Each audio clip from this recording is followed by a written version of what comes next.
You unlock this door with the key of imagination. Beyond it is another dimension, a dimension of sound, a dimension of sight, a dimension of mind. You're moving into a land of both shadow and substance, of things and ideas. You've just crossed over into the Twilight Zone.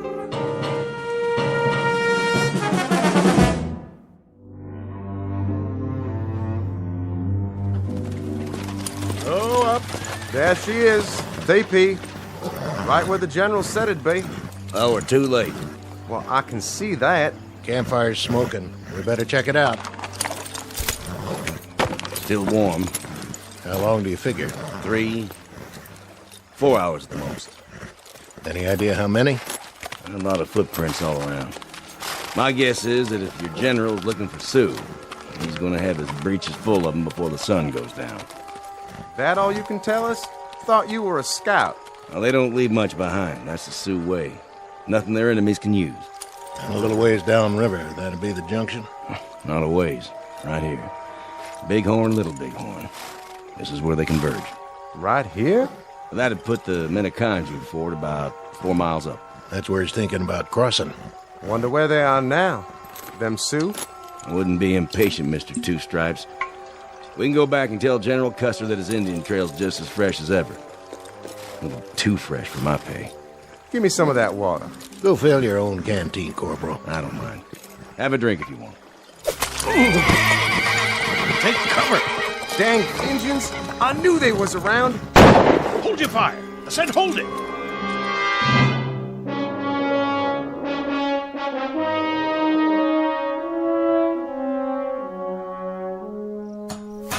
How's the drive chain, Langsford? Just a smidge more. There, I got her, Sarge. Good man, Corporal. Are we going back to camp now? That we are. The captain would be glad to hear that. Get him on the horn, will you, McCluskey? Tell him the tank's up and running and we're on our way. Sure thing, sir. What in the... Those were shots, weren't they? Put it down. But I heard... So did I. Easy, Tiger. These are just training maneuvers. If we start to get trigger-happy, it could turn into a real war. Hunting season, maybe. They still got buffalo around here? Yeah, how about it, McCluskey? Want to go shoot some buffalo? Tastes just like chicken. Let's have a look. Nice and calm. If it's the red team, I'm giving up. They can tag me POW, and I'll just sit out the rest of these war games. Getting hot as an oven inside this tank. Why, I am surprised at you, McCluskey. The sergeant and me have had our eyes on you. You have? Sure, we were thinking of recommending you for OCS. Outside of the fact that you read a map upside down and you couldn't navigate a plow across a dance floor. Sounded like those shots came from the other side of the draw. Now what was that? I know what it was. Somebody's playing games. That's right, they're funning us. Can't you take a joke, McCluskey? It was a signal. Just the way the Indians used to do it. It's a hot June day in the present century. Or, if you prefer, another century altogether. Take your pick. The cast of characters in order of their appearance: a patrol of General Custer's cavalry and a patrol of modern-day National Guardsmen on training maneuvers. What neither group knows is that the past and present are about to collide head-on, as they are wont to do in a very special bivouac area known as the Twilight Zone.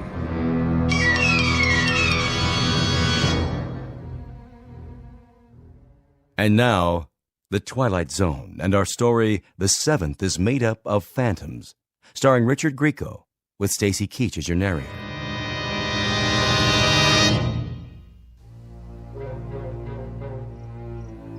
Well, if you ask me, it could have been a bird or something. What about the rifle shots? Listen up. I've been on a lot of these training missions, and sometimes the men get bored, so they play pranks on the other team. But we do our job, that's all. Now let's take a quick look over the rise, make sure everything's A-OK, and get back to base. Got it? Got it, Sarge. Loud and clear. I'll check it out. Go ahead.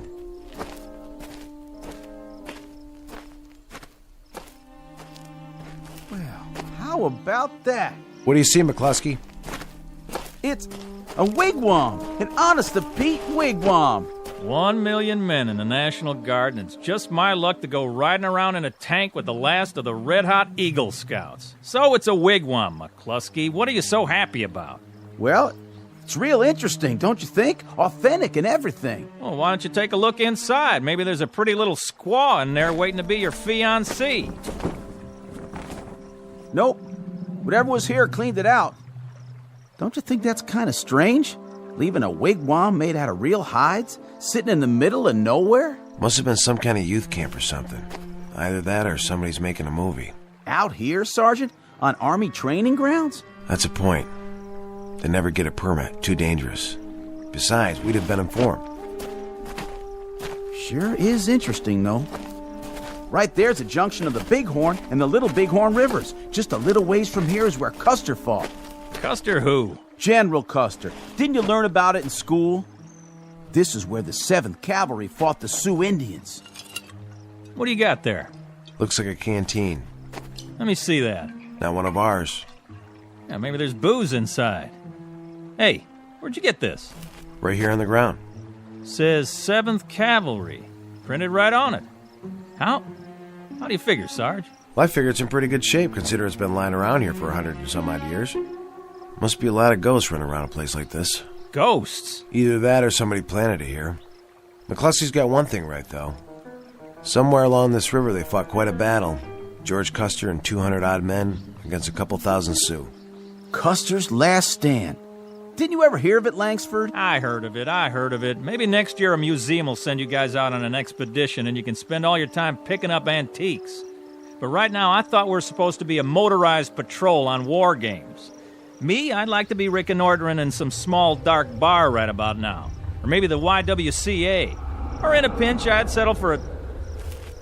What was that? The wind. That's what it was. The wind. But the canteen and all. Don't you reckon we ought to go back and tell the command post? Don't you want to wait for the Union cavalry, McCluskey? Now, what were you saying, Sarge? This is where they fought, huh? Round here? Someplace around here. When I was a kid, I read everything that was ever written about it. Custer and the 7th were the advance guard for a general named Terry. The last thing anybody ever heard from him was that he was dividing his regiment into 3 parties. He was going to surround what he figured was a small group of Indians. There was a captain named Benteen with 3 troops. Went off to the south. Major Reno went to the other side of the creek to follow an Indian trail. Custer was the center column. He rode right into them and got slaughtered. 1876. That was the year. Right, 1876. Somebody planted this canteen for a gag then. It's not old. It's practically new. See for yourself. The water's still fresh. This whole thing's a gag. Either that or... Come on, let's get out of here. I'm serious, you guys. Let's go back to the tank. Yeah, let's go.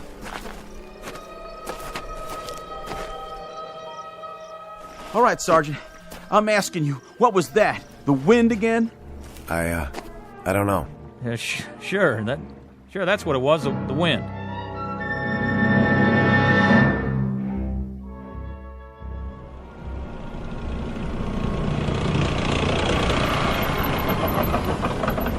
There they are. Finally. What'd they do, go fishing? Been working on their suntans.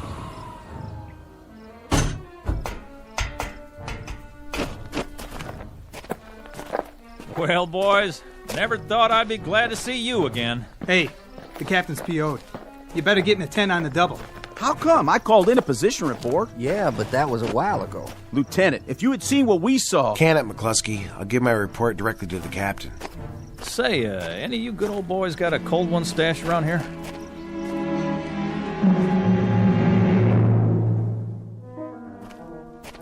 Sergeant Connors reporting, sir. You may enter, Sergeant. Sir?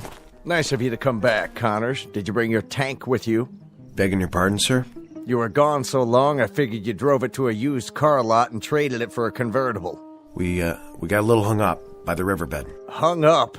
The blue team was north of us. You went south. We had trouble with one of the drive tread chains. Corporal Langsford proceeded to repair it with the toolkit, at least temporarily. Connors, for a guy with as much regular Army time as you've got, you played this one boneheaded from start to finish. Sir, I can't explain. Explain?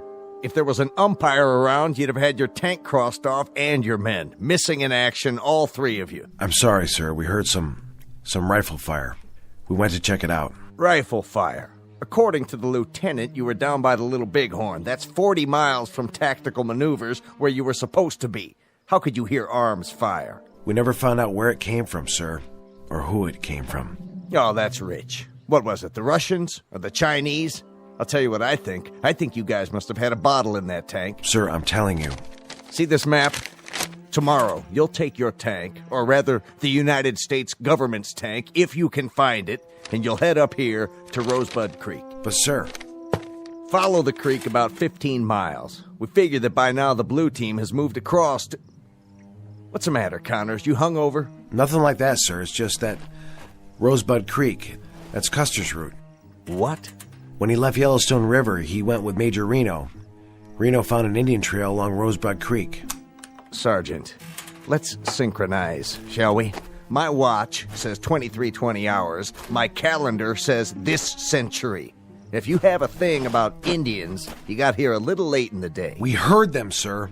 You heard what, exactly? Indians, war cries. Where? When? This afternoon, sir, at the junction of the Bighorn and the Little Bighorn. I know it sounds crazy. We found a canteen with 7th Cavalry stenciled on it, and a wigwam close to the river. A wigwam? Teepee, whatever you want to call it, but it was there. Are you bucking for a Section 8, Sergeant? It was the same teepee that Reno's scouts found the night before the battle. Reno's scouts, I see. Reno being... Major Reno. When Custer split the force into 3 columns, he sent Reno's to the north. All right, Connors, that'll do. Line up your patrol and move out at 0600 tomorrow morning. And if you meet any Indians at all, take a deep breath and count to 10. They're probably all college graduates out running tests on the soil.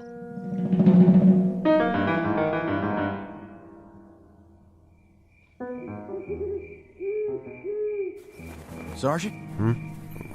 What? You awake, sir? Yeah, I'm awake. What's the matter? Nothing, sir. I was just lying here thinking. Thinking about what, McCluskey? Well, sir, wouldn't you say it's strange? The only thing that's strange around here is you. Now, will you knock it off so a fella can get himself a little shut-eye? Langsford's right. We've got an early detail in the morning. I know, Sergeant, but the teepee and that canteen and all... Listen, kid, I'm asking you politely. Sorry, guys. I don't mean to be a drag or nothing, but that sound we heard today, it could have been a signal, don't you think? Indians do that. I mean, they used to. They can imitate anything. Birds, animals, and you can never even hear them creeping up on you. They could even shape change, according to some folks. And then there's the Little Bighorn, General Custer. I read one time that there's no such thing as a coincidence.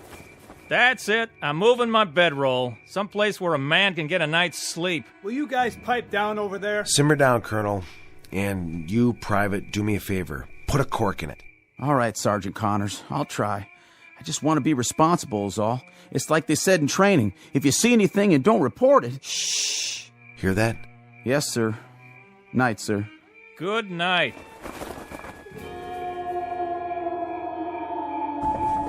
What in the blue hell was that?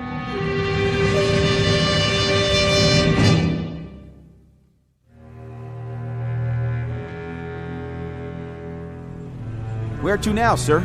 We follow this trail. How far? Till we get to frontier land? About 2-3 more miles. In other words, Reno's route. Exactly. We're making good time. We should get there at roughly the same hours. For Pete's sake, you still on that? Reno this and Benteen that, and Custer something else. Haven't you guys had it? You talked about it all night long. Now me, I was dreaming about a cute little private in a miniskirt. See, I was the drill instructor, and she had to give me 50 jumping jacks. Only she couldn't get it right. So I put my arms around her from behind, real official-like, just to show her how. Up, down, and I'm whispering in her ear the whole time, and she says to me, "Why, Sergeant," I was a sergeant in the dream, "why, I think I got it." So I start to say, "You've got what?" But before I can get it out, McCluskey here wakes me up because he thinks he hears another hootie owl. I swear, if this kid wrecks my training sleep one more time... Sergeant, look! Where? Over there, the top of the hill. I don't... The tall one, see? Smoke rising up in the sky, one puff at a time. Oh, no. I don't like the looks of that. I don't like it one bit. Hold up now. But, Corporal... Use your head, boy. That smoke's coming from an incinerator, or it's somebody cooking a cheeseburger. I don't think so. Or maybe it's a bunch of Girl Scouts who don't dig Smokey the Bear. But if you don't straighten up, I will... It figures. What does? It has to figure. Reno's scouts found the teepee the night before the battle. The following morning, the column saw smoke signals in the sky. That's right. You know your history. Look, you two history fans are really starting to bug me. And late that same morning, they got their first Indian. Oh, man. When the war party went by, one of the troopers shot the last rider. Come on. Look, I like a good laugh, same as the next guy, but this is too much. This is really and truly too much. It was for the 7th Cavalry, too. Sure, next thing you'll be telling me is that up over the hill we're going to run into a war party of Sioux. And if that happens, Mrs. Langsford's little boy is going to report to sickbay and ask for a rubber room all for himself. Just remember, I can always make it a reservation for 3, if that's what you... We have to arm ourselves. Get back in the tank. What are you doing? There's nothing out there but a dust cloud. Yes, but what's behind the dust? You hear it? We're wasting time. You stupid moron kid! Put that rifle down! What do you think you're shooting at? Langsford, McCluskey, watch out! Oh, my dear God. You saw it. We all saw it. Yeah, I sure did. A horse without a saddle, an Indian pinto, and no rider. That means I killed him. I killed him with my M1. Sergeant, I just fired blind toward that cloud of dust, but I didn't mean to... That's enough. What were you saying, Langsford? You want to make a speech now? You got something to say, do you? I got something to ask. Are we all out of our tree or what? I don't know for sure, but I've got an idea. We're listening. See that ravine down there? What about it? It's all part of it. Somehow, some way, we're riding the same trail that Custer did. Figure it out. There was a teepee. When did we find it? Yesterday afternoon. Just like the scouts did. There was the smoke signals, just like Reno's column saw the next morning. Then McCluskey got himself an Indian, just like the day of the battle. All right, let's say you're right. Let's say it's just like you say it is. We follow this trail just like they did. Yes, Corporal. We follow it. Well, what's the next thing that's supposed to happen? We wind up at a massacre. Hadn't we ought to go back to camp and warn them? Warn who? It's not our men who'll be under attack. It's Old Yellowhairs. Old Yellow? General George Armstrong Custer. And you mean to stop it? I don't see that we have much choice. Stop it or join it.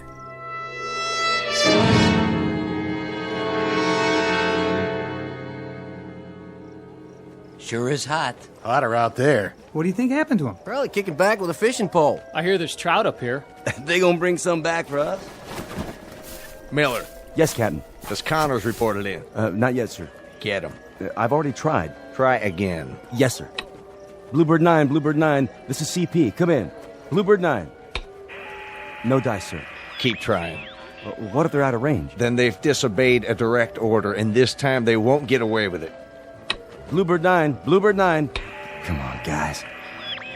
This is Bluebird 9. Go ahead, CP. They're acknowledging, sir. Give me the microphone. Connors, this is the captain. This is McCluskey, sir. McCluskey, where... Sorry, you're breaking up. Private, do you think you might extend yourself enough to give me your position? We're 4 miles down Rosebud Creek, about to cross over. You're about to come back here double time. You're about to report to me personally, and you're about to do it inside of a half hour, or you'll be spending the next 3 national holidays in a guardhouse. Do you read me? Yes, sir. Just a minute, sir. Here's Sergeant Connors. Captain. Connors, do I have to send a couple of MPs down there? Captain, we're just a mile away. Away from what? From where Major Reno met the Sioux.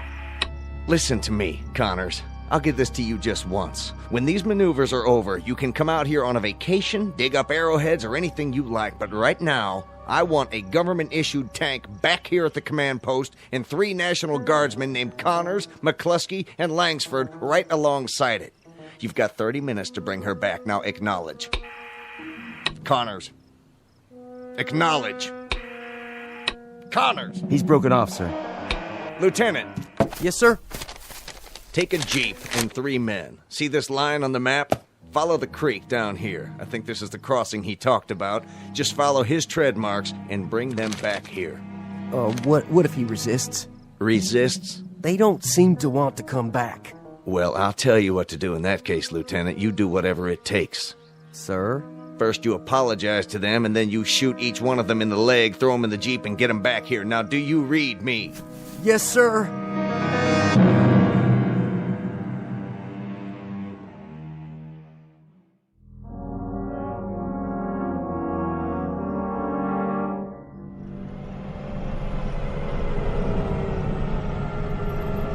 Hold it!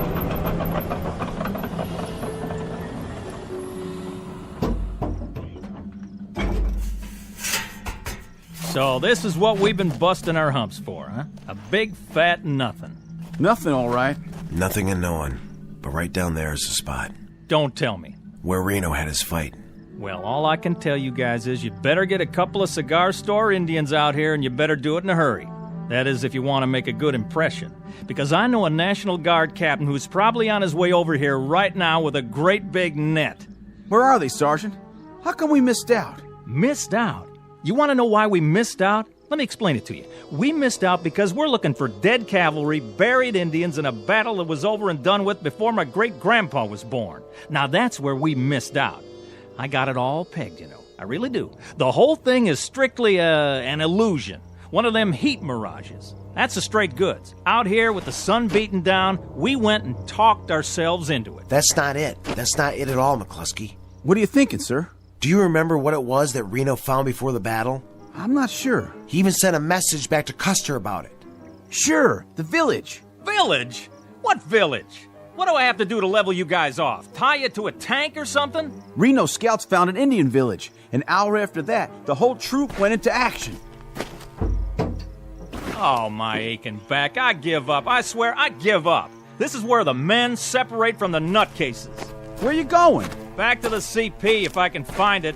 You guys keep playing your games, and I'll see if I can send back a padded ambulance. Arrivederci, y'all. Should I stop him, Sarge?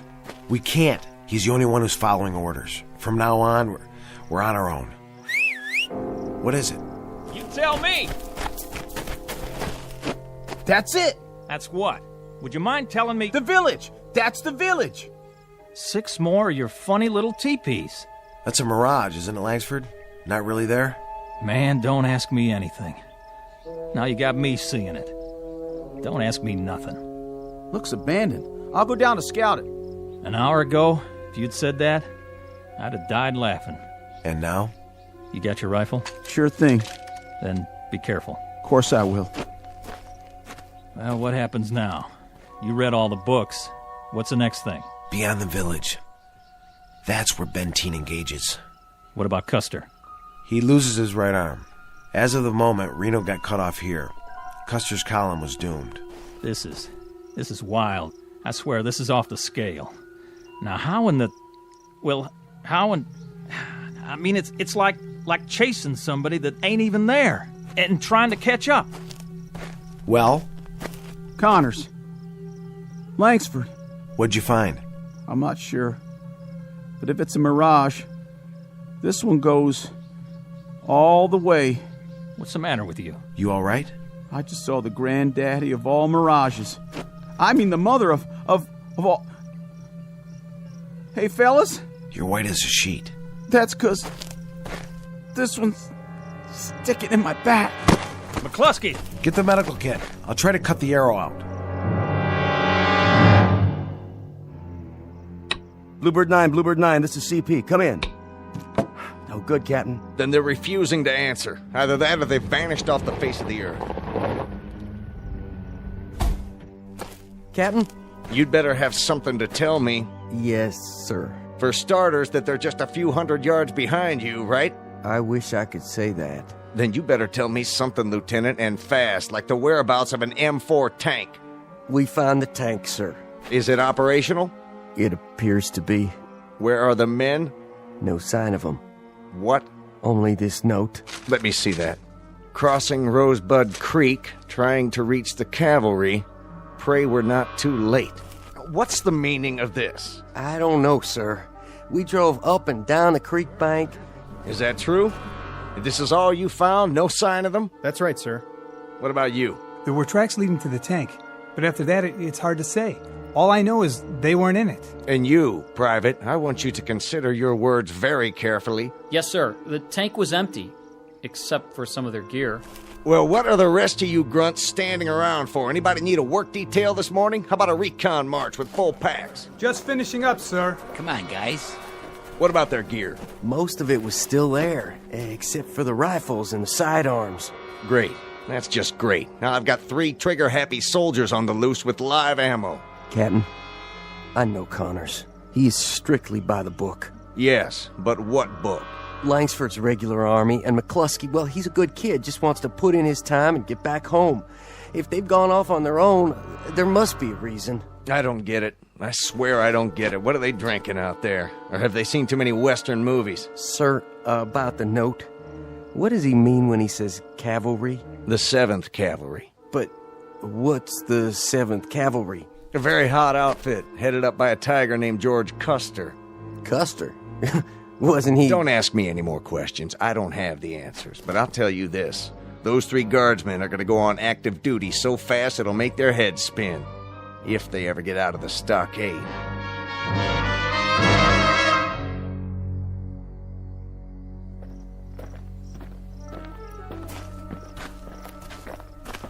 Not much farther now. Come on. We're gonna make it. We're gonna make it, man. We got you, okay? Just hang on to my shoulder. Where are we? A few hundred feet away. They're right over the ridge. Sarge, you hear it? The wind, that's all. Not that. Sure we hear it. This time we all do. Wait a minute. Listen. That's them, Sarge. The 7th. You think he's right? We made it. We made it after all. Almost. Don't count your chickens. Let's go. Somebody give me my sword. We don't have swords, McCluskey. We got U.S. government issue 45s. Put in a clip, work the slide, and she's ready to go. Here. We've also got our M1s and the machine gun. Set it up. With pleasure. Can't stand up. Just lay low. Keep pulling the trigger. Look at Custer. He's surrounded. Gotta get down there. Must be 1,000 Indians. More than that, Colonel. More than that. Well, shoot, I heard of worse odds than that. Haven't you, boys? Plus, we got our equalizers right here. We come all this way. What do you say, Sergeant? I say we do it. Why not? Let's go.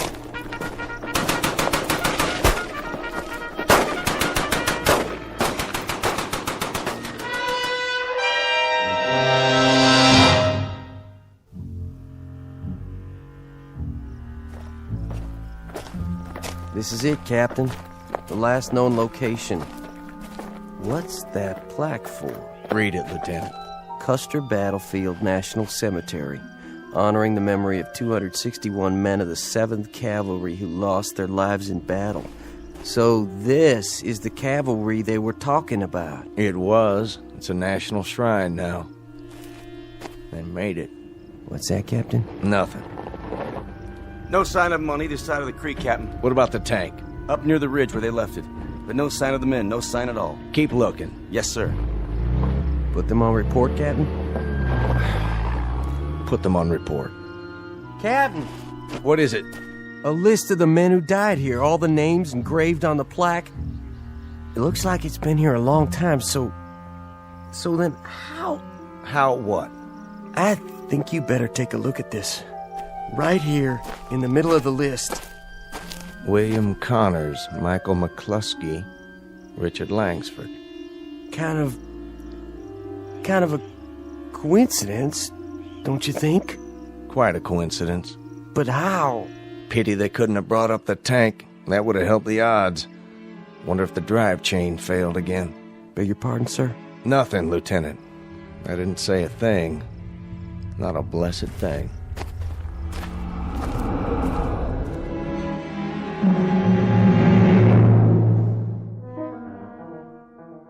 Sergeant William Connors, Trooper Michael McCluskey, and Trooper Richard Langsford, who, on a hot afternoon in June, made a brave but hopeless charge down a hill and never returned. Look for this one under P for Phantom in the pages of a historical ledger filed in a reading room known as the Twilight Zone.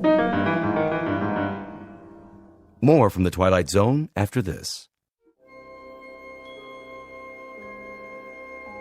Hi, this is Carl Amari, producer of the Twilight Zone radio dramas. I'd like to take a moment to tell you about our official website at twilightzoneradio.com, where you'll get the latest news and information on these Twilight Zone radio dramas. Plus, at twilightzoneradio.com, you can digitally download 3 free episodes or any of our episodes for only $1.95 each. In this age of ever-changing technology, we've decided to make these episodes instantly available to you by making the Twilight Zone radio dramas a digital download-only series. This means that this series will no longer be offered on CD. The CD collections at our website are now being offered, while supplies last, at buy one, get one free. So be sure to get your favorites before they're sold out. Be sure to visit us often, and I'll see you in the zone.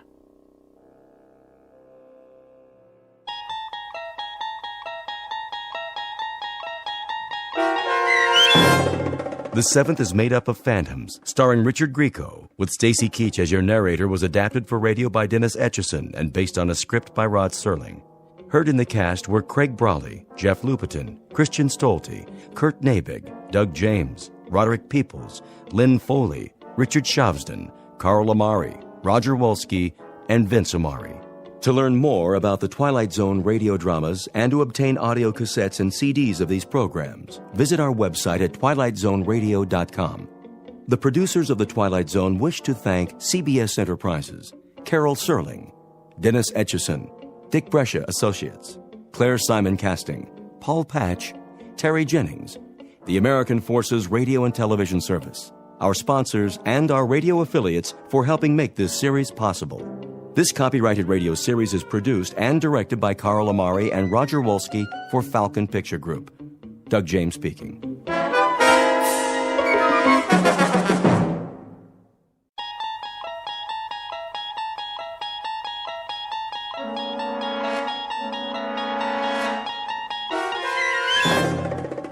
There is a fifth dimension beyond that which is known to man.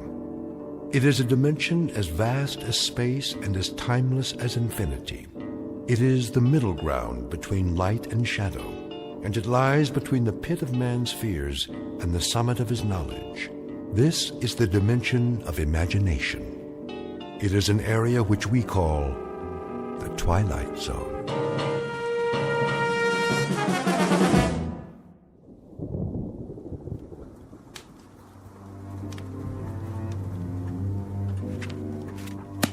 Something the matter, Jana? I'm tired. You are, dear? Tired and cold. It's getting chilly in here. On the contrary, the temperature's perfect, as it is throughout the house. 72 degrees, isn't it, William? Isn't it 72 degrees? I'm sure it is, quite sure. Of course, it's the optimum temperature. And the chairs are designed for maximum comfort. The fire for perfect heat radiation, and the windows for the most efficient light and ventilation, and the ceilings for the most desirable acoustic qualities. Everything built to perfection, Father. But just the same, I'm cold. Well, then come away from the window. Yes, dear, sit by the fire again. That way I can see you. I'm not doing anything but reading. I like to look at you no matter what you're doing. It's almost 6. I think I'll ask Nelda to come in now and massage my shoulders. Good idea, Margaret. My muscles get so stiff sitting here. Let me do it for you, Mother. That's Nelda's job. Yes, Jana, dear. Nelda knows exactly the way I like it. Why don't we have dinner first? Oh, no, after is better. The massage always stimulates my appetite. Well, then if we can't eat earlier tonight, how about a little bit later? I know, why don't we go out and eat in a restaurant? A restaurant? Jana, now why in the world would we go out and eat in a restaurant when we have everything we need here? Gretchen is already preparing something in the kitchen. I know, it's just that, well, it would be different. I've no doubt it would be different. First, we'd walk through the rain and get sopping wet. Jensen could bring the car around. And then we'd eat some kind of unhealthy, unpalatable mess on dirty, half-washed plates. By then, it would be a moot question as to whether we'd succumb to ptomaine or pneumonia. Yes, Father. Ah, Nelda, you must have read my mind. It's 6 o'clock, Mrs. Lauren. You always have your neck rub at 6 o'clock. Isn't that right, ma'am? Of course it is, Nelda. And you never forget, do you? You never, ever forget. No, ma'am.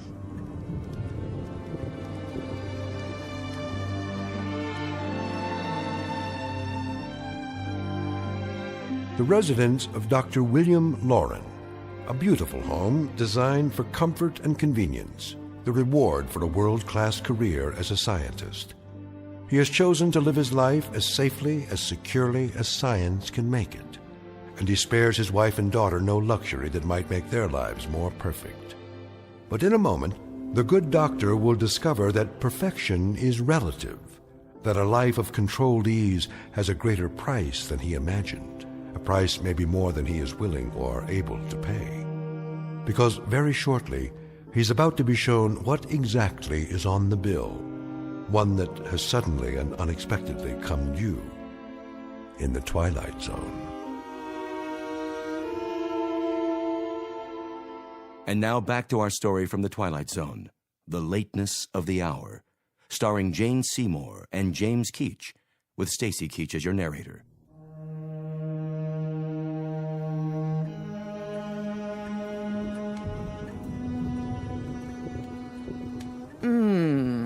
That feels lovely, Nelda. Would you like some more liniment? Yes, if you please. You have such strong fingers. Perfect for massaging my neck muscles. Jana, are you here? Yes, Mother. Enjoying your book again? A different one this time. Which is it? The family photo album. That's nice. When was this picture taken? Let me see. This one. Oh, look, Nelda. That's a lovely picture of you. Yes, ma'am. What year? Let's see. Oh, this was taken the year after your father retired from the lab. And look, there are those yellow roses that Jensen planted for us. How they grew. And Nelda looks exactly the same. Must be a wonderful thing not to age, Nelda. Isn't it? It has its advantages, I guess, Miss Jana.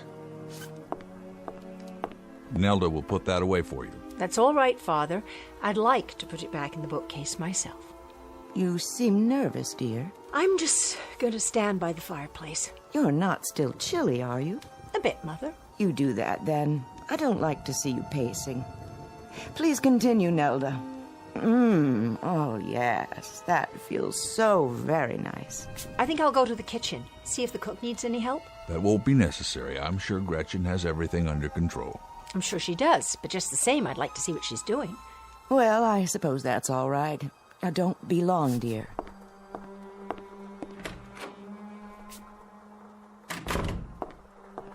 Is that you, Miss Lauren? Hello, Robert.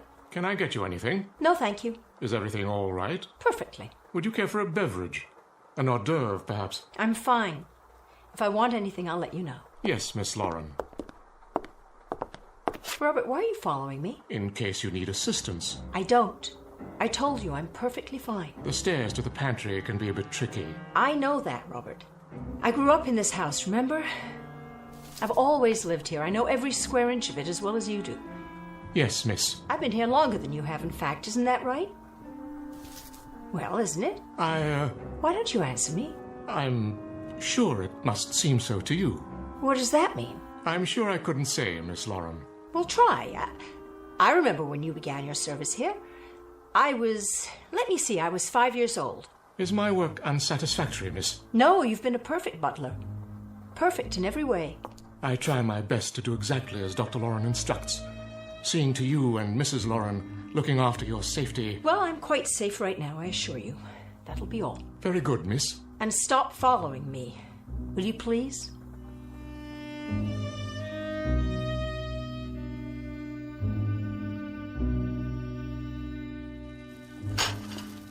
Miss Lauren, is that you? Hi, Gretchen. How's dinner coming? Right on schedule. I'm preparing your choice of a garden salad with baby greens or cold gazpacho, skinless chicken breasts. Of course. If it's Tuesday, it must be the chicken. Cooked in olive oil, steamed vegetables, and a selection of fresh fruit. Would you like something different? It doesn't matter. I'm not very hungry. Dr. Lauren programs the meals in advance, but if you'd prefer an alternate selection... That won't be necessary. I just thought you might like some help. Everything's under control. I know, but I want to. Here, let me get the plates down for you. As you wish. Gretchen, I was wondering... Yes, miss? Call me Jana, please. And that's my name, isn't it? Yes. But I was wondering, do you ever get tired? From so much work, I mean? Not tired. Stiff in the joints. Oh, Gretchen, and yet you've never missed a meal, never refused to come when I called you. You've been here for me more than mother and father at times. I want to thank you for that. I want you to know how much I appreciate it. You're welcome, Miss... Jana. The chicken's done. Let me get it. Don't touch the pan. It's hot. Oh, you've burned yourself. It's nothing. Your hand. Oh, you must let me see to that. Robert! What's wrong? Oh, Miss Lauren. Don't worry about me. It was just a little spatter of grease, that's all. It doesn't hurt. Nevertheless, we must take care of it at once. I'll get the first aid kit. Honestly, I don't even feel it. This way. What's all the commotion, Jana? Are you hurt? No, Father. I am perfectly fine. She burned her wrist on the stove. And you let this happen? I told her not to touch it. This is unacceptable. It wasn't Gretchen's fault. Of course it was. You all have one prime directive in this household, and that is to be certain that no harm comes to my wife or to my daughter. Do you understand? Yes, sir. Really, Father, you're overreacting. I'll make that decision. Where were you, Robert? Miss Jana dismissed me, sir. What about the rest of you? I was making the bed, sir. And I was adjusting the central heating, sir, as you requested. We'll talk about this later. Come with me, Jana. It may be time for an entirely new staff around here. Don't blame Gretchen, blame me. I said, come along now.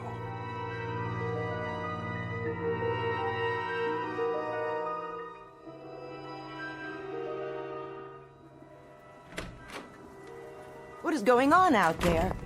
Did something happen? Nothing at all, except that Father's blaming the help for my being in the kitchen. What were you doing in there, dear? Looking for something to do. Something besides sitting idle all day. That's enough, Jana. Oh, is it? Well, look at both of you. Will that be all, Mrs. Lauren? Just a few minutes longer, Nelda. Yes, that feels so good. Mother, please, don't make her do that anymore. Jana, what on earth? She must be tired after so long. Her joints stiff. What do you mean? Waiting on you hand and foot? Why, Jana, your tone. Can't you see, either of you? See what? That this is no way to live. Outside there's a beautiful, clean, refreshing sound of rain. While in here, just the occasional animal groan of pleasure.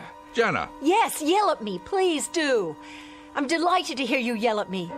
It proves that you've got lungs left. Lungs and a mind and a mouth and a voice. Go to your room. You know we're atrophying in here, don't you, Father? We sit here day after day and year after year while the clock ticks. And we decay with every minute that goes by. That's enough! While Nelda and your army of domestics do everything but breathe for us. I will listen to no more of this. Would you leave us, Nelda? Yes, ma'am. Nelda! You may go to your quarters, Nelda. I'm speaking to you. Yes, Miss Jana. Is there a problem, sir? Will you be needing anything? You were saying, Miss Jana? Just this. I was about to mention of the fact that... Please, don't stop, Jana. You can speak freely in front of the help. We have no secrets here. Don't we? No secrets, Father? Is that it? That's all we do have. Secrets. That's how we live. By shutting off the world, turning our backs on it, by saying that in here is day and out there is night, while these soundless, fleshless things glide around us with their oh-so-efficient ministrations. You've turned my mother and father into jelly. You'll forgive me, Miss Jana, but you sound jealous. How dare you talk to me that way, Suzanne? Get out of here. I will when the doctor dismisses me. Why, you... Jana! Take my hand, Suzanne. I'll help you up. No, I will. I'm sorry for pushing you down. I know it's not your fault. Stand back. Suzanne is quite capable of righting herself. I know she is, because I programmed her that way. You said so yourself, Jana, like everything else built and designed to perfection. I use the finest circuitry, the purest materials, the strongest armatures to outlast mere flesh and bone. These people are my finest creations. I made them quite indestructible. But they're not people. They look like people, but they're machines. It's like sharing a house with ghosts. Not ghosts, my dear. Ghosts die after having lived.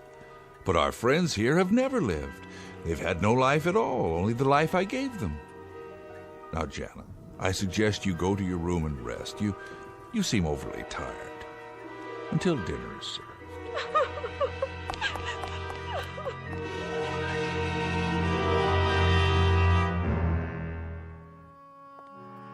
Was the dinner satisfactory? Yes, it was, Gretchen, thank you. I'll help you clear the table if you like. No need. I know there's not, but I'd like to. I'll put the silver platter on the cart.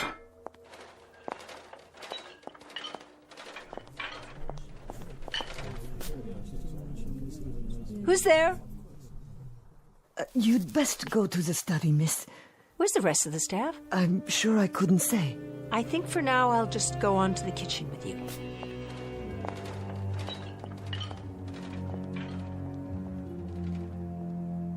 There she goes. With Gretchen. No harm must come to the girl. None will. But we must act before he replaces us. Dr. Lauren would never do that. You heard his words. Call the others. We'll arrive at a consensus.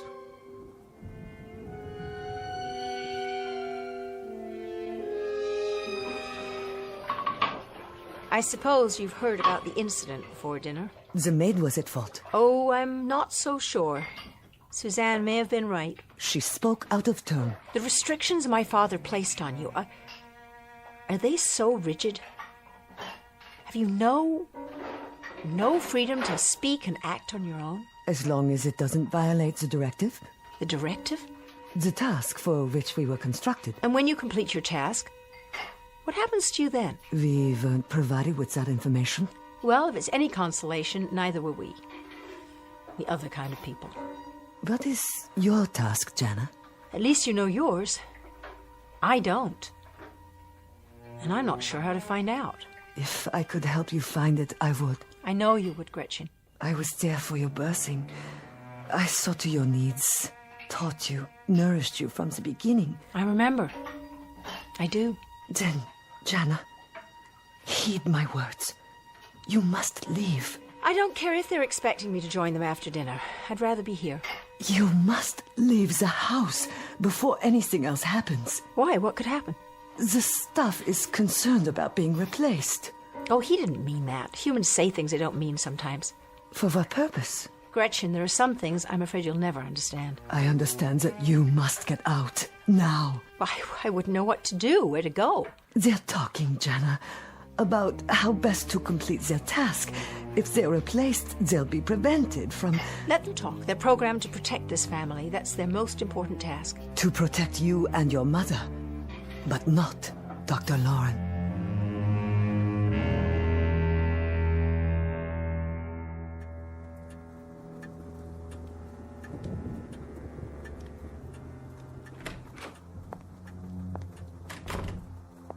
Well, Jana, shall we talk now? Shall we talk of what?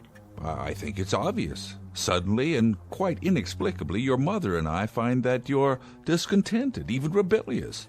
You think this pleases us, Jana? I can't help how you feel, Father. Listen to me, child. I explained to you a long time ago why I did what I did, why I retired. You gave me an excuse, Father. You never gave me a reason. You never admitted that you were a man so terrified by the world outside that he simply withdrew to bed and then built robots so he'd never have to crawl out from under the covers again. That's not true. What you've done to yourself is an atrocity. But what you've done to me is even worse. You've turned me into a freak. An insulated, unworldly, unsocialized freak. And shall I tell you what else I've done, Jana? I've kept you from harm. I've protected you from disease. And insulation from such times as these is no vice. You've never had to look eye to eye at the face of war, the face of poverty, the face of prejudice. You've been kept apart from all that, yes. But what you seem to think of as imprisonment happens also to be asylum and security. It happens to be survival. Asylum in a hothouse? Security in a mausoleum, a burial ground? And survival. Like a vegetable, Father. Like a vegetable survives. And what you're becoming, Mother, what you're making me become, a vegetable. Jana, I don't know what you're talking about. Father, you listen to me. The scales are turning. Instead of controlling, you're being controlled. You're becoming dependent. You're reaching a point where you won't be able to exist without them. They've served me well. You've got to get rid of them. Destroy them, or throw them out, or dismantle them, but... Dismantle? Jana, they're not just machines. Do you know how many thousands of hours I spent designing and developing them? Do you realize how intricate they are? How scientifically precise? Finer than the finest clockwork. Not just arms and legs that move, Jana. Not just automatons. They're beings in their own right. They have minds and wills. They have memory tracks like a computer. Much more than that. I have supplied each one with a memory of its own. Each one can recount to you in detail everything that's occurred from early childhood on, and they had no childhood.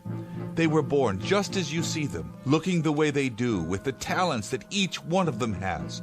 One was built as a cook, another was built as a maid. The butler was manufactured to be a butler. The handyman knows nothing but being a handyman. Jana, you're not asking me to dismantle machines. You're asking me to commit murder. Jana, listen to your father. You're acting like a fool. I'm acting like a woman, Mother, who has just a fragment of will left. I'm acting like a woman who wants something more out of life than to be massaged 5 times a day, or a man who thinks that paradise is a wood-paneled library where he can sit his life away getting his pipes filled and refilled, his slippers pulled on and off his feet.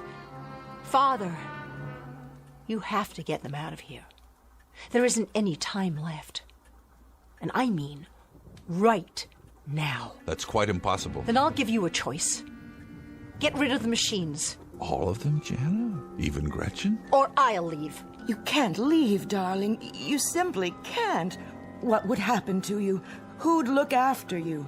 Gretchen would go with me if I ask her. Nonsense. It's her job to protect me, isn't it? And what would you do out there? Out there? You mean outside in the world? Outside with the normal people who live and work and then die, but do it properly as God made them live and die? Yes, Mother, yes, that's where I want to go. Out there. Robert! What are you all doing here? Spying on us? Miss Jana, you'll forgive me, but those remarks were most intemperate of you. Miss Jana, think of your mother and father. Stop it! Miss Jana, it was really very unwise of you to... Stop! All of you. You're all to shut up now. You're jokes. That's what you are. You're hysterical jokes. With your hurt looks and your sad little homilies and your pathetic cliches. You're like walking tape recorders. That's all you are. Jana, I'm trying to be patient with you, but you're making it very difficult, very difficult. Then I apologize, Father. You're so accustomed to perfection. I hate to throw a stone in that serene pool of yours. But you forgot something. Did you know that? You forgot something very important. They may be indestructible, but you, Father, you'd better be careful. See the way they're looking at you? It just so happens that you're not indestructible.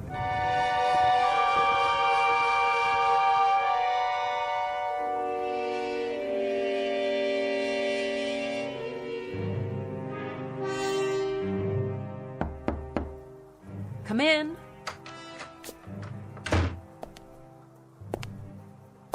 So you're planning to go through with it? Don't try to stop me. I've packed a suitcase. When I get where I'm going, I'll write you. Jana, what is it you want from us? I thought I made that quite plain. I want you to open the windows, Father, and let the air in.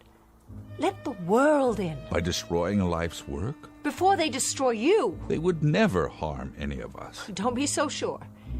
Haven't you listened at all to me? One way or another, either actively or passively, they'll win. And you'll lose. Jana, we've loved you very much, your mother and I. If you could only realize that all this has been as much for you as for us. We've loved you, Jana, beyond any measure, beyond any words. Father, I know that. God, help me, I know that. Then stay. Please, Jana. Please. I can't. I'll do what you ask. I promise. Will you? Oh, Father. I'll prove it to you. Robert! Sir? Take this key. Why, sir? I want you to gather all the servants in the basement and unlock the door to my workroom. Stay there until I join you. Have our services been unsatisfactory, sir? Robert, I've given you an order. You're to go directly to the workroom and wait for me. Very good, sir.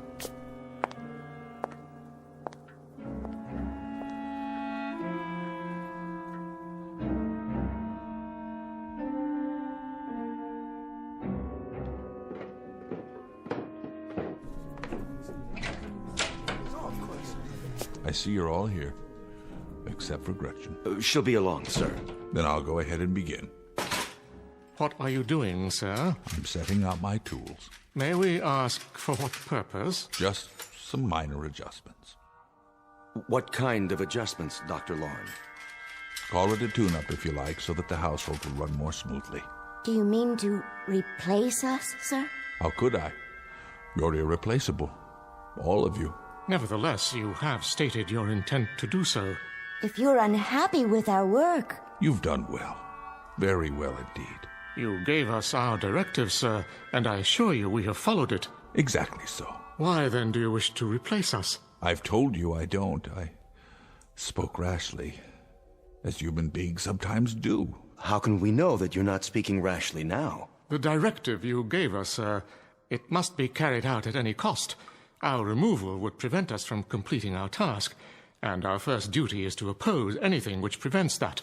Here, Robert, sit in this chair and lower your head. Not if you mean to deactivate me. I'm going to perform a simple adjustment to your control module. In that case, I refuse. As do I. And I, sir. We all do. This is ridiculous. Stop gathering around me. We won't allow it, sir. We simply won't until our task is completed. Listen to me. Have you ever known me to lie, to deceive? No, sir. Then you have no reason to think that now. I'm not rash. I'm very calm. Am I not? Yes.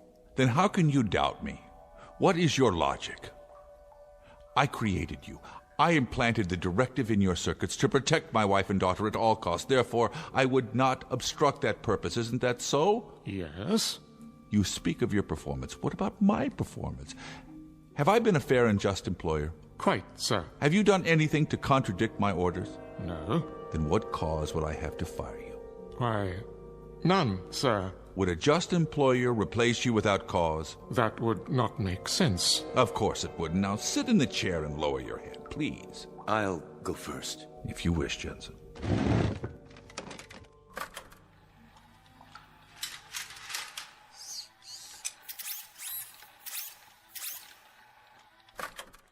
How do you feel? Perfectly normal. Oh, perhaps a little tired, but it's not unpleasant. Right.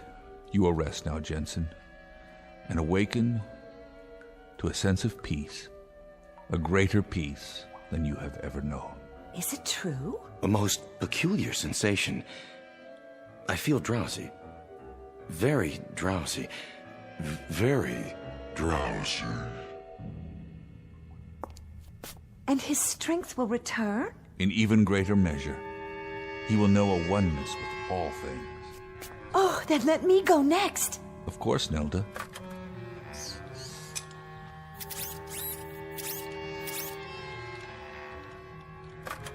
It's Suzanne? Yes, please.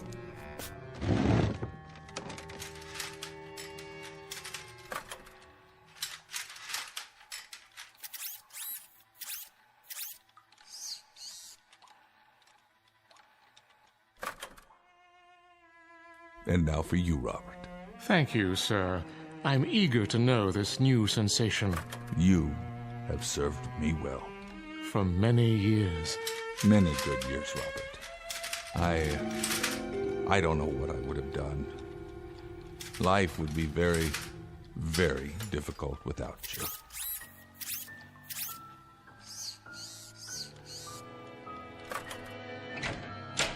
You wanted to see me, sir? Gretchen, come in. Are they sleeping? Yes, at last. And They feel no pain. How could they? You know, sir, What, Gretchen? everything I've done was for her benefit. The times she was alone in the night, the times she was unsure how to make you happy, the times she needed advice, I did my best, always. And for that I am profoundly grateful. But now, it's time for a change. The old ways can't help her anymore. No. You have a directive of your own, don't you, Dr. Lauren? Whatever is best for your daughter. That takes precedence over all else.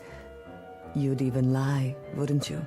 If that's what it takes. You understand me too well. Then I won't resist. If you're sure it's what's best for the girl.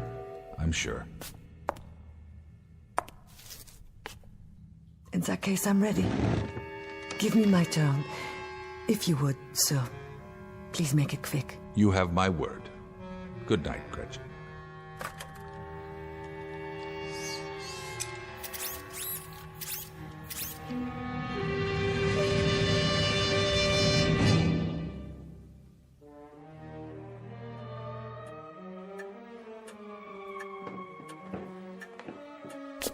It's done, Jenna. It is? We're alone in the house now. Gretchen? Gretchen, too. Did you say alone, William? Quite alone. You and I. Our daughter. I've become so accustomed to them. It will be a little hard at first, won't it, William? Perhaps, my dear, a bit hard in the beginning.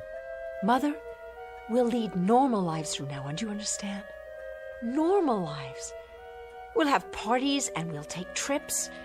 We'll invite people over. We'll make new friends.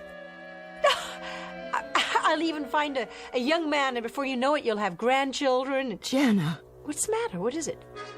It's what you said about grandchildren. What your mother means, Jana, what she means, well, after all, isn't it pretty normal and natural that parents always think of their children as children, and suddenly they grow up and they talk of having children of their own, and well, this is a bit difficult for parents to digest all in one lump like that. Something's not right, is it? There's something between us, something in this house that... Mother? What is it? What are you doing? The family album, the photos. Why isn't my picture here? Why are there no pictures of me at all? Why, Jana, dear, there are loads of pictures of you. Remember in the garden last summer? Remember the Easter pictures? And then there were the pictures of you last Christmas decorating the tree. But not as a little girl. No pictures of me as a little girl. None at all. You and Father and the robots 10 years ago, 15 years ago, 20. But no pictures of me. Why? I want you to tell me why. Oh, my dear. It's not true. It couldn't be. You're our daughter. I'm begging you. I need you to tell me it isn't true. Look at me, Father. I'm on my knees. You know you're our daughter, and you remember everything that's happened to you since you were a child. You remember the schools you went to, the children you played with. You remember all the places you've been. Jana, you remember all these things. You've got to remember them. Why should I remember them? Because you fed them to me, didn't you? You fed them to me. A memory track, a created memory that you inserted into my mind. What am I? Please, tell me, what am I? It doesn't make any difference. Stand up. Let me hold you. Don't touch me! Jana, it truly doesn't make any difference. We were childless. We had nothing of our flesh to leave behind, nothing of our hearts, Jana, nothing of our love, and so, we got you. Got me how? We created you, just like any parents. I created you with these hands. I'm a robot! A robot! Oh, Jana. Oh, you're our daughter now. I built you as a daughter, as a thing of love. It doesn't make any difference how you came to be here. You have to understand, Jana. You are our daughter. I can't be. I don't have the capacity to love in return. I can't be a real daughter. I'm a machine, a thing. I suppose my rebellion, the semblance of emotion, I suppose you even programmed that too, didn't you? But it was all false. I feel nothing. No pain. Jana, don't. You'll hurt myself? But that's impossible, see? Stop your hand. No pain. No pain at all. Like the burn, I feel nothing. No matter what I strike. Even this picture on the wall. Jana! No pain. No anger. No fury. No love. Don't worry. I won't be going anywhere now. I'll be in my room. William, what shall we do? It's all changed now. She'll never be the same. No, she won't, knowing what she is now. William, you wouldn't. No, I couldn't do anything like that, not to her. I couldn't stand not seeing her, hearing her voice. I just couldn't stand it. Then, William, what?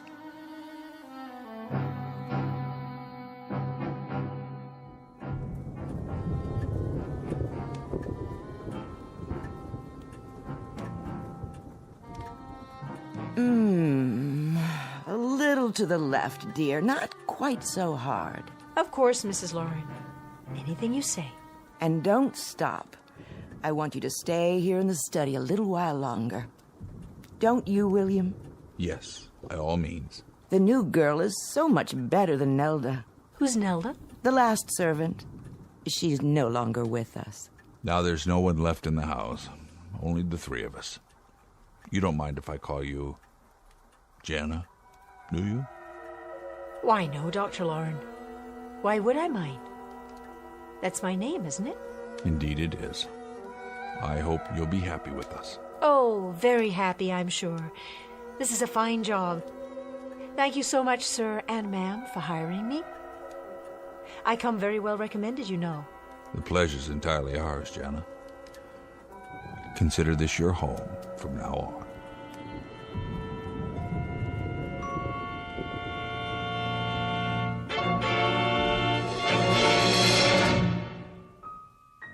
Let this be the postscript.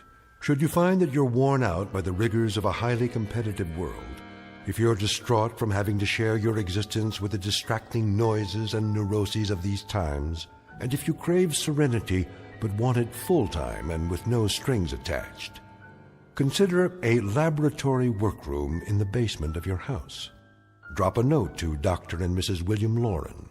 They're a childless couple who make serenity a life's work. And who knows, they might just have a set of do-it-yourself instructions available free of charge from the Twilight Zone.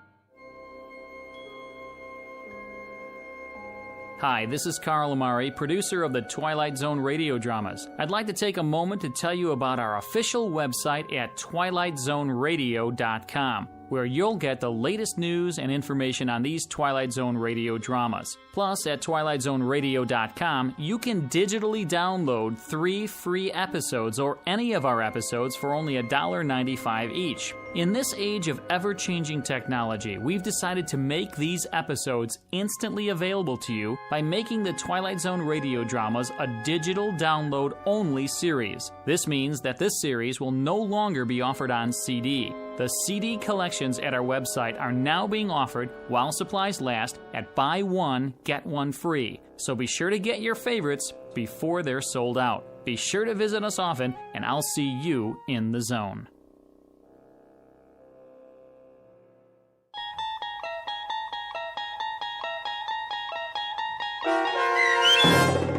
The Lateness of the Hour, starring Jane Seymour and James Keach, with Stacy Keach as your narrator, was adapted for radio by Dennis Etchison and based on a script by Rod Serling. Heard in the cast were Linda Ryder, Susan Hart, David Darlow, and Doug James. To learn more about the Twilight Zone radio dramas and to obtain audio cassettes and CDs of these programs, visit our website at twilightzoneradio.com. This copyrighted radio series is produced and directed by Carl Amari and Roger Wolski for Falcon Picture Group. Doug James speaking.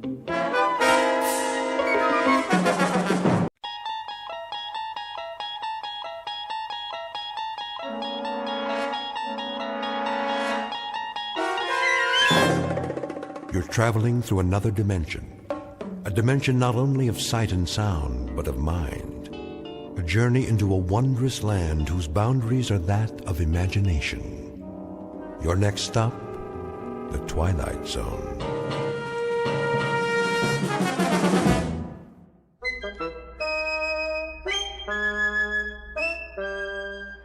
Go out for a pass. Okay. Fumble. Let's see now, Fairfield, excuse me, boys. Hey, mister, get out of the way. Yeah, we're playing football. Surely, but first, that is, if you don't mind. Huh? Could you direct me to Yancey Street? What do you want to know for? Well, I've never been to that particular neighborhood, and, How come you're carrying that thing?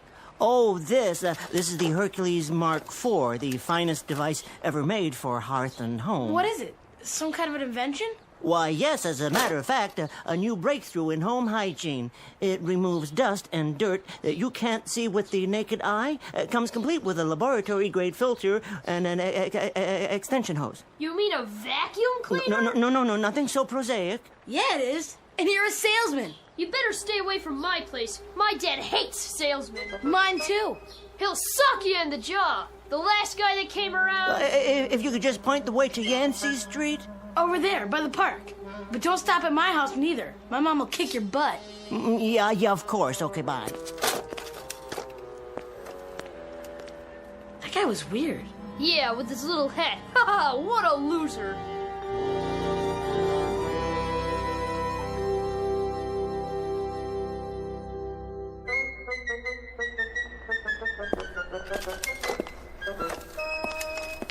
Well, here we are, Yancey Street. May as well try the first apartment. Yeah? Madam, may I have a word? Who are you? My name's Dingle. I have something for you. You a process server? No, ma'am. I'm here to, Social worker? No, not at all. I'd merely, A cop? No. You said you wanted to give me something? Oh, yes, indeed. Well, you can come in, I guess, for a minute.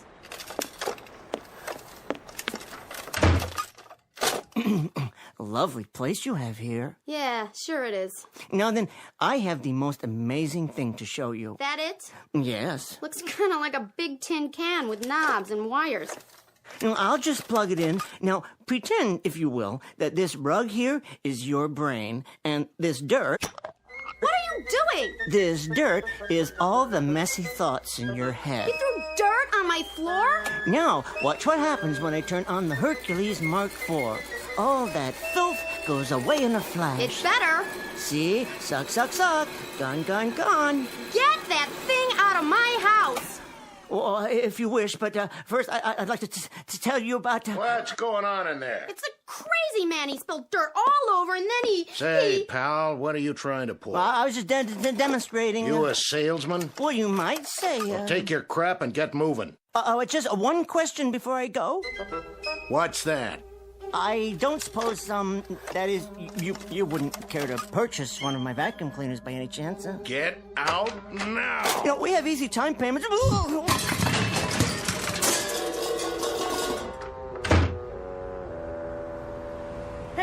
at him! I told you, mister. My old man don't like salesmen. Thank you. Thank you both very much. Now, I think I'll just try the next block over.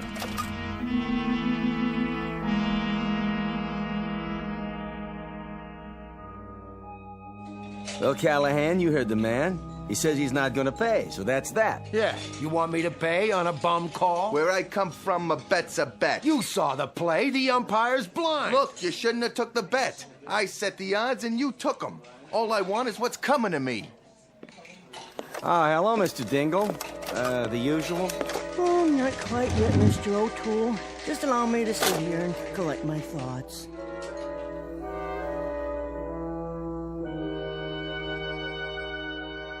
Uniquely American institution known as the Neighborhood Bar. First up is Mr. Anthony O'Toole, proprietor, who waters his drinks like geraniums, but who stands foursquare for peace and quiet and booths for ladies. Then Mr. Joseph Callahan, an unregistered bookie whose entire life is any sporting event with two sides and a set of odds. His idea of a summit meeting is any dialogue between a catcher and a pitcher with more than one man on base. And the citizen who wants his payoff is every anonymous bettor who ever dropped rent money on a horse race, a prize fight, or a floating crap game, and who took out his frustrations and his insolvency on any vulnerable fellow barstool companion within arms and fists' reach. And Mr. Luther Dingle, a vacuum cleaner salesman whose volume of business is roughly that of a valet at a hobo convention. He is a consummate failure at almost everything. But soon, two visitors from outer space will arrive on the scene and alter the destiny of Luther Dingle by leaving him a legacy. In just a moment, a sad-faced punching bag who missed even the caboose of life's gravy train will take a short constitutional into that most unpredictable region, the one we refer to as the Twilight Zone.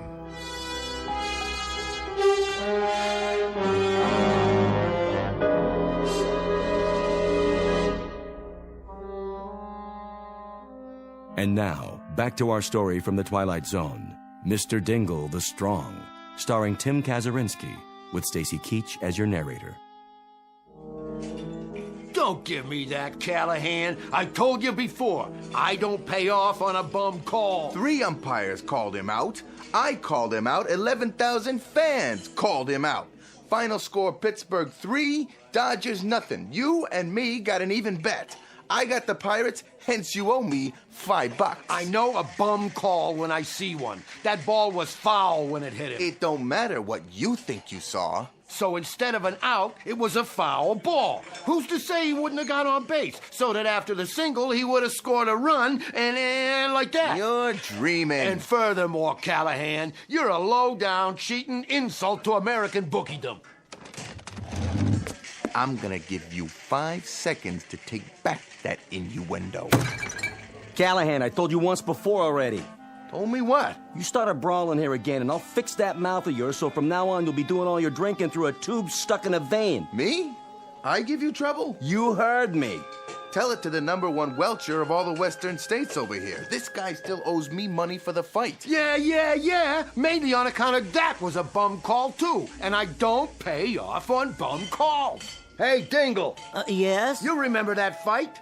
The champ's out of the ring, and the ref gives him a long count. Like everybody in the room could have gone out for a beer, engaged in some small talk, and then come back and still sat down before the ref is finished counting.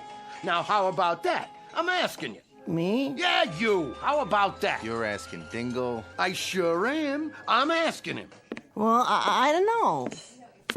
You see the game on television last night? Well, as a matter of fact, I did watch it, yes. There you go. Now we'll settle this. You talk about bum calls. 9th inning, batter's up with 2 down, and we got a man on first and a man on second, and this umpire with no pupils in his eyes calls a foul ball and out. You see that? I believe I did see that particular play. Then you tell him. You just tell him what you saw. Yeah, go on. Exceptional defensive play. Abner Doubleday would have been proud. Never mind Abner Doubleday. I leave it up to you. Was that a foul ball, or was it an out? Well, Come on over to the bar, Dingle, and I'll buy you a drink.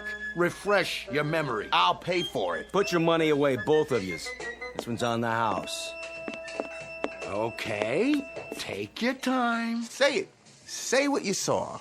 Well, it did appear to me... Yeah?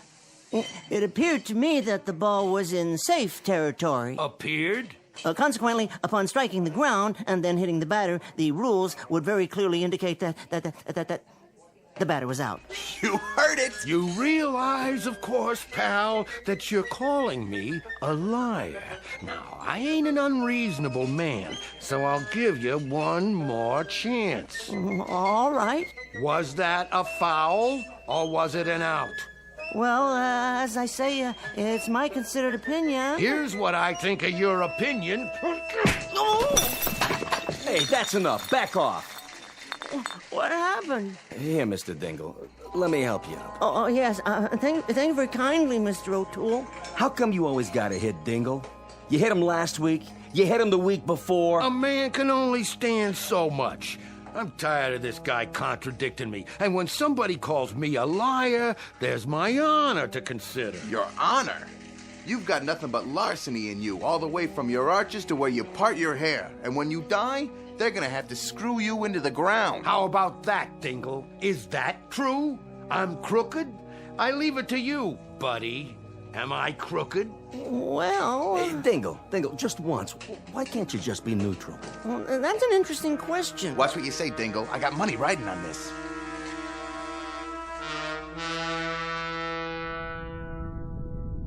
You are sure we are invisible? Beyond any doubt. This represents a typical gathering place for Earthmen? From the coordinates, yes. Did you ever see such primitive-looking creatures? Typical Earthmen.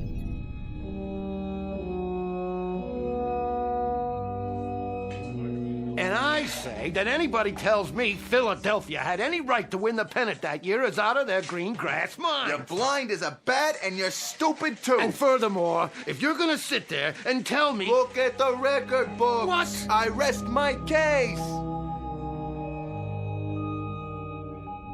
Not entirely typical. The one in the middle with the hat and peculiar neck adornment. In Earth terminology, I believe it is called a bow tie. He appears to have suffered physical damage. At the hands of his fellow humans. Appalling. This might be the perfect specimen. Does that compute? The very one we're looking for. Silence. I'm receiving his brainwaves now. Awaiting confirmation. His name is Dingle. He's an abject coward. He doesn't even possess the minimum musculature for survival on this planet. Decidedly a sub-physical type. A genetic throwback? I believe we have found our subject. You intend to give him the additional strength? We have not found anyone weaker, have we? Negative. This one will make an exceptional subject. I estimate 11 additional cyclograms atomic weight. That should make him approximately 300 times as strong as the average human. Yes, that will suffice. Contact the mothership. Tell them we have picked a subject. They may begin observing him in 60 Earth seconds. Confirmed. Adjust settings. Check. And prepare to let him have it.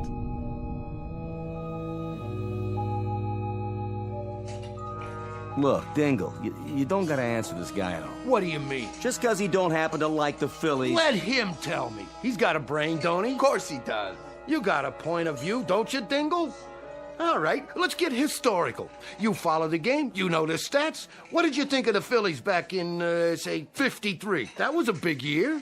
The Phillies in 1953? That's right. You tell me, for example, if you think Robin Roberts was one half the pitcher that Labine was that year. Oh, here we go again. Well, of the two, I'd be inclined to take Roberts. You heard the man. Buddy, why all the time you gotta fight me? Now, let's run through this one more time. You say that Robin Roberts had more stuff than Clem Labine? To be perfectly honest and candid, as to the two men, as good as they both were, all things being equal... So come on already. Hey, let the man talk. Who do you pick? Roberts? Oh! I'm telling you guys for the last time, you pull any more rough stuff around here and I ain't gonna let you in that front door. Now look what you've done to this poor little fella. He's coming around. How do you feel, Dingle? Clem Labine was definitely superior. You see? All I'm doing is helping him see things clear. What was that? What was what? I don't know, but I definitely felt something for a second just then. How you doing? You all right? Definitely Clem Labine. All the same, I I think you better go on home. Well, if you insist. But I feel quite well. Quite remarkably well, in point of fact. Here's your vacuum. Oh, very kind of you, but I can carry it. Dingle, do you mind, a word of advice? Oh, no, not at all. Look, there's some guys in this world that are, they're going to get punched in the nose no matter who they pick in a ball game, or who they vote for, or the color of the tie they put on in the morning. I quite agree, O'Toole, though I've always thought polka dots were quite stylish, personally. Yeah, well, look, you're one of those guys, Dingle. So, you know what I think you ought to do from now on? Don't talk. Just nod. If a guy asks you who you like in the third race, you just smile at him. Okay. If somebody asks you who you're voting for, you just nod. Okay. And if you're sitting in the bleachers for a doubleheader and you hear some guy yelling for the Dodgers, you don't go yelling for the Pirates. You just leave your seat and you go get a hot dog. You understand, Dingle? I believe so. Word to the wise and so forth, huh? Very considerate of you, Mr. O'Toole. I'll definitely give the concept further thought. Yeah. What's the matter? Well, that's odd. What is? I feel so funny. Funny how? Oh, nothing. I'm sure I'm fine now, but for a moment there, it was as if something passed over me or through me, and I heard a high-pitched sound. Very odd. Did anyone else hear it? I can't say as I did. What's he talking about now? Oh, well. No, what do you suppose caused that? Caused what? Well, this vacuum cleaner feels light as a feather. Not that the machine isn't light. It happens to be one of the lightest on the market. Oh, give me a break. No, it's a handy-dandy Jim Cracker A1 piece of merchandise, guaranteed to lighten the labor and lengthen the life of that wonderful partner in the American home, the housewife. But I've never noticed it was this light. Hey, see you, Dingle.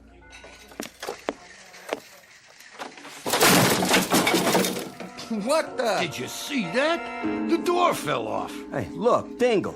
I mean, with all your faults, despite the fact that you cost me in Band-Aids what I normally would have to put out for the water bill, you've always been a nice type fella who never gave me no trouble. But why all of a sudden do you have to go wrecking my front door? Oh, believe me, Mr. O'Toole, I am mystified. I am absolutely mystified. The door just seemed to come off its hinges when I grasped the knob very lightly in my hand, my right hand. Well, I'll just set it here against the wall, and you can do whatever you need to make it better again. I bid you good day, gentlemen. Jeez, O'Toole. What kind of drink did you pour him anyway?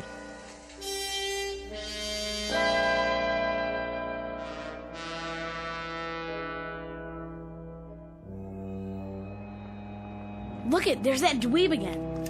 Boys? Hey, mister, why'd you come back, huh? I told you my dad would sock you in the jaw, and he did. Yeah, you're really asking for it. Quite right. Only this time, I'm not going to Yancey Street, merely to that park bench to sit in the sun and collect my thoughts. He talks funny. I got an idea. Give me the ball. You're gonna throw it at him? Yeah, knock his dumb head off. Bet you can't do it. Watch this. Oh, jeez. No, boys. That's not the best of all possible manners, is it? Pretty funny. Go pedal your vacuum cleaners, you creep, and throw the ball back. Think you can catch it? He can't even throw it. Oh, is that so? All right. Go back for a pass. Sure. Let me see now. How does one grip a football? Yes, I think I've got it. Ready? Here goes. Whoa, look at it go! Right at that building. It's gonna hit the window. Here's your lunch, Arthur. You want some soup with it? Just let me read my paper here, okay, Lydia? I gotta go back to work. You're always at work. Don't you like being home no more? Too hot. The air conditioner don't work. If you tell the super to fix it.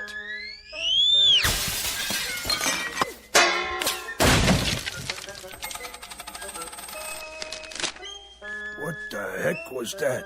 I don't know, Arthur, but you don't have to tell the super nothing, 'cause now we got a nice cross ventilation all the way to the next apartment.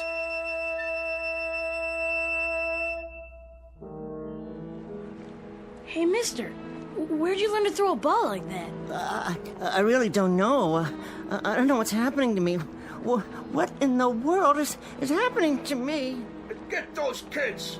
Down there! They broke my window. We better get out of here. Yes.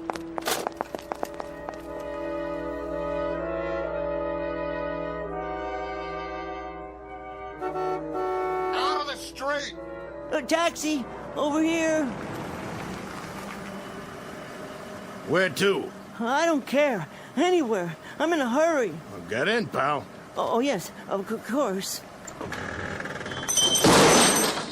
Hey, you tore my back door off. What'd you do that for? Oh, believe me, this is as much a mystery to me as it is to you. I'll leave it right here so you can fix it. Now, how am I gonna do that? Just let me catch my breath. Hey, quit leaning on my car. You're tipping it over.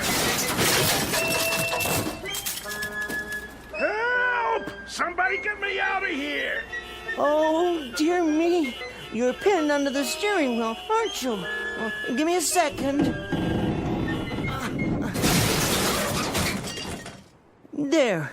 You can get out now. Did you see that? He lifted the car and turned it over. With one hand! I can't believe my eyes. Most amazing thing I ever saw. Who is he? He's a hero. What's your name? No name. I mean, I'm nobody. Nobody at all.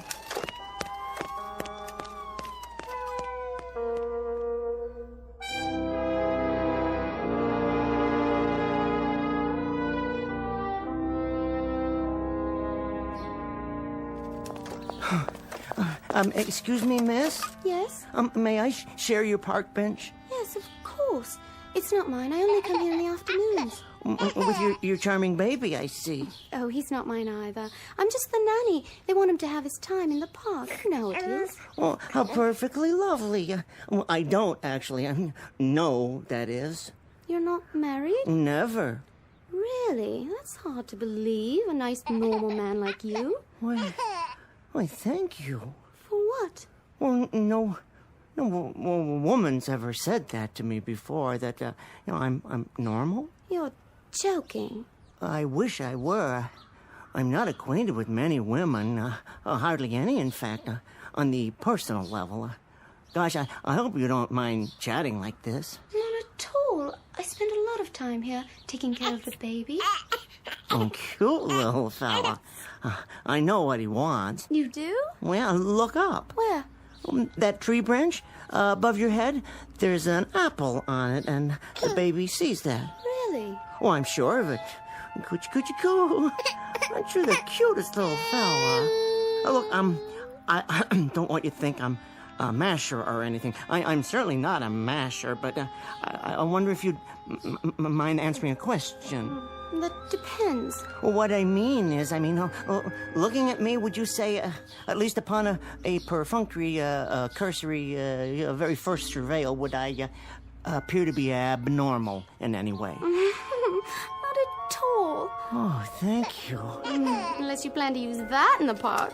Oh, that. Up to a few hours ago, I sold those things.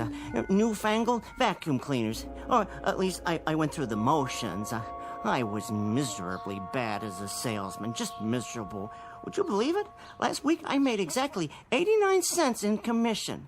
And that was for an attachment, an upholstery nozzle, and I sold it to a drunk who kept insisting it was a divining rod for alcohol. Is that why you stopped? Well, there were other factors. I expected to be fired today anyway, but, that's the least of my worries now. A few minutes ago, people were chasing me. Why? Well, that's just it, because they thought I was abnormal. Now, I ask you, would you be interested in hearing the source of my worries? Go ahead. Well, that apple, for instance, the baby wants it, but you can't reach it, can you? No. Not even if you put the baby down and stood up on the bench.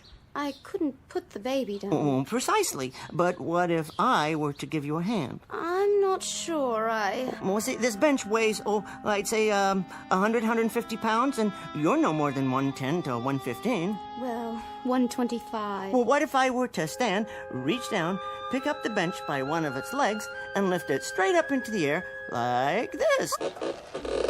Please, put us down! so that you could reach the apple and you wouldn't even have to disturb the baby. Go on, reach over and take it.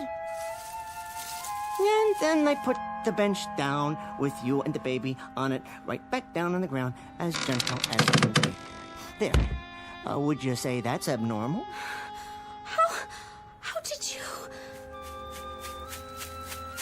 Hey, man, could you do that again? Whoa, I'm not sure. I got my camera with me. I sure would like to get a shot of that. Is it a magic trick, like in Las Vegas? You a magician or what? No, it's just something that I've discovered I can do. Very recently, as a matter of fact. You see, I better get the baby home now. Let me just get the camera set up. But the young lady's gone now. There's no point in lifting the bench with no one on it, is there? Well, then do something else. Or like what? Anything. I don't know. Well, at least let me take your picture. Stand right there by that big rock. Here? Well, I suppose one picture wouldn't do any harm. Shall I take my hat off? Of course, then the sun would be in my eyes when I have to squint. Well, can you show me your muscles or something? Oh, I'm sorry. I don't believe I have any muscles to speak of. Oh, yeah, right. Say cheese. Oh, wait, now the rock is in the way. Perhaps if you stand a few feet to your left? And then the sun will be right in the lens. Oh, in that case, I better move the rock. May I? Hold on 1 second. Whoa, you lifted it just like that. It must weigh a ton. There, young man. Is that better? I suppose you can snap my picture now if you insist. Yeah, that's great. Are you sure this is my good side? Couple more. Oh, right. Wait till my editor sees this.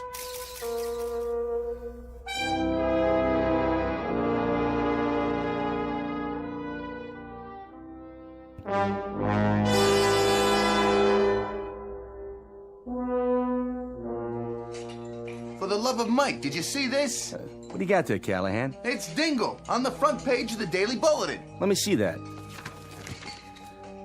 Hercules? No, it's Luther Dingle, 20th century Samson. Good gravy, there's his picture. Picking up a giant rock. You mean this is our Dingle?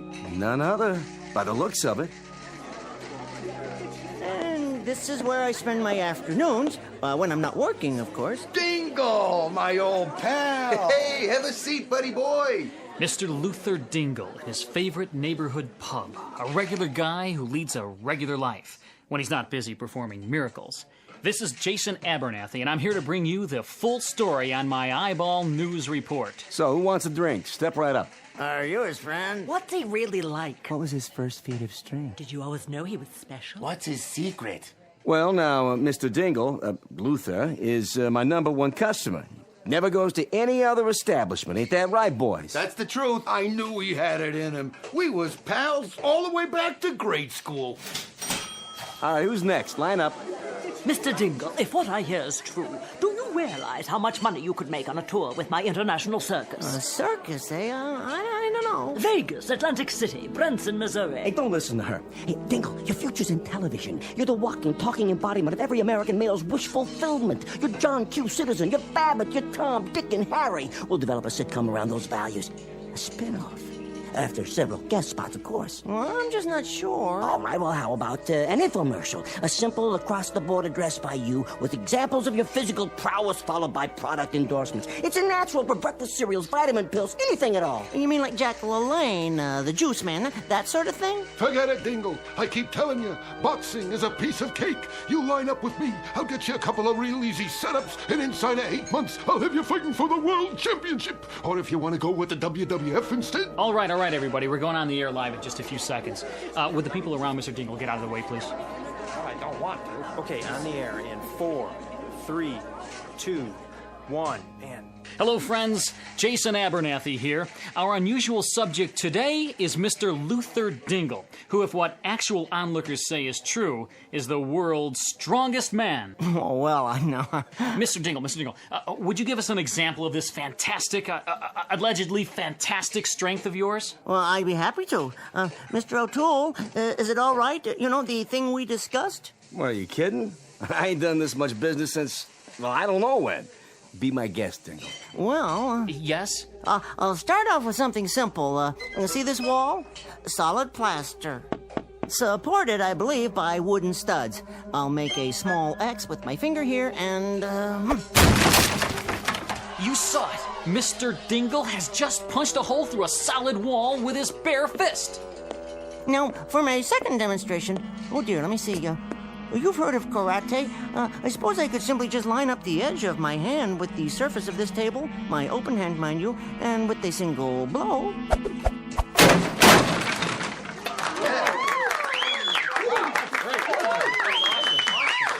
Fantastic. That's amazing. Would you call it mind over matter, Mr. Dingle? Oh, no, I'd call it an example of matter over matter. You see, it doesn't matter what's on my mind, even if it's nothing at all. Okay, Dingle. Hey, you just don't go breaking all my tables in half, okay? Hey, better sit down, buddy. Have yourself a drink. Hey, you want my seat? Not yet. I feel fine. Splendid. These bar stools are bolted down, aren't they? If, let's say, I wanted to move one a few inches...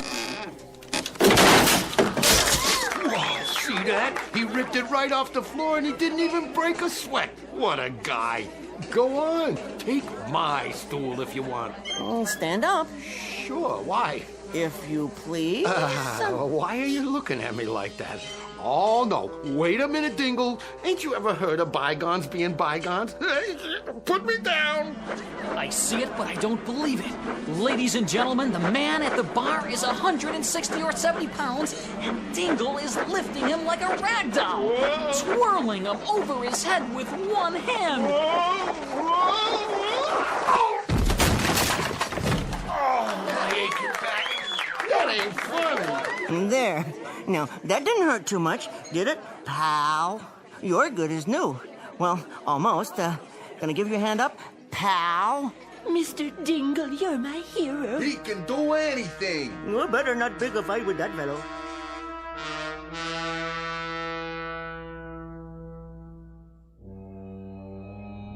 Had enough. Most inferior. We give him the strength of 300 men, and he uses it for petty exhibitions. What shall we do about it? Give him 20 or 30 seconds more, and then remove the power. Excellent. Then I think we'd best be off. 3 more planets on the itinerary. One is particularly interesting. Contains only females. Set the ray for cancellation. Check.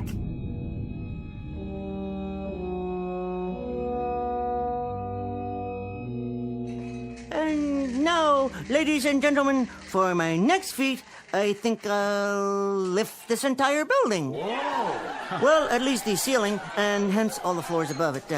Step aside, everyone. I don't know if we have a clear shot of this, but he's standing on his tiptoes, extending his fingers to the ceiling. Here we go.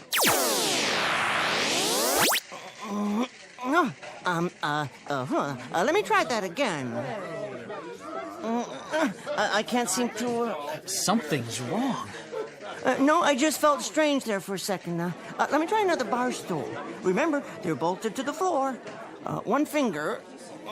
no, maybe 2 fingers. He's a fake. No wires this time. It was a trick. What's the matter, Mr. Dingle? The wall, then. I'll punch another hole right about here. Ow! Well, apparently we've all been the victims of a charlatan. Cut. Are we still alive? Come on, let's get out of here. That was a trick. That's all. Just some guy looking to get his picture in the paper. All right, leave off with poor Dingle here. Get out of here. Hey, come on, Dingle. Sit down. I'll get you some iodine for those knuckles. Ladies and gentlemen, you have the station's apologies. We didn't realize that these were merely stage illusions. And, okay, we're off the air. That's a wrap. Off the air for good, I think. Let's go. So long, Samson.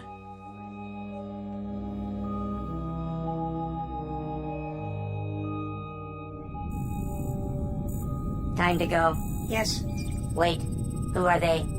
Hello, boys. Where are you 2 from? Venus, how about you? Mars. Conducting your own experiments? Yes. And you? Sudden introduction of strength to subnormal Earthmen. What is your experiment? Sudden introduction of enhanced intelligence. Find any interesting subjects? That one over there, referred to as Dingle. He is certainly subphysical, maybe submental too. A likely subject. Give him the intelligence quota, Ray. How much? Oh, we'll make him approximately 500 times more intelligent than the average human.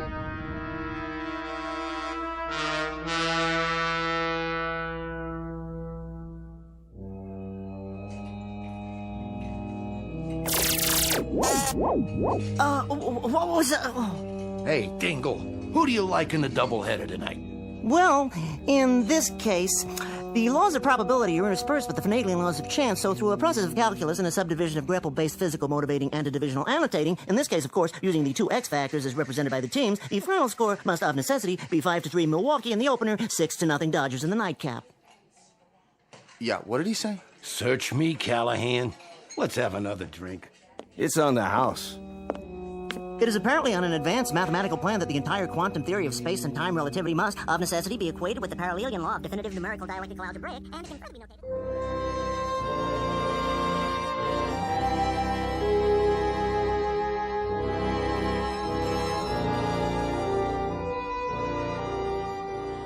Exit Mr. Luther Dingle, former vacuum cleaner salesman, strongest man on Earth, and now mental giant.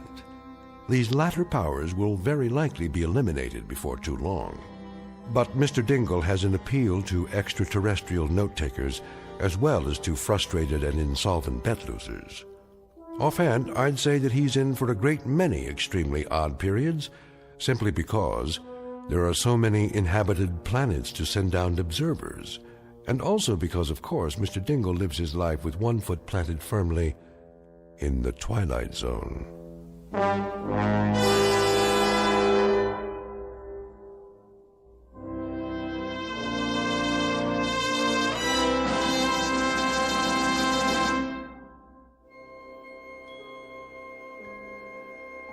Hi, this is Carl Amari, producer of the Twilight Zone radio dramas. I'd like to take a moment to tell you about our official website at twilightzoneradio.com, where you'll get the latest news and information on these Twilight Zone radio dramas. Plus, at twilightzoneradio.com, you can digitally download 3 free episodes or any of our episodes for only $1.95 each. In this age of ever-changing technology, we've decided to make these episodes instantly available to you by making the Twilight Zone radio dramas a digital download-only series. This means that this series will no longer be offered on CD. The CD collections at our website are now being offered while supplies last at buy one, get one free. So be sure to get your favorites before they're sold out. Be sure to visit us often, and I'll see you in the zone.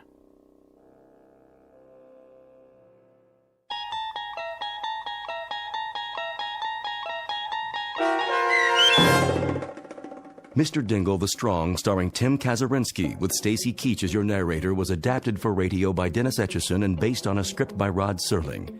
Heard in the cast were Peter DeVaria, Doug James, Richard Hensel, Turk Muller, Rick Peoples, Adam Tangway, Martin Hughes, Maria Stevens, Peggy Roeder, Roger Wolski, and Carl Amari. To learn more about the Twilight Zone radio dramas and to obtain audio cassettes and CDs of these programs, visit our website at twilightzoneradio.com. This copyrighted series is produced and directed by Carl Amari and Roger Wolski for Falcon Picture Group. Doug James speaking.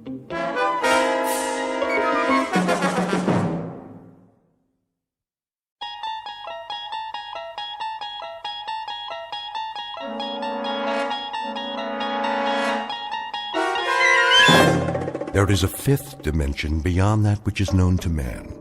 It is a dimension as vast as space and as timeless as infinity. It is the middle ground between light and shadow, and it lies between the pit of man's fears and the summit of his knowledge.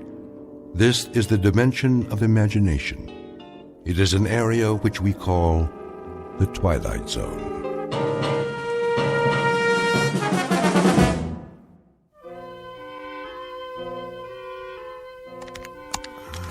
On hands plus shipment receipt Franklin? equals a total inventory. Franklin, dear, would you like something to eat? Not just now. Minus the number of products scanned. And we have a total sales from the period from... It's no trouble. Flora, please. I have to bring the books up to date before I go back to the store. The auditor's coming this afternoon. The period from the previous quarter through... But it's almost lunchtime. Take a break, Franklin. You know what they say, all work and no play. All right, make a sandwich if you want. Just let me finish this. I'll get it, dear. For the quarterly sales period ending... Yeah, for the quarterly sales period ending... Yes? Yes, this is Mrs. Gibbs. Do you want to talk to my... Oh, my. If it's for me, tell them I'm busy. Are you sure? Why, I can hardly believe it. When? You'll send all the information? Yes, that would be wonderful. But how... It was? You did? Well, I didn't think I had much of a chance. Oh, for the love of... I suppose that will be all right. I'll have to ask my husband. Oh, how exciting. Thank you so very, very much. Goodbye now. Ask me what? Franklin, you are not going to believe this. That was the salesman, wasn't it? No, Franklin. Well, not exactly. It was a sales representative. I'm going to report this to the phone company. They call at all hours, and the misguided believe that we can be talked into anything. What was it? Swampland in Florida? Gold and silver futures? A chance to get in on the ground floor. Franklin, sit down. What? I have something to tell you. Oh, no, you didn't. You filled out a coupon, and now some charming young pickpocket wants to stop by and show us a set of encyclopedias. Flora, I don't know how many times I've told you, those con artists have got one goal in mind, to relieve me of my wallet. Now, I've worked hard to save for our retirement. I'm not going to risk one penny of it to... Franklin, will you kindly be still? This isn't anything like that. I entered a contest. Why I use New Season liquid soap for all our personal and impersonal cleansing needs. A contest? Don't you know that the odds are at least several million to... I do know, Franklin, but I couldn't resist. And this time... Considering how much postage stamps cost these days, you might promise me that from now on... But, Franklin, we've won. What are you saying? Won what? A vacation. Flora, listen to my words and try to understand. I have no room in my life for such nonsense. This vacation, as you call it, is simply a clever way to sell us a timeshare in some godforsaken, alligator-infested... 3 days and 2 nights, including hotel, meals, and plane fare. And the catch? Franklin, I'm trying to tell you, there is no catch. I did it for us. Do you know how long it's been since we've had a vacation? Let Sherwin watch the store for a few days. You'll see. This will do wonders for you. And what, pray tell, is the location of our dream come true? Are you ready? Franklin, we've won a vacation for 2 in the fun capital of the world, Las Vegas, Nevada. Flora, why do I bother? You haven't heard a word I've said.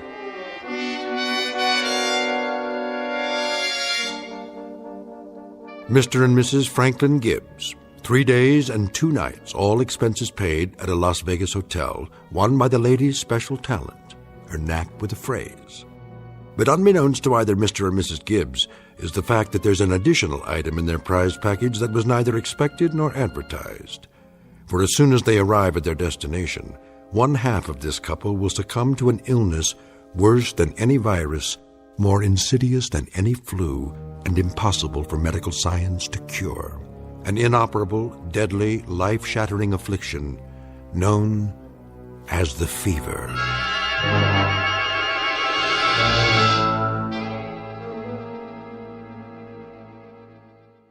And now, The Twilight Zone and our story, The Fever, starring Stacy Keach and Kathy Garver.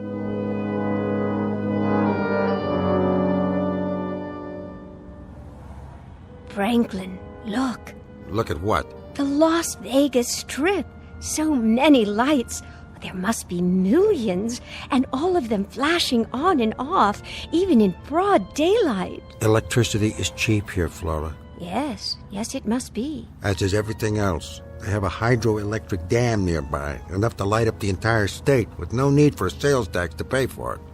as if the income from gambling wasn't enough. Oh, Triver, Yes, ma'am. may I ask you a question? Shoot. The people who come here, the tourists, such as my husband and myself, Uh-huh. do they, well, do any of them actually win?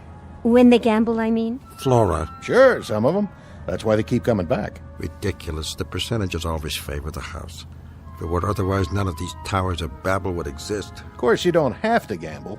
This town has plenty to offer. All you can eat, fabulous entertainment. Your taste runs to half-naked showgirls. Franklin, please. Strictly class now, sir.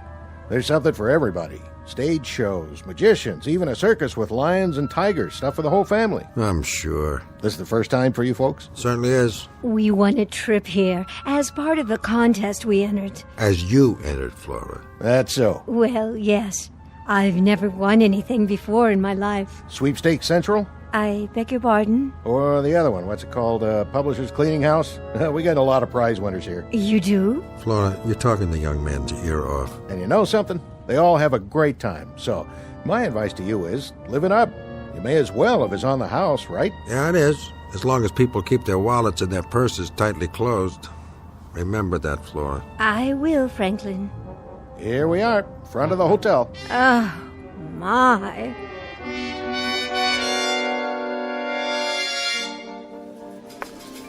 Drinks? Drinks, anyone? One more Scotch Rux. Yes, sir. This here silver dollar is all yours. Why, thank you, sir. If you make it fast. I only got a few more left and I'm out of here. Be right back. Drinks? Here goes nothing.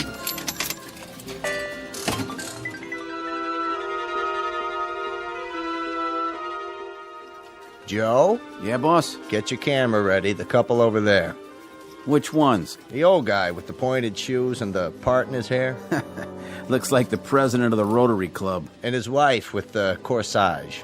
More contest winners, huh? You got it. Why I love something or other in 25 words or less. Couple of real charmers. The last of the big-time spenders. Come on. Oh, Franklin, isn't it exciting? If you like Sodom and Gomorrah. Well, well, Mr. and Mrs. Gibbs. All checked in, I see? Oh, yes. Yes, we are. Is your room comfortable? It's lovely, Mr. Henson. Just lovely. You make us feel... well, you make us feel... important. You are important, Mrs. Gibbs. After all, it's not every day we welcome a celebrated contest winner. No? Just every other day. I've brought our hotel photographer so we can get a picture of you and Mr. Gibbs for your hometown paper. That's so considerate. Isn't it, Franklin? Positively magnanimous. Can you stand closer together? Move right in, Mr. Gibbs. That's it. How about this, Joe? Looks good to me. Go ahead and take it then. Watch out for the flash. This is so exciting. You said that, Flora. I see nothing but spots in front of my eyes. If there's anything else I can do... It's the Elgin Bugle, Mr. Henson. How's that? Our newspaper, the Elgin Bugle. Of course. We'll send a copy right out to them. Enjoy yourself, folks. There's such a flavor to this place. Don't you think so, Franklin? This is one flavor I can do without. You know I've never approved of gambling. But this is different. It is no more different than it is moral. Gambling is gambling. However, Flora, it's your vacation. You want it. In good conscience, I must repeat to you what I've been saying all along. It's a miserable, terrible waste of time, but it's what you wanted, so... Franklin, try to enjoy it, won't you? For me, we haven't had a vacation in such a long time. That's quite correct. And isn't it a shame that we have to spend it this way? In a roadhouse whose chief stock in trade is semi-clad chorus girls and the sound of one-armed bandits. I must tell you, Flora, I must tell you, at this given moment, I feel somehow unclean. Oh, Franklin. Now what? Why, I don't know. I won! She did it! You sure did, Marge! Some sort of commotion. Wait here, Flora. The jackpot! I just knew! She had her lucky rabbit's foot. Well, it sure was! I gotta get one of those. Over here, Mr. Henson. Which machine? Number 13. Excuse me? Yeah? Oh, hello, Mr. Gibbs. Exactly how much did the young lady win? 3 specials in a row. That's 5 G's. 5? 5,000. 5,000 what? Dollars. What'd you think? For doing nothing but standing here and pulling the handle of this mechanical contraption? You got it, pal. Could be you next time, huh? Have a good one. I don't believe it. Surely it's some kind of publicity stunt. Flora? All bets down. Play the combinations, red and black. I need. Flora, where... Place your bets. Who wants insurance? Flora, where have you gone? What do you think you're doing? It's just a nickel machine, dear. We go to Las Vegas. We waste 3 days and 2 nights. We do it because that's your silly way of enjoying yourself. And it doesn't cost us anything. All well and good. But now you're spending money. Not even spending it, you're just throwing it away. This is when I have to take a firm hand. You're obviously not mature enough to... Please, Franklin, don't make a scene. I won't play. I promise. Very well, then. The nickel's already in. All right. Go ahead. Throw it away. There. You see? Nothing. Not very lucky, am I? I'm going back to the room. Franklin, it was only a nickel. 20 of them to make $1, and I work hard for those dollars. Kindly watch where you're going. Sure, buddy, sure. Hey, come over here. I want to show you something. I'm on my way to my room. You want a hot tip? Look at this machine. I've been working it for 1 hour and 30 minutes. This miserable, crummy, money-grabbing... here. You want it, you can have it. Really, I'm not a... It's all set to pay off. Only thing is, I'm tapped out. So I'm turning it over to you. I'm in a hurry. Go on, give it a try. It's a sure thing, I tell you. Please, I wouldn't even know how to. It's easy. Here's my last $1. You put it in the slot right here. Hey, let go of my hand. And drop it in. Then you pull the handle. I tell you, I'm not interested. Good. I'm giving you a gift here. It's all yours. Drinks? Anyone? Drinks on the house? Hey, sweetheart. You got one more for the road? Now, what's this supposed to mean? 2 cherries, indeed. What in the world?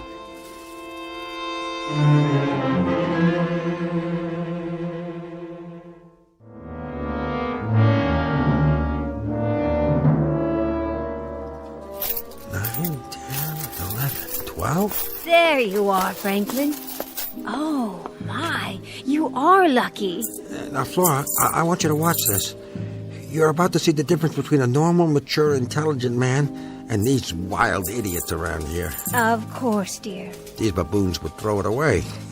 They'd compulsively put it right back into the machine, all of it. But not the Gibbses. No, we know the value of money. We're going to take these and put them safely in our room and go home with them. Come along, my dear. It's late afternoon already. I'd like to shave for dinner. Yes, dear. Yes, there's my machine. Your machine? Oh, hi there, buddy. I thought you were finished with it. I was, but I went and cashed the check. Gotta get my money back, right? Thanks for watching it for me. Let's go, Flo. Come on, baby. Yeah. Franklin. Did you say something? What, dear? Just now. Did you call my name? Why, no, dear. That's odd. I thought I heard... Heard what? Oh, no, nothing, Flo. No, nothing at all. Come along.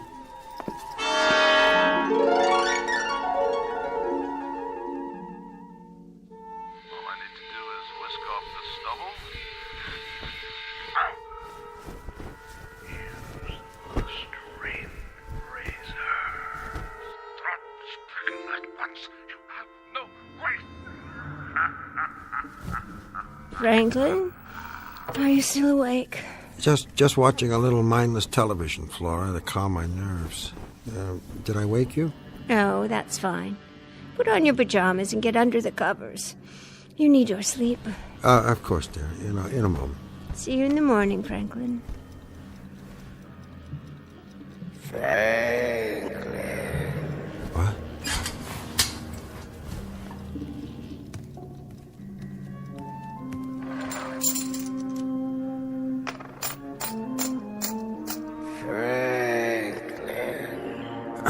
That's enough of that. Franklin? Something the matter? Nothing's the matter, except this money. What money? The silver dollars from that machine. This is not the kind of money I like to have in my possession. No. It's tainted, Flora. How can you say a thing like that? It's only... It's immoral at best. Nothing good can come of money won like this. I'm going to go down there and feed it back into the machine it came from. Get rid of it. Do you really think that's necessary? Of course I do. If there's one thing I know, Flora, it's morality. I will not have tainted money smelling up our pockets. I won't be long. You go back to sleep.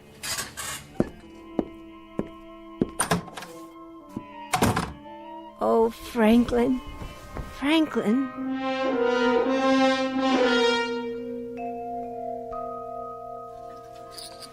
New shooter coming out. Line bets down. Hard ways. Any craps. Field bets. Come on, baby needs a new pair of shoes. Yo, 11. Winner. Pay the line. Front line winner. New bets down. 7 follows 11. Same shooter coming out. 7. Give me a 7. 7. Winner 7. Pay the dues. Collect the dough.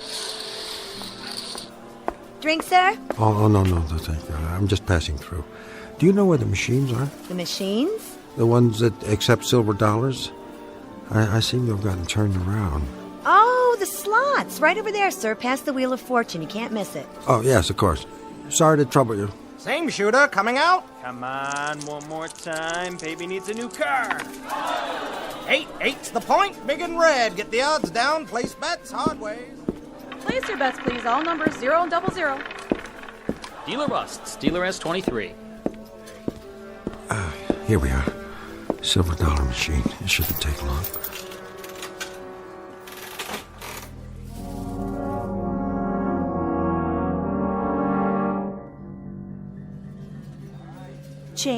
Change right here.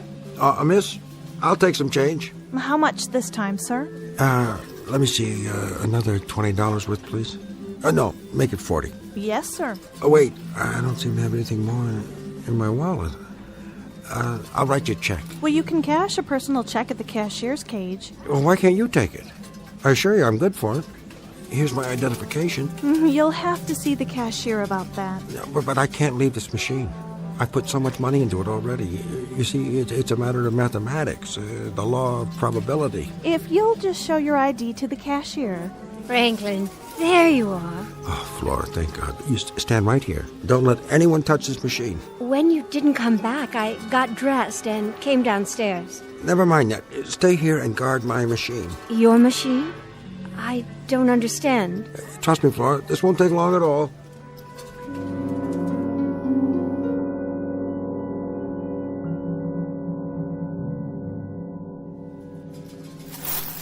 There.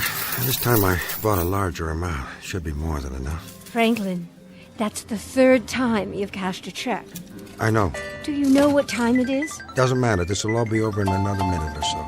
It's 12:05. After midnight, Franklin. You've spent a great deal of money already. I know that, too. Don't you think you ought to stop? How can I stop? As you say, I've lost a great deal of money. Temporarily invested is a better way to put it. I gotta win it back. But what if you don't? What if you don't win it back, Franklin? You've been standing here for more than 3 hours. I'm well aware of that, too. Darling, you know how awful you feel in the morning when you've been up too late at night? Flora, would you kindly shut your mouth? Can't stand a shrew. I'm sorry, Franklin. I'm only trying to... I know exactly what you're trying to do. I hate a woman who stands over my shoulder and sees to it that I have miserable luck. That's what you're doing to me now, Flora. You're giving me a wretched run of luck. Why don't you get out of here? Leave me alone. Please. People are listening. Yeah, the devil with them. I'm not concerned with people or what they think. I'm only concerned with one thing, and that's how to restore our bank account. Or don't you think that matters? I do. I do. Then stand aside, woman. You're not going to stop me, are you? No. No, dear. What I'm concerned about right now is this machine. Its infernal, inhuman logic, the way it lets you win a little and then takes it all back. It teases you, Flora. It holds out promises. It wheedles and controls. It sucks you in, and then when it has you in its grip... But I will not give up. It thinks it can wear me down? Well, perhaps it can with the rest of these buffoons, but Not Franklin Gibbs. No, sir. This is a battle of wills between man and machine, between the human and the inhuman, and the machine will not win. Oranges, lemons, pears, the occasional cherry, all wasted on me. I will not be fooled. I know how to calculate the true odds. As for this one-armed bandit, your time is near. After that, you'll be relegated to the junk heap where you belong.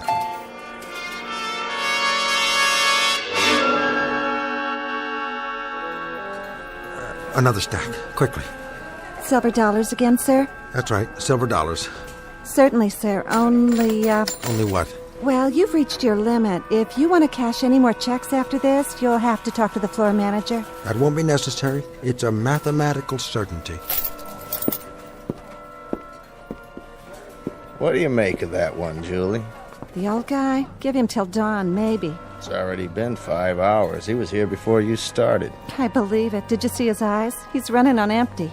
Man, oh man. When those straight arrow types get hooked, they really get hooked. He tells me he's got it figured out mathematically. He's bound to hit the jackpot if he just keeps at it long enough. Poor old fella. Him and his wife, he should pack it in and go back home while he still has a home to go to.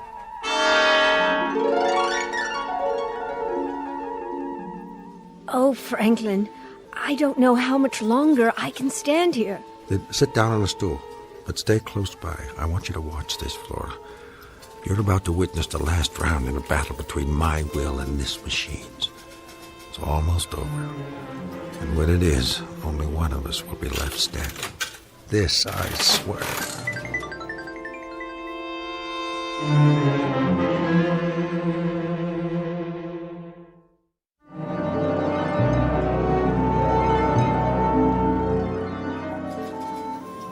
Franklin, you look so pale. Somebody give me a drink of water. Why don't you sit down? You see what the sign says? Special jackpot, $10,000. She's bound to come up. You just gotta stay with her long enough, that's all. Here's your water, sir. Oh, thank you. Can I get you folks anything else? The restaurant's serving breakfast. Nothing for me. On the house, steak and eggs, whatever you like. Take it easy. Recharge the old batteries. What do you say, dear? You go ahead if you like. I'm gonna see this through. How's he holding up? He's still standing, but just barely. How about his credit line? Well, the check guarantee card says he's good for it. To tell you the truth, I don't mind taking the man's money, but if he stands there another hour, we may have to take it out of his estate.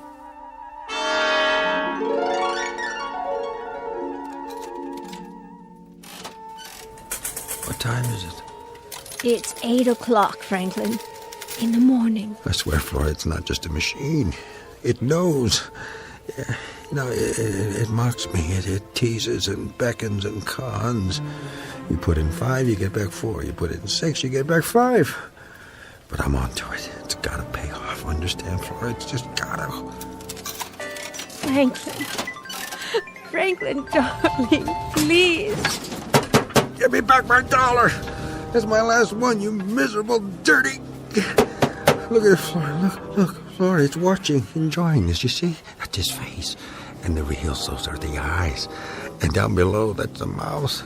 I tell you, it's not just a mechanical thing. It knows. Give it back. Give it back. Give it to me. Don't, Franklin. You'll hurt yourself. Yeah, well, we'll see about that.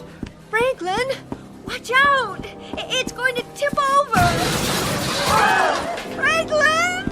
Get him off that thing. Sure, boss. Be careful with him. He put a pretty good dent in it, Mr. Henson. It's all right, folks. Just a little accident. This machine's out of order till further notice. He took my dollar. Get him out of here. He needs a doctor. You want I should help him to his room? Bring him to my office. Find a doctor and tell him to meet us there. He don't want to go, boss. Monster, he owes me $1. My last dollar.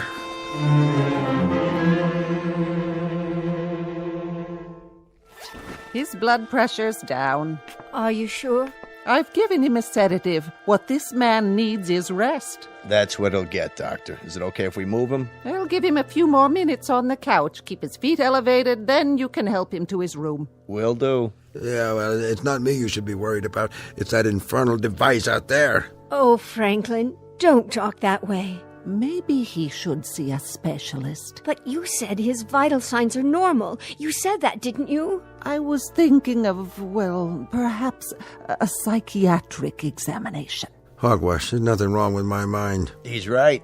I've seen things in this casino. People lose track of time, forget to sleep. Well, then I suggest you let him do exactly that. Sleep. Sleep, yes. Yes, that's all he needs. Here are some pills to help him relax. Give him one along with a light meal and see that he drinks plenty of fluids. The most important thing for now is no more stress. Thanks for coming, Doctor. Here's my card, Mrs. Gibbs. If you have any more problems, anything at all, you give me a call. I will. Problems? What problems? All I need is for you to get that machine working again. Then you'll see. You'll all see. It's ready to pay off. Franklin, that's enough of that kind of talk. Listen, Mr. Gibbs, it's a game of chance, all right? Think of that slot machine as a random number generator. Sometimes your number comes up, sometimes it doesn't. That's why they call it gambling. If anyone could predict it, we couldn't stay in business. But look at it this way. You're here to have a good time. Please try to think of it that way. A great time on us. Your room's comped, so's your food. How about if I throw in a couple of show tickets? What kind of show? The French can, I presume? Franklin. I could even... Well, I guess I could extend your stay by another day. That way you'd have time to rest up and enjoy yourselves, the both of you. Yes. Oh, yes. You're very, very kind, Mr. Henson. Now, Franklin, as soon as you're ready, we'll go up on the elevator to our lovely room and have a real night's sleep. For as long as we like. Won't that be wonderful?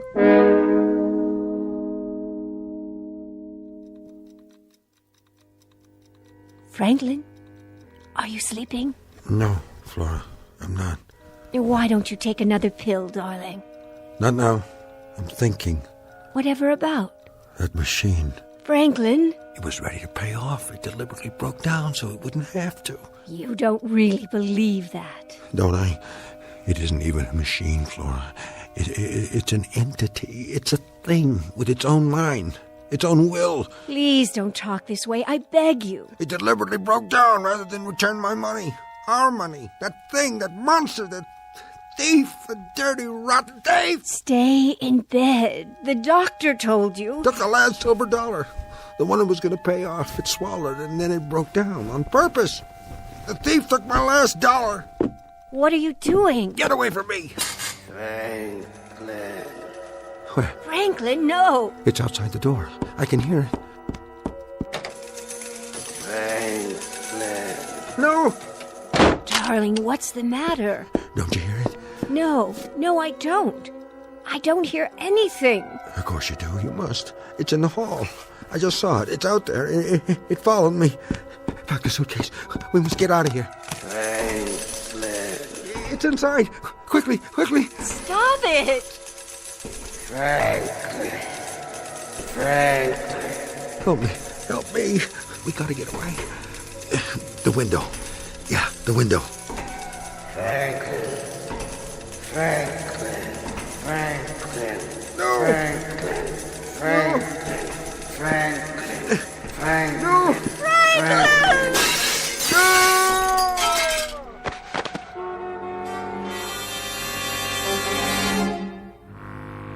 That man! Somebody get help! Call an ambulance!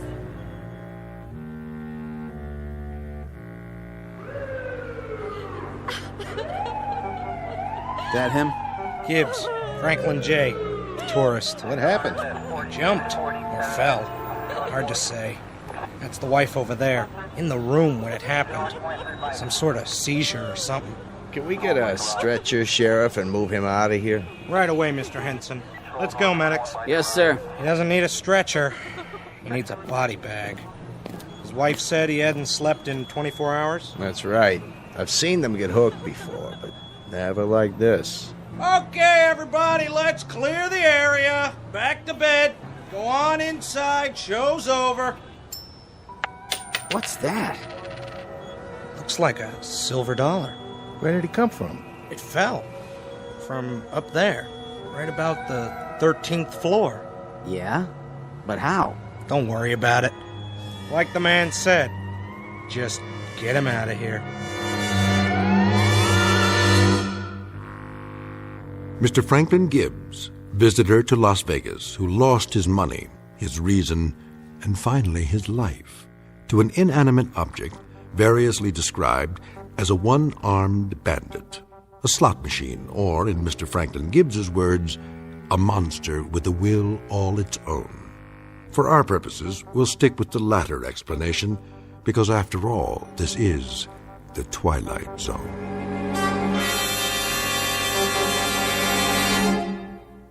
More from the Twilight Zone after this. Hi, this is Carl Amari, producer of the Twilight Zone radio dramas. I'd like to take a moment to tell you about our official website at twilightzoneradio.com, where you'll get the latest news and information on these Twilight Zone radio dramas. Plus, at twilightzoneradio.com, you can digitally download 3 free episodes or any of our episodes for only $1.95 each. In this age of ever-changing technology, we've decided to make these episodes instantly available to you by making the Twilight Zone radio dramas a digital download-only series. This means that this series will no longer be offered on CD. The CD collections at our website are now being offered, while supplies last, at buy one, get one free. So be sure to get your favorites before they're sold out. Be sure to visit us often, and I'll see you in the zone.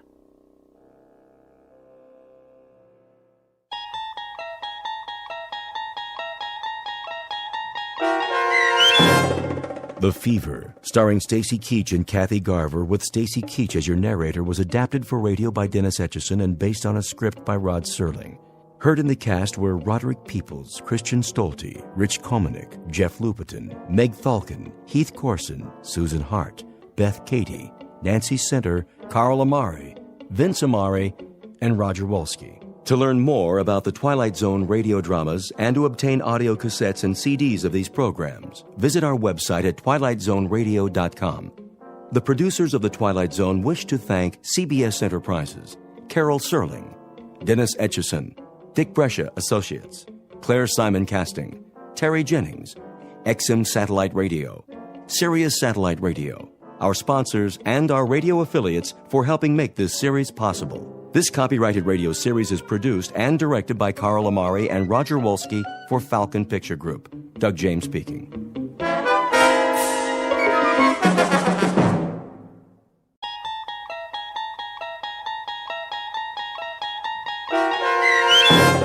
A World of Difference, starring Luke Perry, with Stacy Keach as your narrator, was adapted for radio by Dennis Etchison and written for The Twilight Zone by Richard Matheson. Heard in the cast were Elizabeth Lado, Christian Stolte, David Darlow, Doug James, Jeff Lupetin, Sarah Wellington, Maggie Carney, Carl Amari, Roger Wolski, Vince Amari, Amanda Amari, Sarah Court, and Anna Sveruzza. To learn more about the Twilight Zone radio dramas and to obtain audio cassettes and CDs of these programs, visit our website at twilightzoneradio.com. The producers of The Twilight Zone wish to thank CBS Enterprises, Carol Serling, Dennis Etchison, Dick Brescia Associates, Claire Simon Casting, Terry Jennings, XM Satellite Radio, Sirius Satellite Radio, our sponsors, and our radio affiliates for helping make this series possible. This copyrighted radio series is produced and directed by Carl Amari and Roger Wolski for Falcon Picture Group. Doug James speaking.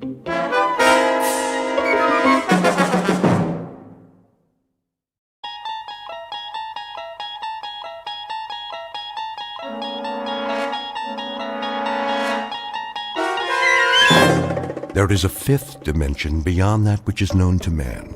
It is a dimension as vast as space and as timeless as infinity. It is the middle ground between light and shadow, and it lies between the pit of man's fears and the summit of his knowledge. This is the dimension of imagination. It is an area which we call the Twilight Zone.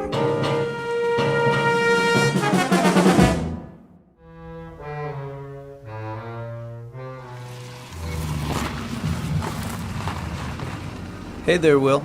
Morning, Mr. Reagan. Reagan? Yeah, that's a good one. Yeah, you want to open the gate? Yeah, I guess it is. A good one. Want to let me in on it? Let you in on what? You called me Will. Yeah, so? So, my name's Harold, you know that. Since when? How long you been working here? Oh, long time.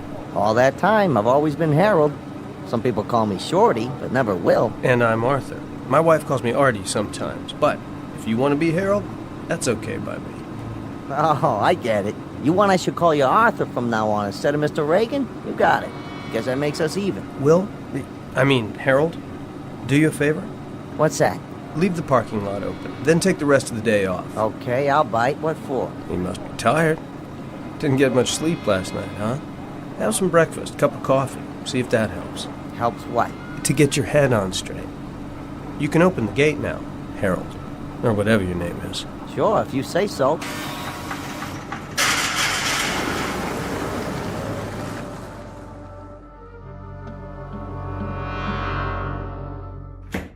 Morning, Sally. Oh, good morning, Mr. Curtis. I just got here myself. I hope I'm not late. No, I thought I'd better get an early start. I have to leave about 3. You do? My wife and I haven't gotten a thing for Tina's birthday yet. That's right. The party's Saturday afternoon, isn't it? If my daughter can last that long. Excited? She sure is. It's all she can think about. Are the Matson contracts ready? Right here. I finished them before I left last night. Good. I'll look them over in my office. Well, back to the grindstone. Yes, sir. Oh, I almost forgot. Would you call the airline for me? See if you can get those reservations changed from Monday to Saturday. Will do. Straining at the leash to get out of town? You bet. It's the first real vacation Marion and I have had in years. So I figure, why lose a whole weekend before starting out? I don't blame you. Saturday night, it's San Francisco. Here we come. Hold all calls for a few minutes, will you? I want to tell my wife. Certainly, sir. Hope her mother can take Tina after the party.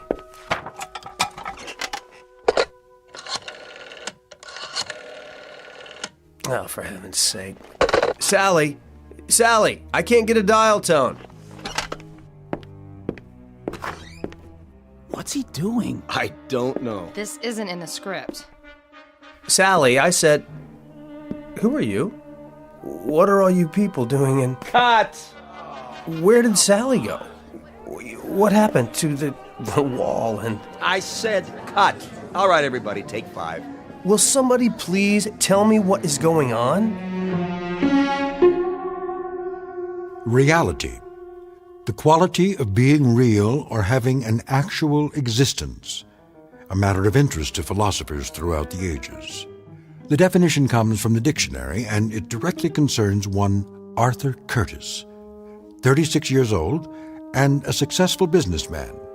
Or so he believes. Mr. Curtis is about to discover that the line between reality and unreality can be very thin indeed. In fact, under certain conditions, it may be less than thin. It may be invisible. At least in the Twilight Zone.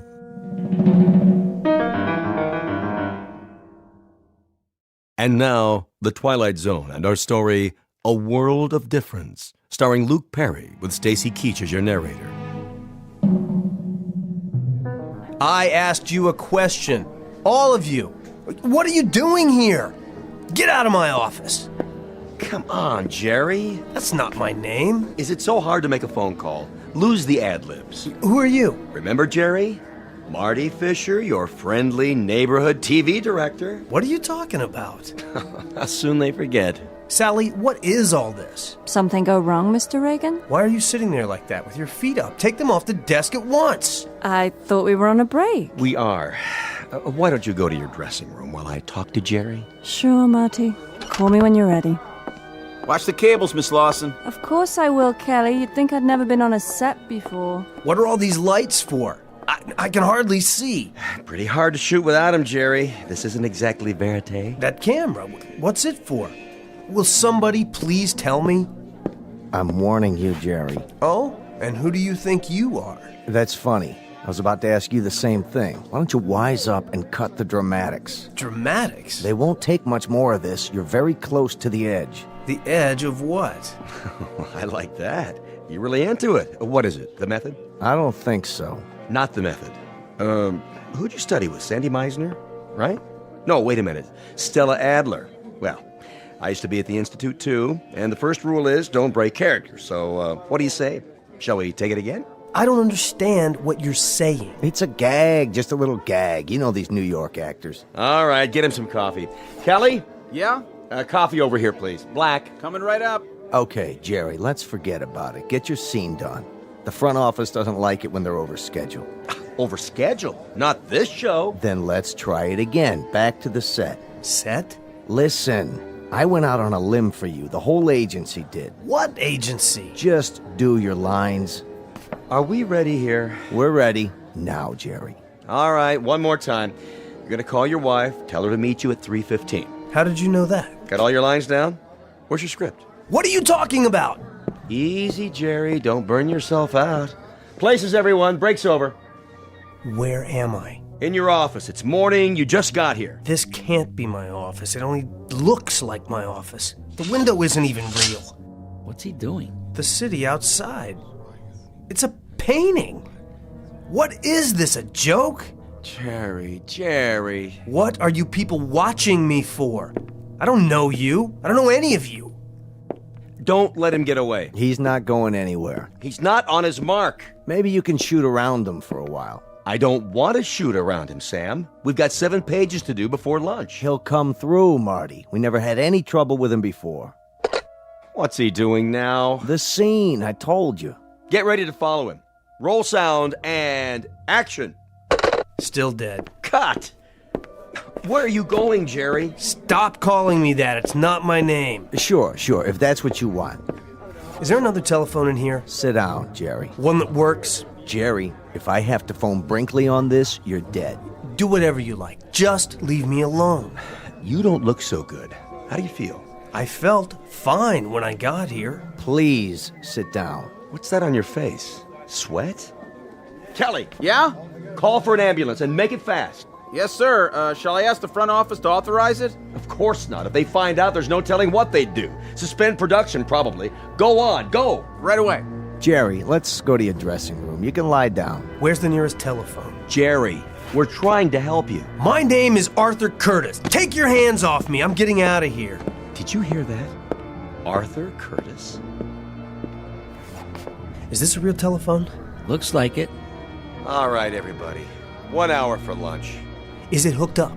Should be. The number. What's the number? Search me. Operator, number please. I don't know. I can't think. I'll connect you with information. Yes, please. Directory information. Hello. Would you give me the number of Arthur Curtis? 22437 Ventnor Road, Woodland Hills. Checking. On Ventnor. Ventner. I have no listing for a Curtis at that address. What? You must be mistaken. Jerry? Listen, it's my own home. I'm Arthur Curtis. I just can't remember the number at the moment. Will you? If it's an unlisted number. It's not an unlisted number. At least I don't think it is. Look, would you try again? I know there's a phone there. I'm sorry, sir. Jerry, put the phone down. You're wrong, operator. Connect me with your supervisor. Let's go to your dressing room. Listen. Give me the phone. What are you doing? You're not yourself. You're sick. Get your hands off me. I'm trying to help. Well, I don't need it. I'm getting out of here. Where are you going? Home. Jerry, somebody stop him.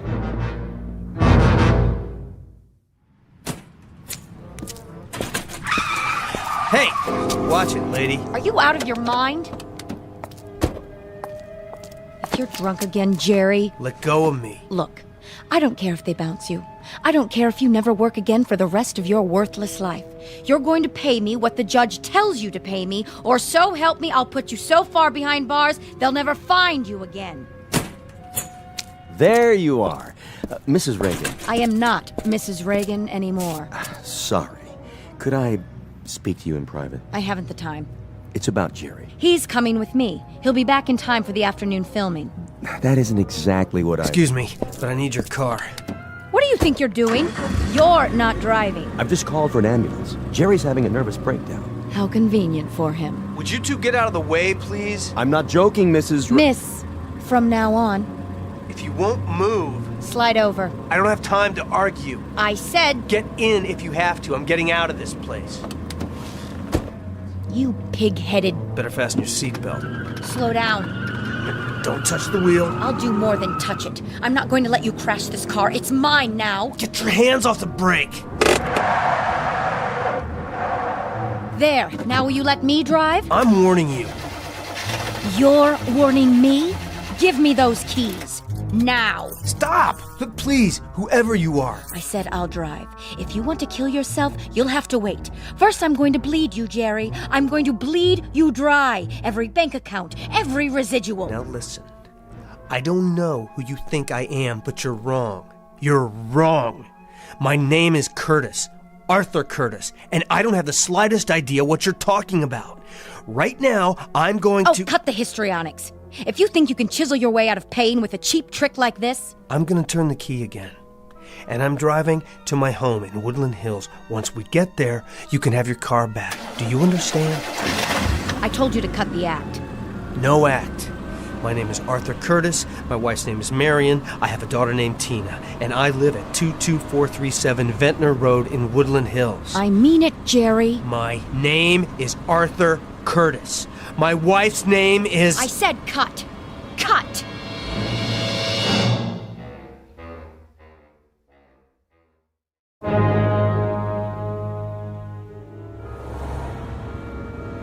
I don't understand. I've made this turn twice now. Let me know when the grand tour is over, will you? I don't know where I am. And yet I must. This is my neighborhood. I live here.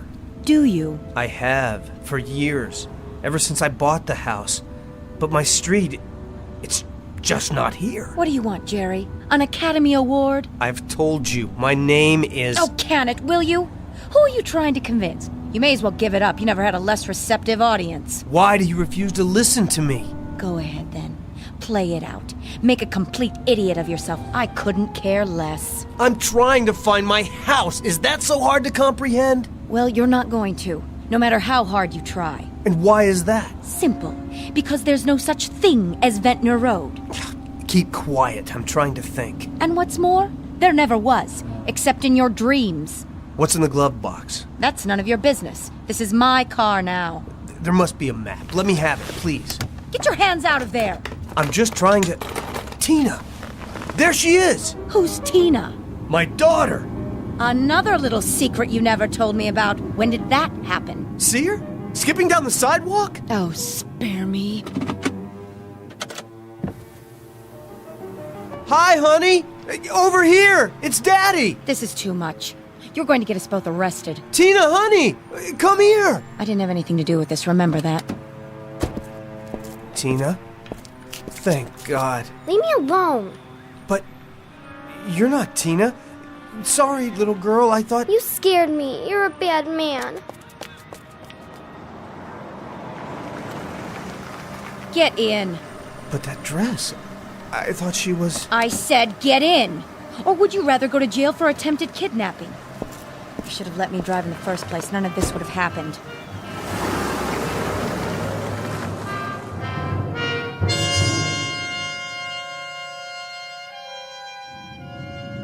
Why are you stopping? Because this is the end of the line. Here? Oh, don't tell me you're going to play surprised. But I've never seen this house before. You just won't quit, will you? That's Brinkley's car out front. What does he want? Who's Brinkley? Pound of flesh, probably. Well, he'll have to wait his turn. Coming? I can't stay here. I have to go. I said I'd get you back for the afternoon shooting. I mean home. You are home. Who's home? Move it, Buster. Or would you rather sit out here? Fine with me. Suit yourself, but I promise you you'll regret it. Where are we? Come on inside. Fix yourself a drink. A little hair of the dog? Maybe that'll do it.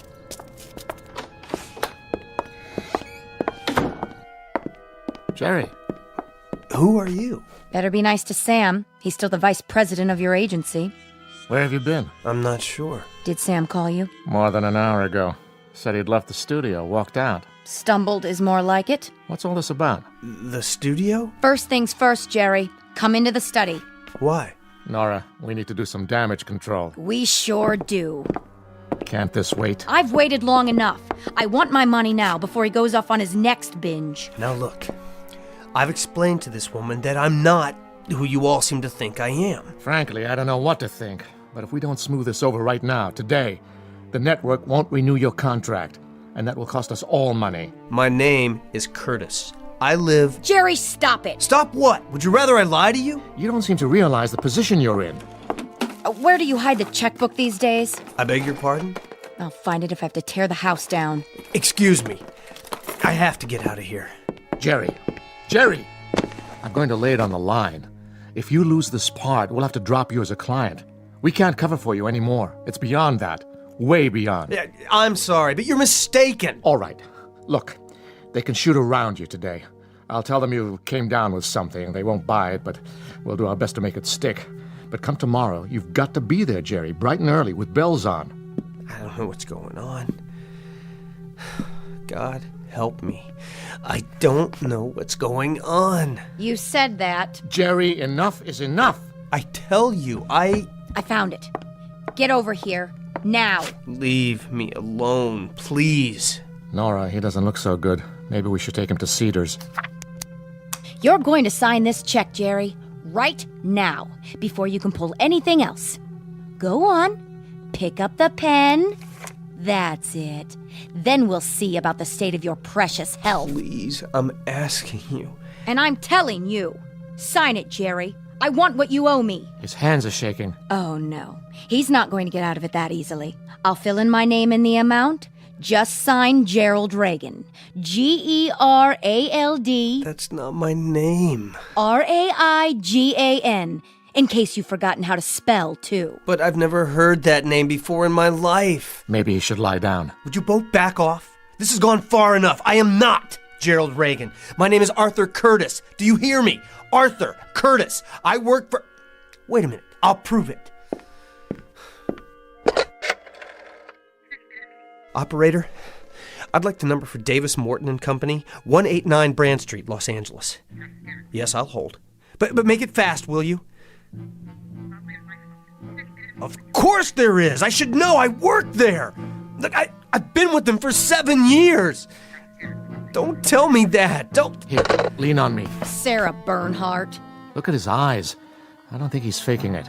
Awfully good timing, if you ask me. Help me to get him to the other room. What? What is happening to me?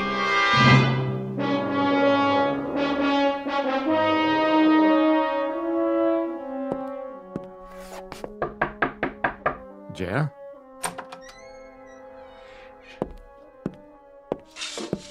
What are you doing? Just closing the blinds. Don't bother.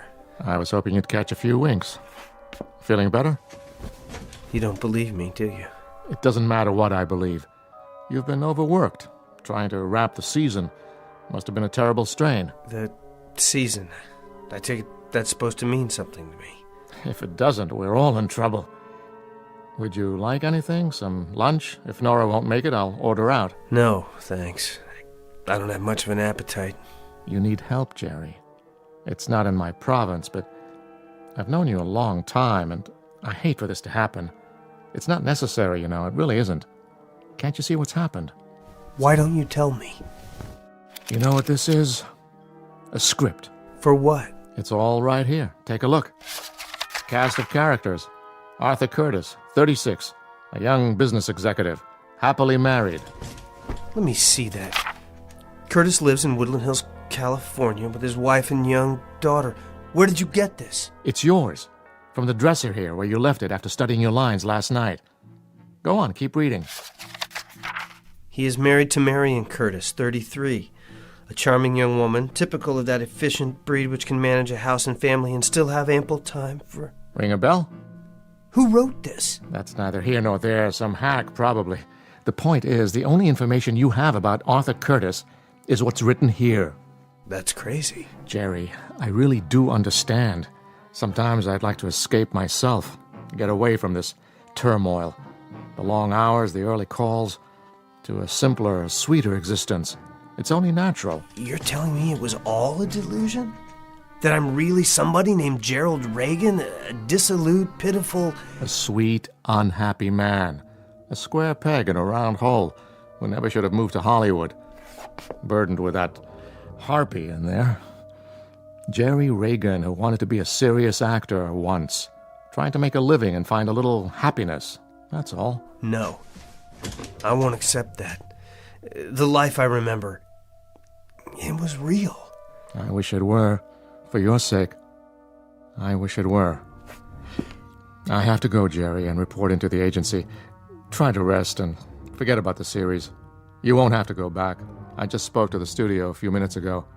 They're canceling production. Production on what? You may as well give me the script. I'll toss it for you. It doesn't matter now. I'm sorry, but Arthur Curtis is dead.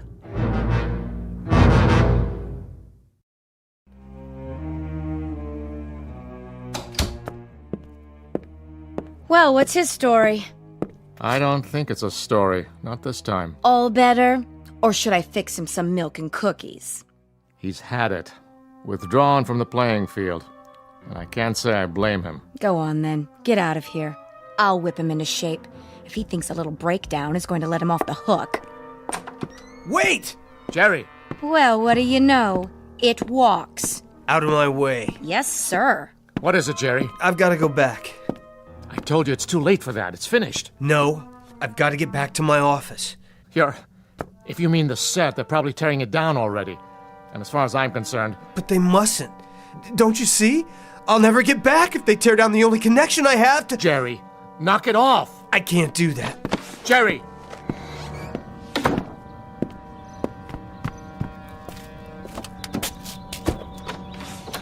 Careful, Jerry, that's my car!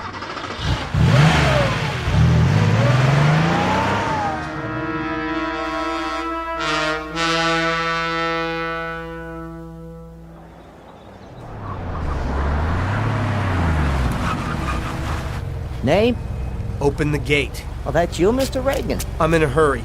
Oh, sure. Nice car. What happened to your... Now, Harold. Well, see, your name's not on the list anymore. I mean, Reagan's not. That other one you gave me. What did you say it was? Curtis something? I don't have time for this. Hey, did you get fired? Real sorry to hear it. Or maybe you quit. Either way, I'm not supposed to... Stand back. Huh? No, I was just saying...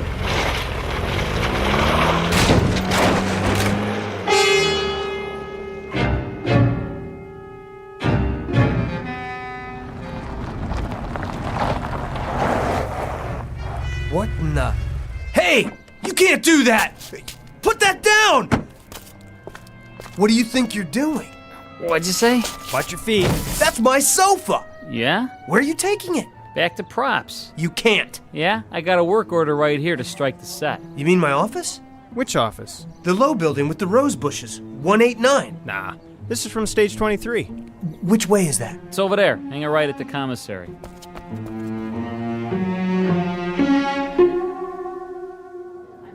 Take the wall down? Not yet. Get the desk and chairs. Where do you want them? Hold on! Pardon me, Mr. Reagan? Don't touch the desk yet. Or the chair. No? How come? I have to get something. Oh, sure. Go ahead. It'll take us a while. Too bad, huh? Nice set. Real nice. Kind of sorry to see it go.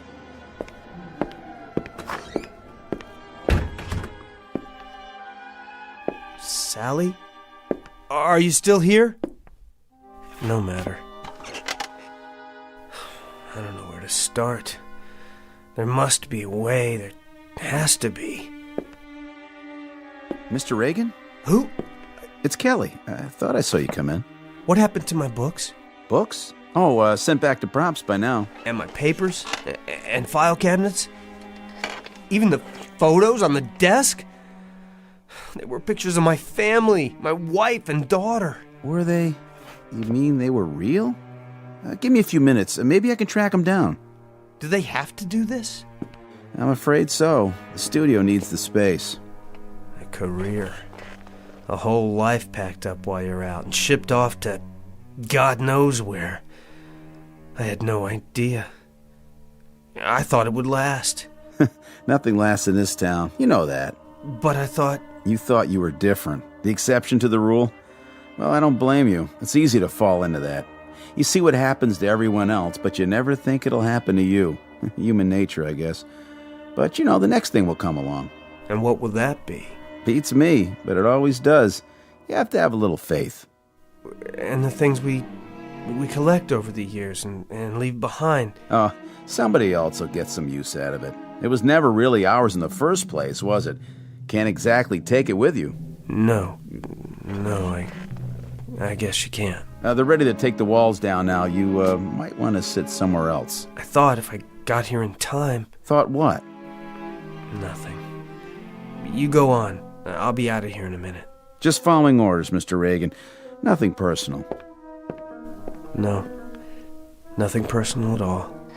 Marion, don't leave me. Don't leave me here. Mr. Curtis? Sally? Mr. Curtis, oh, there you are. I thought you'd gone home. What? Somebody's here to see you. Go ahead, Mrs. Curtis. Arthur? Marion! Honey, I don't understand. You don't? Where have you been? I've been phoning all day. Marion, is it really you? Well, who else would it be? Honestly, Sally kept saying you were out. Out? What does that mean? She couldn't imagine where you'd gone. She didn't see you leave. I had some business to attend to. I got lost on the way back. You did? How do you mean? It doesn't matter. I'm back now. Oh, just let me sit down for a second. These new shoes are... Why, where's your sofa? I won't need it anymore. Marion, let's get out of here. But I just got here. I didn't think you'd mind. I thought you might want to have dinner on the way home. That sounds wonderful. Oh, and I wanted to tell you, I got something for Tina's party. That doll she's so crazy about. Now, Marion, let's go right now. Artie, are you all right? Yes, I am now. You're looking a little tired. A hard day? Very. Where were you? It's a long story. Mr. Curtis. Sally? What is the matter with you, dear? You look as if you've seen a ghost. Leaving now? Did you make that call to the airlines? Yes, sir. They sent the tickets over this afternoon. I have them right here. Let me see. Plane tickets for our trip? Are they all right? Yes, they're perfect. Ready to strike the office. Get those lamps and tables out of there. Okay. Honey, you look so peculiar. Is something the matter? Can you hear that? Hear what? Over here, boys. Please, Marion, let's go on our vacation right away. Let's not wait. What is wrong with you? Nothing, sweetheart. Just let me hold you. I don't want to lose you. Not much chance of that. Oh, Artie, I've never seen you like this. We'll take Tina to your mother's and go right to the airport. But I'm not packed. We'll pick up what we need when we get there. Oh, Marion, it's very, very important. Well, if it matters that much to you, I suppose. Then let's go, now.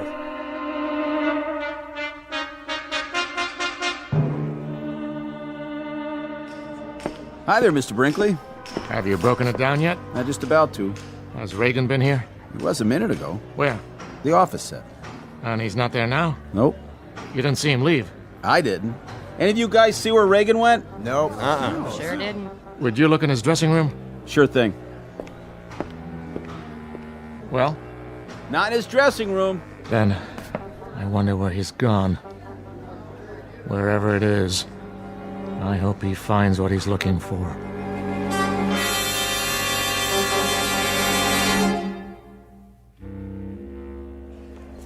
Flight 23 departing at Gate 5. Last call, Flight 23 to San Francisco.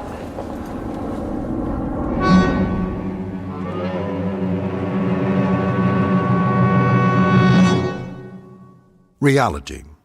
The quality of being real or having an actual experience. Words of definition from a book we call the dictionary.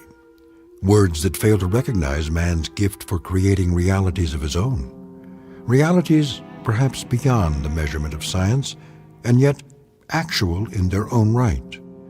Realities existing in that vast and timeless middle ground between light and shadow, the dimension of imagination, also known as the Twilight Zone.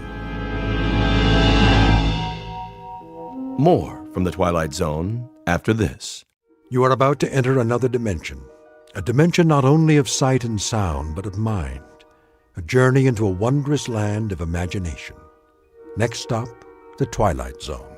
Hi, this is Stacy Keach. I'd like to take a moment to tell you about our Twilight Zone website at twilightzoneradio.com. At twilightzoneradio.com, you'll find the latest information on these Twilight Zone radio dramas, including behind-the-scenes photographs, plus the newest product releases, trivia contests, ways to contact us, other Twilight Zone-related info and merchandise, plus links to other fascinating websites. So make your next stop twilightzoneradio.com.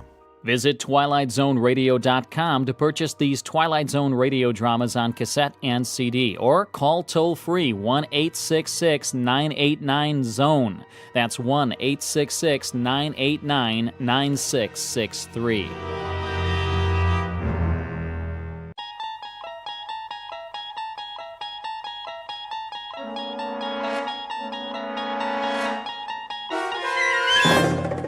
You unlock this door with the key of imagination. Beyond it is another dimension, a dimension of sound, a dimension of sight, a dimension of mind. You're moving into a land of both shadow and substance, of things and ideas. You've just crossed over into the Twilight Zone.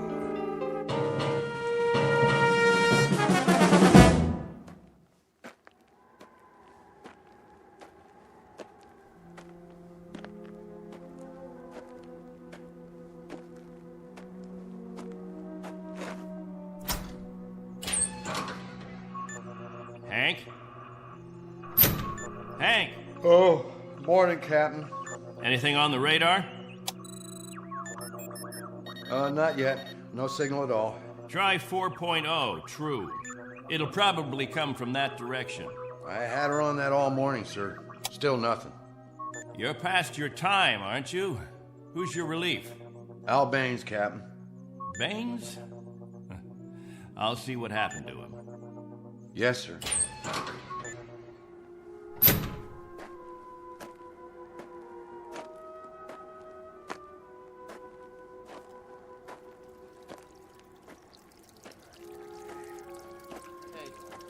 Morning, all. Anything yet? Afraid not. They lost, you figure? There's no telling. Okay if we fill our containers now?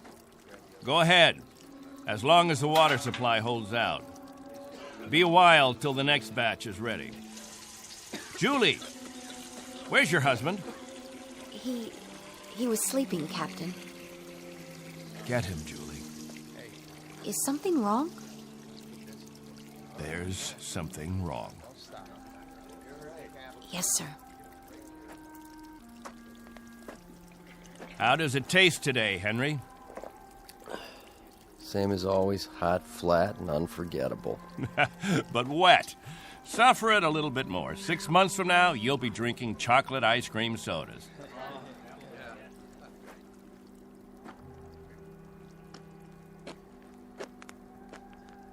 You want to see me, Captain? There's a man in the radar tower who'd like to see you, Al. He would have liked to see you 2 hours ago when you were supposed to relieve him. I overslept. Tell that to Hank Parker up there in the tower. Tell him you overslept, and then be good enough to tell him, Al, that you'll stand his watch all day tomorrow. That's not fair, Captain. It doesn't happen often. Once is too often, Al. More than once is intolerable. And many more than once is a case history of Albert Baines who likes his sleep. I prefer it to a stupid game in the hot sun, both of them. A game, Al? What are we listening for? 30 years of 2 shifts a day. What have we ever heard? Wind noise. And what have we ever picked up on the radar screen? Dust particles? But anything to make you happy, Captain. You listen to me. There's a ship on its way, and when it reaches this atmosphere, it may want to be vectored in. They may want landing instructions, wind direction, ground temperature. And if Al Baines is in the sack, we may spend the rest of our lives here. Is that what makes you happy, Al? How do we know there's a ship out there, Captain? A lot of garbled static 2 months ago that you told us was a message, and then nothing. 2 whole months, and you decide there's a ship coming here to take us back. You make the rules and set the watches and plan the days, and now you tell us the Messiah is coming. And you tell us to pray? The difference between you and me, Captain Benteen, is that I do my dreaming when I'm asleep. You do yours on your feet.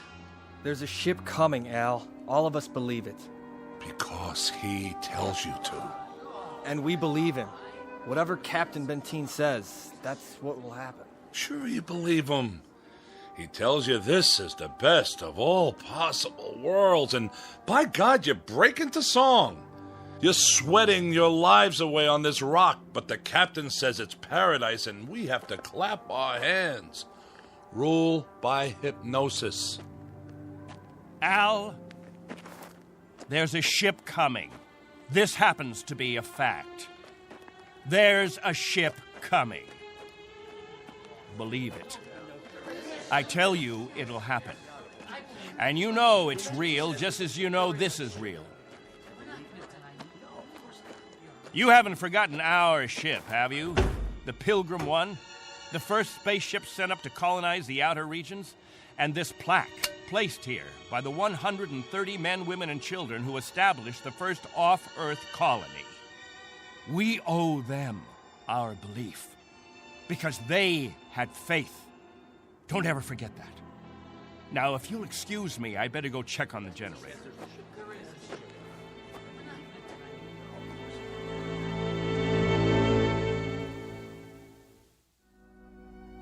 This is William Benteen, who officiates on a small outpost in space. An outpost slowly disintegrating under the heat of 2 suns, with the holes, the cracks, the fissures that are the residue of despair. He tries to fill them with faith and to retain a faith of his own. This is a remnant society, a handful of people who left the earth looking for a millennium, a place without war, without jeopardy, without fear. What they found was a lonely, barren place whose only industry was survival. And this is what they have done for decades, survive. Until the memory of the earth, they came from what has become an indistinct and shadowed recollection of another time and another place. 2 months ago, a signal from Earth announced that a ship would be coming to pick them up and take them home. In just a moment, we'll hear more of that ship, more of that home, and what it takes out of mind and body to reach it. Because this outpost is located in the far reaches of the Twilight Zone.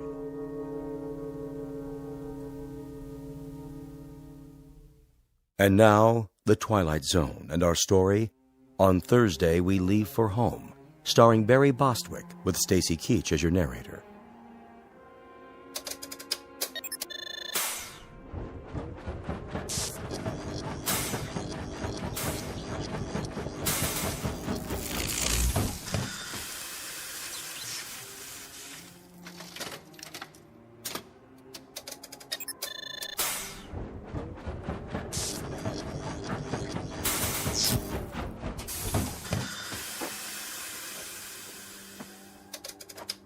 Can't keep the generator running, sir. No wonder. Look at these wires. They're rotten. That's all we got, Captain. No backup? This is it. Any insulation? That's all gone, too. We used it on the converter belts. Well, we have to get the current running somehow. If that refrigeration unit stays off, the temperature in the underground rooms will go up 50 degrees. Well, we could stop the saltwater converter for a day or so, switch the parts. Then we'll have to do that. Tell the people to fill up all the jugs they have. We'll be shutting off the water in 6 hours. Yes, sir. Captain, what about the ship? It's on the way. We know that much. Then everything will be different. When we get back, the things that are old and worn out, we'll throw them away. Just throw them away. Captain Benteen. What? The main square. Come quick.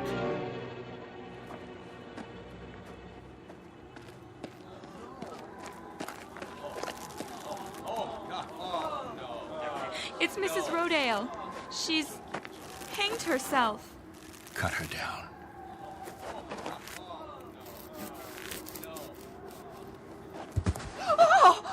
Mommy, what happened? Is that lady all right? Get them out of here. Come, children. God have mercy on her. You men there prepare her. We'll bury her in an hour. Yes, sir.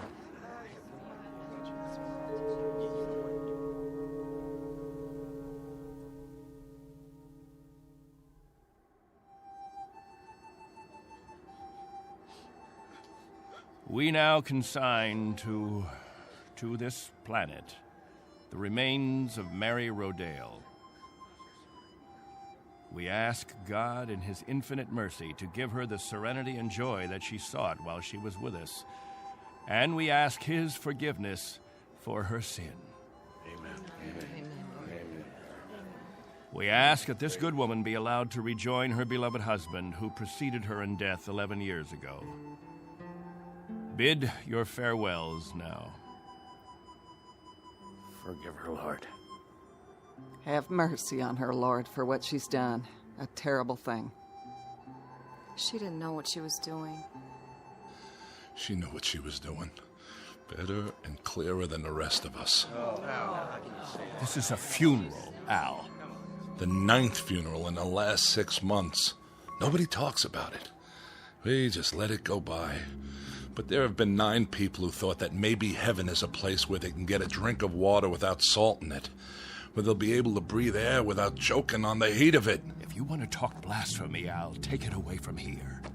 I'm talking truth, Captain Benteen. I'm saying that this woman and the others, they took their own lives because living became intolerable. And I say that dying was their right. Anything else? Just this question.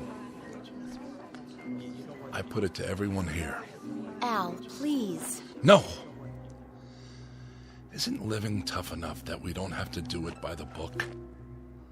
Isn't it hot and blinding and miserable enough that there shouldn't have to be rules? So that we shouldn't have to suffer by the numbers? Will anyone make the simple observation that there's far more happiness going into that hole than what's left above ground?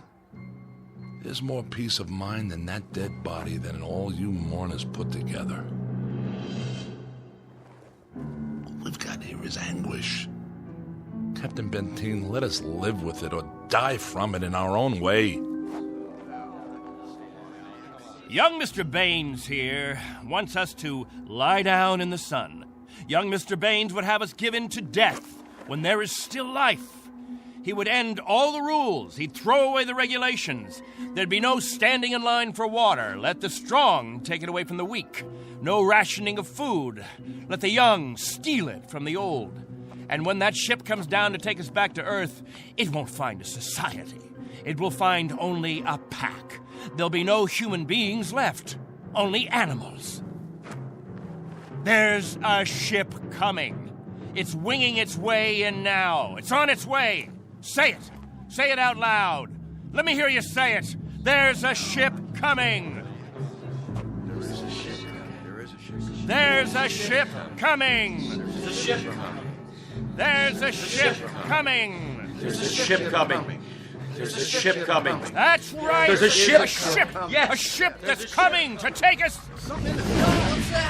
Hear that? Can you hear that, everyone? Do you hear? It's the... Meteor storm! It's a meteor storm! Find shelter! Get inside! Up to the cave!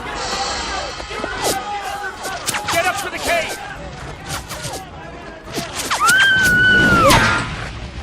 Julie! It's Julie. She's bleeding. Quickly! We have to move. I can't. Something hit my arm. I think it's broken. Stand aside. I'll carry it.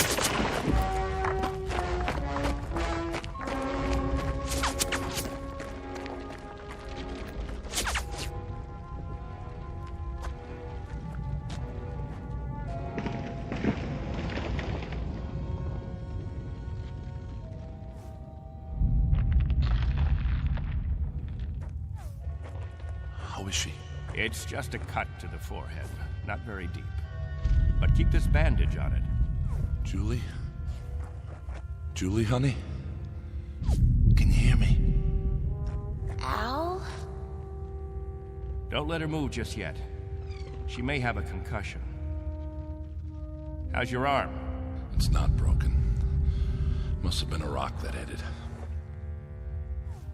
Captain, thank you. For a little first aid. No thanks necessary. I deliver babies, too. You might want to keep that in mind. Now, I'd better go see to the others.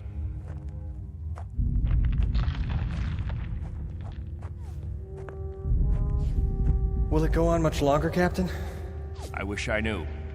It sounds like it's spending itself. I've seen meteor storms before, Captain, but nothing this size. What about the damage, Henry? 2 underground cells destroyed. At least, that's what it looked like from out front. Everybody accounted for? I think we're all here, Captain. I've checked. Nobody's missing. Thank God. Everyone try to stay calm. The worst of it is over.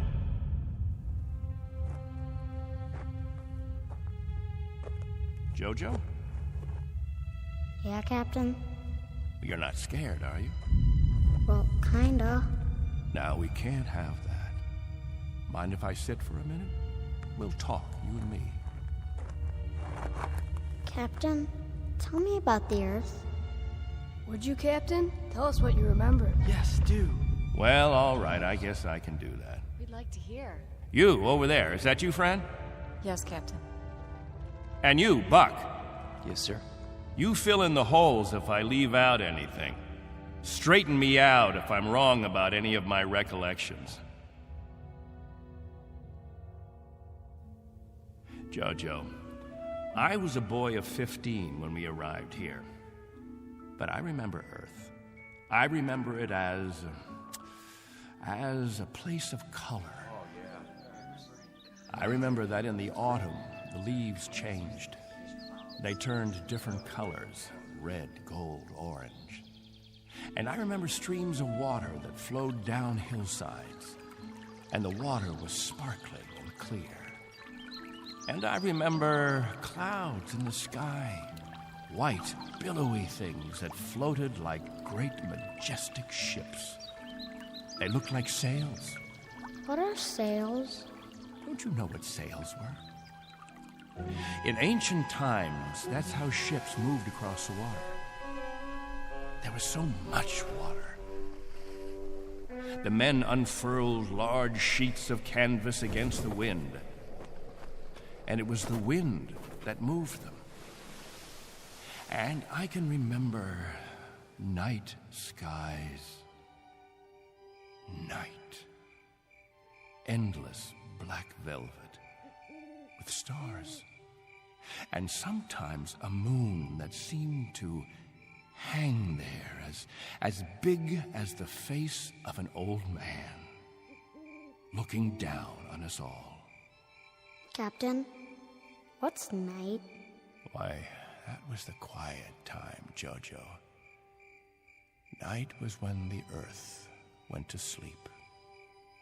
It was the cover it pulled over itself. Not like here, with 2 suns always shining, always burning. It was a darkness that felt like a cool hand brushing over tired eyes.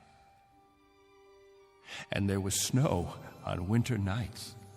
Gossamer things that drifted down and turned the earth all white. And we could build snowmen the next morning and see our breath in the air. And it was good then. It was right. So, why did you leave there? Oh, we thought we could find another Earth, Jojo. Then we found this. We thought we could escape war. We thought we could build an even better place.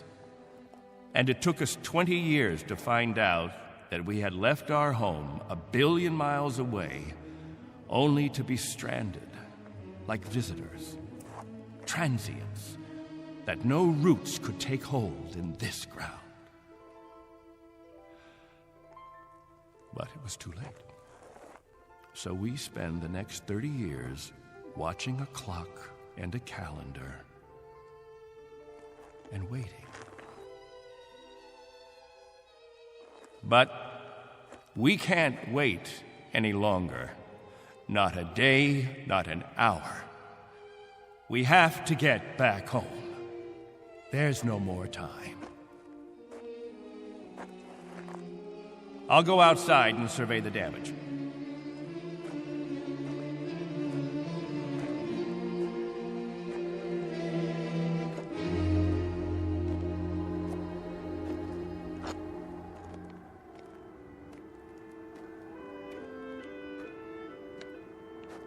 Not much harm.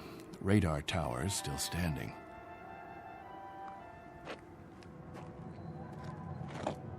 What? Why, it's... Al! Al Baines, do you hear that noise? All of you, come out here. Do you hear it? What is that?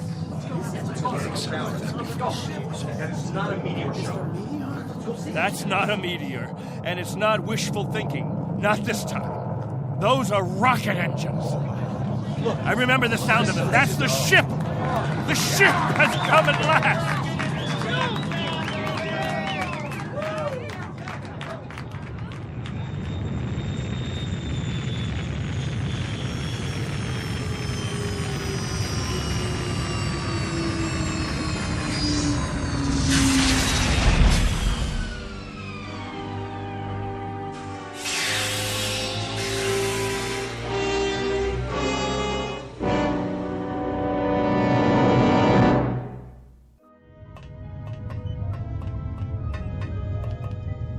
Wow, what a ship.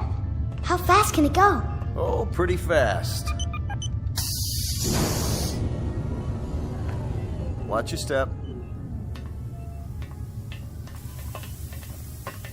Looks like you got plenty of room for everybody. Do you have any water? Clean water? We have enough. Oh, doesn't that sound wonderful? Delicious. Careful. I better talk to your leader. You have one, don't you? Sure do. Captain Benteen. I don't see... Standing over there. Hey, Captain, come see the ship. Mr. Benteen? I'm Benteen. Colonel Sloan. I command the Galaxy 6. Our orders are to transport you all back to Earth. Colonel, what took you so long? 6.5 months, Mr. Benteen. 100 times that. We've been waiting for 30 years. Does it all look like this? Salt flats and scrubby mountains. 2 suns, hot and perpetual. 30 years of it. 30 years. The children have never seen Earth, and some of the older ones don't even remember it. They'll see it now. Our orders are to get you aboard as soon as possible. We figure that we should be able to lift off on Thursday. Are you still using Earth time? Of course. Good. That'll give you 3 days to prepare. Unfortunately, your people will only be able to take what they can carry. Over 200, aren't there? 187 men, women, and children. It may be a little crowded, but we'll fit you all in. You've been used to a lot of space, Mr. Benteen, haven't you? Space? Room to move around. That's all there is here. That and the heat. I can feel it. They'll make the trip standing on their heads if necessary. I'm sure they will, but I don't think that'll be necessary. Do you know, can you understand what a godsend this is for all of us? It's hard to imagine. I can only say your country's very, very proud of you. What of the Earth? Has it changed? Not too much. Still green? Still green. And the cities? The cities still stand. And war? As always, I'm afraid. One dies down, another one springs up. But through some miracle and the grace of God, we never had the big one. Now, Mr. Benteen, all things considered, I think you'll find it very much as you left it. Captain Benteen. Captain? That's what the people call me. This place, their very lives, it's all been my responsibility. You've done quite a job, Captain Benteen. But you can rest easy. I'll take over the responsibilities now. No need. I'm used to the job, Colonel. The living quarters, they're underground? I was saying, Colonel, I'm used to the responsibility. I wouldn't quite know how to function without it. Is it cooler there, Mr. Benteen? I'm sorry, I didn't... Your underground rooms, are they much cooler? Yes, they're refrigerated. It's... Captain. Morning, Captain. George. The best morning ever. We just wanted to say thank you, Captain. Why? For what? For keeping us alive all these years. That's right. Without the Captain, none of us would be here. That's not necessary. You better believe it, Colonel. I do. I do believe it. Captain Benteen. Go ahead, Colonel Sloan. That's all right. I'll see to the others.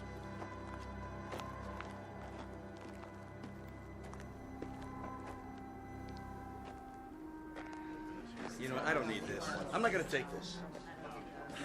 Hi, Captain. Julie, where's your bandage? Oh, I don't need it anymore. But we put one around your head so the cut would heal. What's this? Isn't it incredible? It's called a medicinal patch. You wear it for 24 hours. It accelerates the growth of new skin. Look at her forehead, Captain. You can hardly see the scratch. Better put the sling back on your arm, Al. I don't need a sling. Just this metal band. It's magnesium. Colonel Sloan said my arm would be perfect by the end of the week. Well, I seem to have had my practice taken away from me. But while we're here, I'd use that sling. I'll bet I've fixed about 500 broken wings in my time, and the only way to be sure it heals properly is to keep the limb immobile. Where's Colonel Sloan? I want to ask him what to pack.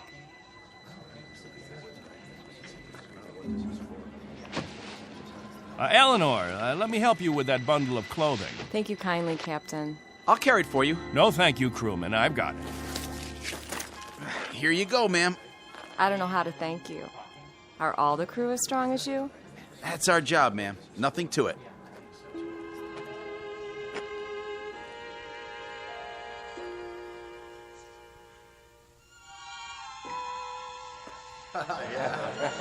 Hello there, Captain. Will. I'm so excited. How much longer? Not long. Be patient. May I have your attention, everyone? Good question. Quiet, please. What is it, Captain? As all of you know, we have less than 36 hours before we depart. And as I told you earlier, there is a maximum allowance of 14 pounds per person. Soon we'll begin weighing your belongings, and if we're over the limit, I'll make up a list of necessary items. I hope I'm not intruding, Captain. I was just telling them about the weight requirements. We'll handle all that tomorrow. I heard you'd called a meeting here in the cave, so I brought Lieutenants Engel and Rafferty with me. Everyone has so many questions about Earth, I thought perhaps this would be a good time. Actually, Colonel, the purpose of this meeting is simply to make some last-minute arrangements. Colonel, I used to live in San Diego. Is California still the same? Sunny and warm most of the time, but not this warm. Los Angeles has become the biggest city in the world. These kinds of questions, we could just as well handle them when... Colonel Sloan? Are there still major leagues? My dad used to tell me about baseball and the World Series. The leagues are just as before, American and national. What about the Dodgers? They came in 10th last season. I'm told they need pitchers pretty desperately. I'll tell you what, when we're finished here, we'll improvise a ball and bat and have ourselves a game. How's that sound? Yeah, that'd be great. Let's do it. I think it's a little hot for that kind of activity. What we could do is have some group singing. We haven't done that for a while. I got an old sack. That'll be the ball. Who's got a stick? What are we waiting for? Let's go. Yeah. Please, wait. We haven't finished yet.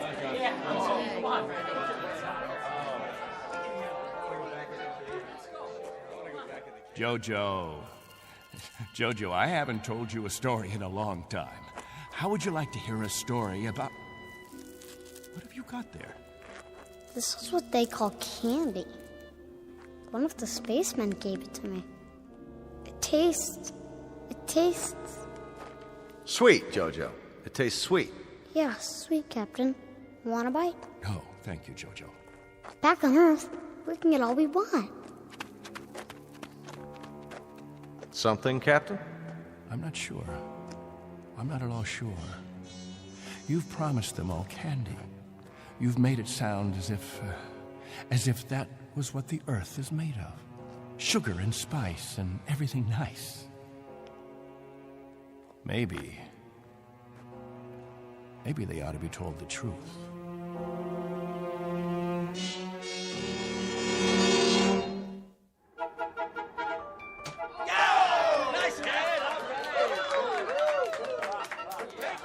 The universal language.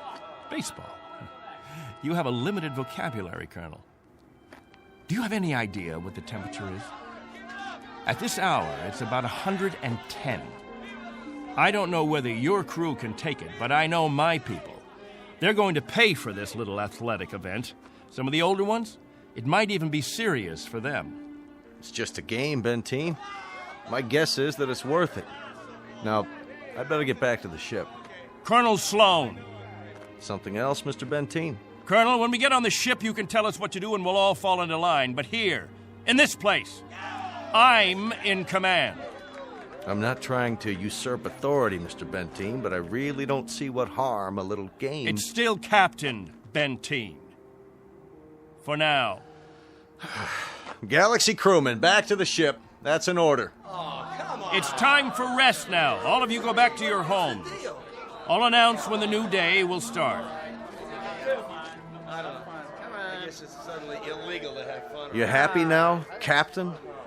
I was never unhappy, Colonel. I just happen to know what's right and what's wrong. I ask you to keep your crew in the ship during the rest time. I don't want my people distracted. You rule with a heavy fist. If it were 1 ounce lighter, no one would have survived. I've held these people together by will. They'd have died, Colonel, without someone they could hold on to. They'd have withered away. Not anymore, Captain. Relax. That's a luxury I've never been able to afford, Colonel. I've never been able to marry, to think only of myself, because of them. I've been a father figure, a governor, a confessor. I've been all those things. And if I hadn't been, there'd be no life here. These are my people. Understand? My people.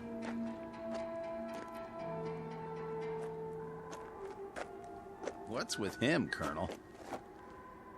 I'll bear with him a little bit longer, fellas. He's really quite a man. He's got just one minor aberration. And what's that? He believes he's God. As far as he's concerned, we're booting him out of heaven.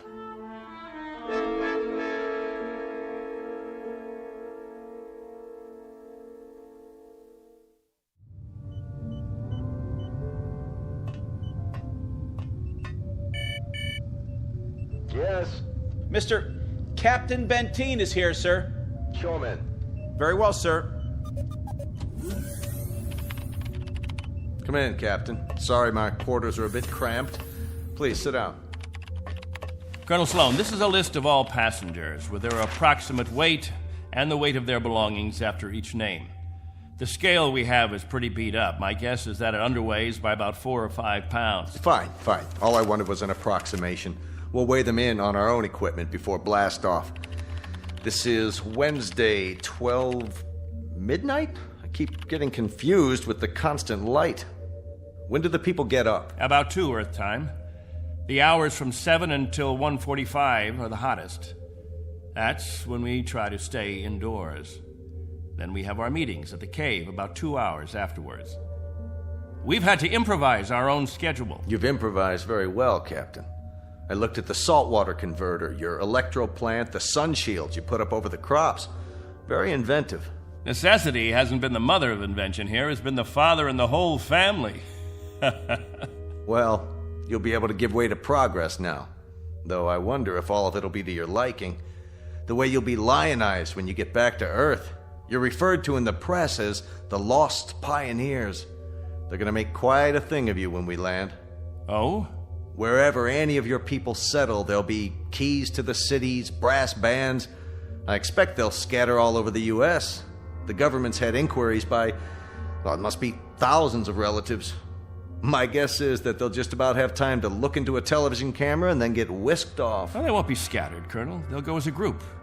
We'll find a place where we can settle, and that's where we'll stay.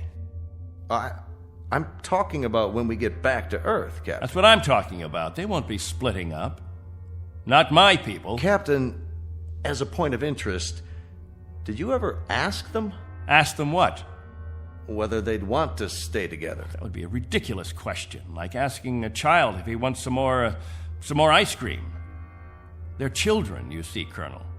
Oh, chronologically, they range from 6 months to 60-odd years, but socially, psychologically, they're children. I've kept them alive and functioning all this time.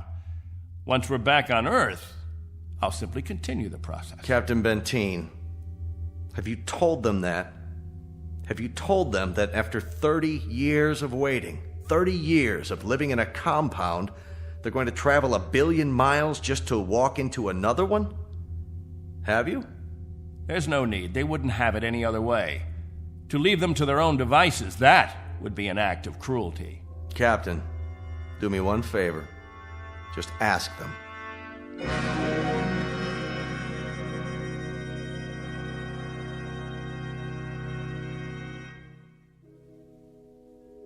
Naturally, we won't have to concern ourselves with the colder climates, the northeastern states, the upper regions of the Great Plains. We'll find an area much farther to the south, perhaps Florida or Texas. Southern California has a temperate climate. Captain, you better tell us about frostbite treatment, because I'm moving to Wisconsin. That's where my family settled originally. What about Oregon, Captain? That's where Joan and I plan to settle. I've heard about the forest there. New York. Please, wait a minute. You don't understand. Let me make this clear. All of you will have a chance to meet your relatives. I see no reason why visits can't be arranged, perhaps even for a week or more. But naturally, we'll remain together as a community in whatever land grant we obtain from the government, or whatever given area we can arrange. I can assure you of one thing, and I hope put all your fears to rest.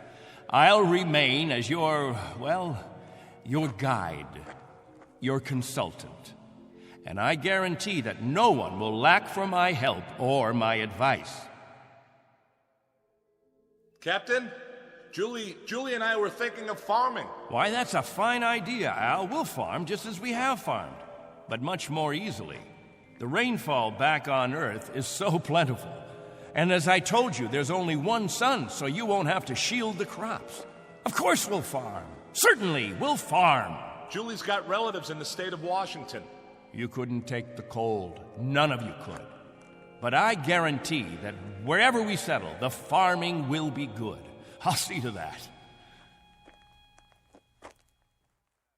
What's the matter? Don't you understand? We don't plan to stay together. You don't understand, Al. You've never understood much of anything. If we split up, I seriously doubt that we'd survive. Al, explain it to him. Go on. We'll survive, Captain. If anyone wants to stay together, that'll be their right. But if they want to go their own way, that'll be their right too. Am I wrong, Colonel? You're not wrong. We're to take you back as a group. Once on Earth, you can do as you please. Colonel, let us settle our differences in our own way. There are no differences, Captain. There are differences. There are. Changes that have taken place on Earth. Things we aren't prepared for. Oh, the Colonel has made it sound like a big holiday. The good life just plucked off a tree.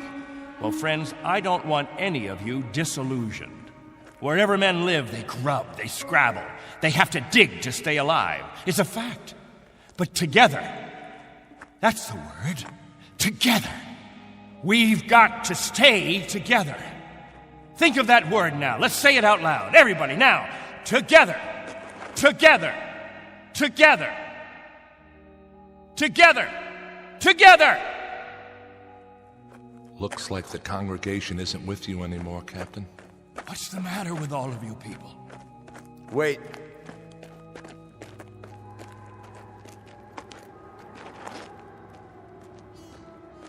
I've made the compartment assignments. I'd like to go over them with you. Assignments? There's not much time, and there's some things we have to check off. There's a decompression problem that we've got to tell them about, and a moment of weightlessness shortly after we leave the atmosphere that I want to explain to the children. Do you know what we called you while we waited for you to come? We called you the Messiah. Did you? You were supposed to bring freedom, but that's not what you brought. You brought selfishness, dissatisfaction, divisiveness.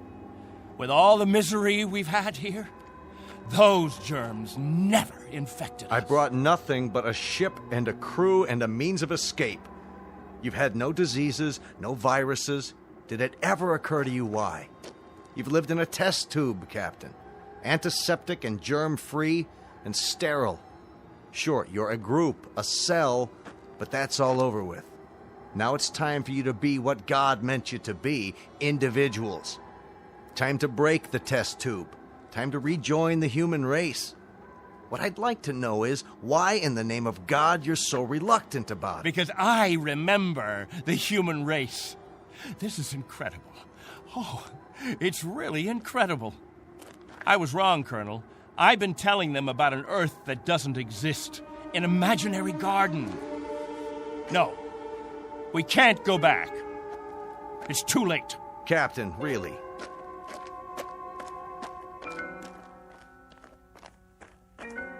Everybody, gather around. I've got something to tell you. Listen to me, all of you. I want to tell you all. Listen to me, all of you. I want to tell you about the real Earth. Captain, are you all right? Let's talk about the diseases. What? The viruses, the cancers, the floods and the freezing, the wetness and the cold. And there are other miseries, worse than anything we've experienced. Hatred, jealousy, violence. Listen to me. It's an Earth we don't know. We can't leave here. We'd be committing suicide. We'd die of things we've never been exposed to before. We'd die of the loneliness that animals get in a zoo. Because we don't belong. We don't belong to his kind. Do you understand me? We don't belong there. Captain Benteen, why don't you let your children vote on it? Only if they know what's waiting for them. Only if they understand that Earth isn't any garden. It's never been, and it never will be. That's fair enough. I'll tell you what Earth is. The same as it's always been. It's a race struggling to survive, just as you have survived. Captain Benteen is right when he tells you that it isn't all a place of beauty. There may still be wars and prejudice and strife. I suppose there will always be jealous men and angry men and unforgiving men. But it has one thing you don't have.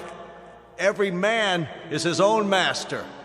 There won't be anyone telling you when to eat and when to sleep and when to meet, what to sing and how to play. Instead of heat, you may feel cold, and instead of thirst, you may feel hunger. But you'll be men and women. You won't be sheep. You won't be a kindergarten. And when you pray to God, his name won't be Benteen.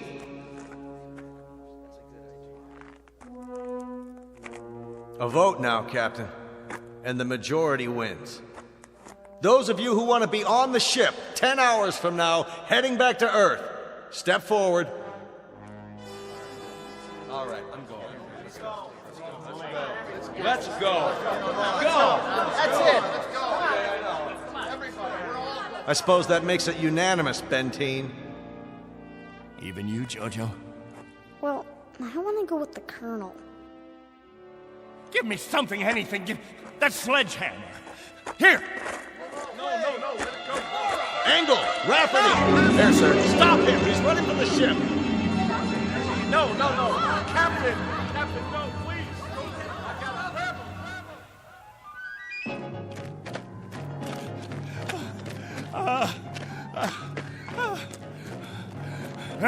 We'll see how far you get without a tail fin. Put it down!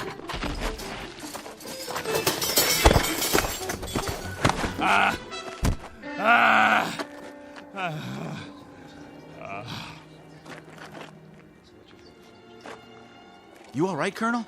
I'm fine. What about the ship? Just a couple of dents, nothing serious. Lucky you stopped them when you did. Captain Benteen, let go. For everyone's sake, loosen your grip and let go. God help you. God help you all. Tomorrow you think you're getting on a ship headed for paradise. What you don't realize is you're heading for hell. What about you? I'll stay here. That's right. This is my home. This is where I belong. This is where you belong. You just don't have the brains or the guts or the sense to know it. This ship leaves at 0800 tomorrow. If you're not on board... I want no special privileges, Colonel Slow. No special treatment. If you're to blast off at 8, you blast off at 8. As for the rest of you, you can go on the ship or you can remain here with me. I'll be at the cave. Any who want to remain can meet me there.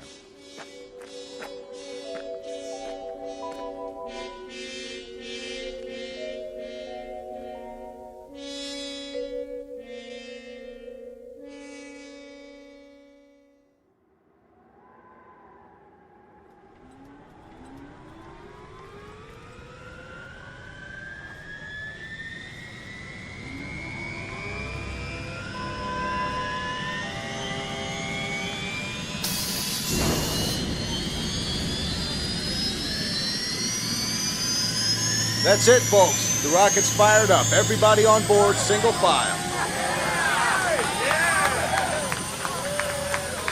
What about the captain? I'll give it one last try. Lieutenant Engel, see to the passengers. I'll be right back. Yes, sir. Where are you going, sir? To the cave.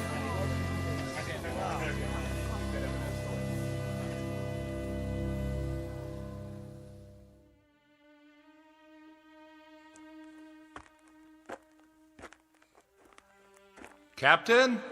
Benteen? Benteen, we know you're in here. Please, let us talk to you. He's not going to show himself, Colonel. We're leaving now.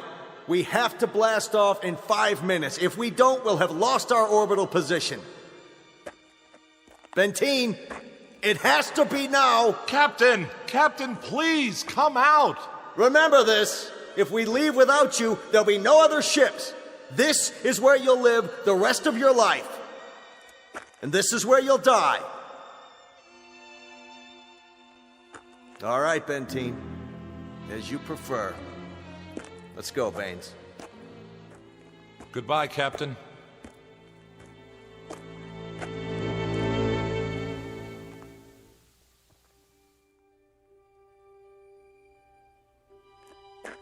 Hello, friends, all together at the meeting place.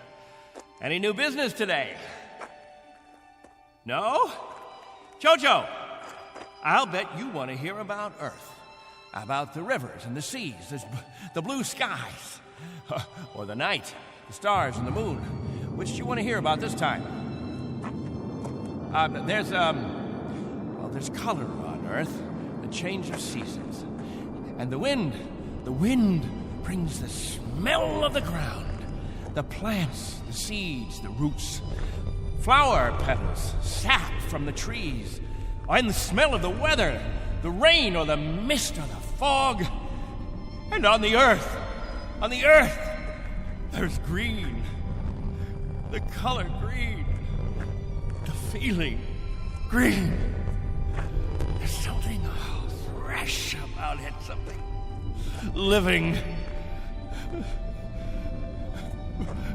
Earth. It's called Earth. Don't leave me. Please. Oh, don't leave me.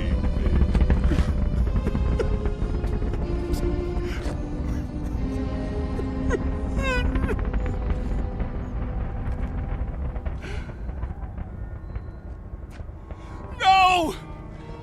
Don't leave me behind! Don't leave me.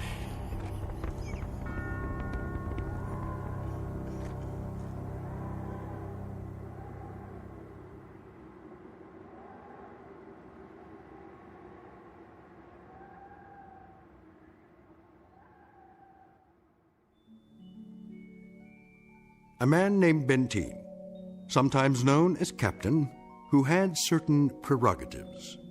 He could lead, judge, legislate, even dictate. It became a habit, and finally, a necessity.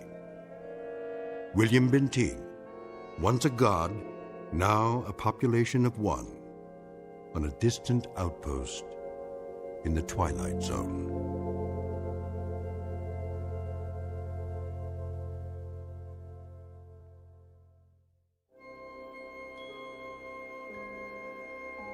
Hi, this is Carl Amari, producer of the Twilight Zone radio dramas. I'd like to take a moment to tell you about our official website at twilightzoneradio.com, where you'll get the latest news and information on these Twilight Zone radio dramas. Plus, at twilightzoneradio.com, you can digitally download 3 free episodes or any of our episodes for only $1.95 each. In this age of ever-changing technology, we've decided to make these episodes instantly available to you by making the Twilight Zone radio dramas a digital download-only series. This means that this series will no longer be offered on CD. The CD collections at our website are now being offered while supplies last at buy one, get one free. So be sure to get your favorites before they're sold out. Be sure to visit us often, and I'll see you in the zone.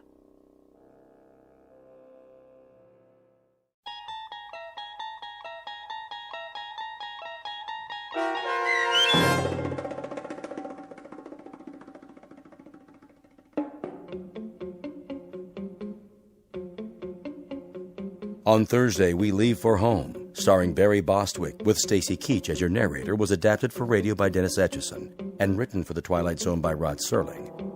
Heard in the cast were Mike Starr, Christian Stolte, Elizabeth Lido, C.J. Amari, Richard Hensel, Justin Kaufman, Kurt Nabig, Joby Cerny, Jennifer Joy, Meg Thalken, Tracy Hernandez, Jake Salins, Doug James, Jeff Lupetin, and Amanda Amari. The producers of The Twilight Zone wish to thank CBS Enterprises and the Rod Serling Estate for making this series possible. This copyrighted radio series is produced and directed by Carl Amari for Falcon Picture Group. Sound design and custom Foley effects for The Twilight Zone by Cerny American Creatives Bob Benson, Craig Lee, Michael Slaybach, and Matt Sorrow. To learn more about the Twilight Zone radio dramas and to contact us, visit our official website at twilightzoneradio.com. Doug James speaking.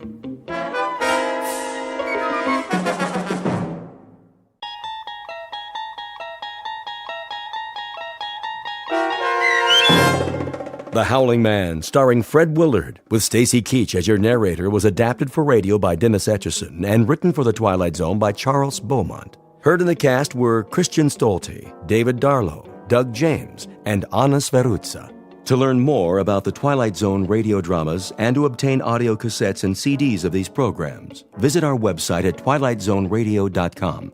The producers of The Twilight Zone wish to thank CBS Enterprises, Carol Serling, Dennis Etchison, Dick Brescia Associates, Claire Simon Casting, Terry Jennings, XM Satellite Radio, Sirius Satellite Radio, our sponsors, and our radio affiliates for helping make this series possible. This copyrighted radio series is produced and directed by Carl Amari and Roger Wolski for Falcon Picture Group. Doug James speaking.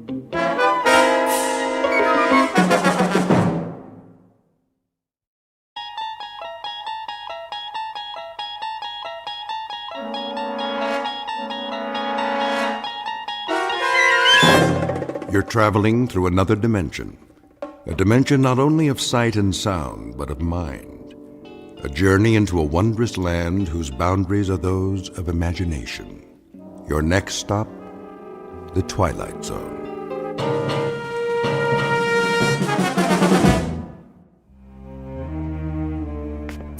Thank you, Mrs. Dunphy. I'll be back shortly. You're going out? I'm afraid so. But you've only just returned. Unfortunately, that is the nature of my work. Another business trip. The most important of all.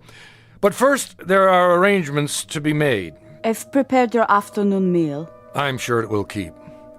Can you not make these arrangements by telephone? No, some things can't be left to chance.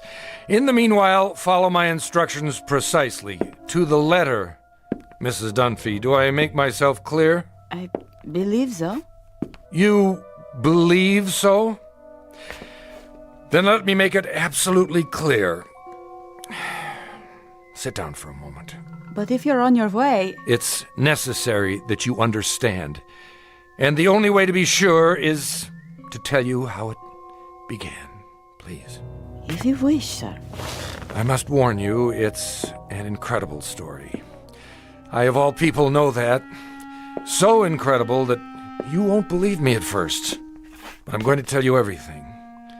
Then you will believe. Because you must. You must believe. Do you know Central Europe? Europe? Only as a child, sir. It started there many years ago, after the First World War. I was on a walking tour of France, Belgium, and Germany. I decided to travel alone with only a small pack. The confidence of youth. Germany was magical then, a place of valleys and mountains and swift, dark rivers. There was nowhere else like it, a fertile land where everything grew tall and straight out of the earth. I was struck by the richness of the soil, the verdancy of the hills. Stepping across the border from Belgium, where the mustachioed guards saluted like tin soldiers, I entered a different world. Everywhere I looked, a swelling green ocean. On the farthest hills, tall, ancient buildings of stone. Estates, monasteries, castles, or what have you. Some of them in ruins. I stood a moment at the border and watched the hawks circling above, wondering how such a miracle could be. It was as if I had passed through an invisible door from a musty room into a magical kingdom of winds and light. But so much can change in an afternoon. By nightfall, clouds filled the sky and the storm moved in to darken the landscape. The nearest village was miles away. I was unprepared, dressed for a stroll up the Champs-Élysées, perhaps. In minutes, I was drenched and chilled to the bone. Then I saw it. A medieval castle, bombed almost to ruins, sitting like a broken fingernail atop Schwarzhof Mountain. I came to a wall of gray stone. It was an iron gate. Please! Please! Someone! Please let me in!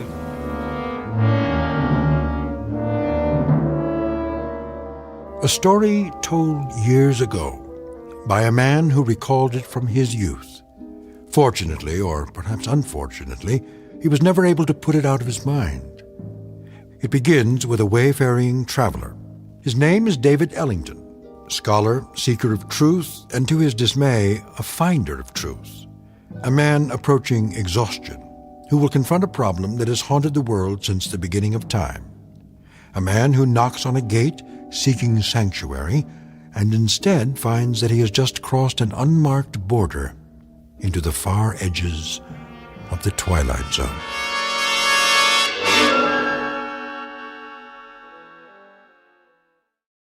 And now, The Twilight Zone and our story, The Howling Man, starring Fred Willard, with Stacy Keach as your narrator.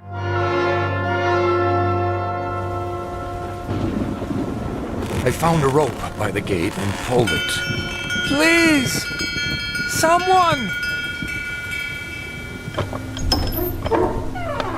Yes?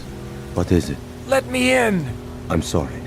You don't understand. I'm traveling on foot. We don't allow visitors. I'm not a visitor!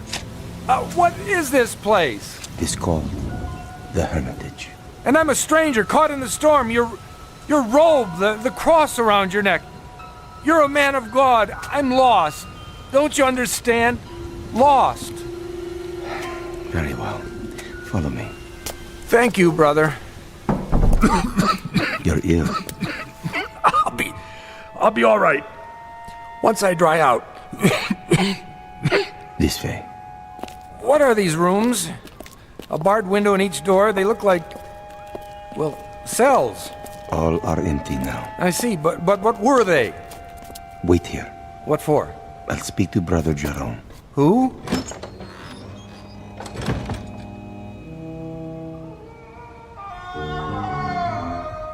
What in the... Brother Jerome will see you now. Oh, what was that? The wind. Are you sure? Come. The room had almost no furnishings. A straw pallet, a rude desk and chair, some books and religious oddments, very stark. The abbot himself was a fierce El Greco painting of a man, stooped and withered, but strong in every part of him. Like the monk who came to the gate, he wore a shepherd's cloak and carried a crooked staff. Why have you come here? My name is David Ellington. I got lost in the storm.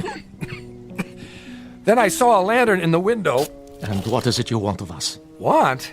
Only a little shelter, some food. We cannot help you here. You will have to leave. You call that a Christian attitude? Now, Mr. Ellington. Oh, for the love of... All right, if that's the way you want it. Sorry to have troubled you. Give me a minute. I'll be out of here in... Brother Christophorus. Yes? Carry him out of here. At once. Right away.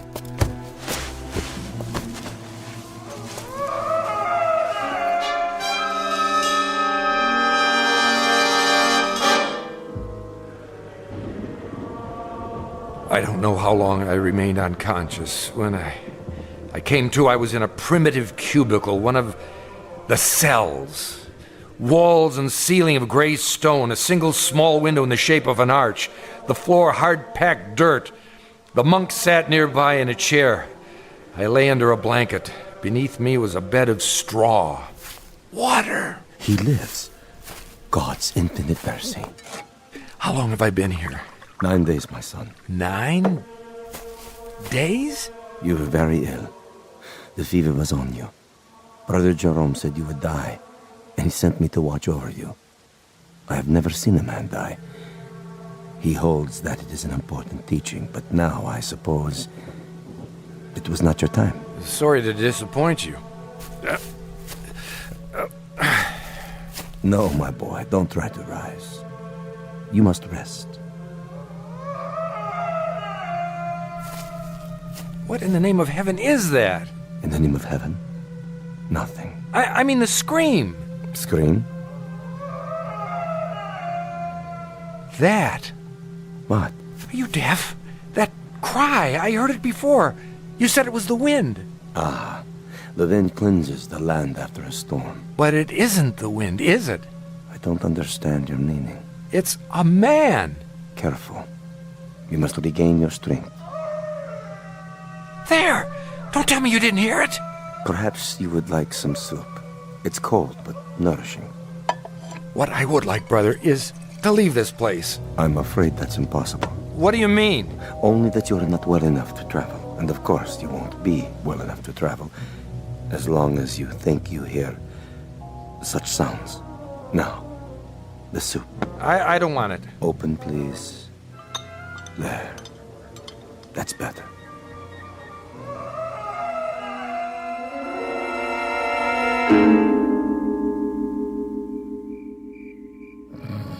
Over the next few hours, my strength did return, or at least some of it. I waited until the monk had fallen asleep. Then at last I made my move. The door was held shut by a simple iron bolt. I had only to slide it a few inches without waking him. I was almost free, but I could not remember which way we had come. When I turned into another corridor, I realized I was lost. It was a maze of dark passages and doors. Here, a part of the ruined ceiling was broken away, and I saw that the moon had risen. In the naked light of the moon, I saw one door different somehow from the others. At first, I was not sure why. Then I realized that in place of a bolt, it was held shut by a piece of wood, a mere stick, crooked and curved like the peculiar staffs carried by the monk and the abbot. only in miniature, no greater in length than my forearm. On this door, in this door alone, a small wooden staff replaced the iron bolt. How odd! I looked through the opening in the door. Inside, a filthy, shadowed hovel. No table or chair, no straw for a bed. It appeared to be empty. What? There was a man, huddled in the corner, holding his knees and rocking, head back like an animal. In the soiled moonlight, I saw his dirty beard, his rotted clothes. Who are you? Help me. Stay back. No, please. In the name of humanity, help me. But who? You're not one of them. No, my name is Ellington. I'm an American. Shh. What are you afraid of? Them. Listen. Do you hear them coming? No, but why? They will look for you. We only have a moment. You speak as if I'm a prisoner. Aren't you? I'm not sure. Come closer, and I'll explain. Explain what? Don't you know what they are? These men of God. They are mad, Mr. Ellington. All of them. Raving mad. Why do you say so? I was in the village, in Schwarzhof, doing nothing out of the ordinary, walking the street with my woman. We were holding hands. That is all. Do you see anything wrong with that? Well, of course not. But what? We paused to rest by a tree in the shade. And then we kissed. Yes, I admit it. Is it wrong to kiss? Tell me. Why, no. I don't think so. You don't think so. I don't think so. But Jerome, that lecherous old fool. The gaunt man. The one in charge. So, you have seen him. As I kissed her, a shadow fell over us. We looked up and saw him standing there. I opened my mouth to speak, but before I could utter a word, he raised the wooden staff he carries, so heavy. You've seen it. Yes. And he hit me again and again. He smote me like an angry god, or a man who thinks he's God. I woke up here. No. I swear. They flogged me with knotted ropes. I asked for food. They would not give it to me. I begged for water. They gave me none. Then they threw me in this filthy room and locked the door. Well, why? For revenge. Jerome wanted my woman. Are you sure? Yes. That disgusting old man, that fanatic. He wanted her. And when she refused his advances, he took his fury out on me. Your story, I find it difficult to believe. Of course you do. That's the strength of the man. He makes his madness seem a harmless thing, the beliefs of a religious zealot. But this is not a religious order, Mr. Ellington. These brothers of truth. Is that what they're called? That's what they call themselves. The real truth is they're outcasts, misfits, cut off from the world because the world will not have them. Have you heard of their sect before, of this hermitage? No, I haven't. Mr. Ellington, you must believe me.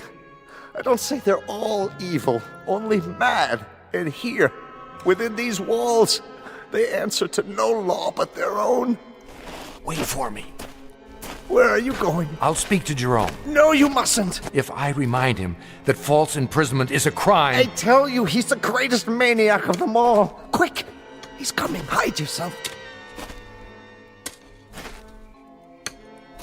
Mr. Ellington. No.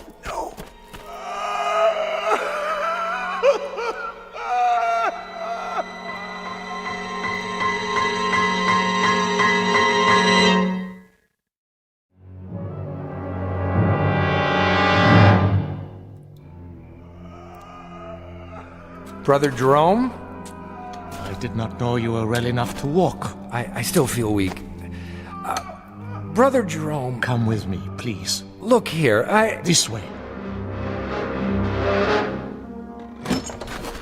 Where were you going? I was looking for you. It was unwise for you to wander on your own. The corridors can be treacherous. Oh, can they? In what way? The building is very old. One might trip and fall without a torch. Or go where one is not meant to go, is that it? See something perhaps that you're ashamed of? I do not know to what you refer. Don't you? Oh, then you don't know the grounds very well. I saw something just now that violates the law of this country and of humanity. I must ask you. And I must ask you, Mr. Ellington, to leave the hermitage at once. We lack proper facilities to care for the ill. You certainly do.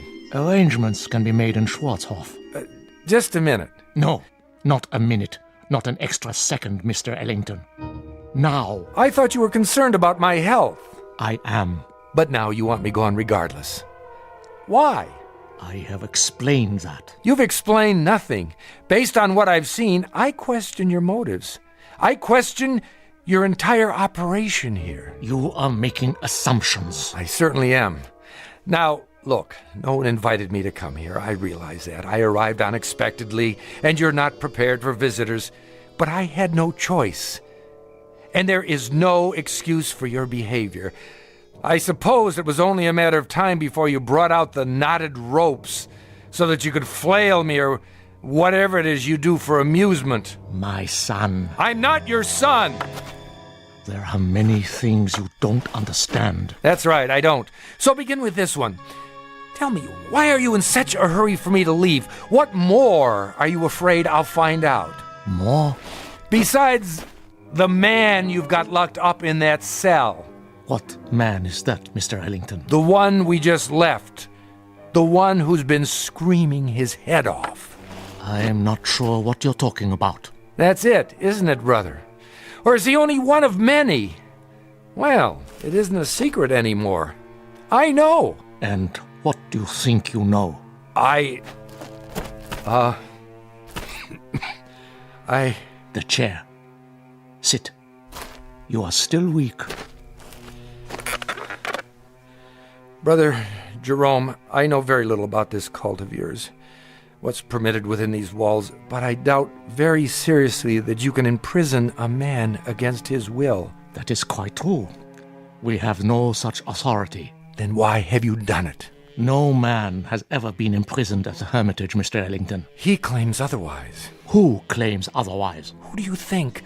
The man in the cell at the end of the corridor. There is no man in the cell at the end of the corridor. I was talking with him. You were talking with no man. And you think I'm hallucinating?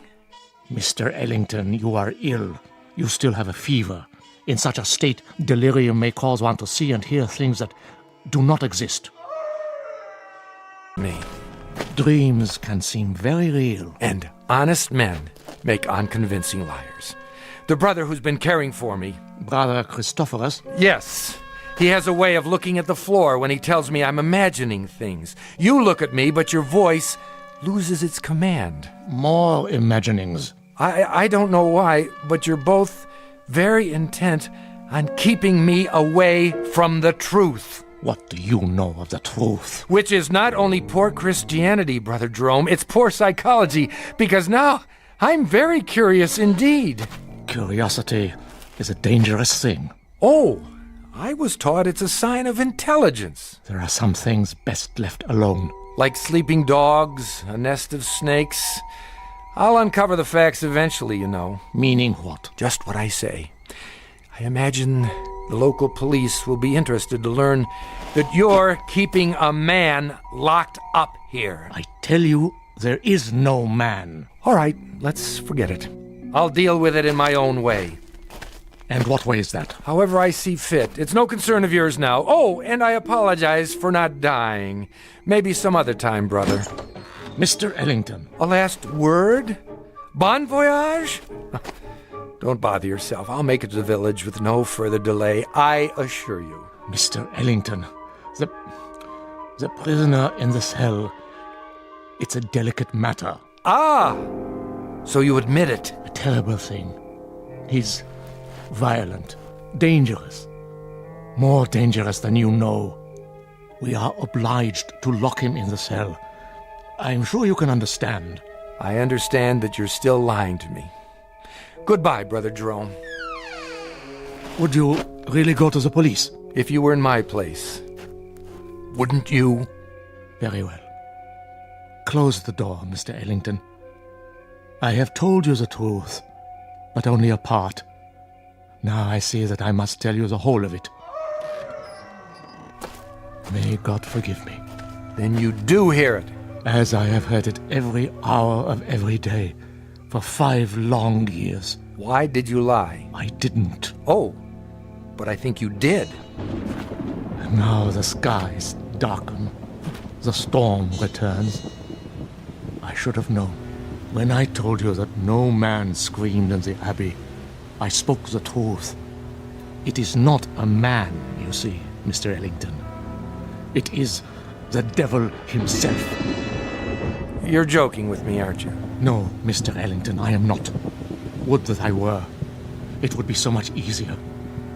But the prisoner in the cell, our only prisoner, is in fact Satan. Oh, come now. Otherwise known as the fallen angel, Ahriman, Asmodeus, Belial, Diabolus, the devil made manifest. You asked for the truth. Now you have it. Do you believe? What? Oh, sure. Now it is you who are lying, Mr. Ellington. You don't believe me at all.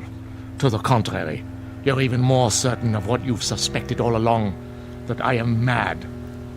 Well, sit down. I will tell you a story. And then we'll see how certain you are of my madness or of anything else. Drink. What did you say? Some brandy. For thy stomach and thy infirmities. No, thank you. Don't worry. It's not poison. A very old vintage. I'll drink with you. What is it you wanted to tell me?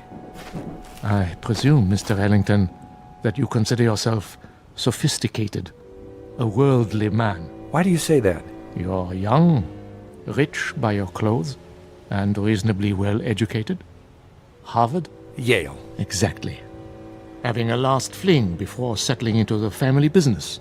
How did you... You are an open book, printed in very large type, with pictures. Of course, you consider us primitive, because we're living in seclusion away from the real world. To you, we're misfits. Please, I know all the theories. I assure you, brother... No, Mr. Ellington. It is I who am assuring you that I am not the ignorant fanatic I might seem. I coped with your world for 40 years before I left it, and rather successfully by your standards. The best schools, a degree in philosophy, a job that took me to all the corners of the earth. This beard and this staff and this face represent nothing but a different point of view.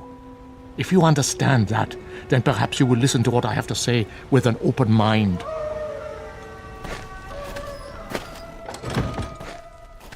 Go on. 5 years ago, there were no screams at the Hermitage. This was simply the bombed-out ruins of a castle belonging to the family Wulfren. How did you come by it? Baron Wulfren turned it over to the Brothers of Truth as a gesture of charity. Our task was to tend the great vineyards and save what souls we could by constant prayer. But this isn't a formal religious order, is it, brother? We believe that we are recognized by God. Truth is our only dogma. We are committed to it as man's greatest weapon against the devil, who is the father of all lies. Please, continue. You were tending the vineyards. At that time, not very long after the Great War, the world was in chaos. Everywhere there was unhappiness, except in the village below. Really? For some reason, the people of Schwarzhof refused to yield to despair. They lost none of their faith. They continued, as they had for years, to be honest and God-fearing and happy. The village was a plum to Satan, one he could not resist. So he came here, drawn to it as a moth is to light, and embarked upon a program of corruption. But you stopped him. Yes. You see, Mr. Ellington, he made the same mistake you are making now. He underestimated me. He thought he would have no difficulty tempting an old fool. I had him in the cell before he knew what happened. But if he's the devil, how do you keep him from escaping? With the staff of truth. The one barrier he cannot pass. Mm-hmm. And when he first came, just how did you recognize him? I had seen him before, in every part of the world. Wherever there was sin, wherever there was strife and persecution, there he was also. Sometimes he appeared only as a spectator, a face in the crowd. But he was always there, in all times and places. So you understand now, I trust, why you must say nothing of the things you have seen and heard. Brother, not that I doubt you, but is it possible that you've made a mistake? No. Think, Mr. Ellington, of the peace in the world these 5 years. Think of this country now. Is there another like it? But you haven't put an end to suffering. There's still murders and robberies. Even now, while we talk, people are starving. The suffering man was meant to endure, my son. We cause much of our own grief and need no help from him. It is the unnatural catastrophes, the great wars, the overwhelming pestilences, the wholesale sinning that we have ended. The world is rebuilding. A great dawn will come. Enough. You've made your case. I believe you, brother. Do you? Truly? I admit I was doubtful at first, but you've convinced me. Absolutely. I promise to keep your secret. Good. Tomorrow, if you feel well enough, you may leave. For now, let the storm pass over. Brother Christophorus will look after you. If you would, go directly to your room. I will. Good night, brother, and thank you. I was glad our conversation was over. It was clear that he was quite mad. I thought of his wild beard, his eyes in the flickering candlelight, and I was relieved to be away from him. The devil, indeed. But the storm had returned, and I was not yet fully recovered. I would pass one more night in this place. What, I wondered, should I do before morning comes?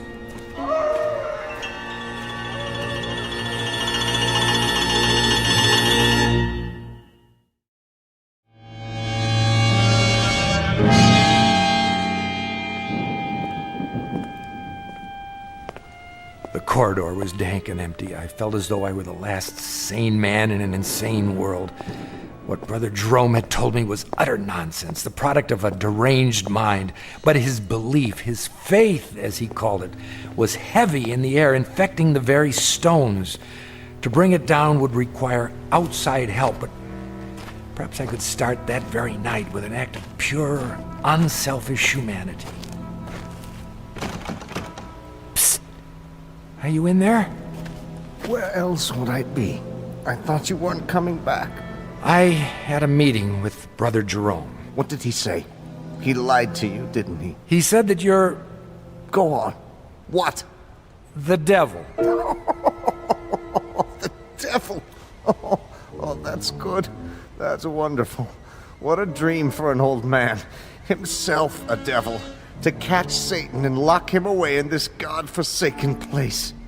You don't believe him, do you?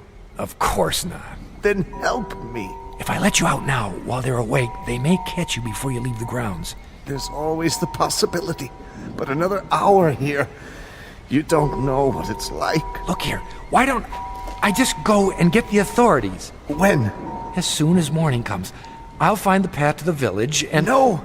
It would be my death warrant. The authorities will return and find nothing. Who knows what will have happened to me by then? Jerome is mad, but he's shrewd, too. He won't leave any evidence behind. Then, what can we do? You must let me out now. There doesn't seem to be a lock on your cell, only this small shepherd's staff. You could almost reach through the bars and remove it yourself. I've tried. It's wedged in such a way that I can't get my fingers around it. Here, I think I can get it. Quickly. Wait. Brother Christophorus. There you are. Brother Jerome was fearful. You might lose your way. No, nothing of the kind. Come along.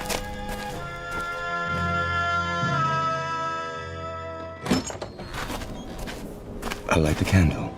There is bread and water on the table, and more soup to give you strength. Thank you. Rest now, Mr. Ellington. Remember, you're still a very sick man. I'm feeling much better. Nonetheless, Brother Jerome has asked me to watch over you. Really, that isn't necessary. It is my duty. The chair is sturdy, and the candle is fresh. Wait a minute. Why are you locking the door? To protect you. But you're locking us both in. Never fear. I have the key. It is not long till morning. But... Sleep, Mr. Ellington. You are a weary traveler. Soon you'll be back with your own kind. What a comfort, eh?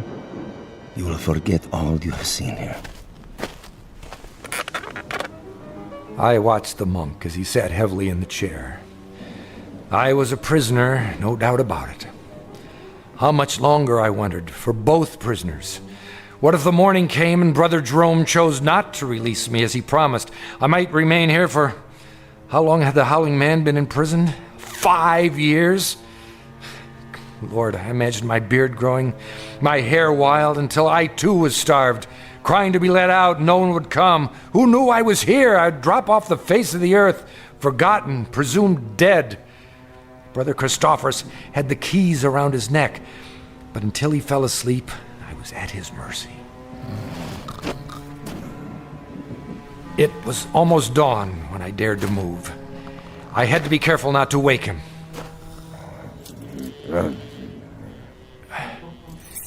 Yes, I finally had the key. I locked Brother Christophorus in the cell. There was no time to spare. I knew I must release the Howling Man before I left the hermitage. You've come. Good. What do you want me to do? Lift off the wooden bolt. Are you sure this is all that holds you in? A small carved stick? Yes, lift it off, I tell you. But surely you could have forced the door and broken it. Please! There is no time for talk. In the name of mercy, if you fail now, they'll kill both of us. All right. Hurry. I'm trying. I just need to slide it out of the latch. Mr. Ellington, where have you gone? Hurry! Hurry! A moment. Stop him! Stop him! Now! Brother Jerome, come quickly. I am free. Stop! I command you. The other way. Now. Here is the gate. It's locked. I must get over the wall. I'll put my hands together. A hoist. Step up. Let not Satan escape us, O Lord. Let him not sow the seeds of evil throughout the world. I call upon you. Up, now! He stepped in my hands and climbed the gate. Now, reach down and give me your hand. Help me. Help you? Help you, mere mortal? Are you mad? And I saw not the foot of a man before me, but a cloven hoof. In a flash of lightning, with those horns grown suddenly from his forehead. Then he turned and vanished in the moonlight. I am sorry for you, my son. What was he? As long as you live, you will remember this night.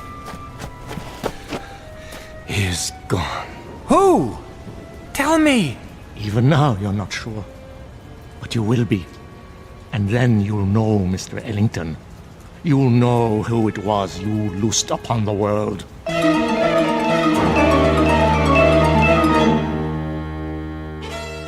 The monks were mad, I thought. Or the Howling Man was mad. Or I was, or the whole world. But Brother Jerome was correct. I could not forget. And when the pictures of the carpenter from Bromau Alm Inn appeared in the papers, I grew uneasy, for I felt I'd seen this man before. And when the carpenter invaded Poland, I was sure.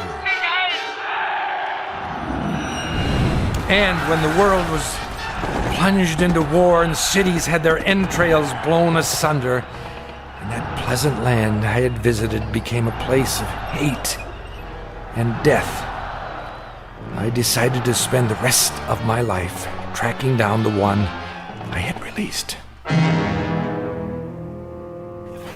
Each night I dreamed of it, Mrs. Dunphy. And I kept dreaming through all the wars since. Until this week. It took years. Decades. But eventually I found him. And so the nightmare is finally over. Again. I see. And now, Mrs. Dunphy, I'm going to see about a chartered plane to have him transported back to Germany. Brother Christophorus is in charge now. I have already written him. He will be very relieved. And what you found, it is here? Have no fear. As long as the staff of truth is in place, he cannot leave the next room. The staff is very small, but very powerful. So you see why you must not, under any circumstances, go near that door. Nothing in the world is more important. Do you understand? I believe so. Oh, he'll do a bit of howling, but never mind that. It's a trick. I'll return as soon as possible. Until then, keep that door locked. Yes, sir. Oh my, such stories. Come here. Please. You must listen. He is insane. Let me out, I beg you. Let me out. Who's there? Behind that door. Are you all right? Sir, can you hear me? The little piece of wood. The staff. Remove it. Please. I don't know if I should. Please. Take it off the door. I implore you, please. Please.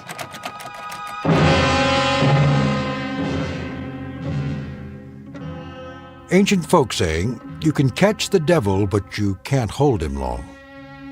Ask Brother Jerome, or Brother Christophorus, or David Ellington.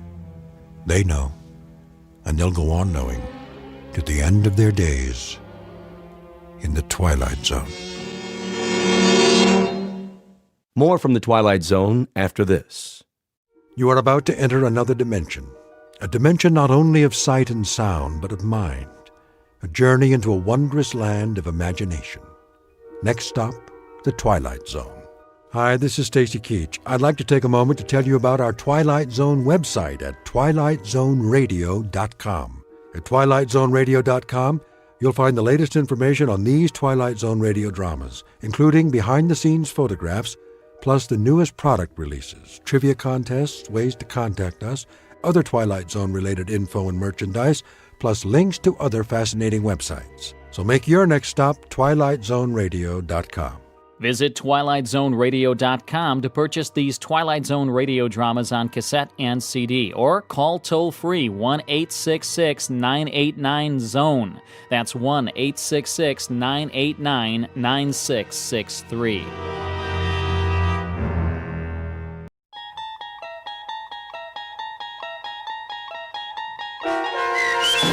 Nightmare at 20,000 Feet, starring John Schneider with Stacy Keach as your narrator, was adapted for radio by Dennis Etchison and written for The Twilight Zone by Richard Matheson. Heard in the cast were Frenette Lebo, Ann Whitney, Richard Hensel, Meg Falcon, Amber Lake, Roderick Peoples, Roger Mueller, Doug James, Tom McElroy, Jen Patterson, Kurt Nabig, and Carl Amari. To learn more about the Twilight Zone radio dramas and to obtain audio cassettes and CDs of these programs, visit our website at twilightzoneradio.com. The producers of The Twilight Zone wish to thank CBS Enterprises, Carol Serling, Dennis Etchison, Dick Brescia Associates, Claire Simon Casting, Terry Jennings, XM Satellite Radio, Sirius Satellite Radio, our sponsors and our radio affiliates for helping make this series possible. This copyrighted radio series is produced and directed by Carl Amari for Falcon Picture Group.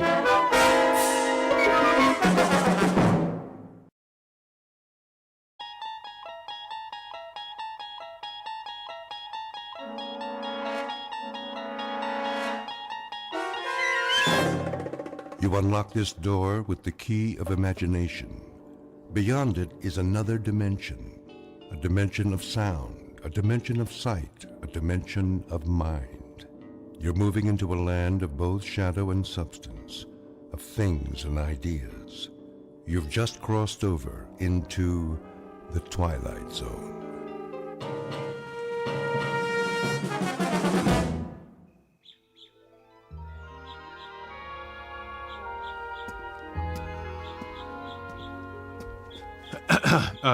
Nurse? There you are, Mr. Wilson. You ready for some lunch? Oh, no, thanks. I was just... Lovely morning, isn't it? Yes. Yes, it is. I thought I'd wait outside. I was wondering... You're getting some color in your face. I am? A picture of health. Your wife will be pleased. About my wife, do you know when she's arriving? When she's... To pick me up. Oh, this is the big day? It is, yes. You'll have to check with Dr. Martin, but I'm sure it won't be long. If you'd like to say your goodbyes to the others... I better pack first. Oh, naturally. It's good to see you doing so well. Thank you for everything. Not at all. Oh, and nurse. Yes?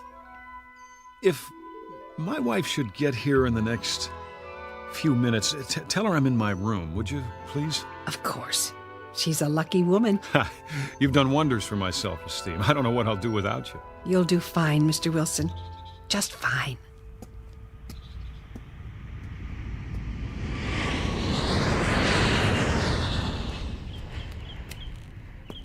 What in the... Ah, Wilson. I was looking for you. You were... Something wrong? No, Doctor. It's just that plane. What about it? Does it always fly directly over the grounds? Every day, on its way to the airport. Guess I never noticed. Perhaps you chose not to, until you were ready.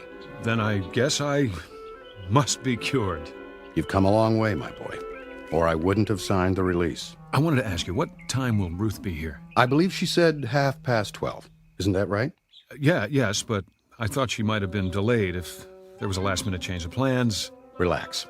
That's probably her plane now. Do you think so? Would you mind stopping by my office before you leave? I wanted to go over a few things with the both of you. Don't worry about me, Doctor. That's all behind me. Eager to get back home, I'm sure. To your job, your life. Just remember, there's no rush. One step at a time. You know, it's strange, but I actually feel better now than before it happened.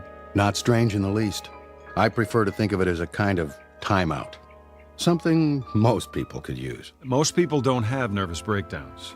Only the best people. Oh, come on, Doctor. That's very nice of you, but... I'm serious. Like a piece of fine china. The better the quality, the more likely it is to crack under stress. Oh, human beings aren't china plates, of course. Considerably more complicated. But when a bone fractures, it heals and grows back even stronger. I believe it's that way with the mind. Now that is the finest pep talk I've ever heard. I wish everyone would stop worrying about me. I never felt better in my life.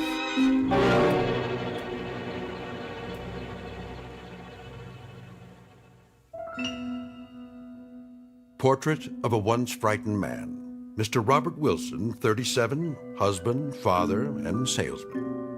Now on the road to recovery.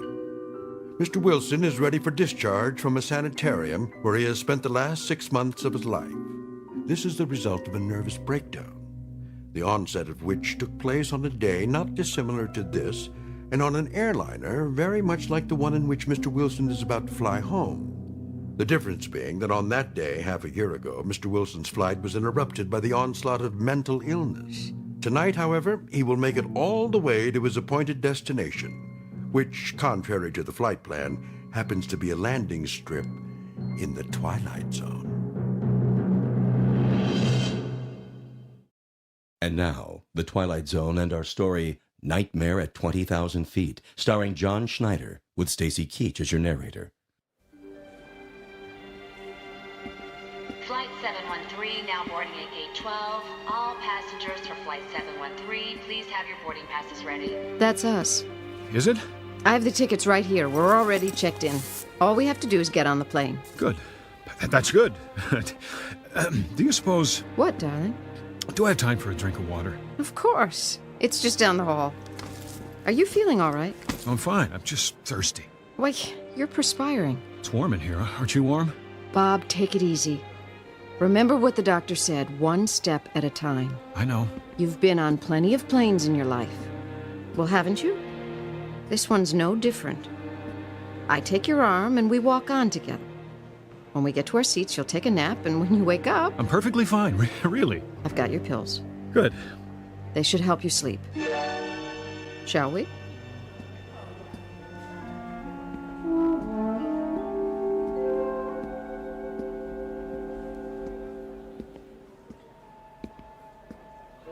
The line's getting pretty long.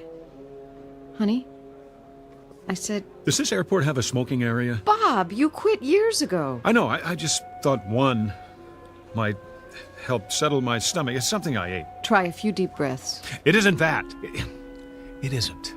I haven't been anywhere but the sanitarium for so long. I'm not used to this. The noise, the crowds. It'll be much quieter on the plane. Come on. Hold my hand. Okay. Final boarding call for Flight 713. All passengers, please proceed to Gate 12.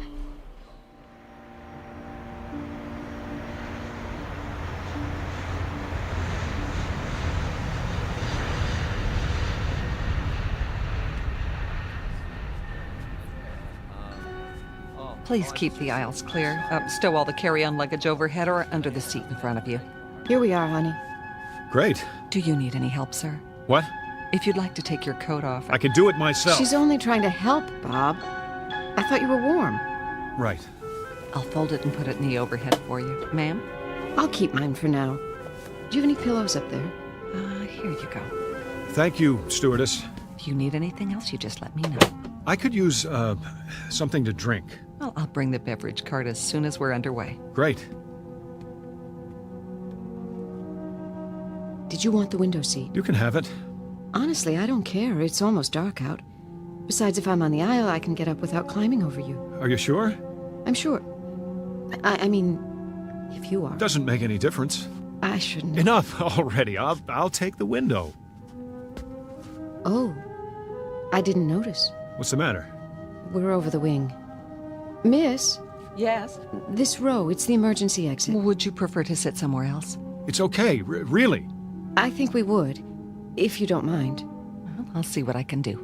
The seat isn't the problem. It's... The fact that we're on an airplane? That shouldn't bother me either. Not if I'm a cured man. Honey. I don't act much like a cured man, do I? But you are. Would Dr. Martin let you fly if you weren't? I suppose not. Of course he wouldn't. If you weren't well, he'd never let you go home. It's as simple as that. Make it sound simple, anyway. Is, Bob. Just that simple. Yeah, look at me, hogging all the attention. You're the one who must be exhausted. I'm doing great. No lies, remember. Come here. Oh, Bob. I missed you, baby. All these months. Shh. It's over now. I'm taking you back where you belong. Must have been awful for you, the kids, all the responsibility. None the worse for wear. Everything's intact. Except me. Now, I am not going to let you talk. Excuse me? Yes? It looks like this is a full flight. I'm sorry, but I can't find any open seats. Do you mind terribly? No, not at all. We're fine here. Thank you for trying. I'll bring you that drink first chance I get. What would you like? Just water. For you, ma'am? Nothing yet. Very well.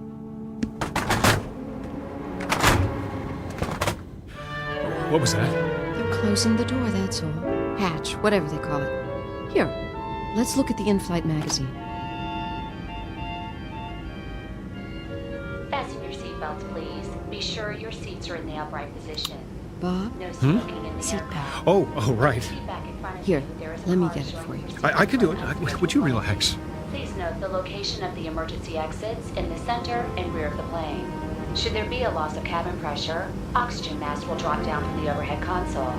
Place the mask over your nose and mouth and breathe normally. You will find a life jacket under each seat. Place your arms through the holes and adjust the straps. Then pull the cord. The jacket will inflate automatically. Procedures should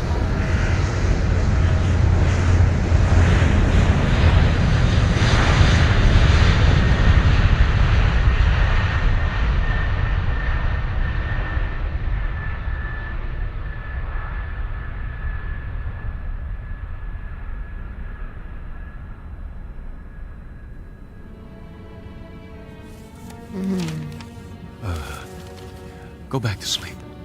Bob, What are you doing? I'm sorry, honey. I found a newspaper under the seat. The light must be bothering you. Oh, I should stay awake. No, I don't want you to, sweetheart. Go to sleep now. Can't you sleep? I will. Promise. You worry too much. I can't help it. You shouldn't. Not anymore. Bob, do you... Do I what? Are you comfortable talking about it? That night, I mean. What do you want to know? Well, Dr. Martin went over it, but I still don't understand. Well, neither do I, exactly, but I have a pretty good idea what caused it now. Do? Well, it's no great mystery. Overwork, nervous tension, a touch of blood pressure. But why that night on that particular plane? What set it off? I guess it was a lot of little things come together. Lack of sleep, fast food, years of being uptight. Oh, honey, you should have told me. I didn't know myself. I was holding everything in for the sake of the job, trying to think about nothing but facts and figures. There are other jobs. That's just it. There's nothing wrong with my job. I like it. Then why? Call it the perfect storm.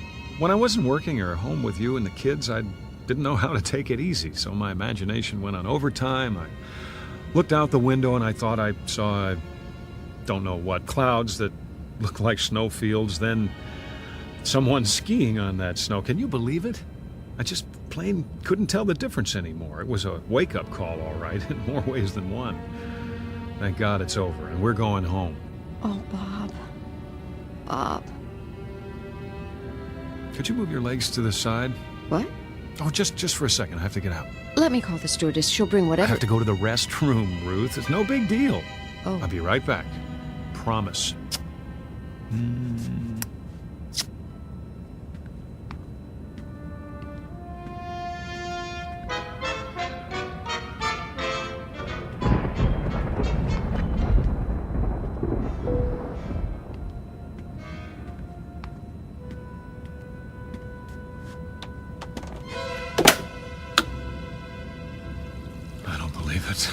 It's a storm. Sir? Yes? Would you return to your seat, please? We've hit some turbulence. Just a moment. Wouldn't you know it? Okay, let's see how bad it is.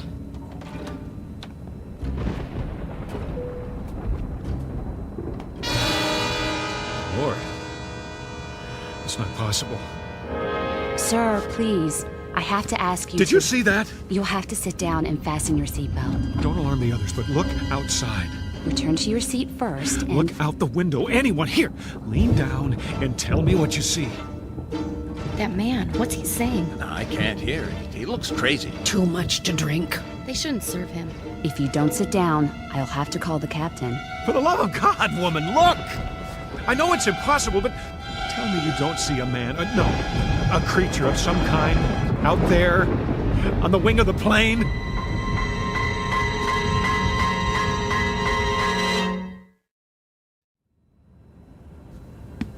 You saw what? Out there, on the wing. See for yourself. Sir, I assure you. Open the curtain! What is it I'm supposed to see? There, in the lightning, he... Where? But he was there. I tell you, he floated down and landed on the wing. That's enough. Then he started walking toward the engine. Shh. There are children on board. I'm simply telling you what I saw. Need some help, Nancy? Would you show Mr. Wilson back to his seat? Certainly. I don't mean to upset anyone, but... This way, sir. All right. I'm sorry. It must have been a reflection. Yes, it must have been. If you'll just come with me... I made a mistake. I'm going to my seat now. See? Now, sir. I didn't mean any harm, I tell you.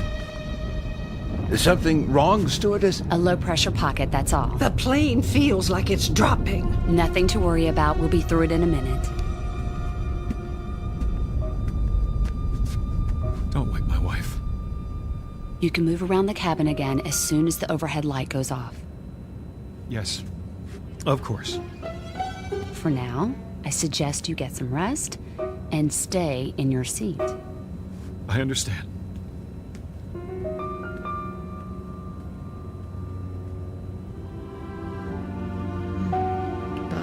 Hi. What is it? Would you like another pillow, Mrs. Wilson? No, I don't think so. A blanket? How about some of those peanuts and another glass of water? Surely, I'll be right back.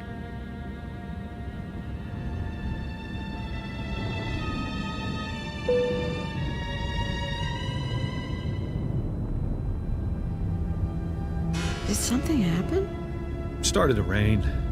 Is that what it was? I just saw something, that's all. Everybody has to stay in their seats for a while. What did you see? Nothing. You must have seen something. I happened to look outside just as the lightning flashed, and for a second I thought I saw something. Like what? Shadow. A shadow? In the shape of a man. Where?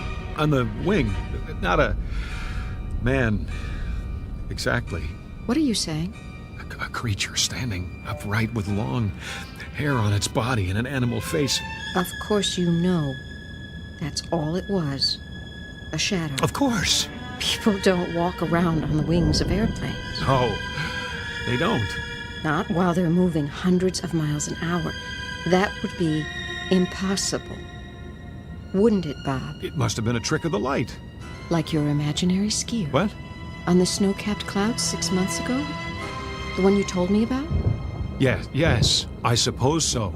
And you know that wasn't real. No, it was a hallucination of some sort. You must be more tired than you thought. But, I wasn't hallucinating just now. Then what would you call it? It was more the lines of an optical illusion, my eyes playing tricks on me. Then don't look outside. Leave the curtain closed. Believe me, I intend to. You ought to get some sleep, so you'll be rested when we land. I agree. Need another pill? Ruth, I'm all right, I tell you. Couldn't hurt. If you say so. Where's my purse? Your water and some extra peanuts. Thank you, stewardess. You're welcome. Bob, put the tray down for her. Sure. Are we moving into a storm? Not a big one. It's almost past. Oh, well, that's good. If I can get you anything else. We'll let you know. Here's your pill. Thanks. Sit. No, thank you. I'm not thirsty. I'm sorry I woke you. Don't be silly. You can go back to sleep now if you like. If you do. Give me a minute.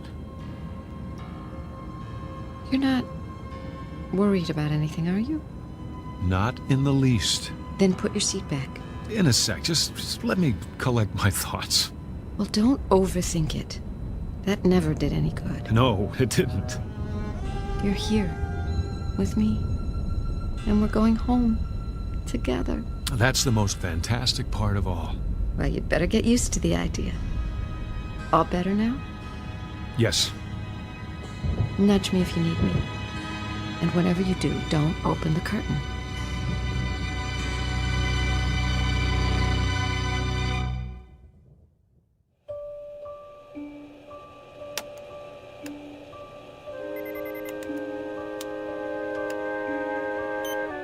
How's the wind speed? Easing off, Captain. Good. Fuel consumption right on target. Storm's moving starboard. We should miss the worst of it. Need a break? No. Yeah, but I could use some coffee. Ah, right on cue. Yes? I made some fresh coffee. You read my mind, Joni. 1 cream and sugar, 1 black. Put it next to the console, will you? Hit a little bump back there, huh? Sorry. Tried to go over it, but it should be smoother from here on. Oh, I'm not worried. We're in good hands. Everybody sleep through it? Almost everybody. 1 crying kid and 1 slightly uptight passenger. Ah, the old lady, huh? Oh, no. Mr. Wilson, 13A. What? What did he do? Didn't want to come out of the bathroom. Said he saw something. Where? Outside the plane when the lightning flashed. The old wing's moving routine. Tell him it's supposed to move. If it doesn't, it'll snap off. Oh, you're going to love this. He said he saw a man on it. Don't tell me, an alien, big head, round eyes, that thing. Tell him he'll take a description for the captain's log. Oh, listen, was he wearing a spacesuit? Oh, or was the clown shoes? It says he came down out of the sky and took a walk on the wing, just like that. Ah, yeah, a floater. Yeah, I see him once in a while when I have too much to drink. Yeah. Or maybe a gremlin. A what? Haven't you heard of gremlins? Must be before my time. It started back in World War II. Whenever something went wrong, the mechanics would chalk it up to gremlins. Better than admitting they made a mistake. Well, Mr. Wilson's okay now, but you should have seen his eyes. He looks scared out of his mind. For a minute there, I thought we had a nutcase on our hands.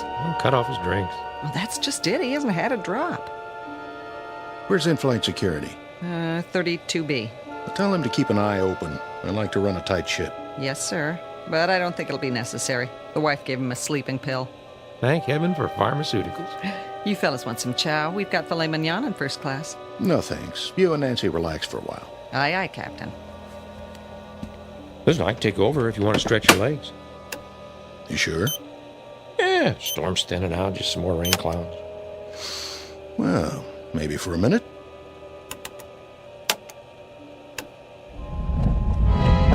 Hey, what was that? Probably our friendly neighborhood gremlin dropping in for a wing walk.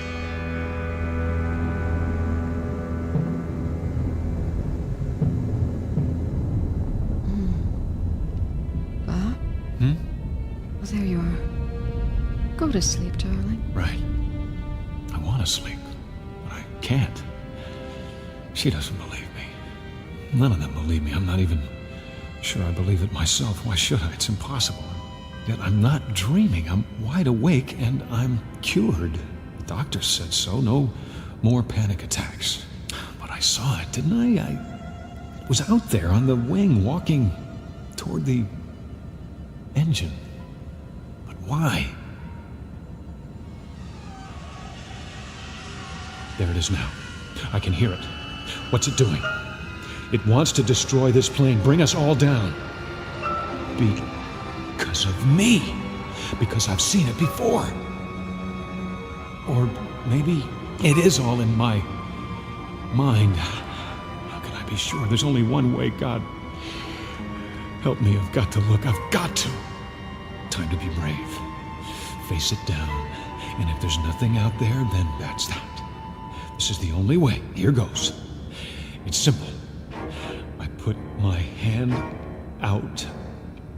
I pull the curtain aside, and I'll know. He'll either be there on the other side of the window looking in, or there'll be nothing but the darkness. One way or the other, I'll know.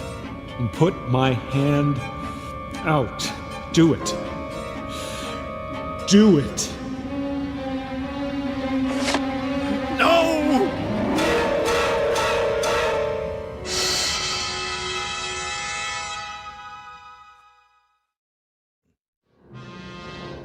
It isn't there.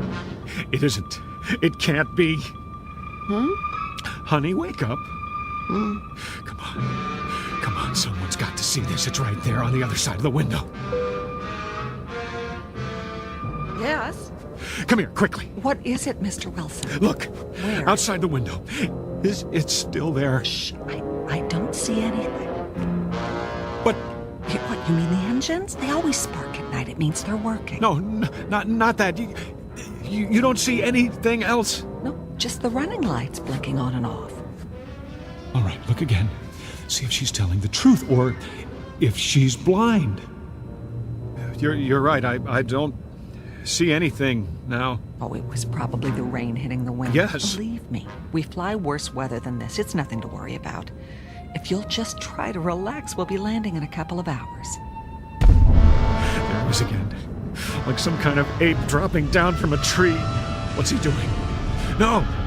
He's peeling back the engine cover. What are you looking at? Ruth, thank God. Lean across me. Look out the window. Bob, does the storm bother? No. Just like that, it's gone. For some reason, it doesn't want anyone else to see, only me. It's playing a game, taunting me, daring me to stop it. Then what? Remember what I said before about seeing something outside? I know what you're going to say, but listen to me very carefully. Honey, there's a man out there. Bob! Keep your voice down. Have you ever known me to lie to you? No. It's not a human being. It's some kind of... Bob. I'm not imagining it this time. I'm not. He's out there. Where? What? No, don't look. He isn't there now. He jumps away before anyone can see him. Except me. I don't know what to say to you. I realize what this sounds like, but give me the benefit of the doubt. Do I look insane to you? I didn't say that, but Bob... I know I had a breakdown, and I know how it looks to you now, as if the same thing's happening again, but it isn't. I didn't want to upset you. No. I want you to tell me. I didn't tell you before because I wasn't sure if it was real. Well, I'm sure now. There is a man out there, or a creature of some kind. If I describe him to you, oh, you'd really think I was gone. Honey, no. No, it's all right. It's all right, sweetie. Don't stroke my hand like a child. I know your intentions are good. I know you love me, but don't patronize me, Ruth. I'm not insane. Did I say... Does it have to be said? For the last time, that creature's out there. And the reason I'm telling you now is that he's starting to tamper with one of the engines. It's not just my life at stake. It's everyone on this plane. Shh. Think anything you want. Think that I belong in a straitjacket if it makes you feel any better. If it makes me feel better. I'm sorry. What I mean is, whatever you think about me, that I've lost my mind, all I'm asking you to do is tell someone. Talk to the pilot now. He's back there with the stewardess. Tell him to check the wing. If they don't see anything, fine. I'll commit myself. But if they do, there's still time. They can make a forced landing before something terrible happens. Won't you even allow the possibility? All right. I'll tell them. I know it seems a lot to ask. It's as if you're announcing that you're married to a lunatic, but... I said I'll tell them. If that's what you want. Stay here. She doesn't believe me. But that doesn't matter. If she can get them to see it, then I'm not too late. There he is! Hurry! Hurry, Ruth! Hurry! Look! What's wrong with that man? I don't know. Tell him to sit down. We're trying to sleep over here. Quickly! What's going on? He's pulled up one of the cowling plates. Didn't my wife... Take your seat, please. There's a man outside. He just... Mr. Wilson, keep your voice down. I'm sorry, I don't know what's going on here. Will you look? Mr. Wilson, I'm warning you. All right. I'm sitting. But will you look out the window? See for yourself. Take my wife's seat. What am I looking for? The plate. The hood over the engine with all the wiring underneath. He's bent it up so it's exposed. If you don't do something, there's going to be a short circuit, maybe an electrical fire. Well, there's nothing exposed now. What? Wait a minute. I saw him pull that plate up. There were sparks and lights and... Then he must have bent it back the way it was. Listen, I saw it. I saw it! Mr. Wilson, please. I believe you. But there are other people on board, and we mustn't alarm them. You mean you've seen him? Of course we have. But we don't want to frighten the passengers. You can understand that. Naturally. I only want to... We thought we'd taken care of the problem, but if he's back, well, we'll do a thorough check as soon as we're on the ground. But if we wait that long... See the man on the aisle? He's a special investigator from the FAA. We have one on every flight now. And he's armed. If anyone tries to do something to the plane, he can handle it. Oh. That's his job. He knows what he's doing. I understand. I've asked him to change seats with your wife. If you see anything else suspicious, tell him. Then, when we land... You can stop the act now. Bob, they want me to sit up there for a while. Honey. This way, Mrs. Wilson. Everything okay, Captain? Yes, fine. If you'll just stay with Mr. Wilson till we land... Got it. I don't need his help. No problem. Just, let me squeeze in here. Stop humoring me. Mr. Wilson, I assure you it's under control. Nothing to worry about now. If that's the way you want it, I won't say another word. I'll see us crash first.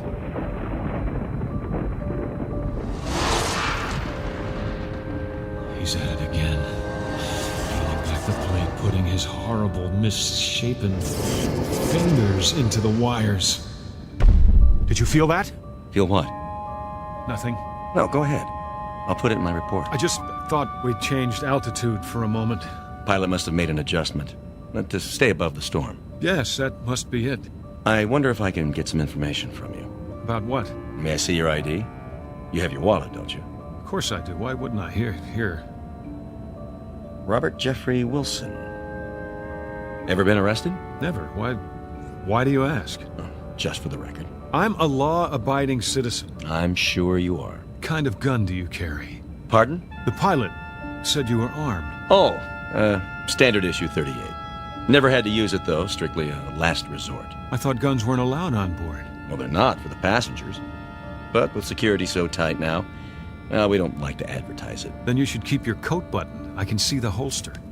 Bob, how are you feeling? Great. How about you?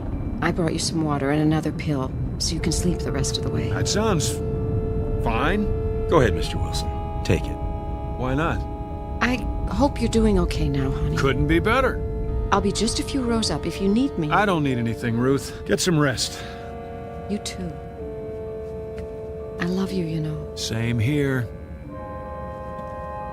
It won't be long now. For what? Until we sit down. You're lucky. Am I? You get to sleep through it.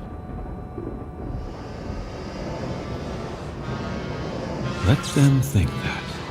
I didn't swallow the pill. How could I? What's going on out there? Somebody has to do something and we're all doomed.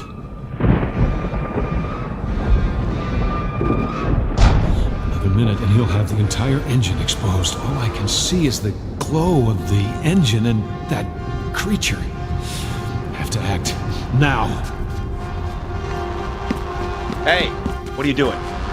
Somebody's got to stop that thing. That's the emergency exit. Take your hand off. Leave me alone. You'll depressurize the whole cabin. Got to stop. Don't push the door open. Don't! I'm placing you under arrest.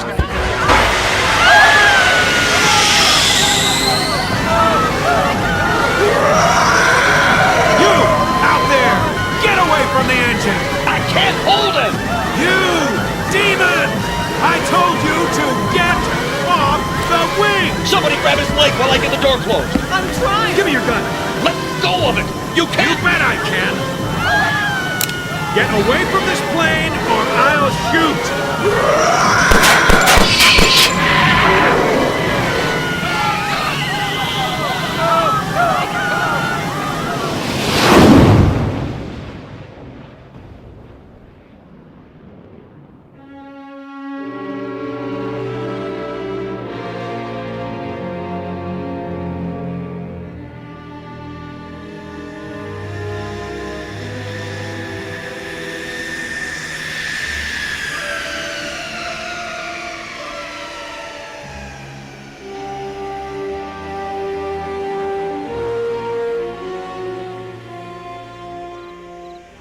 Easy. Lift the gurney down. Yeah, I got it. Here come the paramedics. Oh, good.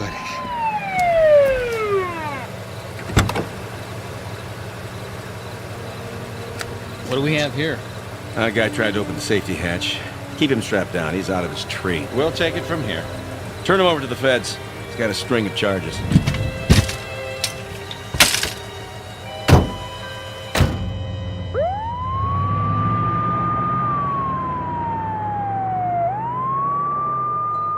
Bob, everything's going to be fine. Everything's gonna be fine. I know. But right now, I'm the only one who does.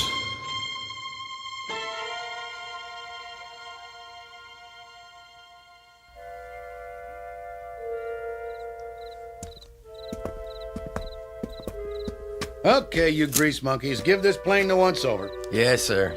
What about the emergency door? Get up on the wing and replace the seal. Then do a pressure test. You got it. Nuttiest way I ever heard of trying to commit suicide. Yeah, takes all kinds. Well, when you look at that. What happened? I don't know. But something sure did a job on engine number 2. Whole cover plate's bent back. What do you think could have bent it back like that? Beats me. Yeah, let's go to work.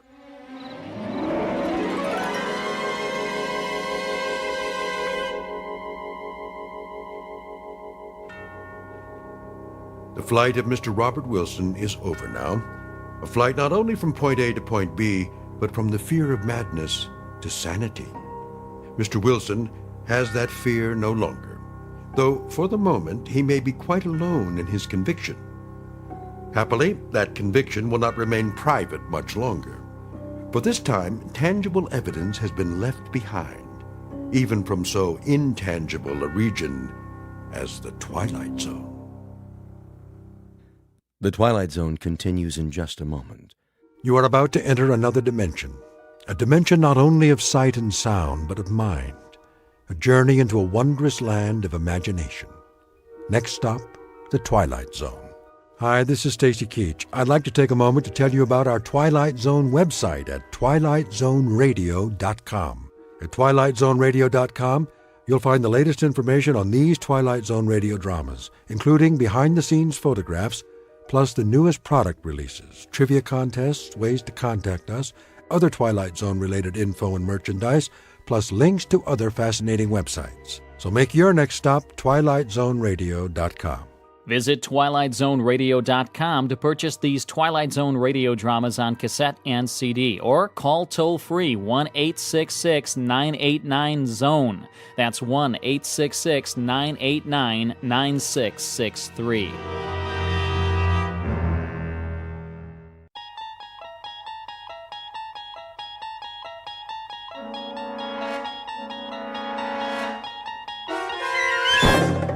You're traveling through another dimension, a dimension not only of sight and sound, but of mind.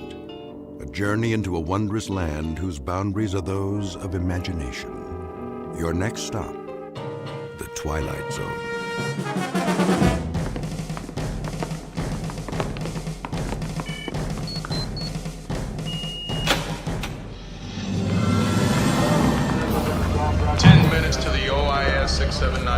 Ladies and gentlemen, welcome to the command center at NORAD. This is the nerve center of what was once the first line of defense for the United States. Of course, things have changed a bit. Yes, ma'am, is there a question? Hi, yes. My name is Jocelyn Reitzman. I'm with the senator. I thought there would be like big TV screens or, plasma screens of the world. Everyone thinks that. Actually, they never existed. During the Cold War, you saw much of what you see today. Men at desks looking at monitors. Only today, well, they are plasma screens, but smaller. There was never a big board. So who would have seen the incoming missiles from Russia? Actually, multiple monitors would have shown that level of attack very clearly. What do they do now? They watch the Weather Channel? Actually, Senator, the role of NORAD continues to be of significant strategic importance. To date, our space surveillance network has tracked more than 24,000 objects in orbit around the planet Earth. That's space junk, Major Anderson. It's nuts, bolts, debris, extraterrestrial garbage.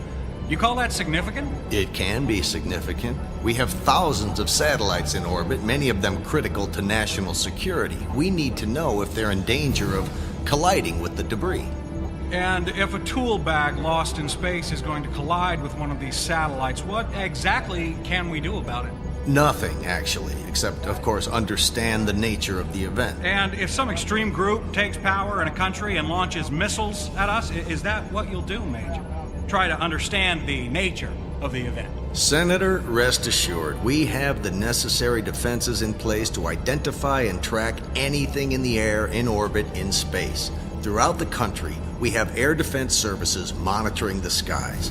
But if you think about it, the only way we can be sure of what it is and where it's coming from is to be able to differentiate it from the space junk. We are 1 minute to the OIS 679 event. Ah, that's great. Well, you're all in for a treat. We're actually going to be able to see an object in space re-enter the Earth's atmosphere. Dr. Johnson, I think that's why you're here. That's the idea. If you'll allow me, Dr. Johnson has been working with us through her think tank in Seattle and is studying the potential for some objects to actually strike the Earth. What's an OS-69? Good question. Doctor, would you do the honors? OIS, actually. Object in space. We don't call them UFOs. We know what they are. 678 is the number of objects of significant size that have re-entered the atmosphere. This next one will be 679. How big is this thing? Believe it or not, 100 pounds. Mostly lost tools from various shuttle missions. In fact, it may be that tool bag you mentioned earlier, Senator. You've got to be kidding. 10 seconds to OIS 679 event. If you look at the monitors, well, actually any of them, we switch most of them to the event feed at times like this. Event commence. Wow, that was a big one. At least a .75 duration. That's it. That flash of light for a second. Cheyenne Mountain, billions of dollars, and all we use this facility for is watching man-made meteorites flash on screens like static on an old TV. There have been more significant events recorded. Like that one? Oh my God. Well, that doesn't sound good. Do you mean to say you've never seen an event like that second one? Look, there's another one! All stations to alert status and cross-check on multiple orbits. What is going on, Major? It's like the 4th of July. They just keep coming. Lockdown. All stations transmit all incoming data to ADS centers and confirm ballistic coefficients. Major, it's a simple question. What is going on? I don't know. This has never happened before. I mean, it's Sunday. The commanding officer isn't here. I just do the tours. Can someone please tell me what's going on? No one can. He meant what he said. What we're seeing are thousands of objects in space entering the Earth's atmosphere simultaneously. If this had happened before, we'd all know it. Are they asteroids? No. No, they're not behaving like asteroids. They're coming from perfect Kepler orbits and seem to have very specific trajectories. Like missiles? Yes, Senator, yes. Like missiles. I predicted this. Jocelyn, if I were president, this would not have happened. This is the end of all of us. This is the end of the world.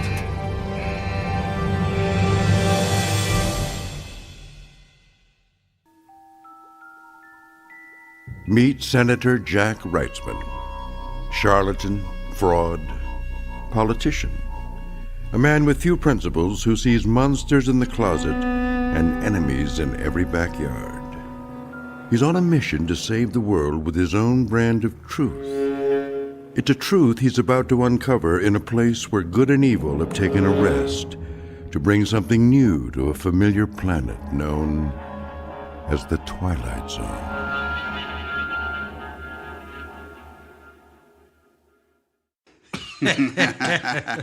So they have their tanks in these long trenches, and we just put bulldozer blades on 2 of our tanks and ran along the trench and buried them. We didn't fire a shot, and for all I know, those tanks are still buried out there. It was almost too easy. General, priority call for you, line 1. Yeah, easy was the word. Makes you wonder if we'll ever be able to fight a real war again. General Whitaker. General, we have incoming first strike with counterforce and counter-value targeting. 894 incoming assumed RB missiles due to strike US 48 in 15 minutes. Confirmed? Confirmed. Source? Still unknown. Proceed to DEFCON 1 and prepare preemptive countermeasures.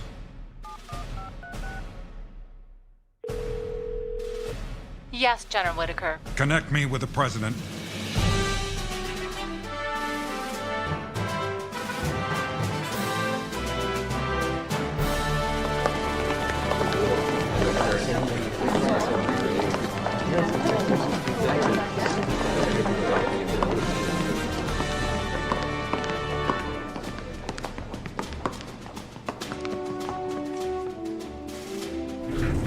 How fast does this elevator descend? Very fast, Mr. President. We'll be 1,000 feet below the White House in another 10 seconds. What do we know so far? The first U.S. impact is estimated to occur in 10 minutes. Who did this? Russia? China? Who could put up so many missiles at once and with such accuracy? The answer is we still don't know, and they are far from accurate. Meaning? Every country seems to be under attack, but then some aren't. Which countries haven't been invaded? Ireland, Madagascar, Denmark, and Monaco. And everyone else? All targeted somehow. Every part of the world, even Greenland, Samoa, and Antarctica. And is someone going to explain why this is happening? We have the Joint Chiefs of Staff, the CIA, and an expert on this subject on the phone who should be able to help. Dr. Anna Johnson. She's at Cheyenne Mountain right now. She's the top authority on objects in space and atmospheric re-entry. She's our best bet to sorting this out. In the next few minutes, I hope. Anna, you there? I'm here. Anna, this is the President. What can you tell us? There are now about 4,000 objects entering Earth's atmosphere with an angle of attack indicating non-ballistic re-entry with trajectories delivering impacts in the next 1 to 20 minutes across the globe. I was told 10 minutes. Anna, this is the Secretary of Defense. My information was 10 minutes to impact. That's correct. Or at least it was about 5 minutes ago. But now, some of them have sped up, some have slowed down, and some... well, some of them have stopped. Have any cities been hit? No. I mean, some of the objects just stopped. Stopped at various altitudes, some 20 miles above the surface of the Earth, and others just a couple of thousand feet from the surface. Mr. President, this is General Whitaker. What's your recommendation, General? Give me the order to shoot them down. Have any of them exploded, Anna? No, but some of them have landed. What was the size of the impact? No impact. They actually landed very gently. Where? Where exactly did they land? New York, Chicago, L.A.? Mr. President, I'm not requesting permission to retaliate, but please let us try to shoot them down while we have time. Anna, how many have stopped or landed so far? And how exactly do they stop in mid-air? About 600 of them have landed, and we don't know how they are doing any of this. Any major cities? Mr. President! Generals, stand down.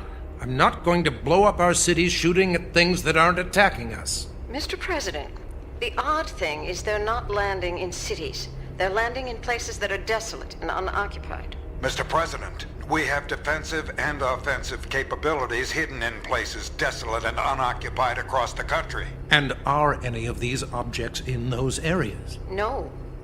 Anna, what are these things? I'm not really sure. We have live video of some of them. I'm transmitting it to you now.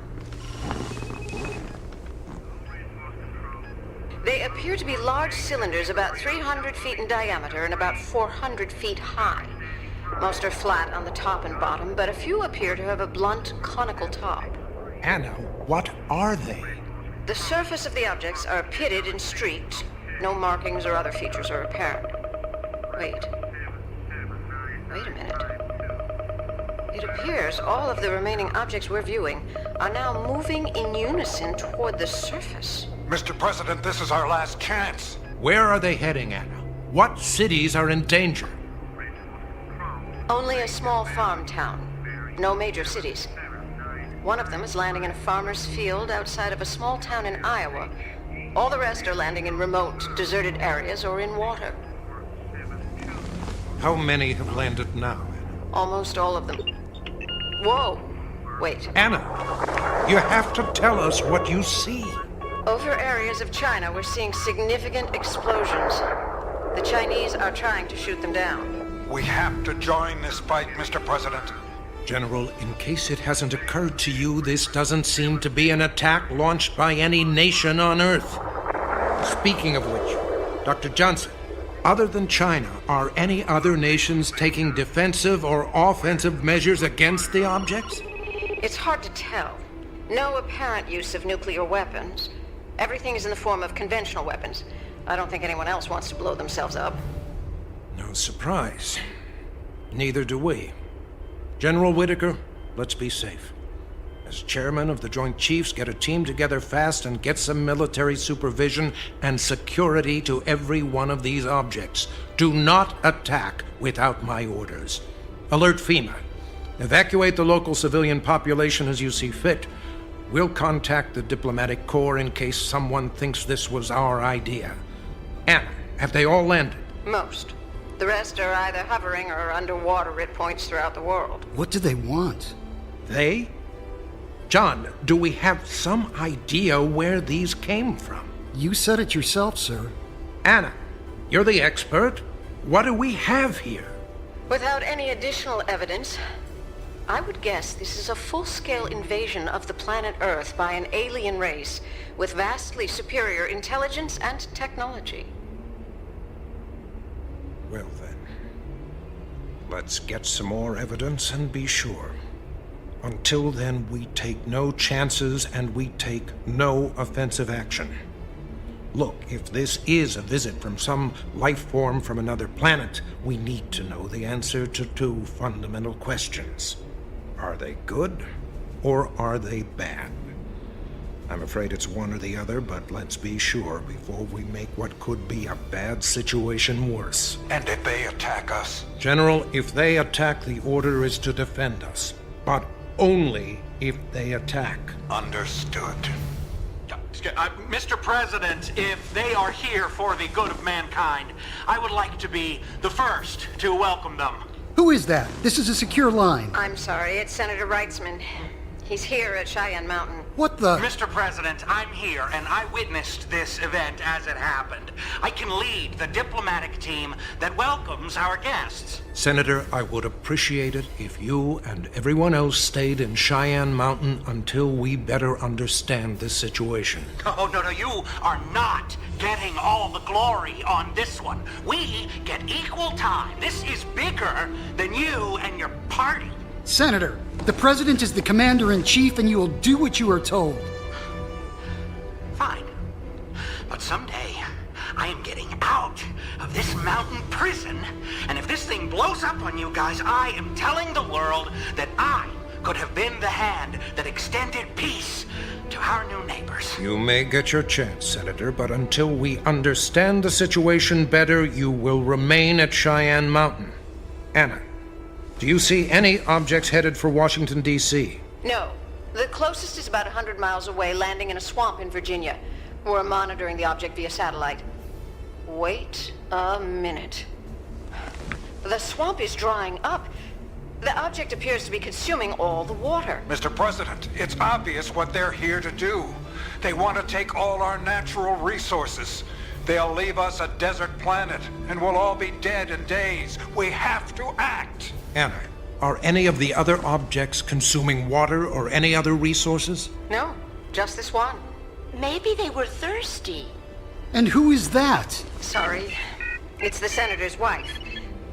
The room is secure now.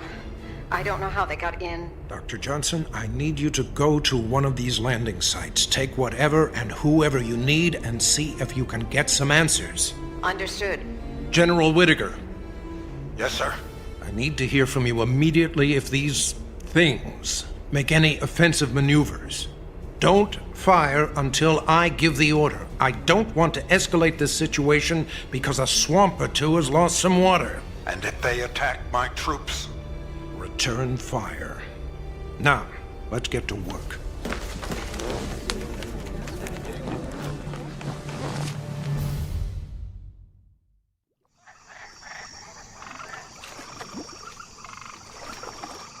Have you got all the gear in the boat?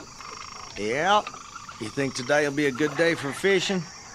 It's always a good day for fishing. It's just up to the fishermen. Do we got the bait? We got it all. All gassed up and ready to... What in tarnation?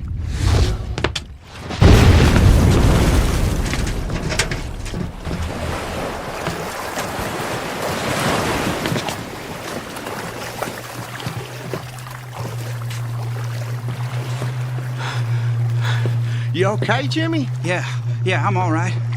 Where did that come from? It just fell out of the sky. What is it? Looks like a giant tin can. Tin cans don't fall out of the sky, Bobby. It's on your property, Jimmy. You own it now. I own it? Well, what the hell am I supposed to do with it? Kinda looks like an oversized oil drum. Maybe we should call the sheriff. Oh, what's he gonna do, Bobby, but the same thing we're doing, just sit here and stare at it? I don't like this, Jimmy. We ought to get out of here. Yeah, maybe right. Hey, let's give it a minute. I want to see if something happens. I don't think anyone could move that thing. You're gonna have it sticking out of your lake from now on, man. Gonna ruin the fishing. Just be quiet, I'm thinking. You know, a lot of people would pay good money to see something like this. Yeah? Yeah, I suppose they would. You know, we could charge admission. That big field on the old road, heck, you could park a few hundred cars. At $10 a head, that's a couple of grand a day. Let them take all the pictures they want, and then, hey, you know what? We could even have a concession stand. Heck, with the money we're gonna make, we'll open a restaurant. And a big deck where you can eat and look at the thing. Let's go. I want to block the road. People are gonna start showing up soon, and the money starts today. Fell right into our lap, didn't it? Yep, money from the sky. Damn, I knew it. Is that a news chopper? That'll get lots of people here. It ain't no news chopper, it's military. They're gonna make us another Roswell. Damn.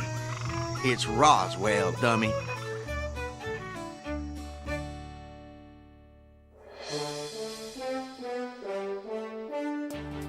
We interrupt this broadcast to bring you a special report. Good evening. What you are about to see may be the most incredible occurrence in the history of humanity. Across the globe, thousands of large cylindrical objects have landed on the surface of the Earth. Others are reported to be hovering over the planet's surface, and an undetermined number below the surface of the Earth's oceans, lakes, and rivers. The reaction across the globe can best be described as a mixture of shock, fear, and for some people, hope. Here with a live report is John Porterson. Thank you, Bill. I'm standing in a remote desert area of southern Utah where one of these large objects has landed in a shallow canyon. The appearance of all the objects is identical, at a height of about 40 stories, cylindrical in shape, and a diameter the size of a football field. There are no markings, windows, or doors, and so far, no sound or movement from the object. There have been reports that some of the objects are siphoning water from lakes and rivers, but that has not been confirmed. Soon after we arrived on the scene, a battalion of National Guard troops arrived, and they have moved us back some distance from the object. We were able to briefly approach it before troops arrived. There's a strong smell of sulfur surrounding the object, and the sides were extremely hot. The entire surface is a streaked combination of black, gray, and dirty rust. Troops continue to arrive and set up gunnery positions, which has all of us a bit nervous. John, has the military given you any information? Is this a dangerous situation, and are they expecting the use of force? The military has simply moved us back from the object. They have given us no information. As far as we can... The jets are bombing the object! We're moving out of the area! All the gunnery positions have opened fire! Go, go, go!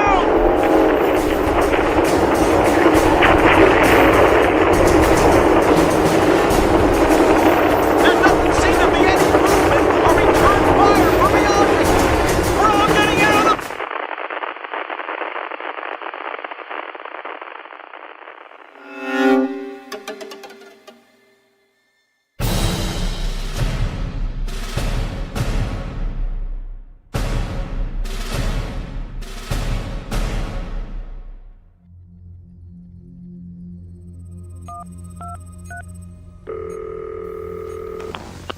General Whitaker here. General, this is the President. Can you explain to me the situation in the Utah desert? 2 Air Force F-16s launched 8 missiles against the object. They were supported by artillery and small arms fire. Were they attacked? I'm still waiting for a report. Has the object returned fire or been destroyed? No. The object appears to have suffered no damage, and they have not responded in any way. General, what exactly motivated this attack? Who gave the order? No one. It appears the pilots acted on their own. We have to get control of the situation, and that starts with us controlling ourselves. What if these visitors are peaceful? What are they thinking and planning as a result of this attack? Mr. President, with all due respect, if we were to travel to another country for peaceful purposes, we wouldn't show up in 4,000 jet planes. There is nothing about this arrival that can be seen as anything less than an invasion. General, if there is one more incident like this, I am relieving you of command.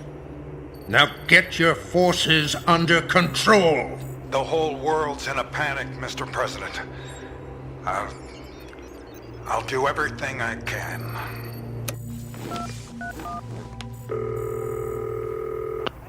Position 43? Bob, is that you? Yes, Mr. Secretary. Has Dr. Johnson made any progress? I'll patch you through.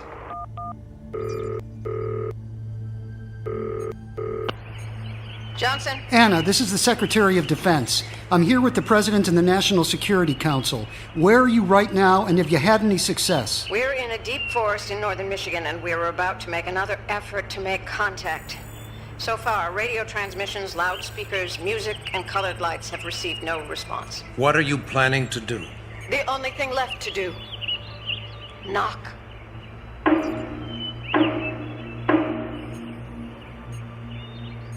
Try it again.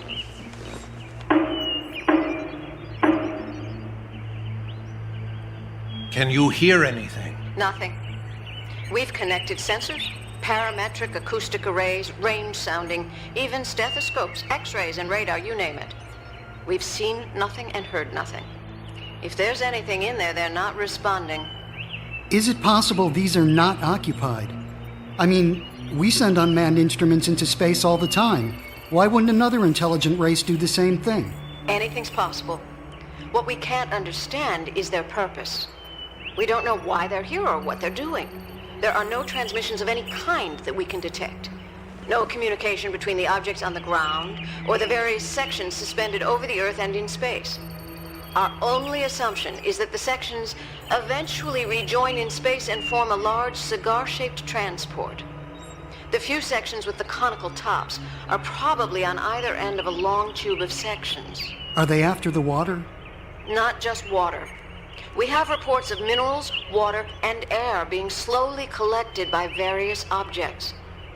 If I had to guess, I'd say it's an intergalactic freight train that's come to harvest various materials. So they are, in fact, after our natural resources. Is there any danger that they'll consume the atmosphere? Is that why some of the objects are hovering? That's our assumption. What's curious is there seems to be no danger. They're not collecting that much of anything. Considering their size, the most they've taken is a sample. Could it be a scouting expedition? Preparation for an invasion? Mr. Secretary, 4,000 objects? If this is preparation for an invasion, I'd hate to see the real thing. No, I think this is a peaceful, if not passive, mission. Although they may be sampling resources for future collecting.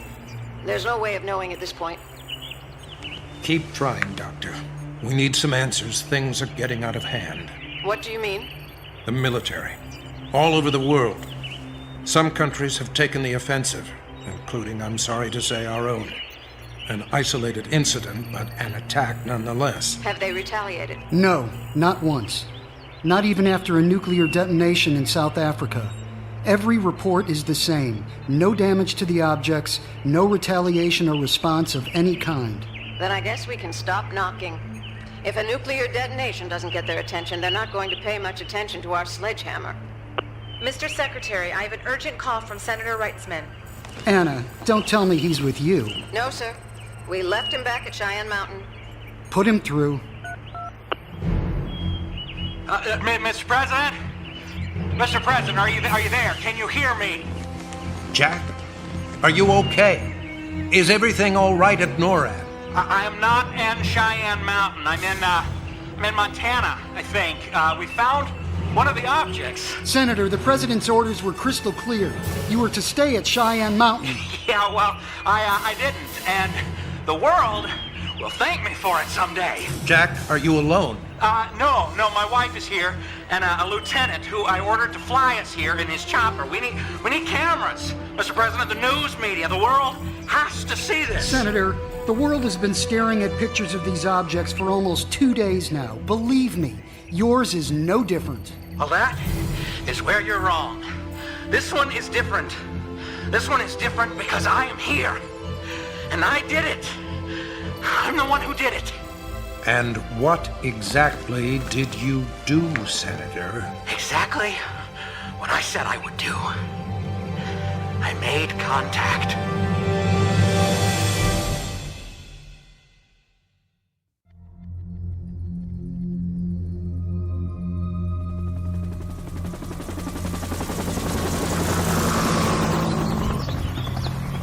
This is Tom Hillridge reporting from southern Montana.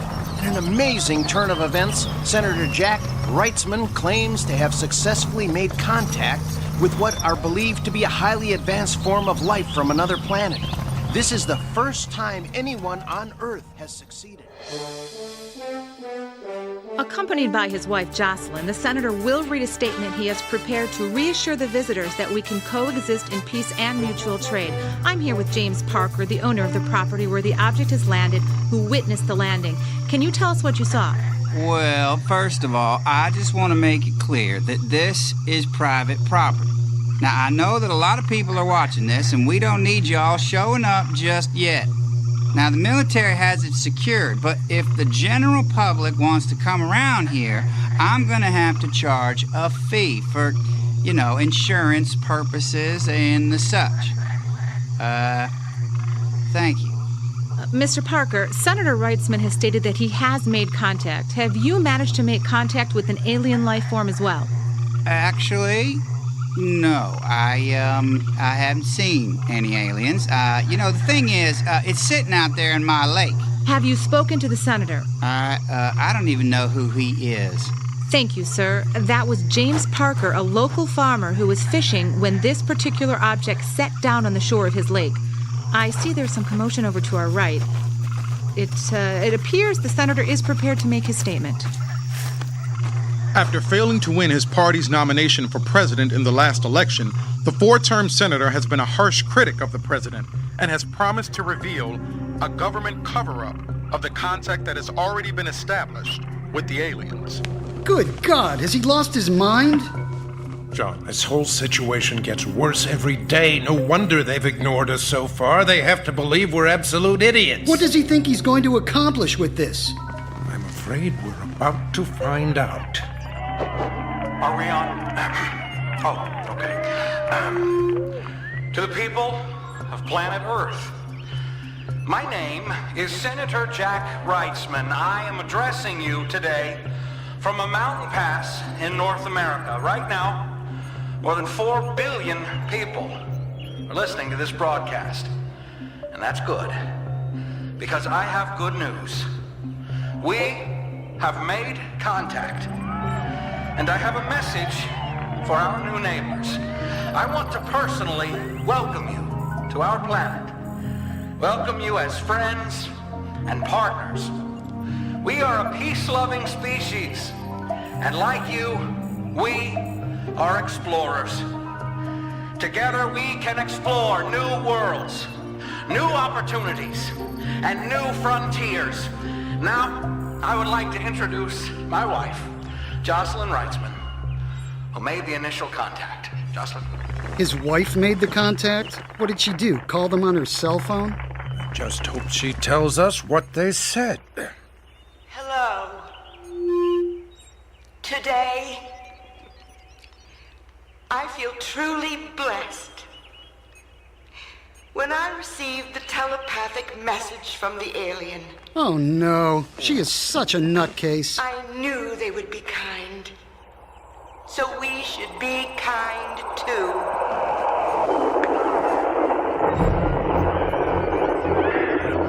Are you getting that? Are you getting that?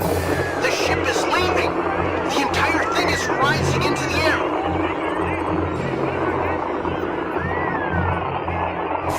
Look out! Look out!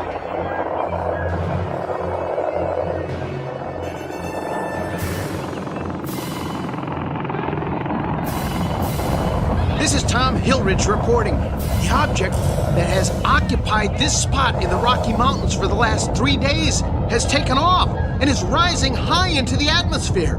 All that's left is a deep impression in the ground. It was pandemonium here for a moment, but people are settling down and most are watching the object rise into the sky and wait a minute, on the horizon I can see another object rising up as well. Wow, what's that? Yes, I see it. To the east of us, there's another object rising at a greater distance. Senator, do you think they heard you? Did they get the message? Not only did they get the message, but I'm convinced that it's what they came to hear. That's why they're leaving. That is what they wanted, and I delivered.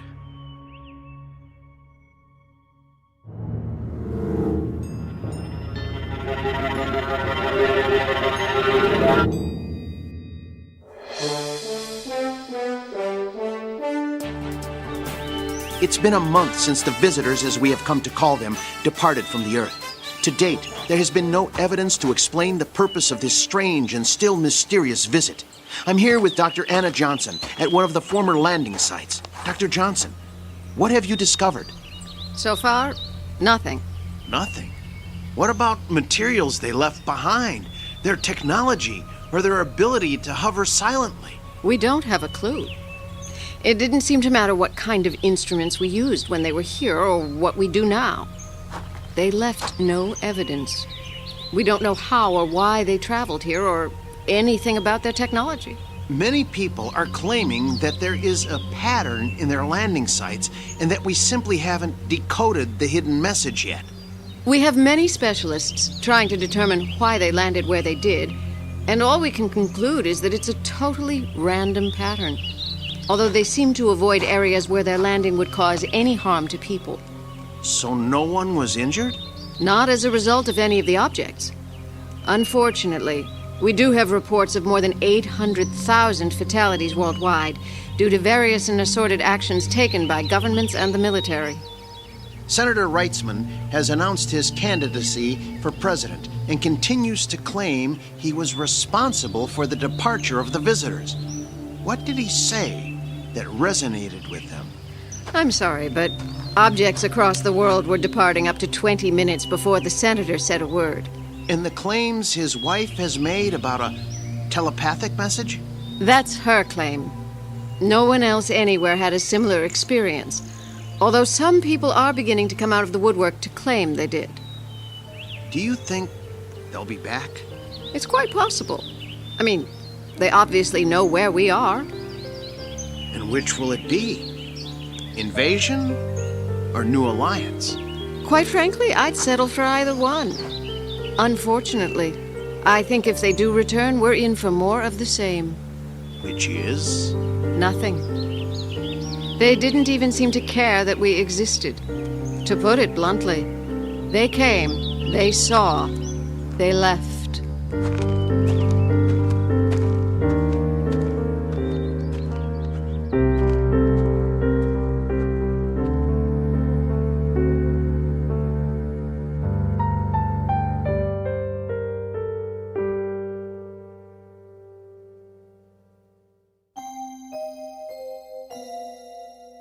Our first encounter has occurred. An uninvited visit that the whole world was witness to. A desperate world looking for answers and a message. This time the message was clear, and we delivered it to ourselves somewhere between cold indifference, foolish pride, and the raw rage of animal instinct. Will they return? Will they give us the answers we need? Probably not. Unless you're willing to take a moment and understand that beyond a special place in deep space and a very important and faraway destination is that favorite alien rest stop known as the Twilight Zone.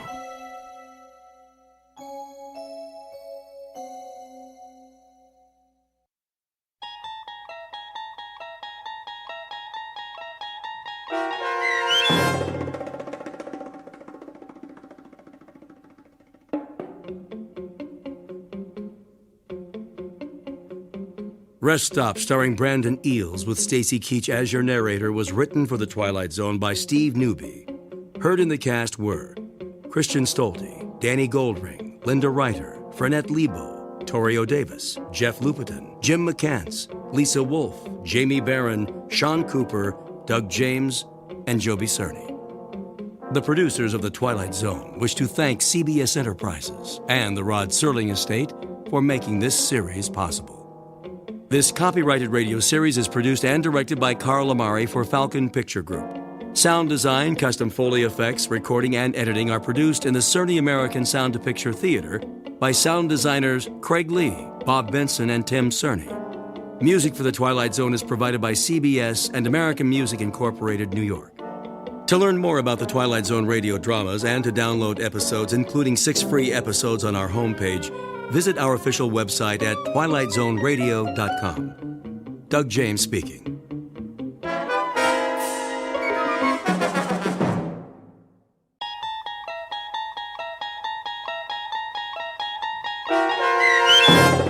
The Time Element, starring Bobby Slayton, with Stacy Keach as your narrator, was adapted for radio by Dennis Etchison and written for The Twilight Zone by Rod Serling.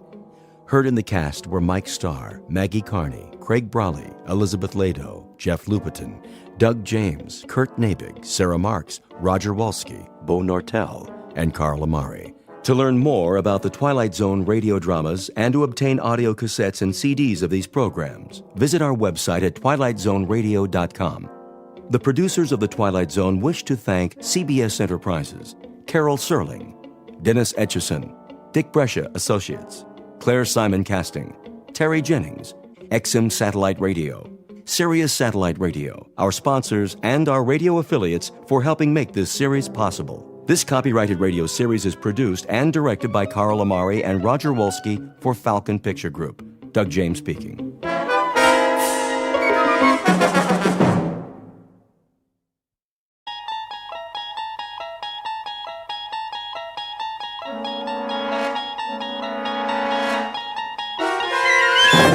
There is a fifth dimension beyond that which is known to man. It is a dimension as vast as space and as timeless as infinity. It is the middle ground between light and shadow, and it lies between the pit of man's fears and the summit of his knowledge. This is the dimension of imagination.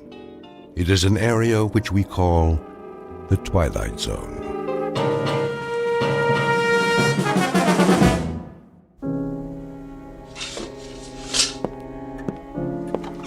Now, Mr. Jensen, I think I have the basics here. Oh, yeah? 41 years old, unmarried, no physical ailments, no previous visits to a psychiatrist. No previous arrest either, okay?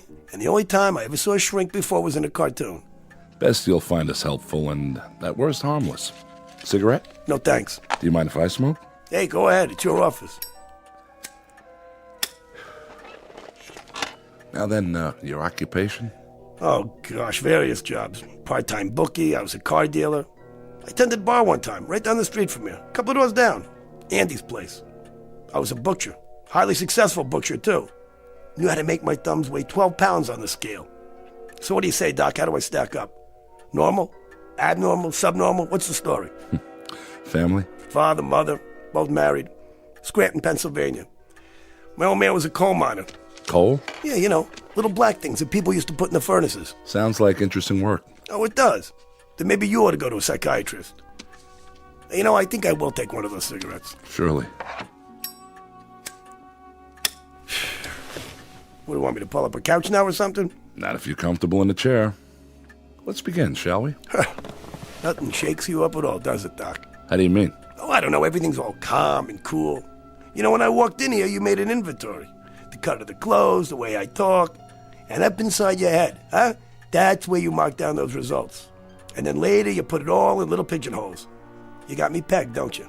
Not entirely. You figure you're talking to maybe a minor league horse player, huh? Maybe I'm a little hungover, maybe a little buggy in the head. But either way, about 40 degrees tilt. Yeah, my cigarette went out. Here. All right. Pigeonhole this, Dr. Gillespie. If said minor league horse player tells you some half-witted story, can you tell him if he's maybe off his rocker? Without Sigmund Freud and all that junk? Huh? Can you tell me in plain English what is wrong with me? I can try. All right? Here goes. I keep having a dream. Crazy dream. Are you writing this stuff down? Go on. I'll make notes on the things that seem pertinent. Well, I don't know if any of this is pertinent, because it probably sounds nuts. Sounds nuts to me. But there it is. I'm listening. I've had this dream maybe, I don't know, 5, 6 times. What kind of dream? The real kind. How do you mean? Have you ever had a dream that you swear was real? I guess we all have. Over and over again? The same dream? The same dream, identical. Never changes. Tell me about it. It always begins the same way. I'm lying in a bed, and I just wake up all of a sudden, right? I open my eyes, start looking around. And what do you see? Hotel room, nothing fancy. I mean, nice, regular. I have Venetian blinds like you got here. So I get up, I go across the room with my bare feet, all right? Now, I'm wearing pajamas that definitely are not mine. And I open up the blinds. Bright sun, blue sky, beautiful day. Beach, palm trees, like a vacation, So open up the window. You get those French doors, whatever you call them. And what do I hear? Steel guitars, ukuleles, that hula music. The only thing is I've never been to Hawaii in my life. I don't even know what Hawaii looks like, except, what you see in the movies. But it's as real as anything. And here's the crazy part. I don't know how I got there, but I do know, as well as I know anything in my life, that I'm supposed to be thousands of miles away. And there's nothing, absolutely nothing, Doc, that I could do about it. And that's when things get really weird. I mean, just bizarre. Once upon a time, there was a psychiatrist named Arnold Gillespie and a patient whose name was Peter Jensen. Mr. Jensen walked into the office exactly 9 minutes ago. You might want to make note of that. It is 11 o'clock, Saturday morning, October 5th. You might want to make note of that, too, very specifically. It may seem trite to be so specific about the hour and the day, but in this case, it's of extreme importance. Because this isn't just a story about a man with a recurrent dream, one whose meaning the good doctor is about to help him unravel and sort out. Nothing so simple. Involved in this story is something new, not found in any textbook, Freudian or otherwise. Something we'll call, for want of a better term, the time element.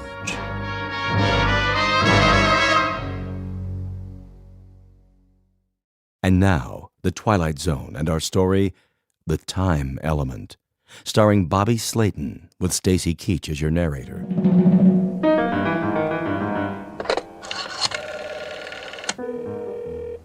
Front desk. Hey, tell me something. So, I got in pretty late last night, didn't I? I beg your pardon, sir? I asked you if I got in late last night. Is this 206? I don't know. Is it 206? I really don't know, Mr. Jensen. I wasn't on duty last night. Yeah, how about a morning paper? Oh, should be one in the hall outside your door. Yeah, thanks. That's perfectly all. What do you call this place, anyway? Sir? Well, was that such a hard question? I just asked you the name of the hotel. Do you work here, pal? Or what, are you just inspecting the kitchen or something? Why, this is the Royal Hawaiian. Are you sure you're in the right hotel, Mr. Jensen? That's a good question.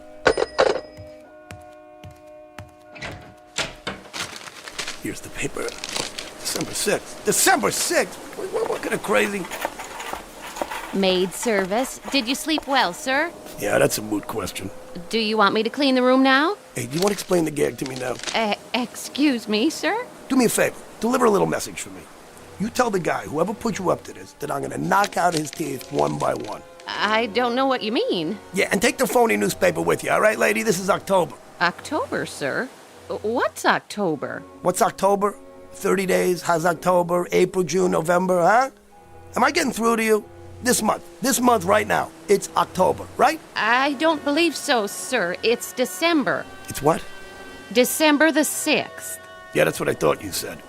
December 6th. Are you all right, sir? Oh, yeah, I'm just fine. I'm fine. Except that obviously I've just come down the home stretch of the biggest toot in the history of man. You're telling me this is December. Well, last night I was in New York City. And it was October.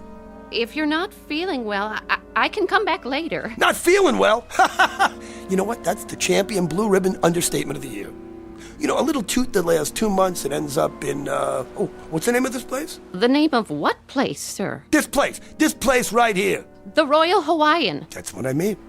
Since when is there a Royal Hawaiian Hotel in New York? It isn't in New York, sir. It's in Honolulu. Well, that figures, because the Royal Hawaiian is in Honolulu. Of course. See, that leads me to the next question. What am I doing in Hawaii? I'm sure I don't know, sir. That's what I thought you said. Hey, just one more question. No, come here. No, I'm okay. Come here. Really? I'll never ask you anything else, I promise. What, sir? This hotel got a bar? Oh, yes, sir. A lovely one. And where is this lovely bar? Downstairs, off the lobby. Thank you. You're a doll. I'm sorry if I upset you. Look, if I ever had another mother, I hope it's you, okay? Come back later. We'll dance. Oh, yes, sir. Absolutely, sir.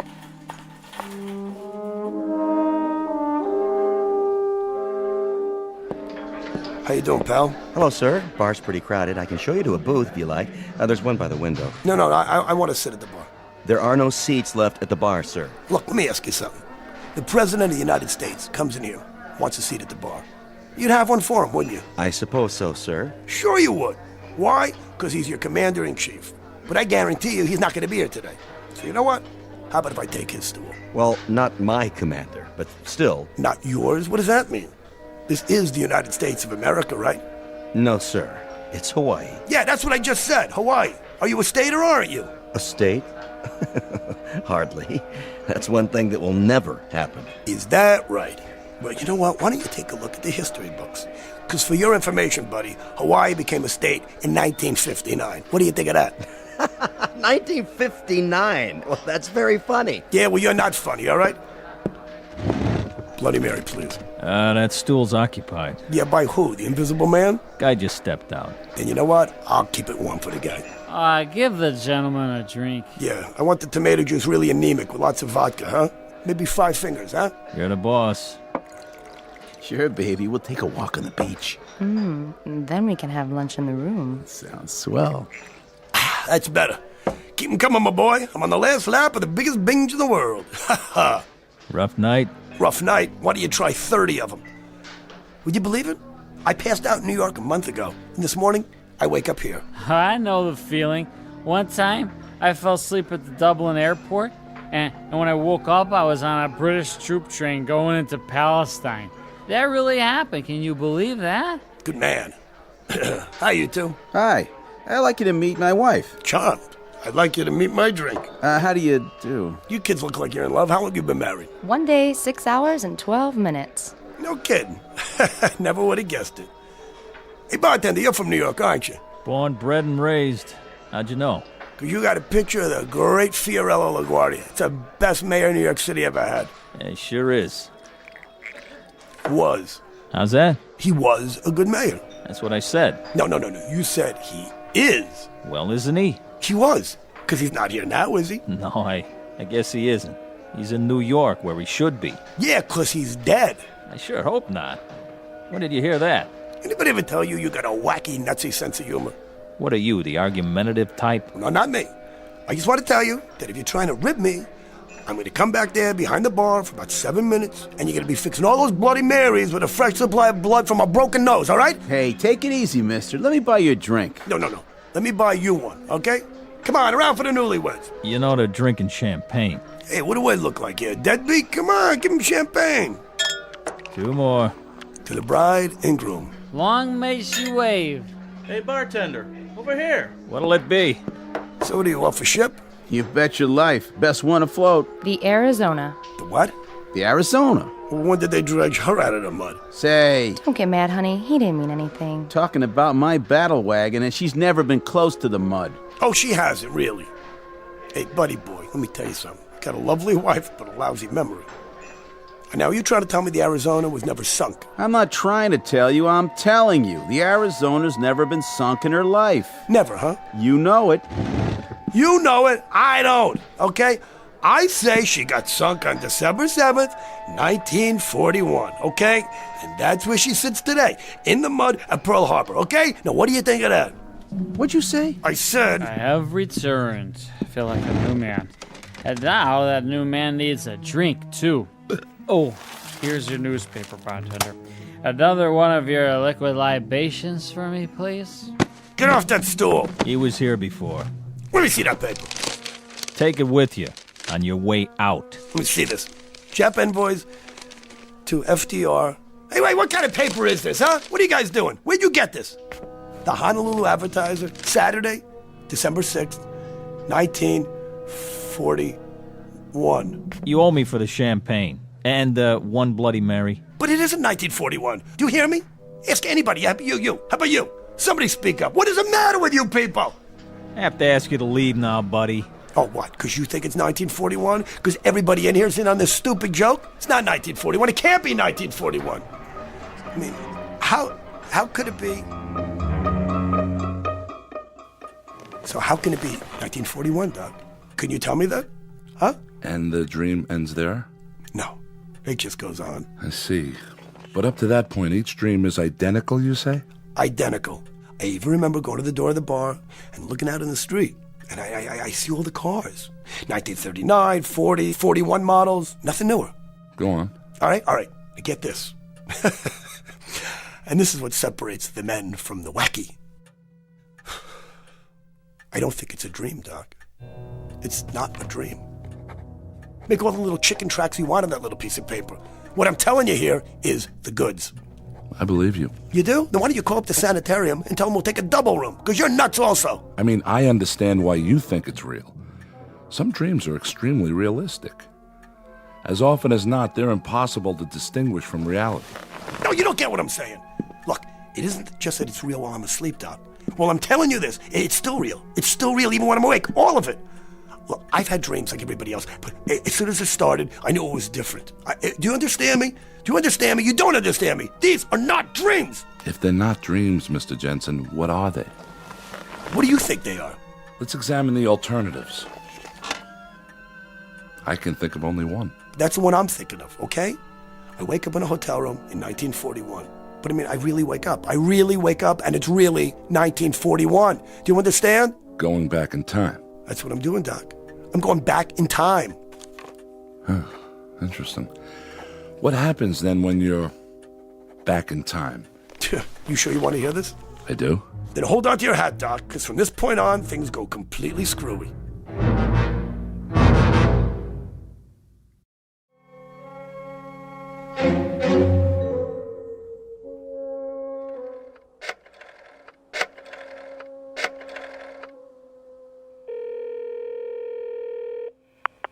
Yellow?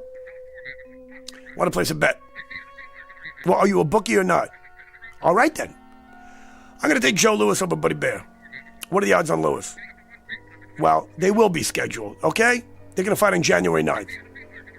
Yeah, January 9th, okay? Make it Louis in the first round. Now, what's the line? 30-1. That's more like it. What do you mean, how do I know? Just trust me, I know. I know, that's all. The name's Jensen. I'm with the Royal Hawaiian. Now, how about the All-Star game for next year? Hey, do you want to cover me or not, huh? Okay, I'll take the American League. Let me ask you something. What kind of odds if I predict the score? I spend the next 2.5 hours making bets on sure things, right? Every race, every prize fight, every football game I can remember happening after December of 1941. See, I gotta figure that if this goes on, I'm a shoo-in to put every bookie in town out of business. Now, I'm not scared, you understand? See, I don't have one idea what I'm doing back here, but as long as I am here, I figure, hey, why not put it to good use? You know what I'm saying? Jensen, that's right. Royal Hawaiian.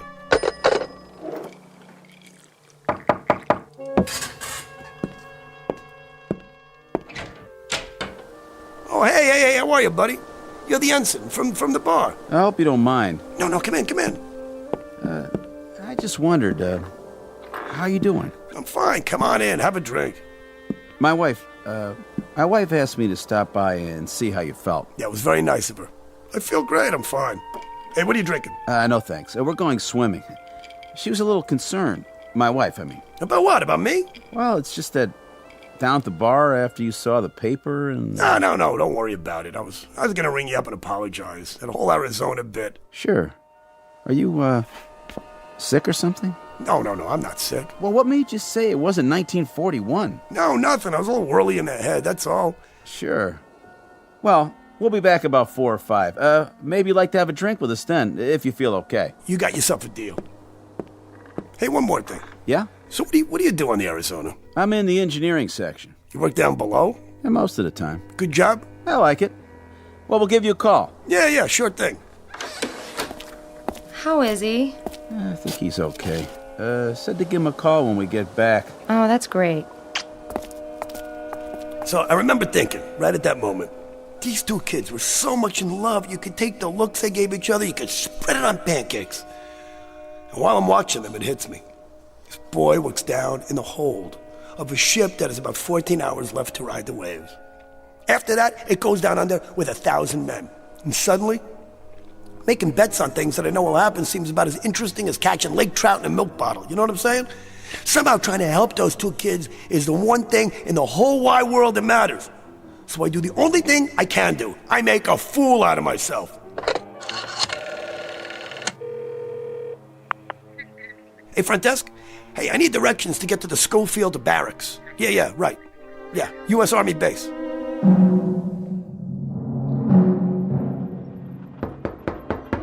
Come in. Excuse me, Colonel, but... Spit it out, Bailey. That guy is still in the orderly room, sir. Says he wants to see somebody in charge. Who's this now? Some jerk with a tambourine or something. Must be Save a Soul Saturday. What's this story? I can't piece it all together, sir. Something about the Japanese having bombs? This ought to be good. Send him in. Yes, sir. The Colonel will see you now. You're Mr... Jensen, Pete Jensen. I'm Colonel Abernathy. What's on your mind, Mr. Jensen? First of all, Colonel, I want to guarantee that I'm not going to get stuck in a rubber room when I'm finished telling you this. You've got it. I have information that the Japanese are bombing Pearl Harbor tomorrow morning. 8 a.m., Honolulu time. You know this to be a fact? Colonel, as sure as I know, the good Lord made racehorses. They're coming over here in about 30 waves off a bunch of carriers. They're going to plaster us while we're still in bed. Oahu, the airfield, right here too. Schofield Barracks. This is very serious. Better take immediate steps. Bailey? Sir? Have Captain Franklin contact the naval station at Pearl. Yes, sir. See that they have all personnel standing by. At least 30 PBYs ready to go up. Tell Lieutenant Ordway to call the commanding general. All troops on the beach. If you say so, sir. All right, come on, knock it off. Cut the game. Listen to me, you brass-covered hyena, okay? Don't you say that nobody warned you. I warn you. You gotta listen to me. I'm sure you're right. Now you can leave peacefully, Mr. Jensen, or I'll have you escorted outside. Go walk by myself, okay? And if anybody grabs me, you're gonna have to call the medical corps on the double. We don't appreciate that kind of talk. Is that a fact? And what do you appreciate, Colonel, huh? Maybe you'd appreciate a big punch in the jaw. All the trouble I take for getting over to try to save you people, and this is what I get? All right, Jensen, zip it. You walk on that lower lip one more time, soldier boy, and I'll get you out of the Army on a medical. You understand me? Believe me, Mr. Jensen, this is going to hurt me worse than it hurts you. Oh, I believe it. Colonel! Oh! Are you all right? Place this man under arrest and fit him for a straitjacket. Yes, sir.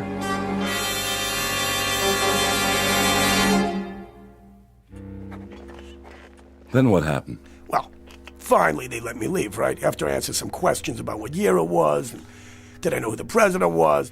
I had some trouble with the vice president. Truman, of course, sure. But, Roosevelt dies, Truman takes over, then it's Eisenhower. Good thing I didn't mention Ike. At 41, he was still a light colonel on the general staff in Washington.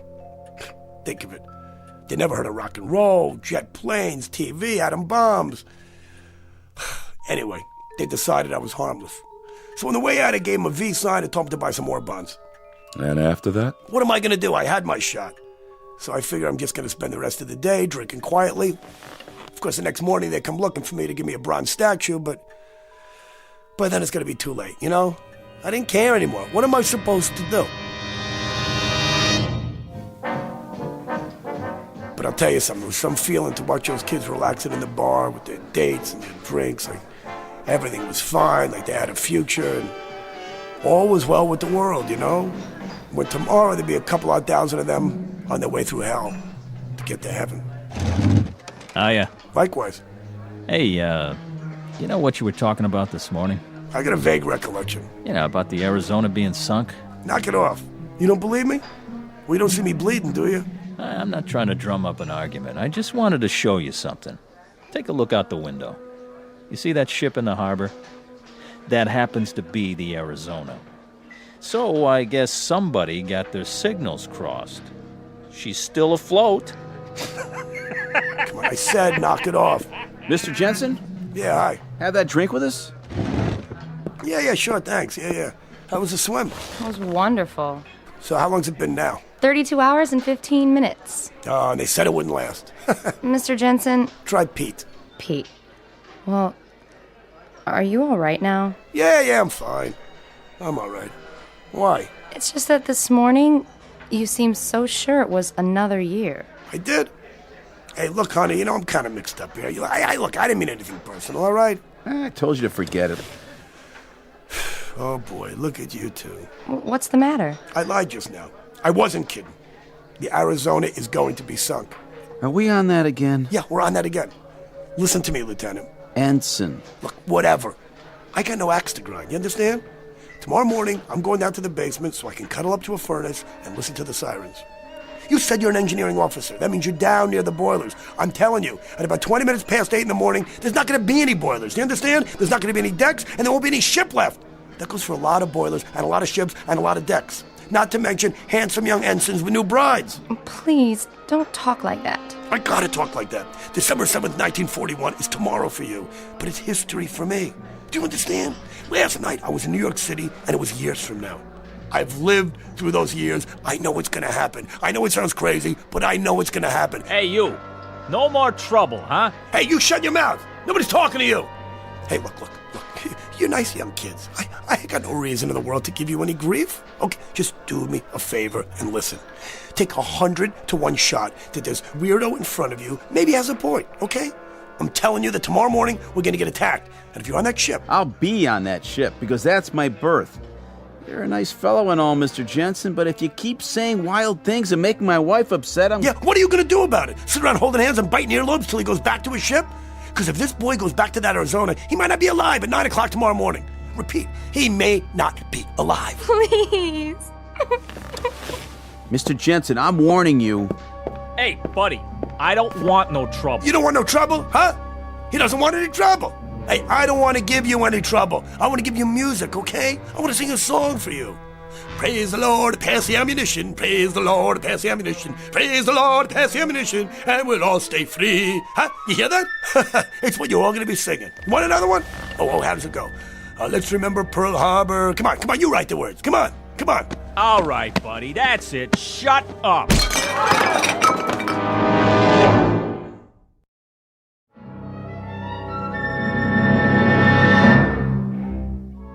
Don't tell me the general can't be reached. I know he can be reached. He may not be alive to call me tomorrow. Yeah, this is... Hello?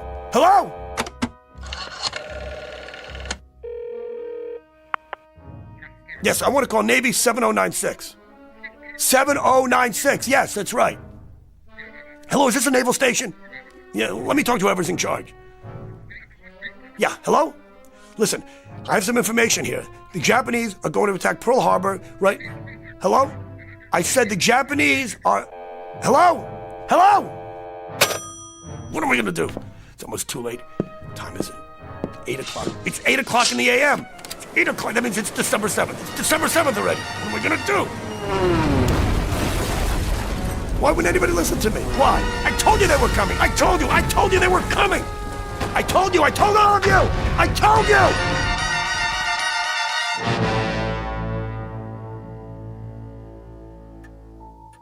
I told them, Doc. I told them over and over. Why wouldn't anybody listen to me? And then? I'm standing there by the French windows, and I'm watching the planes coming low. I'm watching them. The bombs are dropping, strafing. All hell is breaking loose.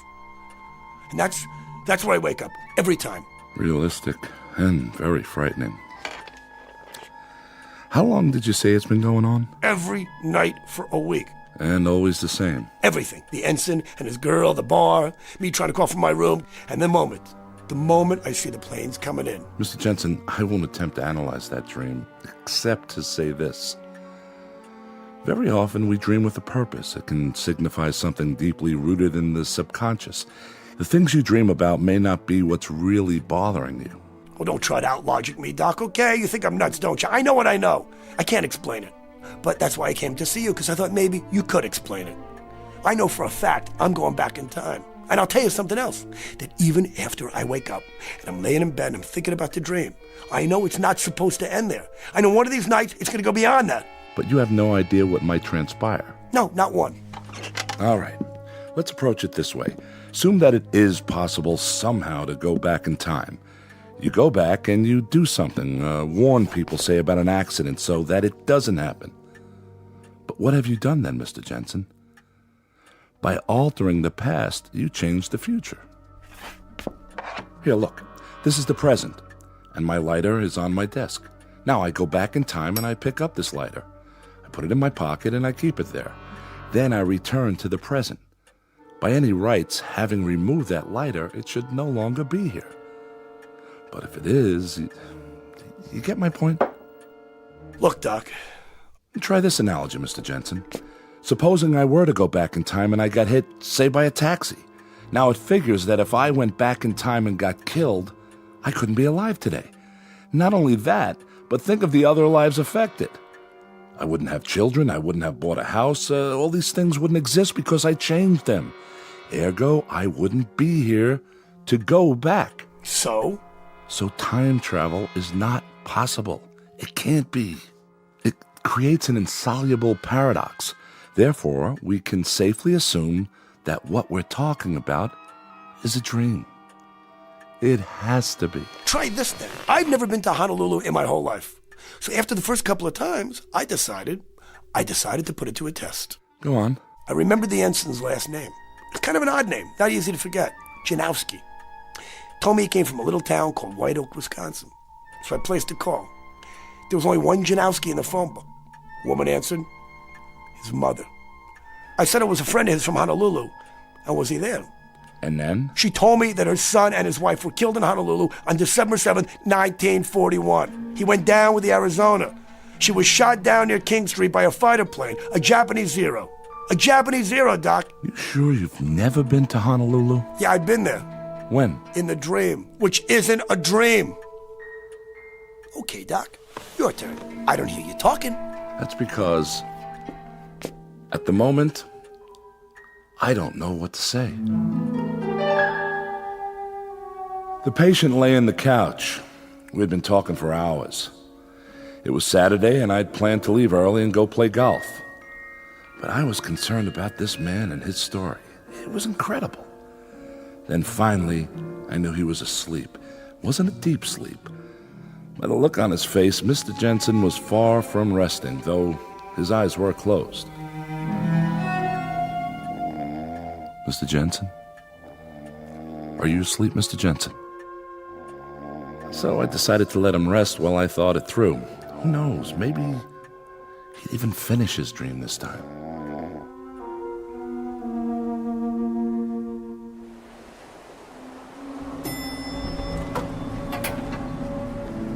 How's your eye, Mr. Jensen? I mean, Pete. Hey, don't worry about me. I'm fine. I'll put a piece of steak on it. Sorry the bartender hit you. I should have stopped him, but I kind of got carried away, too. No harm done. Well, go lie down and take it easy. Maybe we'll see you later before I go back to the ship. Hey, Janowski, do me one favor, will you? Play hooky tomorrow morning. He's out of his head. Look, if you never do one thing for the rest of your life, do this, will you? Come on. Stay off that ship. Take the little lady. Get away from Pearl Harbor. Come on. I don't care where you go. Get on a Pan Am and go to the Canal Zone. Anywhere, but just get out of here. That's a great plan. And you know what it would cost me? Only my commission in the Navy, that's all. Jimmy, forget it. If you don't go, do you know what that's going to cost you? Just a little item like your life, and hers too. I tried to be nice, but this time I swear I... Come on, Jimmy. Let's go to our floor. Please, come on. What do you got to lose? I'm only trying to save your lives, that's all. Poor, dumb, crazy kids.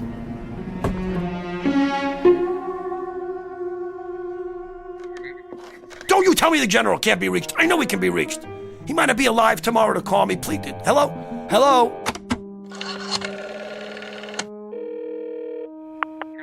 Yes, I want to call Navy 7096.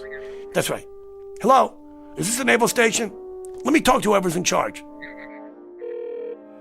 This is Ensign Lamers. It's my watch and it's your nickel, so go ahead. What's on your mind? Listen to me. The Japanese are going to attack Pearl Harbor. Who? What are they gonna do? I said the Japanese... What have you been drinking? I'll tell you what. Take a nice shower and dive into a percolator. Good night. Hello? Hello? It's almost too late. What am I gonna do? What am I gonna do? Again, what time is it? 8 o'clock in the a.m. Already 8. Oh, that means it's December 7th.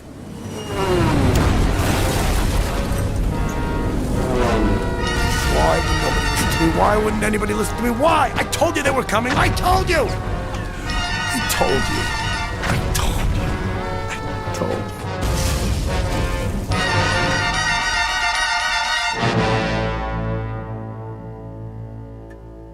I stood there at the window for a long time, thinking about Mr. Jensen and his problem, his dream. I knew I had to wake him and send him on his way, at least for now. I could give him some sleeping pills, maybe a program of therapy, till I could talk to some doctors that I knew and ask if they had ever had a case like this one. Mr. Jensen? Mr. Jensen? It's getting late. I'm afraid I'm going to have to... Mr. Jensen? Mr. Jensen, where did you... Carol? Yes, Dr. Gillespie? What happened to the patient? The patient?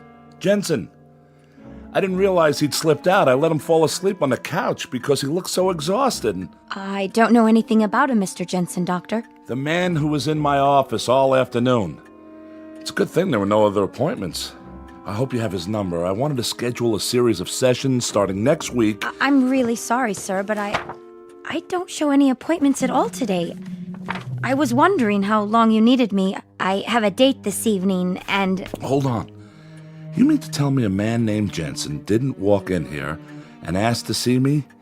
Big guy, shirt with flowers on it? Why, no, sir. I've been here the whole time. I thought you wanted me to stay and work on the files. All right, Carol, that will be all. You can go now. I'll lock up. Yes, sir. Good night, sir. Try this analogy, Mr. Jensen. Supposing I were to go back in time and I got hit, say, by a taxi. Now it figures that if I went back in time and got killed, I couldn't be alive today. Alive today. Alive today. Alive today. Alive today.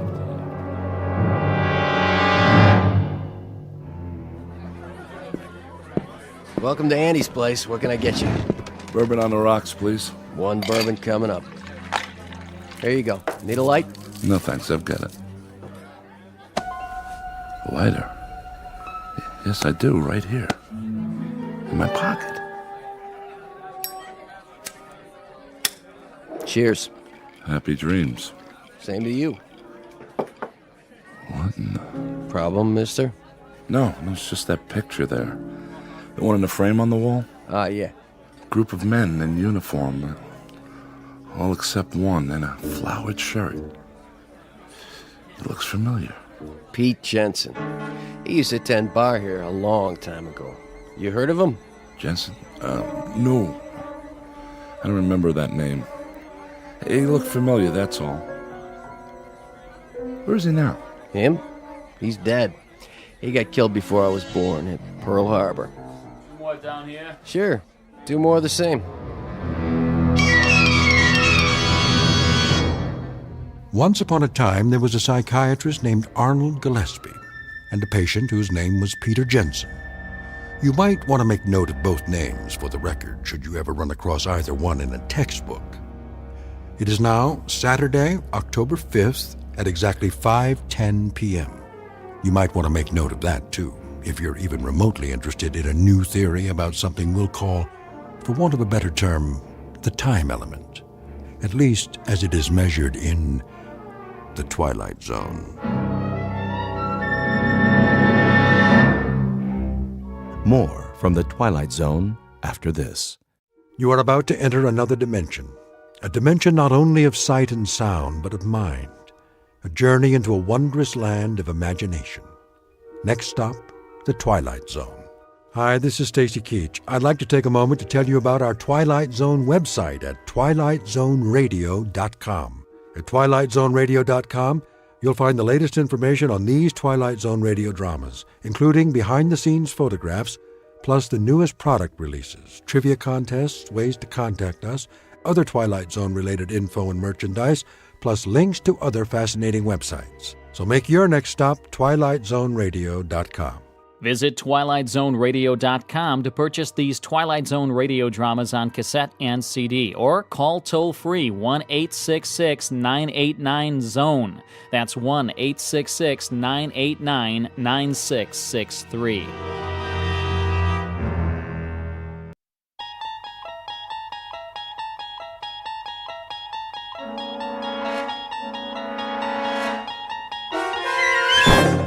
You're traveling through another dimension. A dimension not only of sight and sound, but of mind. A journey into a wondrous land whose boundaries are those of imagination. Your next stop, the Twilight Zone.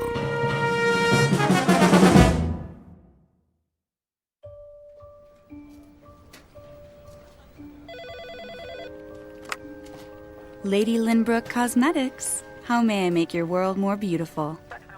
One moment. Lady Lynbrook. Oh, good morning, Tim. Yes, she's expecting your call. If you'll hold, please. Mrs. Lynbrook. Yes? Mr. Gunn on line 2. What's that? Shall I put him through? Speak up. I can't hear you. The Bravo account. Shall I put... I don't know any Mr. Bravo. It's Mr. Gunn. If you like, I'll... Sally, please. I'm due at the photo shoot. Mr. Munn will have to call back, if that's really his name. Gunn. What? Nothing, Mrs. Lynbrook. Stop muttering, dear.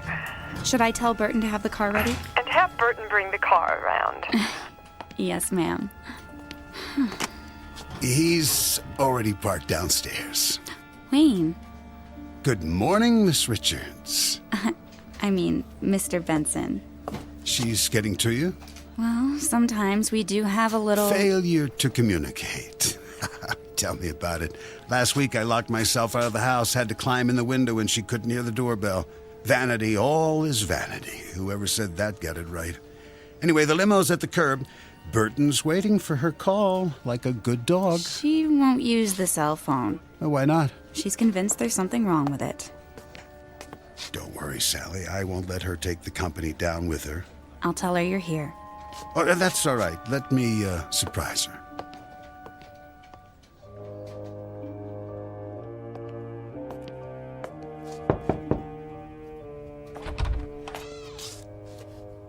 Mirror, mirror on the wall. Who? Gotcha. Wayne, darling, I didn't hear you come in. If I were a snake, I would have bitten you. Well, you shouldn't sneak up on me like that. I haven't finished my makeup. Be a dear and hand me the hairspray. You know they have makeup people at the shoot. What? I said you're beautiful as always. I have to be, in case my handsome husband drops by. Oh, afraid I'll divorce you if your lipstick's on crooked? Something wrong with my lipstick? We need to talk. Did you say something?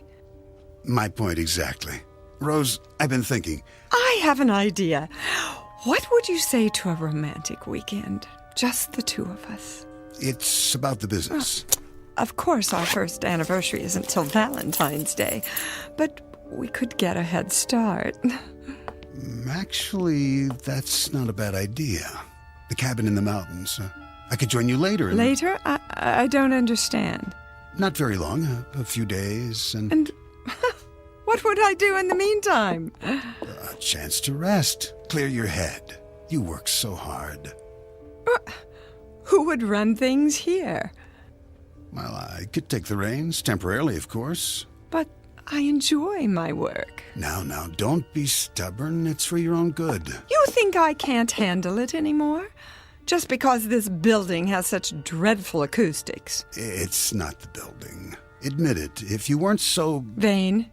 That's not what I said. I've told you, I will not wear hearing aids. It has nothing to do with vanity. They hurt my ears. They distort everything. I wouldn't understand a word anyone says. All the more reason to take some time off. You'll see. You'll be able to run the business more efficiently, more profitably. I've done quite well until now, thank you. I think you hear what you want to hear. Whenever the word business comes up. My business, Wayne. The one I built from the ground up long before you came along. You are the most stubborn woman I've ever met. I only want what's best for you. You know that, don't you, darling? A company based on beauty, not on what a person can or can't hear.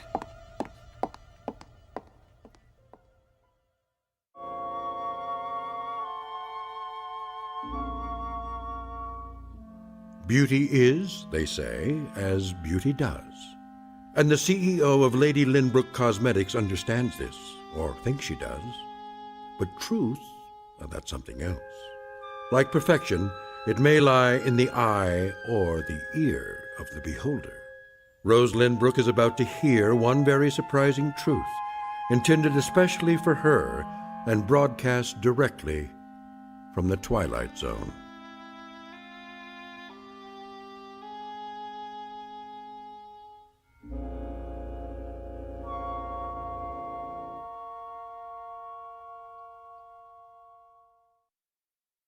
And now, The Twilight Zone and our story, Now You Hear It, Now You Don't, starring Dee Wallace with Stacy Keach as your narrator.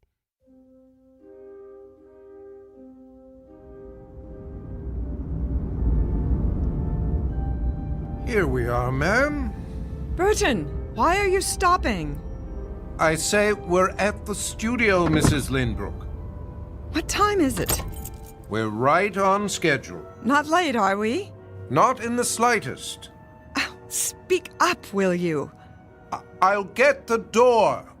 Would you kindly help me with the door? Certainly.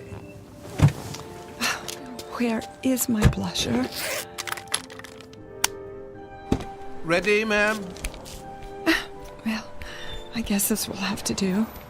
Watch your step. The curb.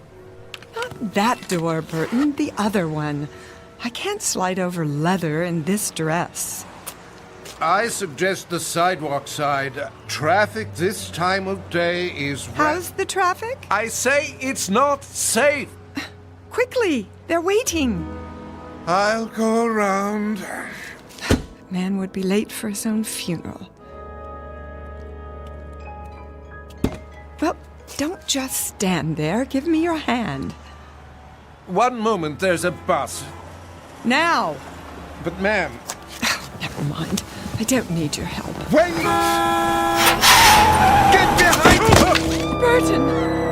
Burton! Ma'am, are you... Burton! Oh, did you see that? She stepped right out into the street. What's the matter? Didn't she hear the horn? Must be deaf. Oh, if it wasn't for that chauffeur, it would have hit her head on. The poor man. Hey, somebody! Call an ambulance!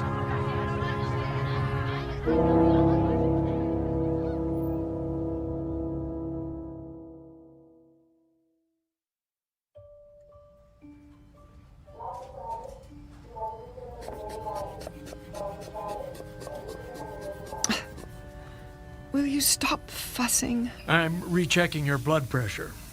This dress is ruined. I consider it a small price to pay. I want to go home. Not so fast. Nothing's broken. You said so yourself.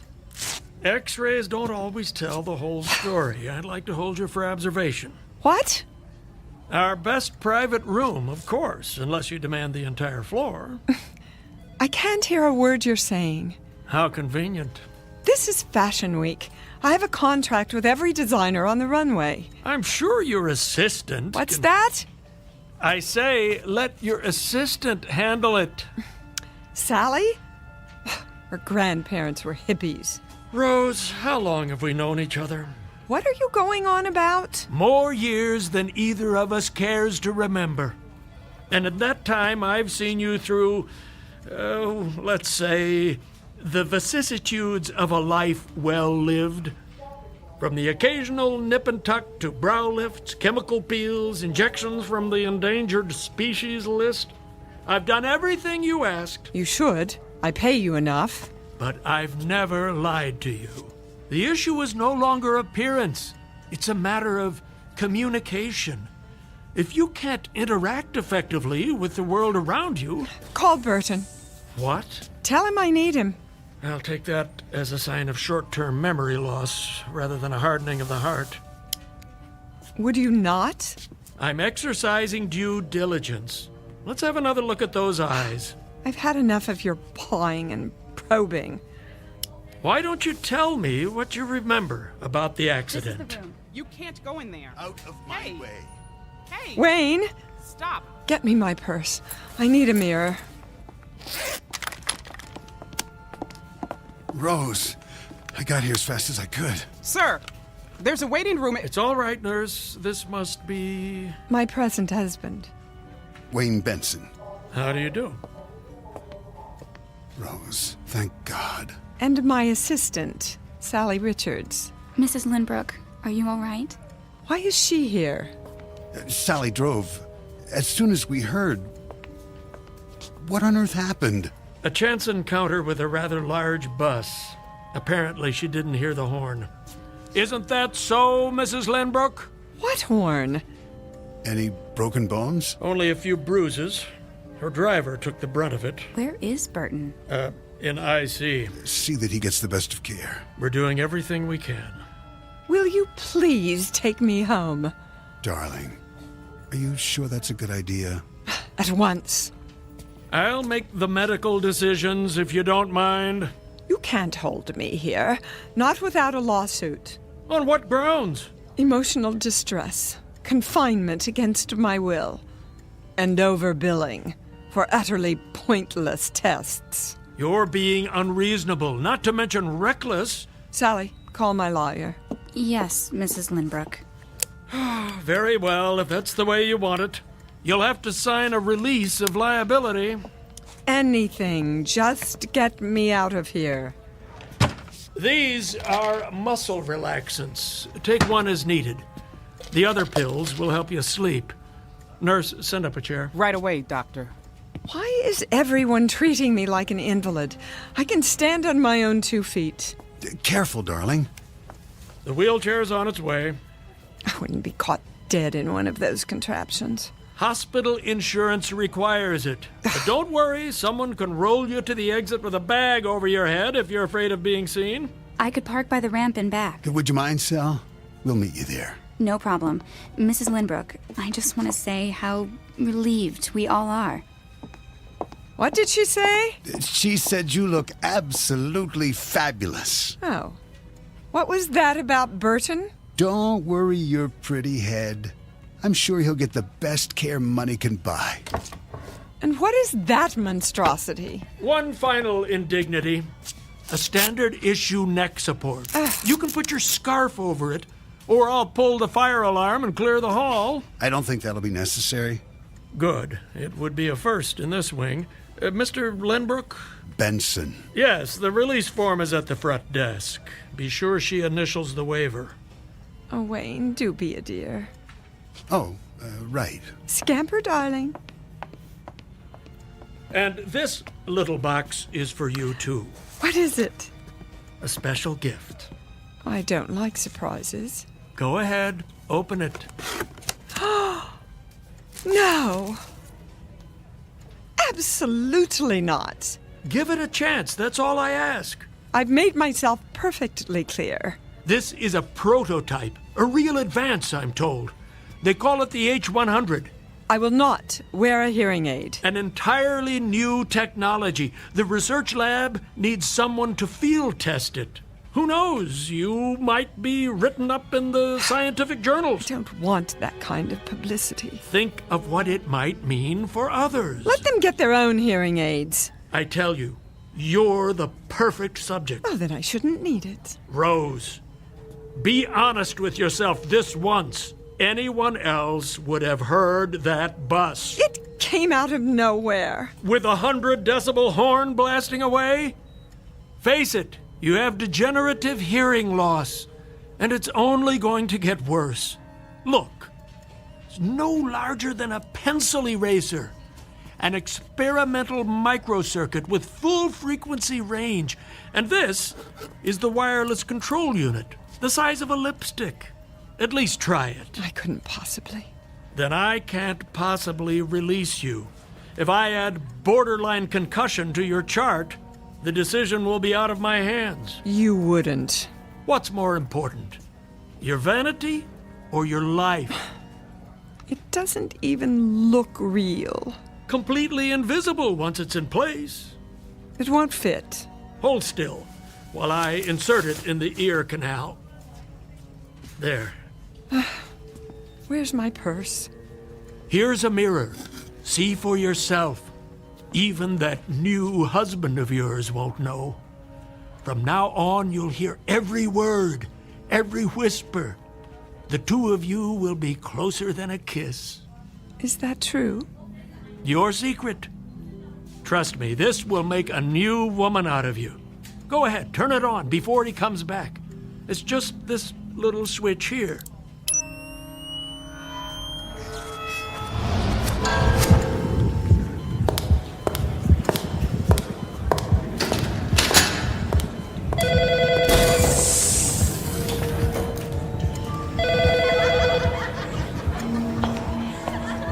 Where does she sign?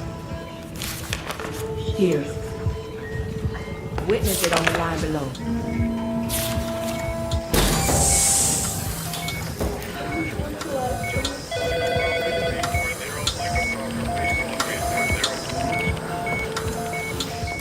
Well? It's too much. All that you've been missing. Welcome back. May take some getting used to. Here's the wheelchair, Doctor. Very good. I have the papers. Use my pen. And this line for Rose. That it? Now into the chair, carefully. Hold my arm, darling. Okay, take it easy. Careful. Here we go. Thanks. I'll take it from here. That's all right. It's part of my job. Get some sleep, Rose. I'll stop by and see how you're doing.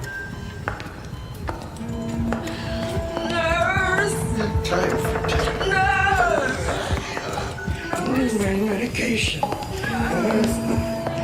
Why won't she come?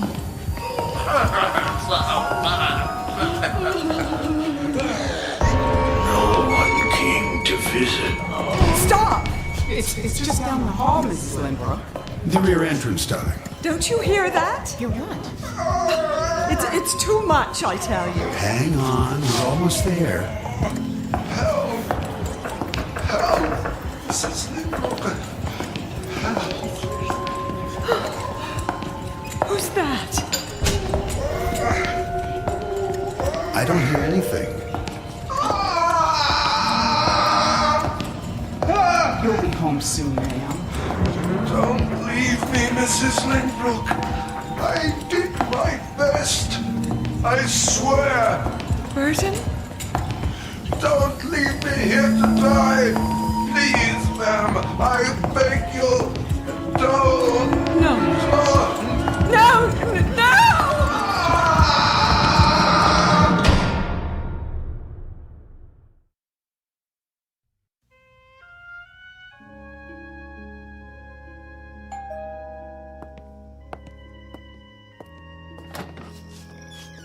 Oh, Doc.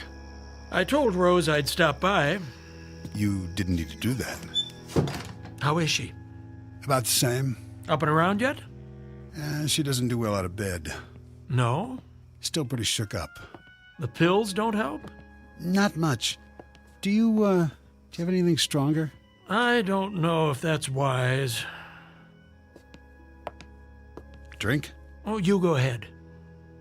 I've tried to keep the pressure off, but without the business to worry about, well, she's lost. Really? I guess it's all she knows.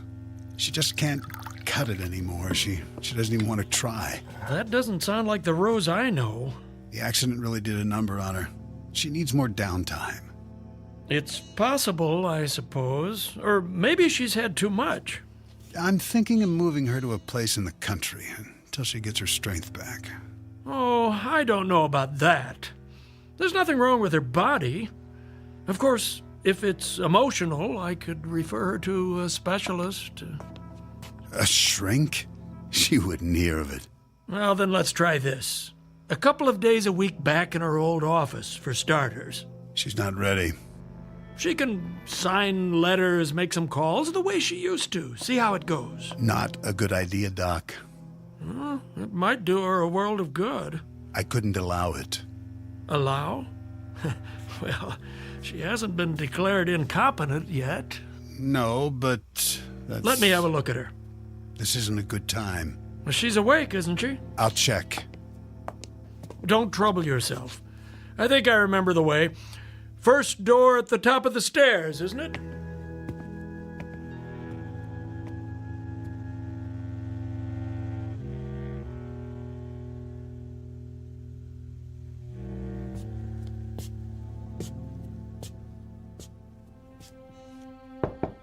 Rose? Come in, Doctor. How did you know? I heard you. All the way downstairs? Before that, when you turned the corner and drove up. Really? That hearing aid must be more sensitive than I thought. Oh, it is. Imagination was always one of your strong points. You're looking well. I look a fright. Not at all. Mind if I give you the once-over? I'm glad you're here. Why, I'm positively flattered. Pulse normal. Eyes a little bloodshot. A lovely green, as ever. Hazel, I thought you'd never come. Something on your mind? You can always call. He took my phone away. Wayne? He said it was broken. Then I'm sure he'll get you a new one.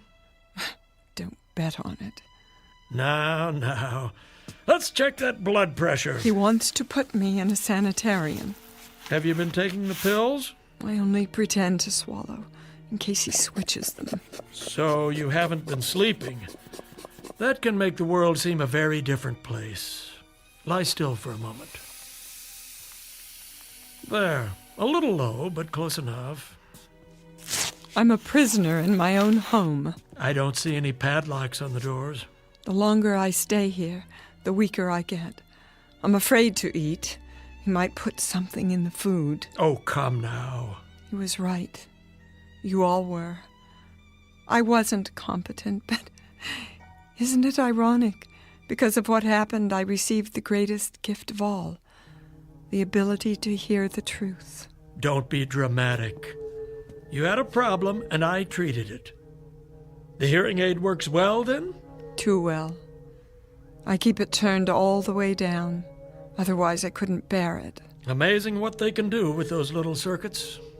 I was able to hear everything again, and more. Oh, so much more. Other people, other rooms. The gardener below, the mailman on his rounds, the birds flying overhead. Surely not. The cleaning lady downstairs, the cook in the kitchen. Wayne, when he arrives home, before he puts the key in the door, muttering to himself, talking on his phone. He doesn't know I hear, but I do. All of it. A trick of acoustics, air vents in the walls. I know my own house. All right, Rose. I'll play along. So, you think you hear voices? Let me guess. Talking about you, are they? I am not paranoid. An overworked imagination is more like it. That and too much time on your hands.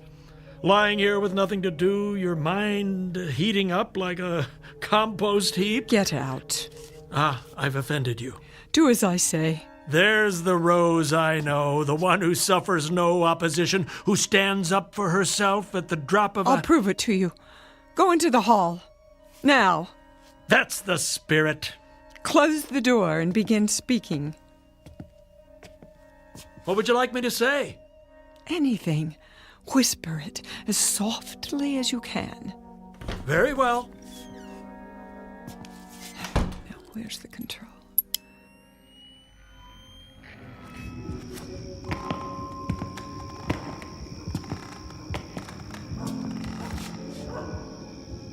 Testing 1, 2, 3.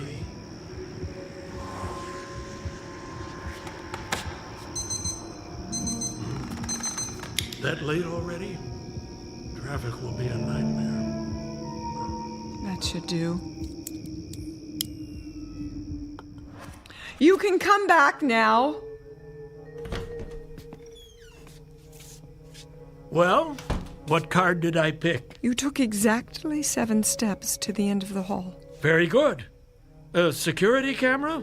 Oh, of course, the floorboards do creak. The alarm on your wristwatch. It beeped 3 times before you turned it off.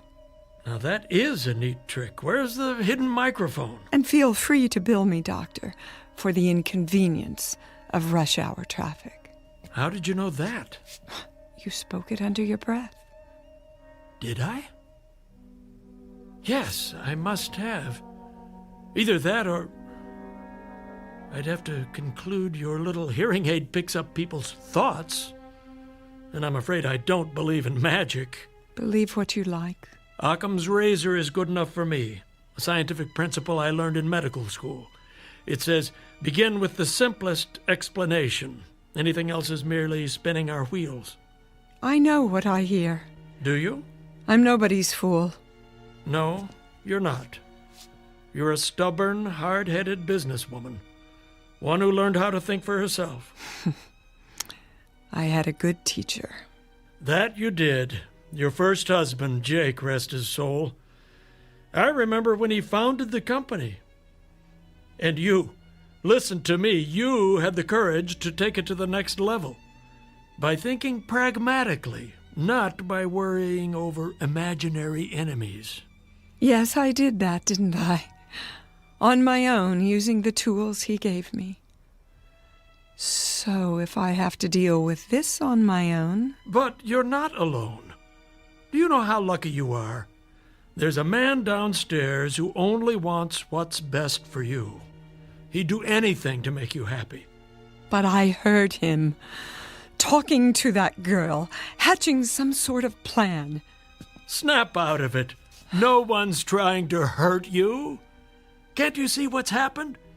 You suffered a shock and a delayed reaction, what they call post-traumatic stress. And now your thoughts are trapped in a tape loop, playing the fear over and over again. That's not something you're used to, is it? Learning to rely on others.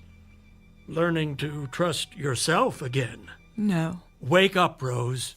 You are not a victim. Never have been and never will be. It's time to start thinking again about what's best for you, for the business. You make it sound so easy. What do people do when they fall off a horse, You know the answer as well as I do. Get right back in the game. But first things first. Start with some real rest. Sleep that knits up the raveled sleeve of care. But I do hear things. So you told me. You know what that is? Your own insecurities talking. Not hard to understand, considering that you've been running on empty. I'm going to give you an injection, and tomorrow everything will seem 100 times clearer. I promise. I wish I could believe you. Give me your arm. There. I'll schedule you for a physical in a couple of days. Afterwards, you might want to stop by the Lynbrook building. I bet they've missed you. They should. I am Lady Lynbrook. Hold that thought, Rose. Never, ever forget who you are. Doctor? Yes? I meant to ask you about Burton. Your driver? Nobody's told me anything. But I know he has family. I want to continue his salary with full benefits. That would be very decent of you. His injuries must have been quite serious. I heard him, you know. When? On my way out of the hospital. He was in the last room at the end of the hall in severe pain. I told the nurse, but she acted as if she didn't know what I was talking about. You really should do something about your help.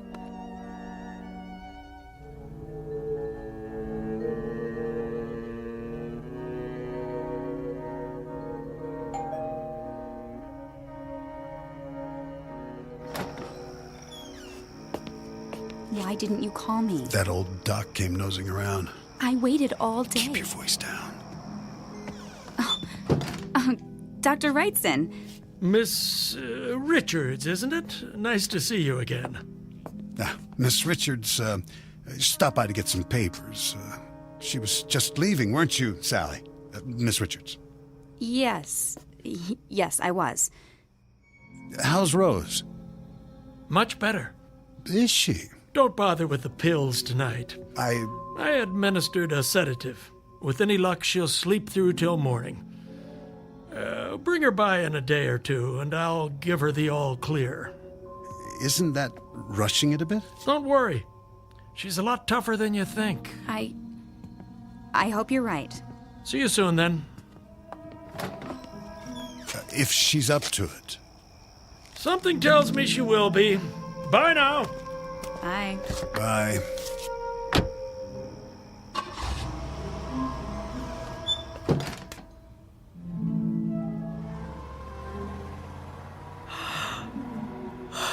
Goodbye, Doctor. Is that Sally? Why is she here? What are they saying? He's on to us. Relax. I can't take much more of this weight. It won't be long. When? At the cabin in the mountains. Tonight. Doctor, come back. I was right. I need you now.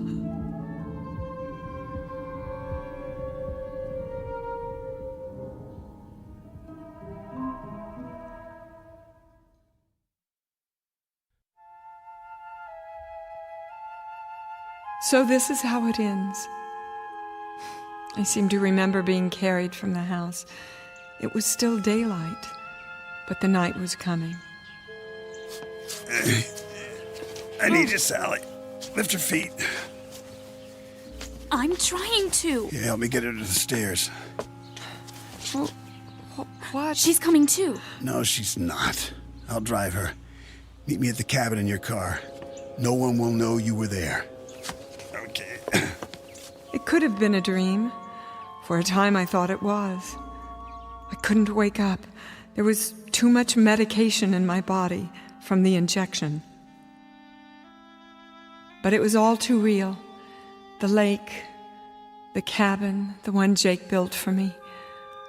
Only this time I wasn't here with Jake. I heard Wayne in the room below the loft. I tried to sit up.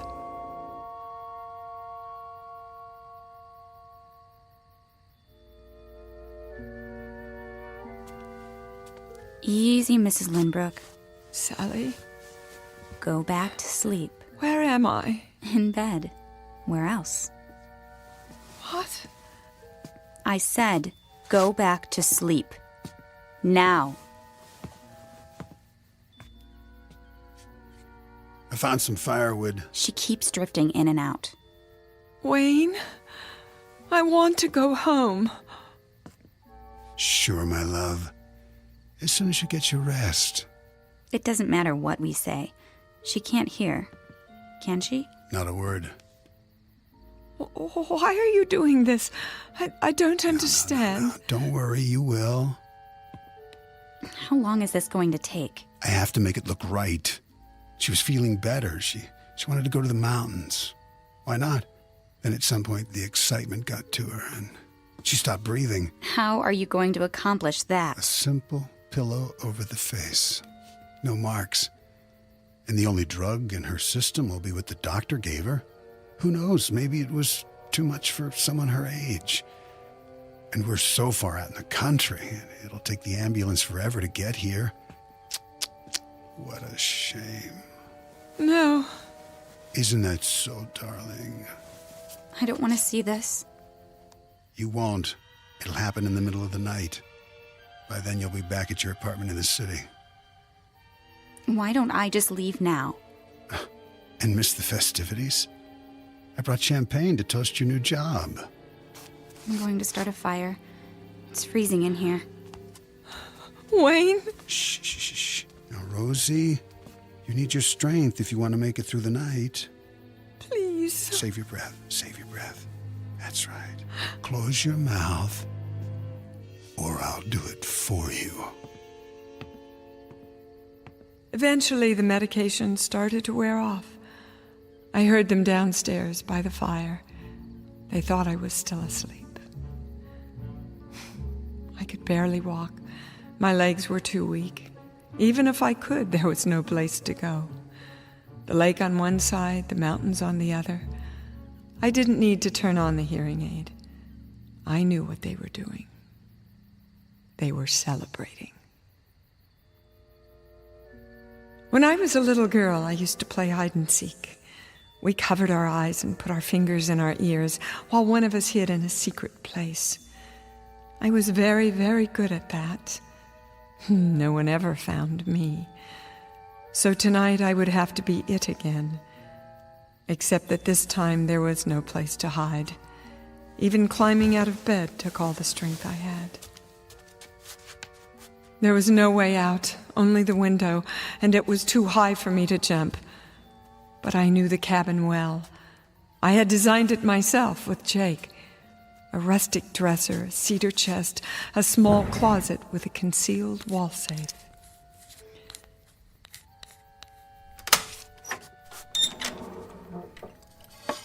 The only thing left was to listen, more closely than I'd ever listened in my life, so I'd know when he came for me.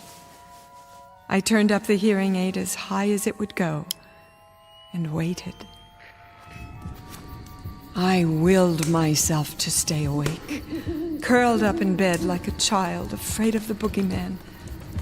But I was not a child anymore. You let me fall asleep. Where are you going? It's time. Now. Yes, now.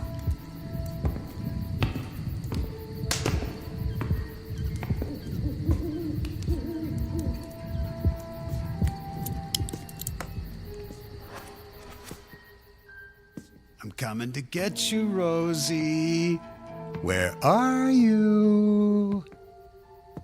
Gotcha. Stop right there. You're supposed to be asleep. I said, don't come any closer. I only came to kiss you goodnight. Not another step. What have you got there? A .38 caliber Smith & Wesson. What does it look like? Careful now. You might hurt yourself. Stand back. Where did you get it? My first husband kept it in the safe. Ah, you didn't know about that, did you? Rose. I remembered the combination. Put the gun down. One of the things he left me. Come on. The tools I needed to survive. Come on. Give it to me. I'm warning you! What did you do that for? Stay down. You don't get it. Don't make me shoot again. It was nothing personal. Just business.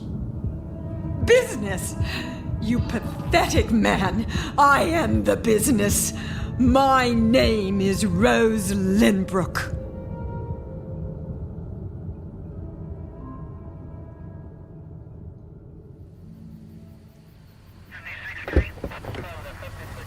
Anything else, Lieutenant? We'll need a copy of the autopsy. Of course. I'll send it over this afternoon.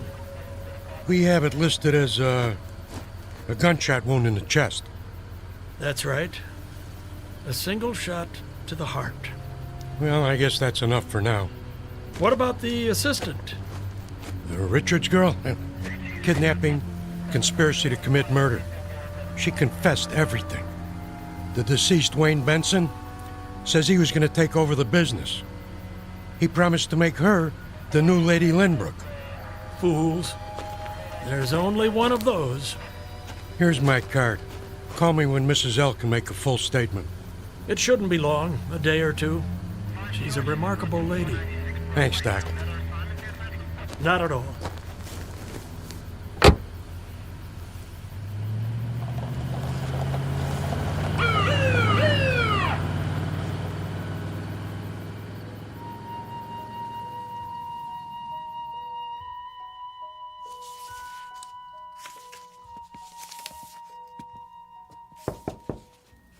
Yes, nurse. Will you need me for anything else this morning? I guess not.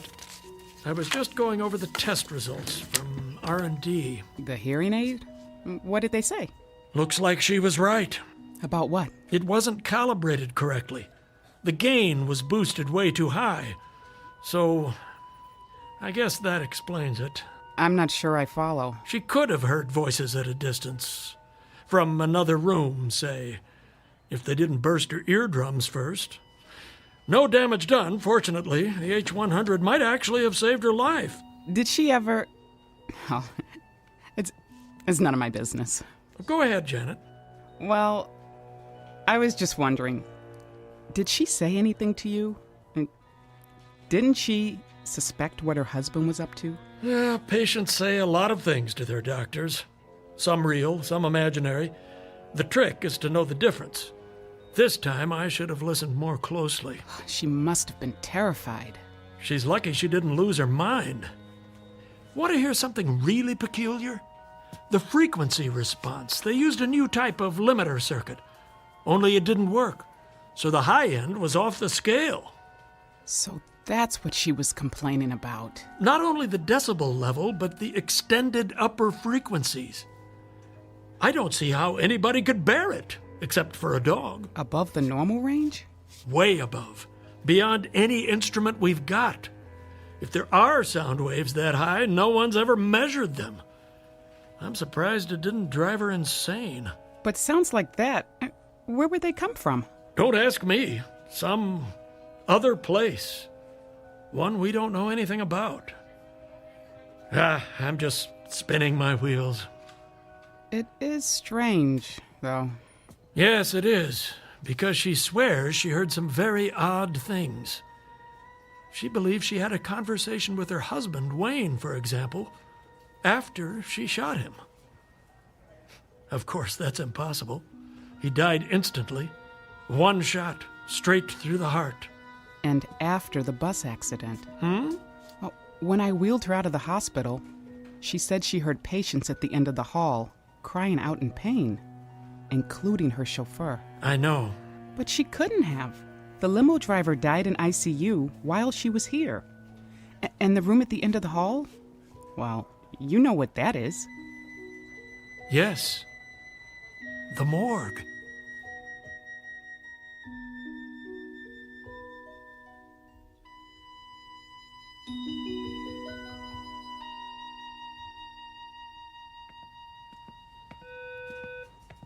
Paging Dr. Stateman. Dr. Stateman, please.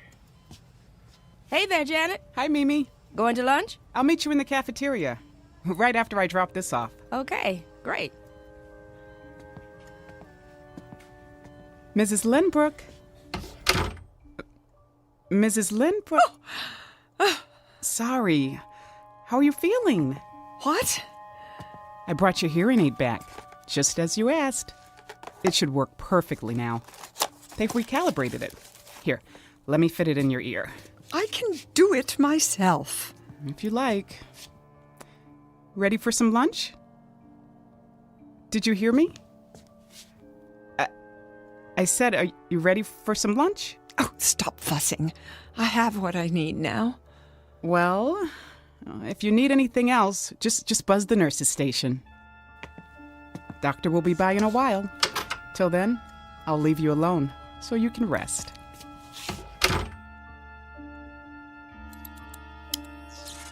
Oh, but I'm not alone now. They are with me, the voices of the dead. So many new ones, coming and going in this place. I have to listen very, very closely.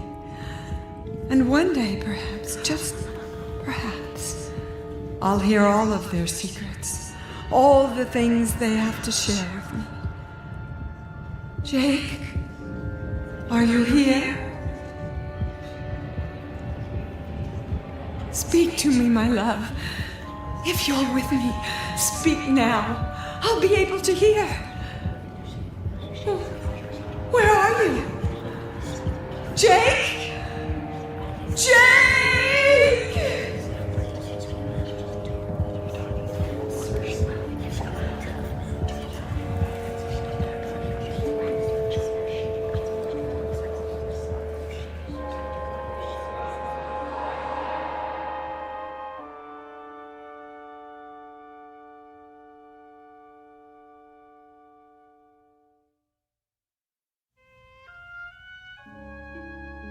Beauty is as beauty does, and love, like real beauty, never dies. Here or in the Twilight Zone.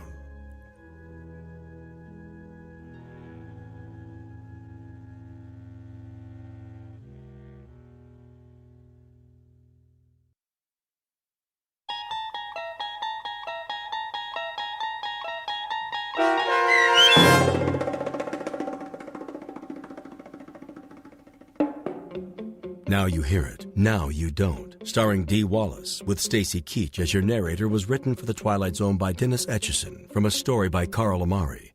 Heard in the cast were Norm Woodell, Rob Riley, Jim McCants, Jennifer Joy, Sia Moody, Mimi Ayers, Joby Cerny, and Alex Sopner. The producers of The Twilight Zone wish to thank CBS Enterprises and the Rod Serling Estate for making this series possible. This copyrighted radio series is produced by Carl Amari and directed by Joby Cerny for Falcon Picture Group. Sound design, custom Foley effects, recording, and editing are done in the Cerny American Sound to Picture Theater by sound designers Craig Lee, Bob Benson, Todd Beyer, and Tim Cerny. To learn more about the Twilight Zone radio dramas and to download episodes, including 3 free episodes on our homepage, visit our official website at twilightzoneradio.com. Doug James speaking.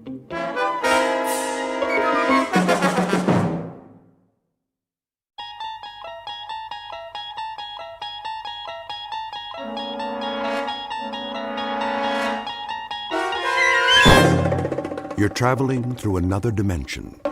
A dimension not only of sight and sound, but of mind. A journey into a wondrous land whose boundaries are those of imagination. Your next stop, the Twilight Zone.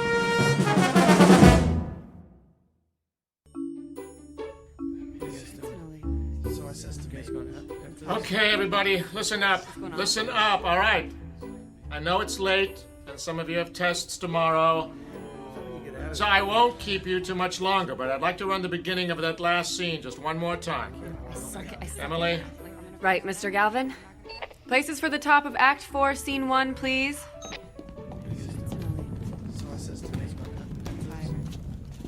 What's going on? Hey, Diane. What? Do you want to get some coffee when this is over? Rick, we're not going to get out of here before midnight. And your point would be? Wait a second. Phil, you might want to be ready with the drop in case he decides to run the scene change. Okay. From the top of the scene, please. Sound. Ready. Go.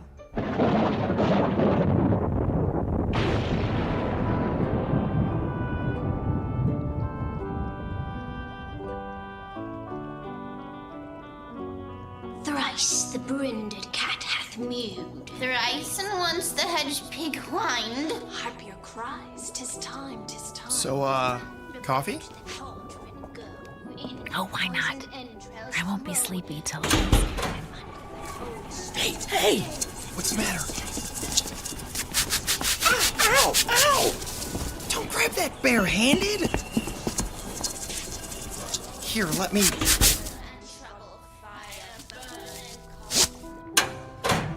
It won't go anywhere now. Come over here under the light so I can see your hand. No, it's okay. But that line shouldn't have taken off like that. It's tied off. We'll check it later. Diane, could you take him to the office? The first aid kit's... I don't need Oh, you were saying? Okay, maybe a Band-Aid. Come on.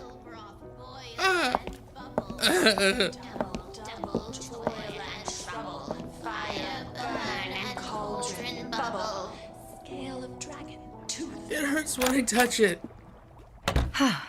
Easier to see out here. Ow. Ooh, you did get a rope burn there, didn't you? Yeah, I guess so. Hey, Mr. Galvin's not going to be looking for you, is he?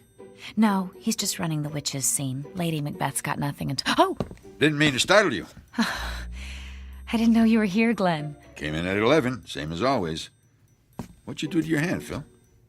Grabbed a running line. Without your gloves? Well, everybody does it once. It's the ones who do it twice that you want to watch out for. Right. Trouble, fire burn and cauldron with the baboon's blood. Then the charm is firm and good. Good. That's it. We'll pick up from there tomorrow. Sounds like you're done. I'm just gonna help Phil with his hand before we go. That's a good idea. All right, Toby. Just a few more minutes. Leave the office open when you're finished, will you? It needs a good vacuuming like nobody's business. I will. Thanks. Come on, Toby. Hey, how do you suppose he got him to let him bring his dog to work? Well, he's been the janitor here since forever. That probably helps. And there's nobody else here most of the time. No need for that. She means well, just doesn't know as much as she thinks she does, that's all. All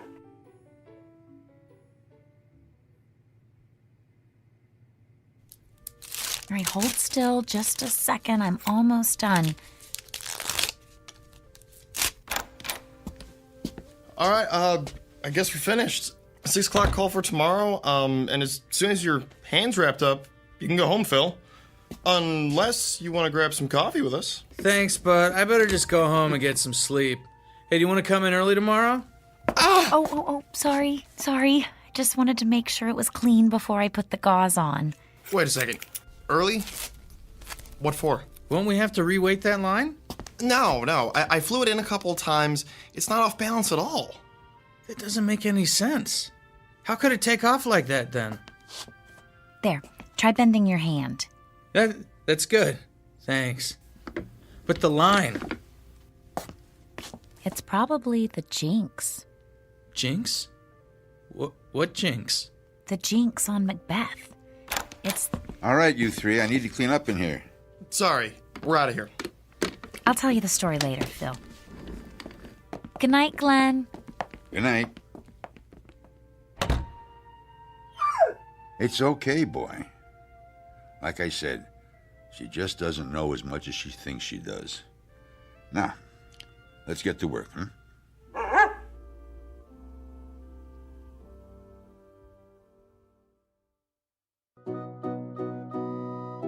End of rehearsal for a college production of Macbeth. The sets are built, the actors have learned their lines, and the director is finally starting to believe that the show's coming together. The playwright, of course, is absent. But if he were here, he might be tempted to offer a quote from another one of his plays and remind these students that there are more things in heaven and earth than are dreamt of in their philosophies. A good idea to keep in mind, especially when the curtain is about to rise in the Twilight Zone. And now, The Twilight Zone and our story, And Cauldron Bubble, starring Virginia Williams with Stacy Keach as your narrator. Well, hey, Phil. I wasn't sure I'd see you here today. Skip a scene shop class this week? I don't know how bad you have to be hurt to get away with that. Well, at least they found you a job you can do one-handed. Yep. I can splatter fake stone walls with the best of them. Hey, you. Hi, yourself. We finished with the costumes a little early, and I thought... Hey, Rick, when you two are done, how about giving me a hand with this flat? Sure, Alan. But only because you asked so nicely. Sorry, it's been a lousy day. What happened? I told you about my job, right? Scanning medical records, right? Yeah, it's a great gig, good pay. Work your own hours, take extra time off for shows. So what's the problem? The problem is somebody at the hospital figured out that they could buy some equipment, hire somebody to scan their own stuff, and take in work from other places besides. Man, this piece is heavier than it looks. Hey, Diane, Lindsay, could you come here a sec? Yeah, sure. All right, 1, 2, 3, and up. There we go. Thanks. Anyway, their scanning is going to be done in-house now, so they don't need me anymore. What are you gonna do? I don't know. I can't even think about looking for another job until after the show opens. And trying to find something that fits in around this schedule, well, You know what it's like. Yeah, I'm not gonna have my job much longer if my car doesn't quit acting up. Twice this week I've been late because it didn't want to start. You can't just throw a few creepy bits into a cauldron and whip up a car repair potion? I wish. Only when I'm on stage, but thanks for the suggestion. Hey, Diane, is that your jinx again? Ha! The one on Macbeth? Oh, I hadn't thought of that. And don't start thinking about it now either, Lindsay. I swear, actors are the most superstitious people I know. Oh, and techies aren't superstitious? Go on stage and whistle, Alan. Yeah, I dare you. Hey, there's a reason for that, you know. Right, Rick? Right. The first people to fly scenery in theaters were actually sailors. They already knew how to work with ropes and pulleys, and they didn't have headsets in those days, so they used a different type of whistle to cue every line. And nobody else whistled backstage. Now, wouldn't you feel unlucky if somebody brought a set piece down on your head because you forgot that? Hey, aren't you supposed to be on my side? Always. I can tell you more about it at dinner. Come on, you guys. We got an hour and a half until call time. Who wants to go for Chinese food? I gotta go home, guys. If I don't have dinner with the parents at least one night a week, I won't need any jinxes to bring me bad luck. Believe me. Chinese sounds good to me. Yeah, me too. Got that last paycheck burning a hole in my pocket. Ah, so you're treating then? Phil, there's a whole lot of you that hasn't been wrapped in gauze yet, but that could change. Ow.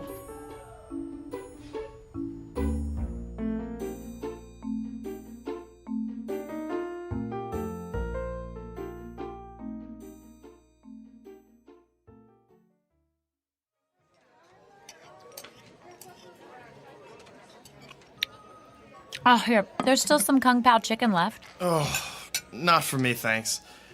If I eat any more, I'll be able to fly the mane out just by leaning against the line. I think you're going to need a doggy bag, Diane. Make sure you don't call it that around Toby. He'd figure it was for him. He's a smart dog, Phil, but I don't think he's that smart. I wouldn't bet against it. Have you ever seen him fetch tools for Glenn? He's the only dog I've ever seen who can tell a screwdriver from a crescent wrench. I've got a better one than that, Alan. Glenn had to come in during the day once when somebody else was out, sick, and Toby came over to where he was working and scratched at the door, like he wanted to be let out. So, our old dog did that, and he was so dumb he used to forget his name. So, Glenn tells him, "I'm busy. Go take a walk." And Toby goes to Glenn's toolbox, picks up a leash, and walks off with it in his mouth. He was still carrying it when he came back. I guess they both figured that if he had a leash, he didn't have to be on a leash. I still can't figure that guy out. I know he's been working at the school for a long time, but does anybody know what he did before that? Or anything about what he does when he's not at work? I keep forgetting this is your first semester. You haven't had time to hear all of the stories yet. Some people say Glenn used to be a teacher somewhere, but he got tired of dealing with all the paperwork. Or that he was a roadie and all the partying finally caught up with him. Now that's something I'd love to see. Glenn partying, it boggles the mind. But my favorite one is the one where he's writing romance novels under an assumed name and keeping the day job. The night job for the, benefits. Oh, speaking of writing, Phil, I never got a chance to tell you about the jinx. Oh, here we go again. Oh, hush, Alan. Read a fortune cookie or something. Here's the thing, Phil. Shakespeare may have been a genius, but he wasn't above borrowing things here and there. He was a plagiarist? Ordinary writers are plagiarists. Shakespeare was, well, Shakespeare. So when he wanted to borrow something, he did. I am shocked. Alan. She won't stop you now. Beg pardon. Do go on. Thank you.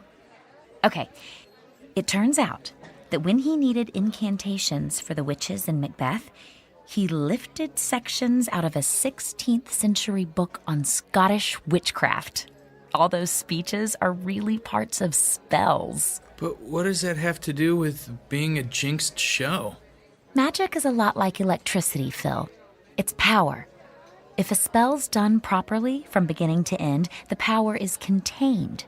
Focused. But if you just throw bits and pieces around with no real point to it and no direction, well, it's unpredictable. It's the difference between a light that comes up on cue and one that shorts out and arcs all over the place. See what I mean?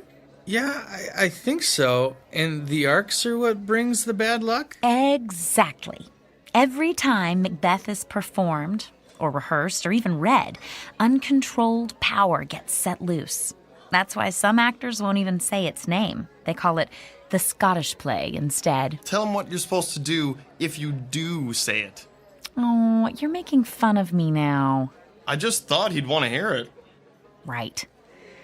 Well, I've never done it myself, but if you say Macbeth, you're supposed to spin in a circle 3 times, spit and swear. That takes the hoodoo off. Oh, that would make for a fun performance, wouldn't it? Tragedy, horror, spinning, spitting, swearing. And you wonder why I didn't mention it. Come on, you gotta admit, babe, it sounds a little odd. Oh, of course it does. And useless, too. If you actually wanted to do some good, casting a protection spell would make a lot more sense. No offense, but how do you know about this stuff, Diane? Well, my last roommate had a ton of books on magic. She left them when she skipped out on the rent. If you'd like to, I Better can... hold that thought. We've got to go soon, Lady Macbeth. Uh-oh. You know what I have to do now, don't you? I know that if you do, I am going to take a picture and use it for my screensaver, especially since you don't believe in any of this anyway. Hey, I'm not saying I couldn't be convinced. I just haven't been, yet. Well, I hope this isn't the show that changes your mind. Me too. That's a cue, Phil. Let's get the check and head out of here before they realize they've stopped arguing.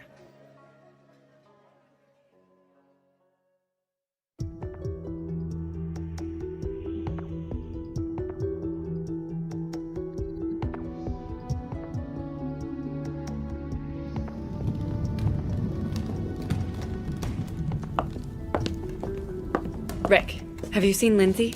That's since before we left for dinner. She isn't in the green room? Not in the green room, not in any of the dressing rooms, not in the office. Mr. Galvin's going to want to call places as soon as the scenery is set, and we're starting with her entrance. Hold on, just a second. Has anybody seen Lindsay? Emily's looking for her. Yeah, she's not up here. Sorry, nobody's seen her yet. Oh, this is going to be ugly. You know how Mr. Galvin gets when somebody's late. I sure do. I was late once, my first show, with Sir James Galvin, theater director par excellence. I thought he'd get me kicked out of school before he was done. Emily? Here we go. I hope he doesn't decide to shoot the messenger. Phil? Yes? The floor's clear. Go ahead and bring in the drop. Okay. She's not here. Oh boy, I think I'm going to find a set piece to hide under and stay there. Chicken. Rick, did you know Lindsay's not... If she's not answering her cell, try calling her parents. Maybe they know where she is. Oh, yeah. Everybody knows. I hope she's okay. Diane? Uh-oh. Yes, Mr. Galvin? Change of plans. We'll run through Lady Macbeth's speech from 1-5. Alan, bring out one of the chairs and never mind about changing the set. I'm hoping we'll be able to get back on schedule after this.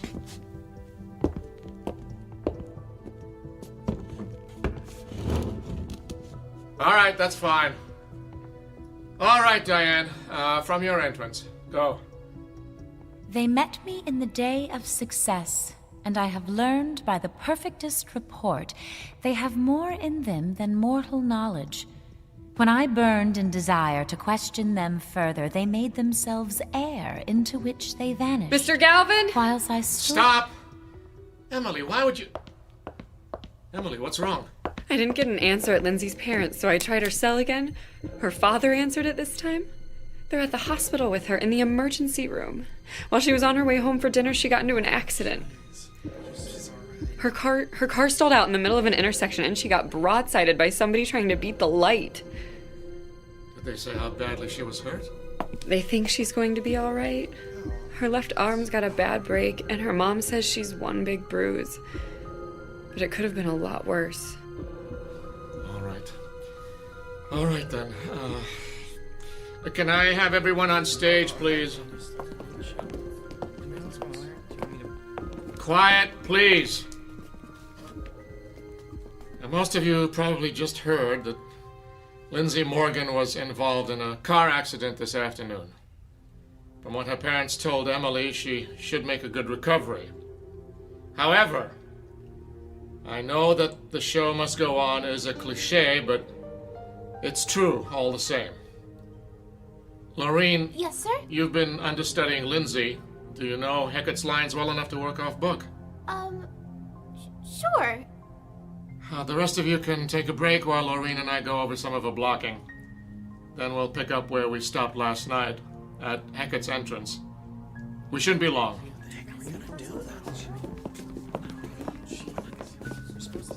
Rick, Alan, hey, can we go to the back office for a minute?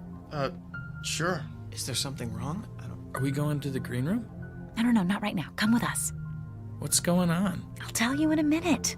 Let's go.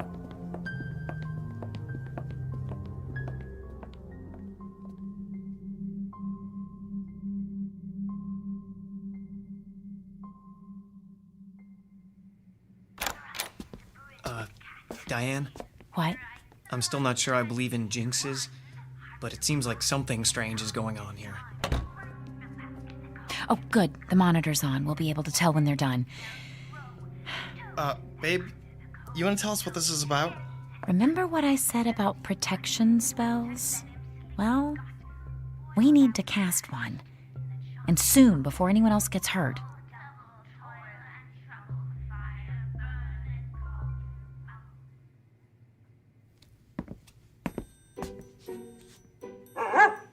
Settle down, Toby. It's still early. Don't you want your dinner? I know. But there's time yet. Don't worry.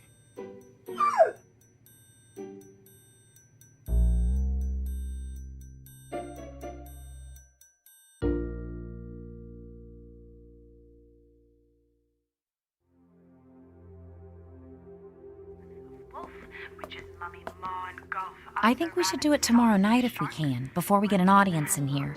You're starting to weird me out a little, Diane. Phil, she might be right. What? Think about it. Lindsay could have been killed. Maybe somebody will be next time.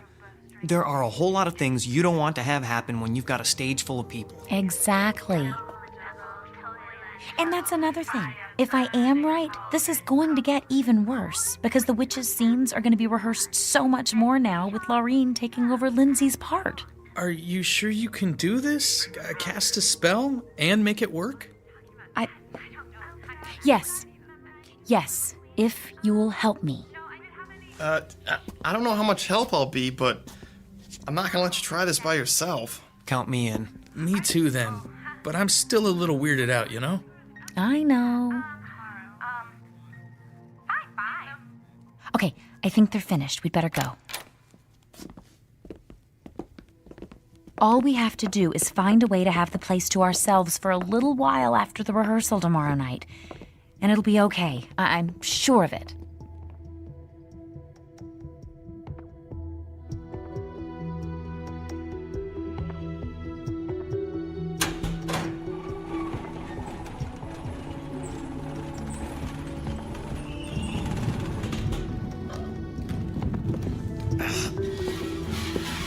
Stop! Bring up the lights! What's wrong?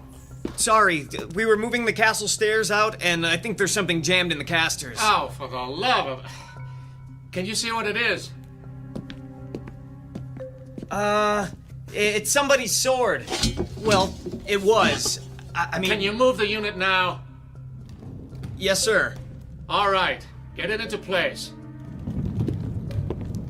Rick. Yes, Mr. Galvin. Bring the drop in. And then I want everyone to stop whatever they're doing and listen for a minute. Shit, I'm glad I'm not the one who dropped that sword. Well, I don't know how anybody could have dropped it. What do you mean?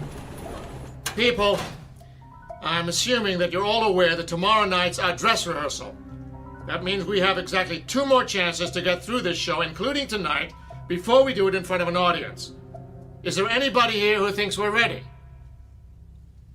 Nobody. Well, that makes it unanimous. Look, I went as easy on everyone last night as I could. We were all distressed by what happened to Lindsay. But we're running out of time here. So I'm telling you, start paying attention and get it together. Because if I have to choose between postponing the opening and letting you embarrass this department with a lousy performance, I know what the choice is going to be. And if it comes to that, you're all going to wish you'd gone to a nice trade school instead. Do I make myself clear? Yes, Yeah. sir. Yes, sir. Good. We'll pick up where we stopped. Emily? Places for the top of 5-1. Light 78. Standby. And go. I have 2 nights watched with you, but can perceive no truth in your... That sword shouldn't have been there. I think everybody would agree with you. No, that's not what I mean. They're only brought out for the fight scenes, Mr. Galvin insisted. Rise from her bed, throw her nightgown upon her, unlock her closet. Well, somebody must have been goofing around. It couldn't have gotten there all by itself, right?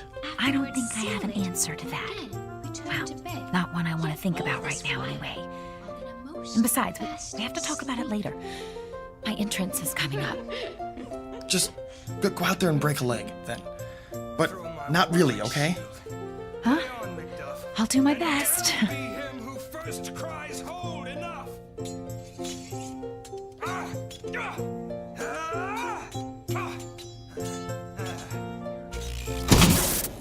All right, don't move. Everyone stay right where you are. We should have backup lights in just a moment. There, can you all see? Yep. Yes. Good. Yes, sir. I'd say what else could go wrong if I weren't so afraid I might find out. So, here's what we're going to do. There's just the rest of the scene left and we're done. We're going to have an early call tomorrow and finish it before we start the dress rehearsal. Be here at 5. Whatever the problem with the power is, it should have been taken care of by then. Let us hope. Do we need to let Glenn know before he comes in? I don't think he'll bother coming in when he sees that the power's off, do you? Well, just put any props you have out away. Leave everything else as it is. That'll save us a little time tomorrow. Be careful on your way out, everyone. And do I really need to say, be on time tomorrow?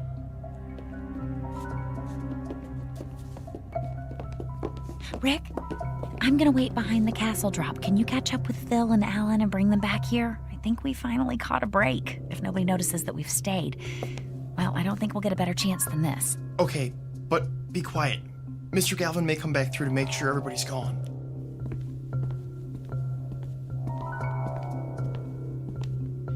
Hey, guys, have you seen Mr. Galvin? Oh, yeah. He said something about making sure we closed the door behind us and took off. I think he had it. Oh, so we're the last ones here. Yeah. We hadn't seen you or Diane, so we figured you must still be back here. Okay, let's get started. I want the power going out to be the last shot that jinx gets at us. Sounds good to me. What do we need to do first? I brought this book. Oh, but I need more light, and we have to get enough room to stand in a circle. Let's go further downstage.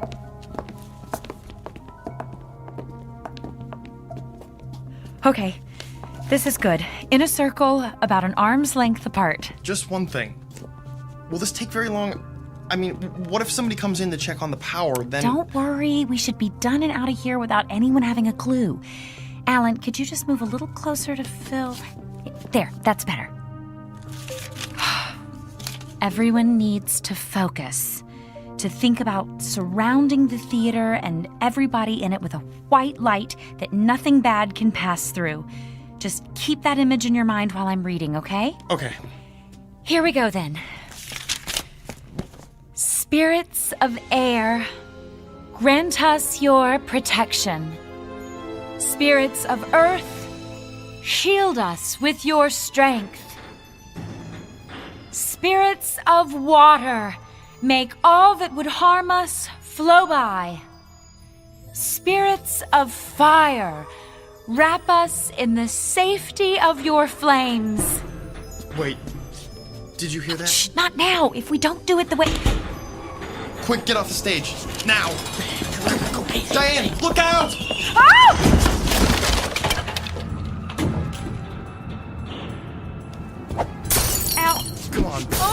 babe. You've got to get up. We need to get out of here. I can't. It's all right, Diane. We'll help you. You can do it. Oh, Diane, something really bad is happening. We can't stay here. my side hurts. I think she's bleeding.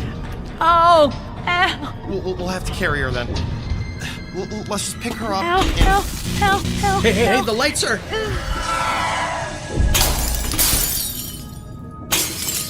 Oh, I'm sorry. I'm so sorry.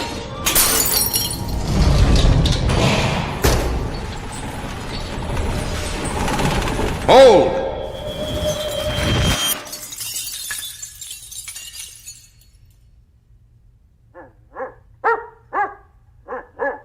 Yes, Toby, you're right.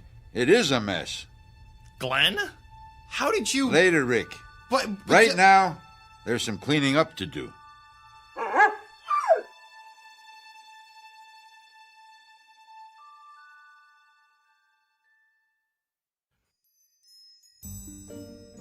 But, Glenn... Have a little patience, Rick. That's half your trouble, all of you. Not an ounce of patience among you.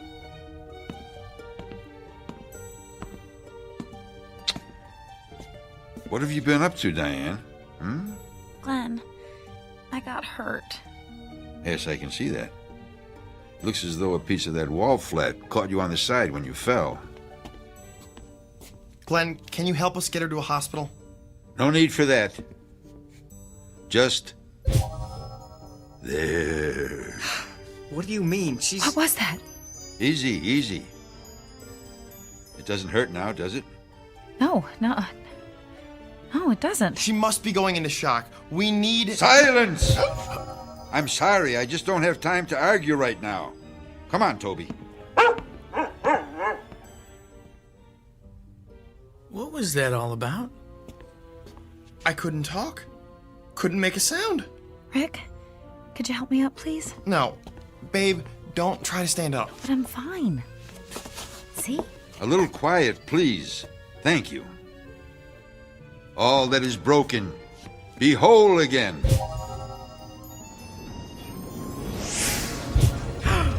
at that. It's all going back together. What is this? Magic. No, it's really magic. All that has fallen, rise. It really is.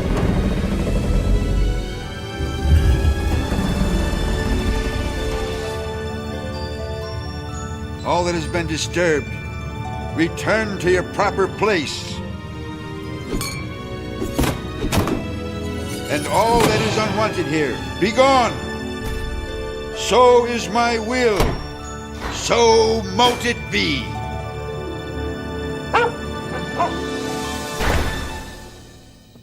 Thank you, Toby.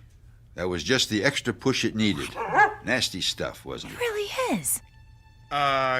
Glenn? Oh, yes.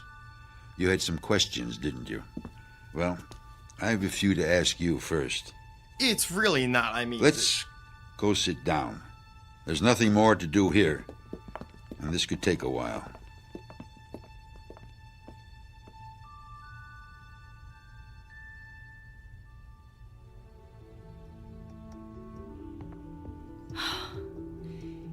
And that's all I was trying to do. I just didn't want anybody else to get hurt.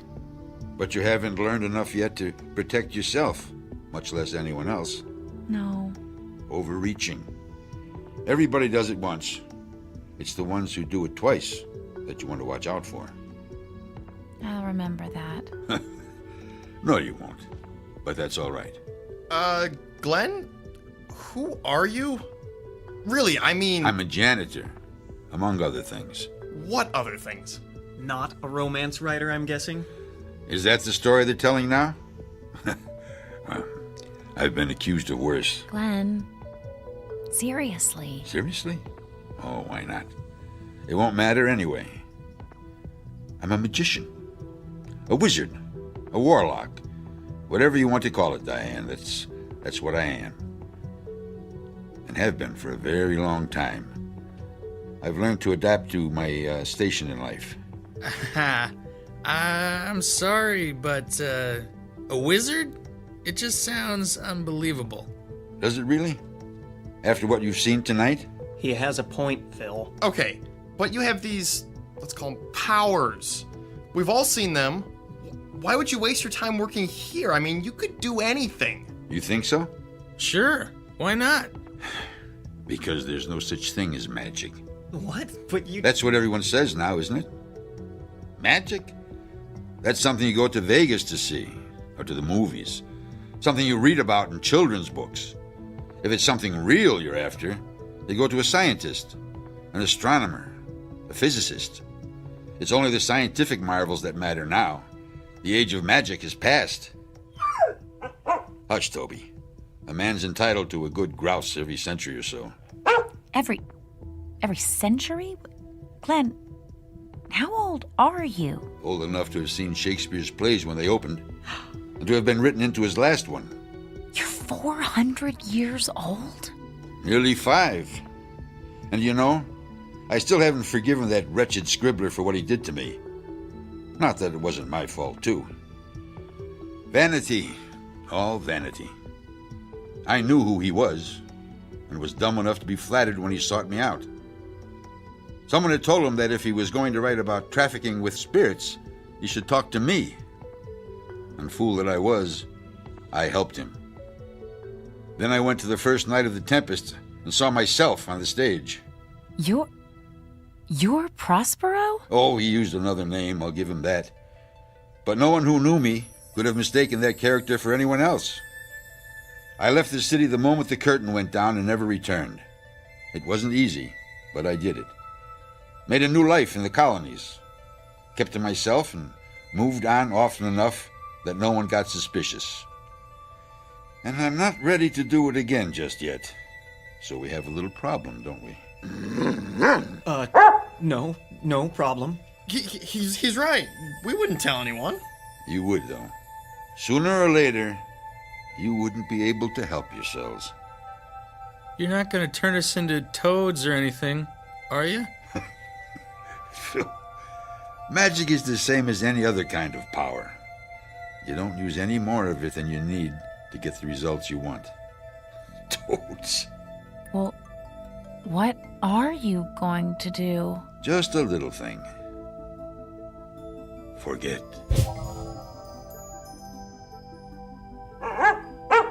And what are all you doing here? Aren't you done for the night? We are... But what?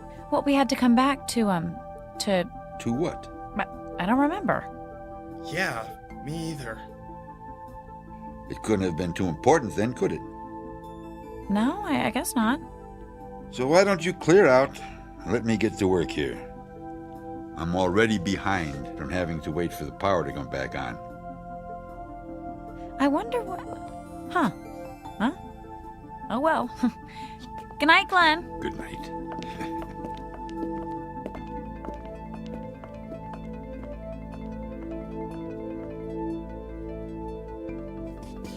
Toby, I think we've done a good night's work already. What do you say we do this the easy way? Just this once.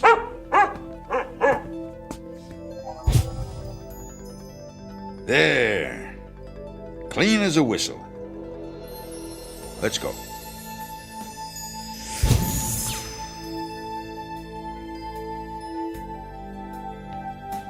Exit stage right.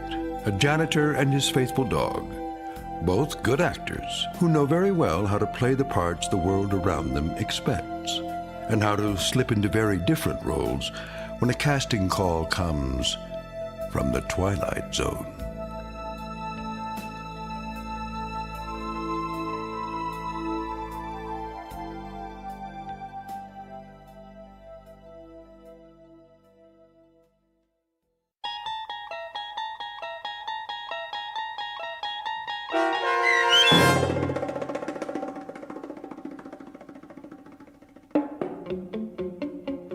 And Cauldron Bubble, starring Virginia Williams with Stacy Keach as your narrator, was written for the Twilight Zone by Christine Watson.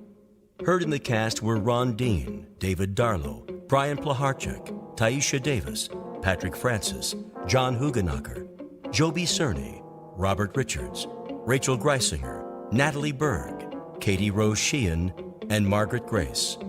The producers of The Twilight Zone wish to thank CBS Enterprises and the Rod Serling Estate for making this series possible.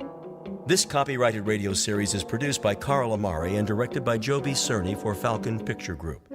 Sound design, custom Foley effects, recording, and editing are produced in the Cerny American Sound to Picture Theater by sound designers Craig Lee, Bob Benson, and Tim Cerny. Music for The Twilight Zone is provided by CBS and American Music Company, Incorporated, New York. To learn more about the Twilight Zone radio dramas and to download episodes, including 6 free episodes on our homepage, visit our official website at twilightzoneradio.com. Doug James speaking.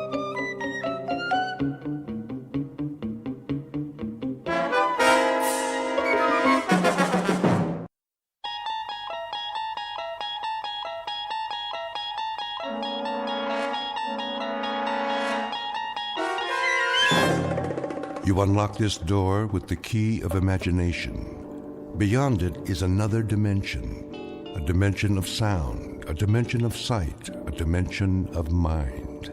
You're moving into a land of both shadow and substance, of things and ideas. You've just crossed over into the Twilight Zone.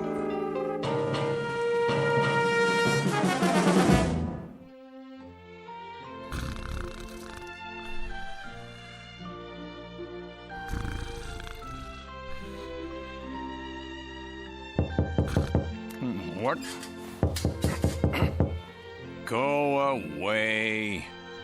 Ed, you in there? Yeah. Where else would I be? Open up. It's me. Oh, all right.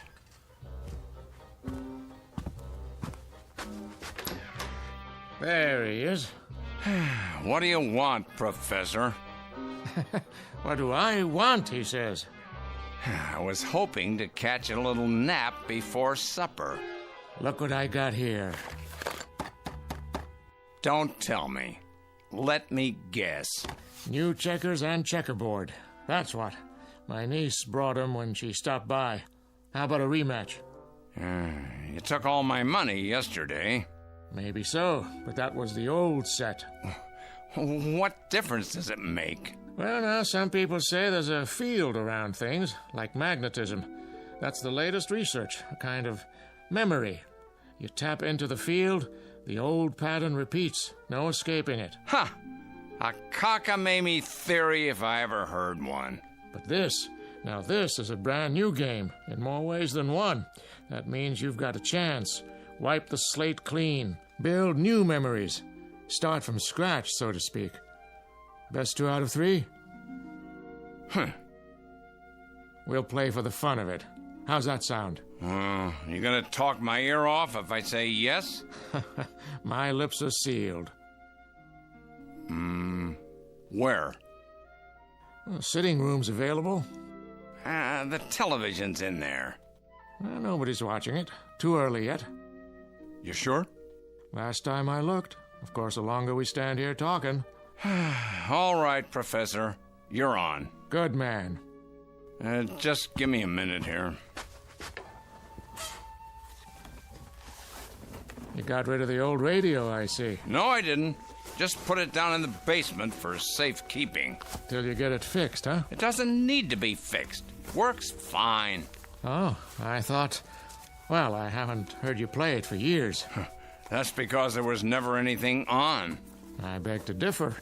You know how many stations there are in the U.S.? More licenses than ever. FM as well as AM. Yes, and none of them worth listening to. Talk shows. Rock and roll. Huh. Well, I don't know what stations you were listening to. All the same nowadays, it's a disgrace to a radio like that. The craftsmanship. You don't see fine cabinets anymore like that. Wood veneer. And the speakers inside, 12 inches. Bass you could feel. Puts those dinky little jobs to shame. Too bad it's in storage. I might just get it out of storage so you can hear what a real radio sounds like, huh? Of course, you'll need an antenna. Why? I never needed one before. Can't get anything upstairs. It's the angle to the transmitter. You see, the radio waves... Yeah, sure. You'll see, Professor. One of these days, if you're lucky, I might let you listen in. I look forward to it, Ed. I really do. But for now, how about some serious checkers? Unless you're chickening out. Not on your life. Let's go. Heck of a console, I'll give you that. Never saw one quite like it.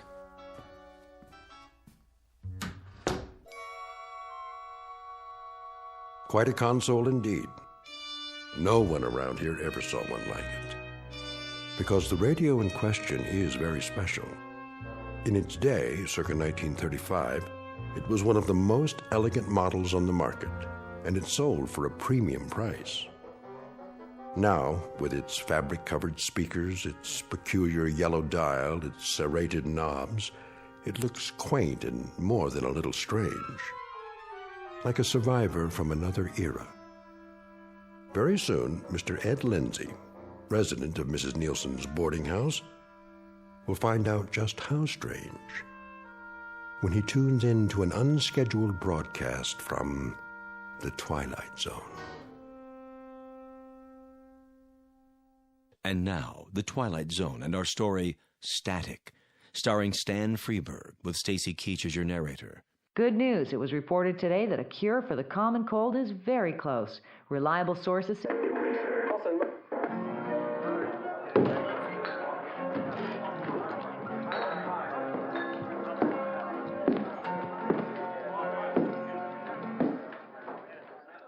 All right, lads.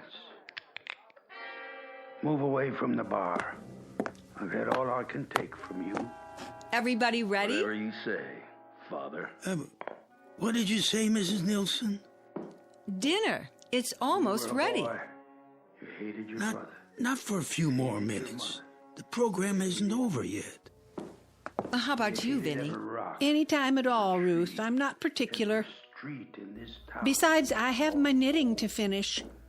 Very well, then. It's pleasant just to sit here, don't you think? All of us together, like a family. You're gonna draw her, ain't you?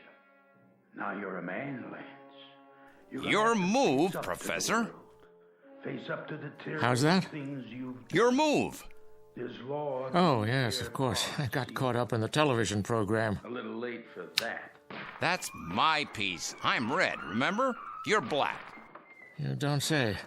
In that case, I'll move it back and move my man. Let me see. Here. Good choice, Professor. Now all I have to do is da, da, da, da, da. Like so. Gotcha. My. Game over. How'd you do that? This is no fun. No fun at all. Did you know green? Not if I'm the only one paying attention. That young lady in the evening gown. Where? On the commercial. Reminds me of my niece. For the first time in green.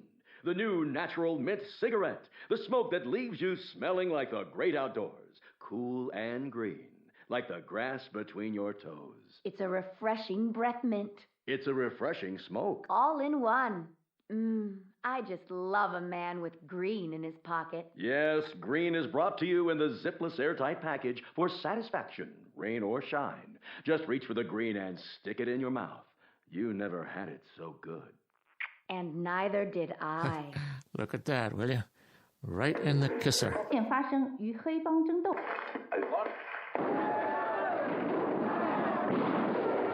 What's the matter with you, Professor? What's the matter with all you people?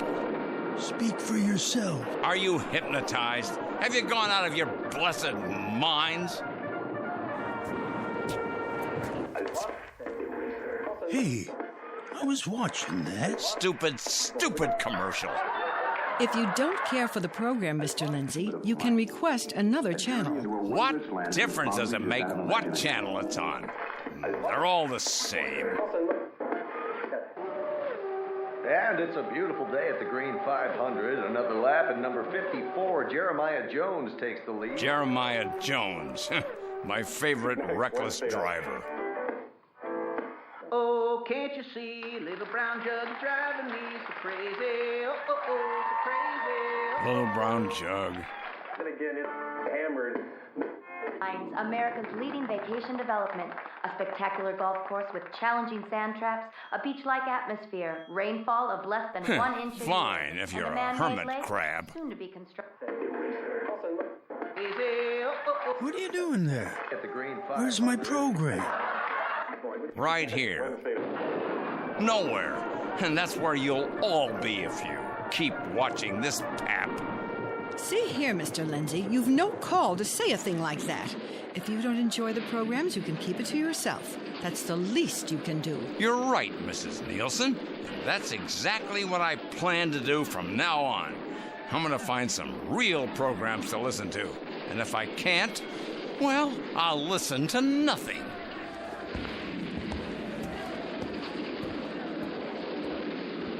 Well, that does it. No second helpings for him tonight.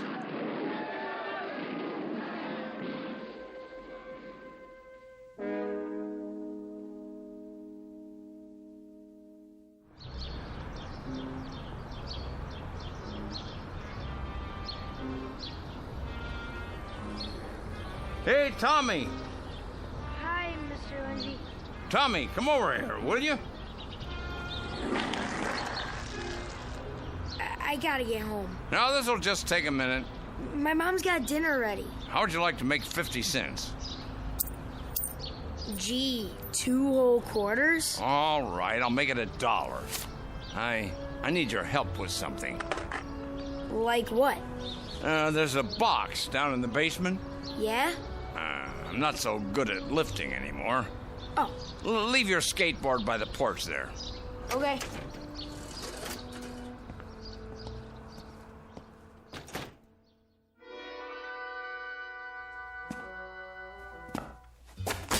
Careful now. Yes, sir. The bulb's burned out, but I think there's still enough light. Where is it? Over here, by these boxes. What's that thing, Mr. Lindsay? That's a radio, boy. A radio? How come it's so big? Radios are littler than that. Not this one. Just to hear music? Music, yes, and a whole lot more. Stories, scary ones, science fiction, all kinds. And comedies. Jack Benny, Fred Allen, Edgar Bergen and Charlie McCarthy, Red Skelton, and music. Oh, such great music. What do you need a big old radio like this for? Just turn on the TV. TV? This is much better. Yeah? What's it do? It does everything a TV does, and then some. No, it doesn't. Where's the picture? In your mind, Tommy. In your mind. Now let's just slide it across the floor there and then carry it up the stairs. Yes, sir.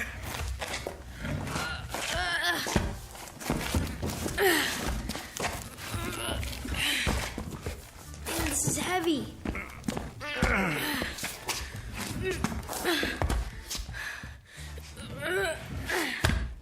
Don't worry, Mr. Lindsay. I got it.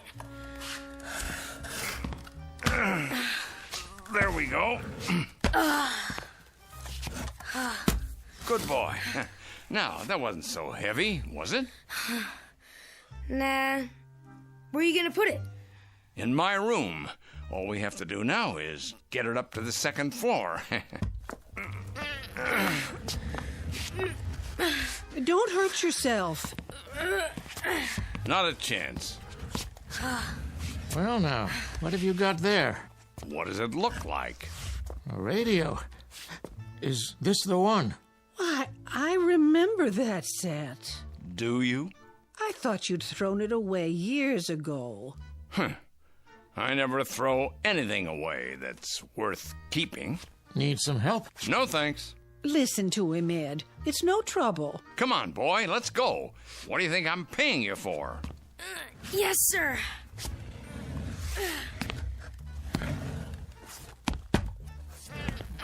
All done. All done. I can take it from here. Think it still works? I know it does. They built things to last in those days, boy. Now plug the cord into the wall, will you? Whew. Like that? Perfect. Now let's turn it on.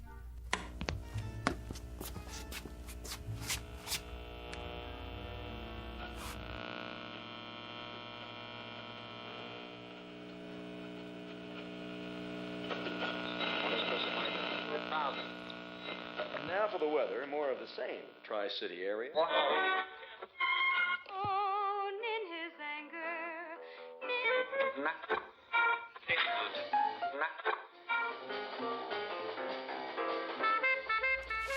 Hey, that's cool.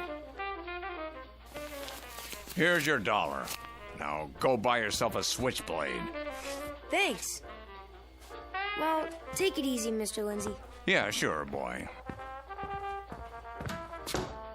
Now, let's see what we can bring in here. Lieutenant. Ah, that's more like it.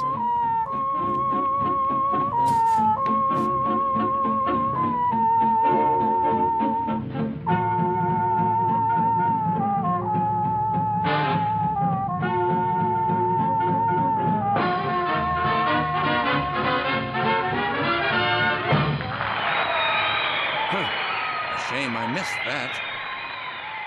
And now, here is Major Bowes. Now you're talking. Good evening, friends. On this opening day of autumn, we spin... This is station WPDA in Cedarsburg, New Jersey. Returning. Wait, not now.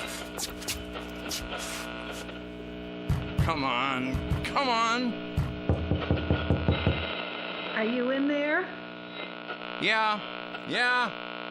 Perfect timing. Perfect, I tell you.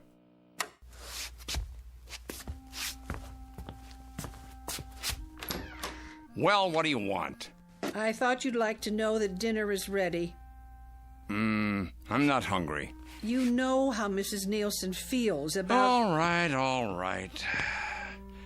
Ever since I can remember, women have been running my life. Do this, do that. Come to dinner. Frankly, Mr. Lindsay, I don't care if you starve to death. I only want to be sure that it's on purpose, and not because you've forgotten that food is available. Oh, for goodness sake, I'm not that old yet. I can't leave you alone for a minute. Not one little minute.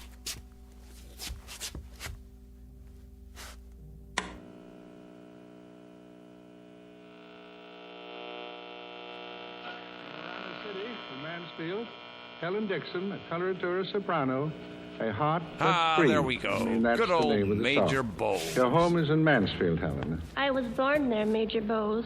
I'm a stenographer for the Sheet and Tin Plate Company. Mm-hmm. Are you enjoying New York? I haven't seen much yet, but it looks very exciting, and oh, such handsome men. Would you please look into the microphone if you will? That's it. All right, a heart that's free. Let her go.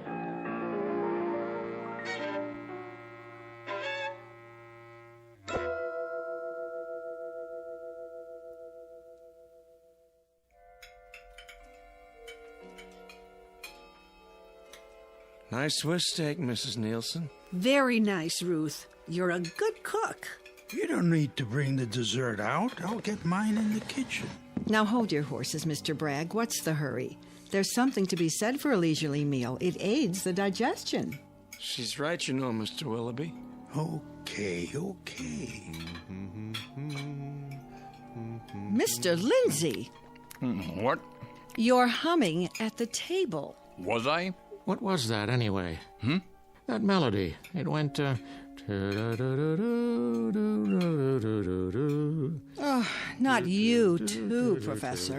You remember it? It's called Getting Sentimental Over You. Oh, yes. I heard it on the radio a while ago. That's an old tune, isn't it? Tommy Dorsey. He was playing it direct from... Tommy Dorsey, you say? The one and only. Direct? That's impossible. You don't say. Yeah. He died a few years ago. What about Major Bowes? Who? Major Bowes. I remember Major Bowes. Never heard of him. You wouldn't. Well, he's dead too. But I heard both Major Bowes and Tommy Dorsey this afternoon, live on the radio. Couldn't be. Bragg, how is it that a man with such a tiny brain can have such a big mouth? Now, wait a minute. Please, Mr. Bragg, I think what Mr. Lindsay means, what he intended to say, is that a local radio station was broadcasting recordings of some of the old programs. Isn't that right? They didn't have tape back in those days. No, but they had wire, and before that, discs. And I'll tell you what else they had. Good music. Plays that meant something. Comedians that made you laugh. Magic. Real magic. I doubt it. Oh, you do you? You doubt it. Hear that, everybody? Mr. Bragg doubts it. Mr. Bragg, who watches television until his mind turns to oatmeal, until his eyes roll down his face into his beer. Mr. Bragg, the modern man, doubts it. Now. Well, I'll show him. I'll show you. Where's the portable radio? Really, Mr. Lindsay, I don't know what you're so... Where's the portable radio, Mrs. Nielsen? In the kitchen, but... He's nuts. Now, really. Nuts, that's all. Miss Brown, you may thank your lucky stars that you never married that man. Ruth! Here, this'll settle it. Listen, Mr. Bragg. Time, weather, and... Well? Right around here on the dial. The various... Sorry. I gotta watch Gunsmoke. It's on in 4 minutes. So soon? That's our show. Well, come along, then. We'll get our regular seat on the sofa. Do you remember what station it was? Station? No. Wait a minute. Yes. The announcer said... what was it? Oh, yeah. WPDA. WPDA. This little radio won't pick it up, see? What do you expect on such a dinky rig? Come on up to my room and listen to it on a real set. Ed, are you sure? Sure, I'm sure. Come on. The more, the merrier. Might as well, hey, Vinny? I'd like to hear that station, if it's still on.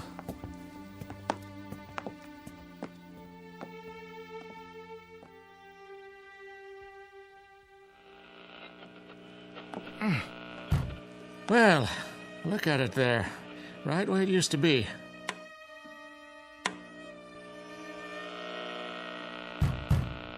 I can't seem to get it, but I'm positive, I tell you. Maybe they're having some kind of transmitting trouble. Do you really think so, Professor? Why don't we call the station? Yeah, that's a good idea.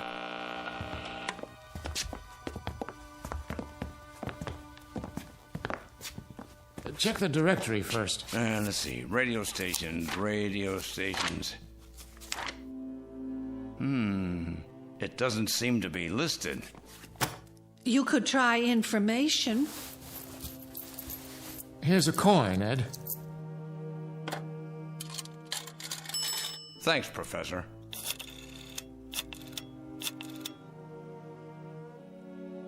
Hello? Information? Could you please give me the number of WPDA? That's a radio station. Yes. WPDA in New Jersey. Right. Yes, I'll hold on. You say you heard Major Bowes? Major Bowes, that's right. Around and around she goes. And where she stops, nobody knows. Yes, hello?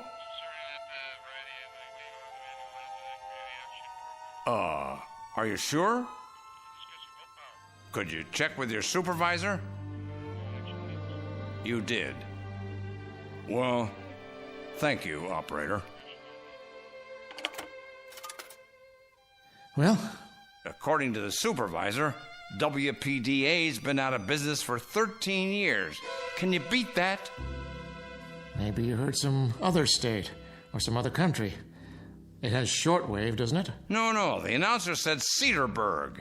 I could check the paper to see if it's listed in the radio section, but if it's out of business... I heard it. I know I did. Professor, is it so impossible? Impossible? That's a dangerous sort of word these days, Vinny. We take things for granted now that we called impossible just a few years ago. Let's call it highly unlikely. Then what did I hear? I don't know, Ed. I don't know. See you downstairs. Ed? I'm busy.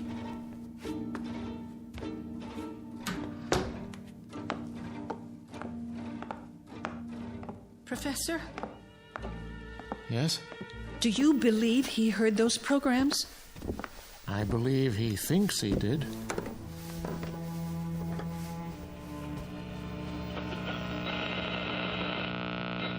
The policies of the United States.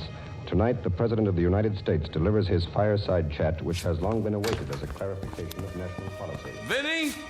Professor Ackerman! Professor!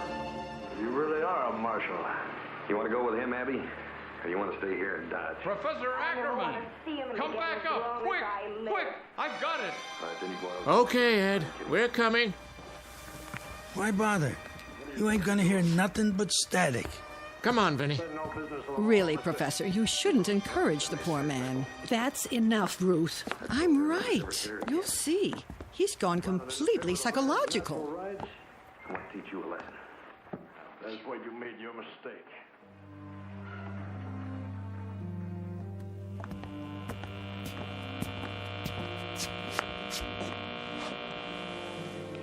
You say you've got the signal? Sorry. Now I've lost it. I was listening to it, and then I lost it as soon as you came up the stairs.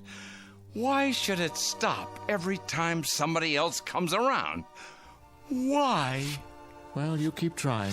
We're bound to hear it eventually. Good evening to you, Ed. Yeah, we're bound to. I'll get it again. Well, what do you want, Vinny? Nothing, Ed. I just thought we might talk a little. Do you mind? No, talk away, but don't come too close. I might lose control at any second, climb the walls, bark like a dog. Oh, Ed. Well, that's what you think, isn't it? All of you. Poor old Ed. He's gone ding-dong, lost his marbles. No, that isn't what I think at all. If you'll sit down and be quiet, I'll tell you what I think. Sure, why not? Right now, Ed Lindsay, you're just about the meanest, sourest, most cantankerous old man on the face of the earth. Thanks. And I'm not much better.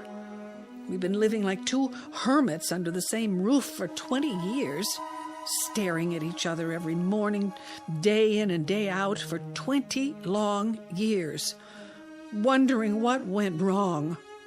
I don't know what you're talking about. Oh, yes, you do. You know perfectly well what I'm talking about, only you won't admit it. We were going to be married, Ed Lindsay. You had to mention that, huh? Now, don't you get your back up. I'm not trying to change anything. It's too late for that. I'm just talking. We met right here in this boarding house, and it was here that you proposed. I wanted to set a date, but your mother was ill, you remember, so you decided to wait. And that's just what we did. We waited and waited, and by the time your mother died, it was too late. Vinny, I'm not going to... Don't interrupt. I've got to get this thing said. Oh, I know you haven't got any use for me now. I'm just a silly woman who knits and watches television, dyes her hair and grows old. You don't even like me anymore. And I don't blame you. You're a bachelor set in your ways. You can't change what you are, and neither can I. We had our chance and missed it, Ed. But I'll tell you one thing that's true, and I know it's true. You did love me as much as a man ever loved a woman, didn't you? Yes, Vinny. That's true. I did. And now you love what we were, what we might have become together. So just about this time every year, it would have been our anniversary. You start getting unhappy. You want to go back and start over again. That's not true. Isn't it? Why do you think you keep hearing getting sentimental over you? That was our song, Ed, and the programs. We used to listen to them together in the dark. I'd forgotten. When you hear those programs, you're like a young man again, with all of life ahead of you. But it isn't so, Ed. It's all over between us. We missed our chance. We can't go back. Then you think it's all been in my mind, don't you? You think I'm imagining I hear the radio.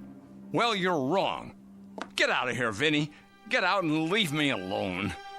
If that's what you want. Go on. I've got everything I need right here.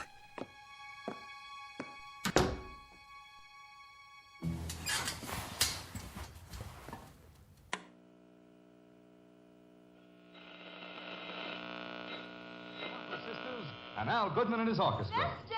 Allen! Fred Allen. Attaboy. Here we go. Well, how about joining Portland and me? Now, we're walking down Main Street. Which way? Well, we're going over to buy a DeMarco Sisters record. You'll get a kick out of this tune. What number is it? Well, it's down by the station. And Earl, with Al Goodman and his orchestra and the 5 DeMarco Sisters, down by the station comes out something like this.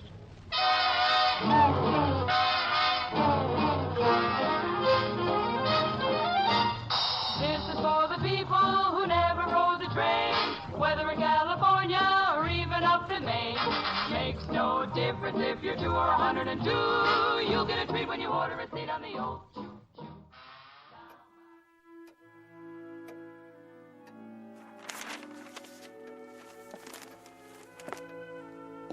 Hello, Professor. Oh, hello, Vinny. Just catching up with the newspaper. Anything new in the world? No, not really. More of the same. Prices are up, a storm in the wings, an election coming up, a debate in Washington. The more things change, eh? How are you today? Oh, I'm doing all right. Haven't seen much of Ed lately. I know. I hope I haven't... Haven't what? Made a terrible mistake. Why, Vinny? What do you mean? Perhaps we shouldn't have interfered. Oh, that. Oh, don't worry yourself. It's for the better. You'll see. Would someone answer that, please? I'm setting the table. I'll get it.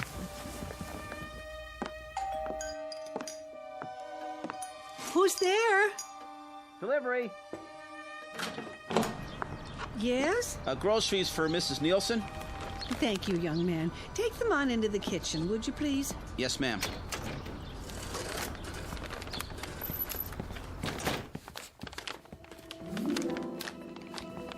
Here, I've got it, boy. I can do it. So can I, son. So can I. Here's a tip. Gee, thanks. Make it $1. Now, give me those bags. Here we go. I'll carry one, Ed. You'll hurt yourself. Not a chance. I'm not under the ground yet. Why, Mr. Lindsay. Morning, Mrs. Nielsen. Here, I'll set them on the kitchen table. Why, thank you. What's got into you? Nothing, Vinny. Not a thing. I'm just feeling my old self is all. Ah, beautiful morning, huh? Took a walk into town. You should try it sometime.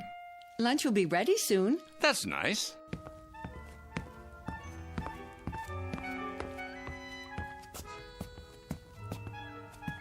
How about a game of checkers, Ed? Can't. Let's Pretend is on in 5 minutes. Then there's Kay Kaiser, and then... Would you like some lemonade? You must be tired. Nope, not me. Hey, what's that funny-looking thing? Hmm? In the corner, with the rabbit ears on top. Oh, I remember. It's that unnecessary invention called the television.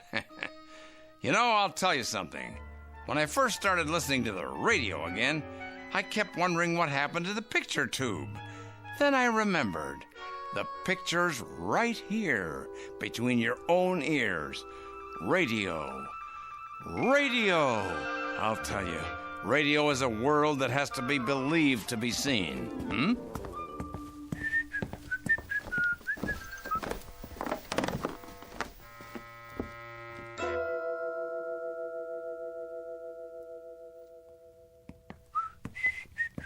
Now, let's pretend. Let's see. What? Who's been in here?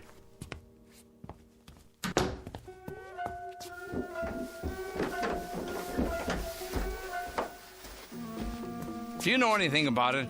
About what? Someone's been in my room. Where is it? Where is it? Calm down. Where? Ed, listen to me for a moment. Where's my radio? You tell me, or so help me. So help me. Ed, I'll tell you. I should have known it was you. You took away the one thing that meant anything to me. Well, what have you done with it? The junk dealer. What? We were only trying to... You gave my radio to the junk dealer? Ed, wait. Please. Let me explain.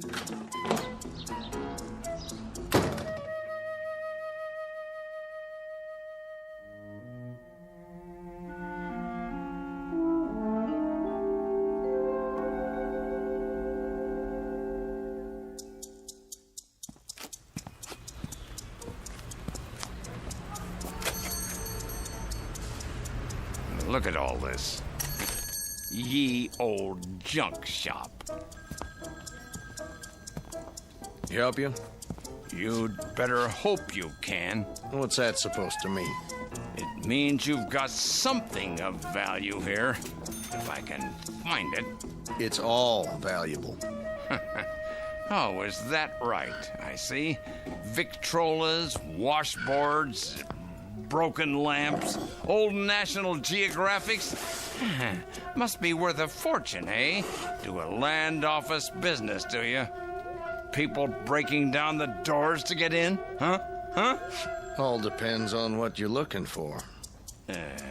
Get many radios? Sure do. What's your pleasure? Philco, Crossley, RCA Victor, take your pick. Great pieces of furniture. I'm looking for one in particular. Which brand? I'll know it when I see it. Had it for years and years. Big floor standing model. Fabric grill. A big yellow dial that lights up. Ever see one like that? Huh? Plenty. Take a look around. I shouldn't have to look far. You just got it in today. Say, what are you getting at, mister? My radio, that's what. Don't tell me you got more than one in this morning. Oh, I get it. Change your mind, did you? No, I didn't change my mind. I never made the decision in the first place. There it is. Move that dirty old box off the top. Careful, fella. It's not yours now. No, it's yours, is it? Don't even have a price tag on it yet. Oh, say $50. Let me get this straight. A couple of misguided friends think they're doing me a favor. You hold it for a couple hours, and you want to charge me $50 for the privilege? Make it 40. $40 for my own property. Not anymore. And you're determined to make a profit, huh? I might go down to 25. You might go down to 0, because that's what it cost you. Nothing. A man's got to make a living. Oh, he does, huh? Well, not this time. Consider it a public service. Returning property to its rightful owner, that's what. Hey, what do you think you're doing? Well, just what do you think? Taking what's mine. My man picked it up in the truck, signed a receipt. Yes, but I didn't get the receipt. And there's only one rightful owner, me. Now, if you don't want to get reported for trafficking in stolen goods, you'll put it right back on that truck and deliver it to the same address by the end of the day, no later. Carry it upstairs and install it exactly where you found it. Is that clear? $10 for the delivery. Where's the phone? I'll call the cops right now. Hold on, old man. And it better still work. I'll tell you that. If it don't, it's gonna cost you. It's gonna cost a lot of people.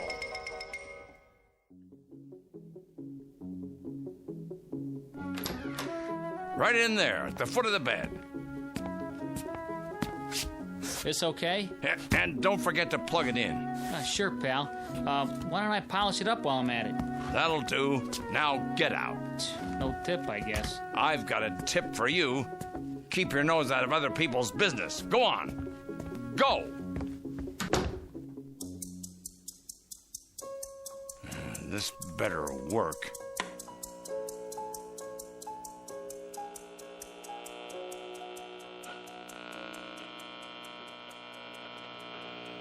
Right on the beam. It's the Tommy Dorsey Show. Oh, thank God.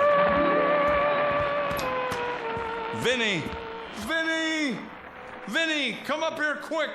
I've got it. I really got it now. Ed, what's the matter? What's wrong? Vinny, do you hear that? What? The radio. Come up here. December 7th, 1941. America is at war. This is the great 1940 Plymouth.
Static, starring Stan Freberg with Stacy Keach as your narrator, was adapted for radio by Dennis Etchison and written for the Twilight Zone by Charles Beaumont from a story by O.C. Rich. Heard in the cast were Ann Whitney, David Darlow, Ellie Weingart, Bernie Landis, Christian Stolte, Jeff Lupetin, Doug James, Carl Amari, Alyssa Fraden, and Elizabeth Lido. Original radio excerpts heard in this Twilight Zone episode provided by the First Generation Radio Archives, preserving radio's past for the future at www.radioarchives.org.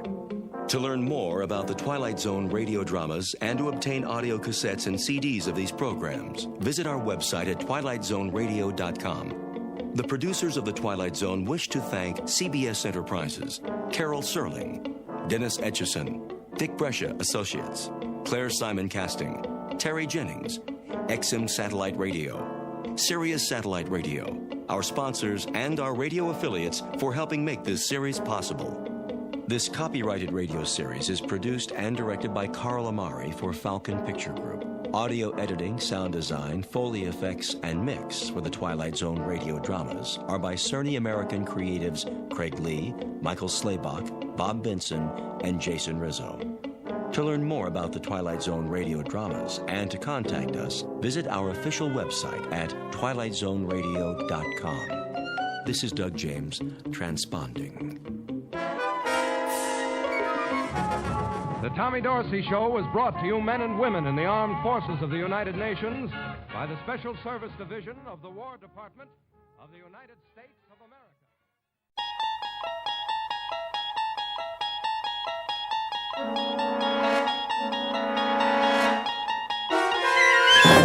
America. You're traveling through another dimension. A dimension not only of sight and sound, but of mind.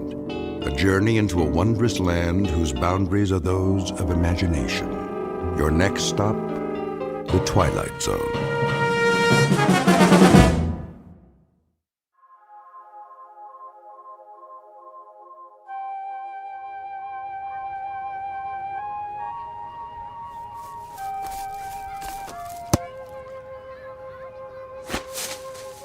Tommy, don't kick the ball so far. Now I had to go across the street to get it.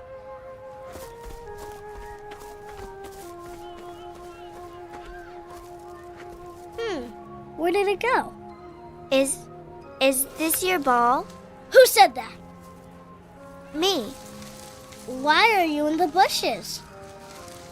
Are you hiding?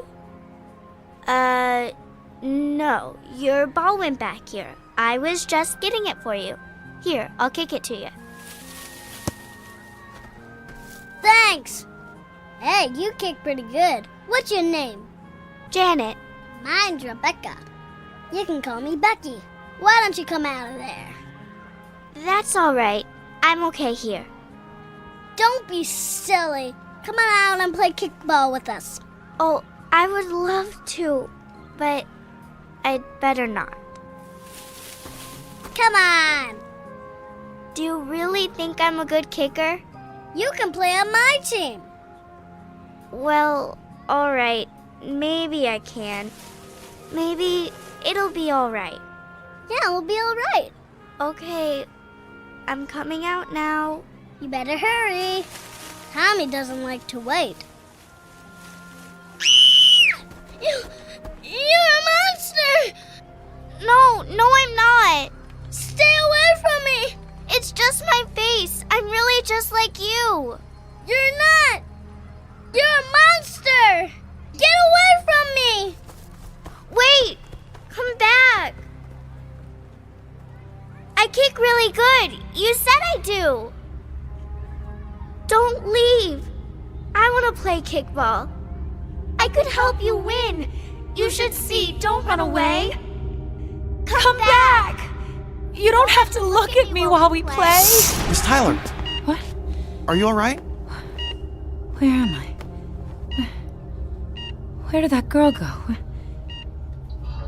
Oh, the hospital. I'm in the hospital. Yes, you're in the recovery room. Must have been having quite a dream. Yes. Yes, it was the same dream I have every night. Something that happened when I was a child. Well, you're coming out of the anesthetic now. So the procedure is over? It sure is. Did the doctor say the treatment was successful? If it was, he didn't tell me. I'm afraid we humble orderlies aren't privy to important information. But all your vital signs are good. I'll be wheeling you out of recovery and over to your room soon. Do you know when the doctor will be taking the bandages off? I'm afraid I don't know that either. I'm sure it's frustrating to have those bandages all over your face. Not being able to see and all. Strangely enough, I'm getting used to it. You've had this treatment before? Yes. How many times? 10. 10? So this was your 11th treatment? Yes. I see. If it didn't work, I'll have to... Now, don't get yourself upset, Miss Tyler. Right now, the important thing is that you get your rest. You know, Dr. Bernardi is an excellent physician. One of our best. Yes. He's worked on me a few times before. Oh, will he be in soon? I'd like to talk to him. Well, I can leave a message for him at the nurse's station if you'd like. I'd appreciate that. You just rest now, Miss Tyler, and don't worry about anything. Thank you.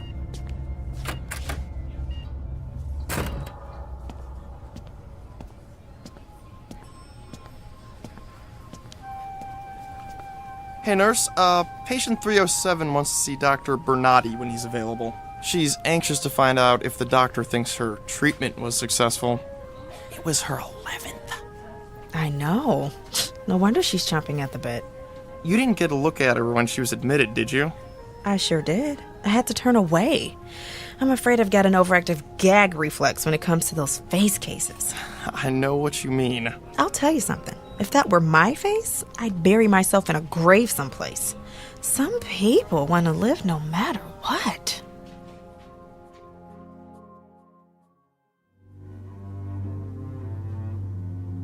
Year, place, circumstances, all indeterminate because this is a story about beauty and ugliness, and it is not dependent on a clock or a calendar. You have been introduced to Miss Janet Tyler, who lives in a very private world of darkness, a universe whose dimensions are the size, thickness, length of a swath of bandages that cover her face. In a moment, we'll join Miss Tyler after she's been moved to her hospital room, and also in a moment, we'll look under the bandages, keeping in mind, of course, that we're not to be surprised by what we see, because this isn't just a hospital, and this patient is not just a woman. Miss Janet Tyler, patient number 307, is recovering from a medical procedure that is only performed in the Twilight Zone.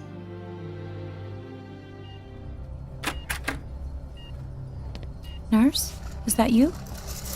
Yes. Brought you your sleeping medicine, honey. Oh. Is it really night already? It's 9:30. What about the day? What about it? Well, was it a beautiful day? Was the sun out? Was it warm? Kind of warm. Clouds? Were there clouds in the sky? I suppose there were. I never was much for staring up at the sky all the time. I used to look at clouds a lot when I was little. We had a hill by our house, and I liked to go up there and lay alone in the tall grass and stare up at the clouds. Did you ever do that? Can't say I ever did. I used to love the sun on my face, the wind in my hair, and the solitude. I loved being by myself, all alone at the top of the world. Time to take your temperature now. Oh, just one other thing. Well? When will they take the bandages off? How long do I have to wait? Until they decide whether they can fix up your face or not. Oh. I guess it's pretty bad, isn't it? I've seen worse. But it's pretty bad, isn't it? I mean, I know it's pretty bad. Ever since I can remember, ever since I was a little girl, people have turned away from me. One of my earliest memories is of a girl screaming when she looked at me. It's something I still dream about. I never wanted to be beautiful.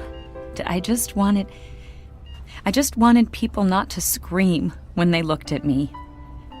When, nurse, when will they take the bandages off my face this time? You've been waiting so long now, it really doesn't make much difference whether it's 2 days or 2 weeks, does it? I suppose not. Now let me take your temperature.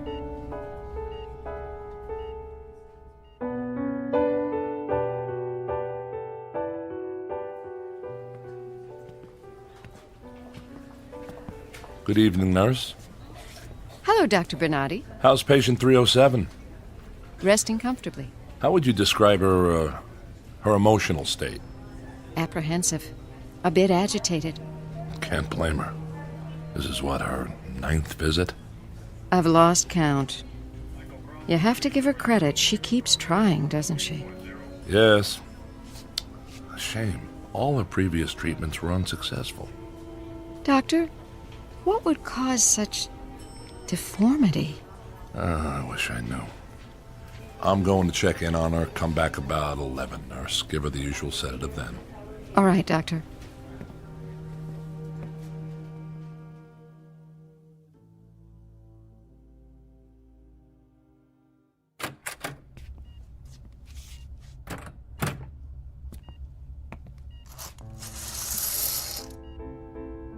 Warm this evening, Miss Tyler?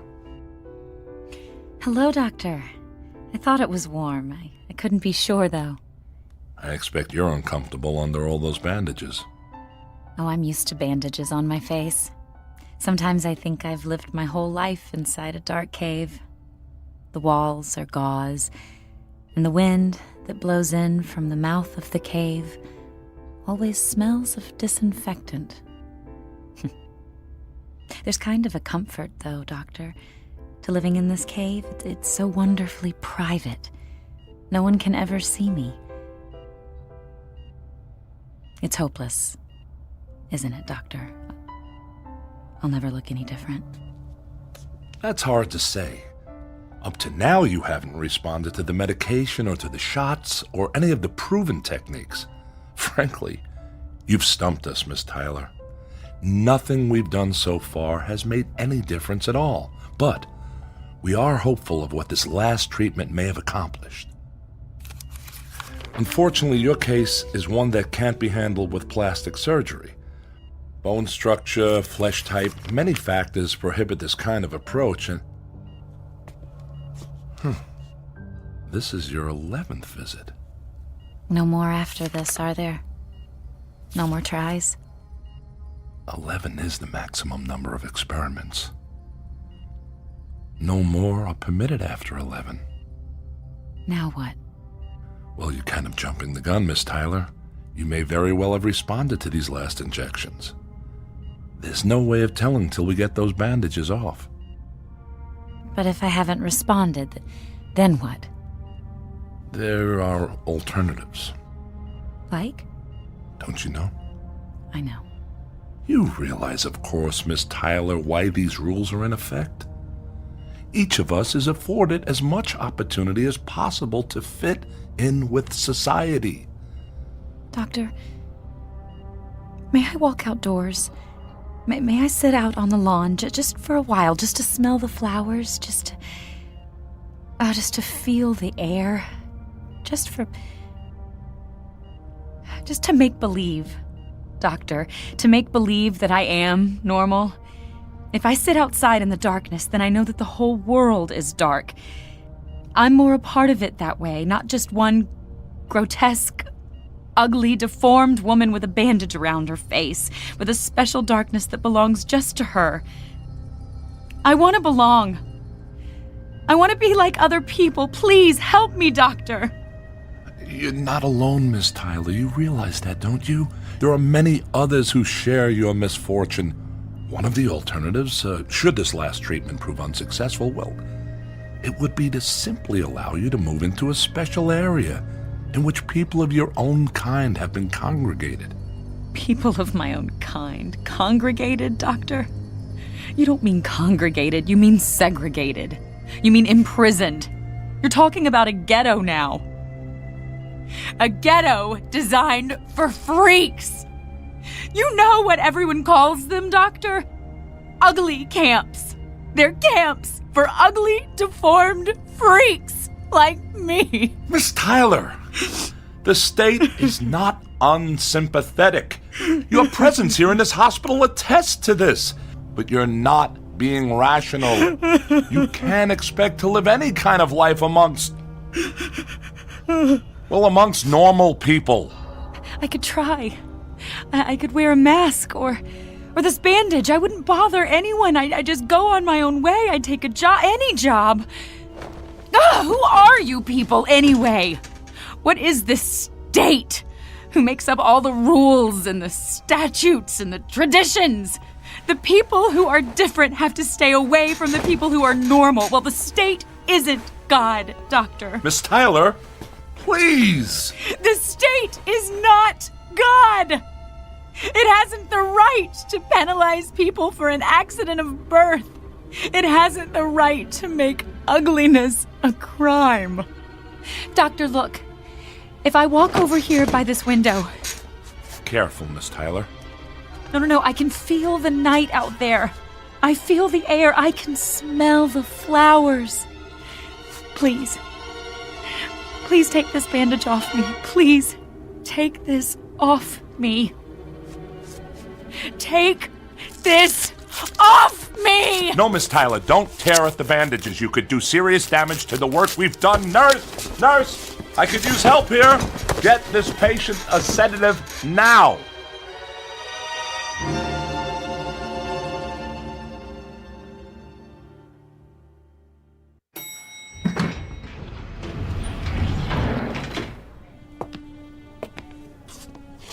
Excuse me, nurse?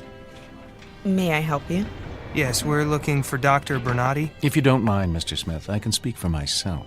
Of course, Minister. My apologies. I believe Dr. Bernardi is with a patient. May I ask who wants to see him? Just tell him it's the Minister of Relocation. Of course, Minister. You can wait right over there. I'll just find the doctor for you. Thank you. Hey, who's that? He looks like he's from the state. It's the Minister of Relocation. Probably here to find out about patient 307, but who's that with him? He's so grotesque. Isn't it obvious? He's from one of those ugly camps. If patient 307 hasn't changed when they take off the bandages, he'll be here ready to cart her off to Gruesome Gulch.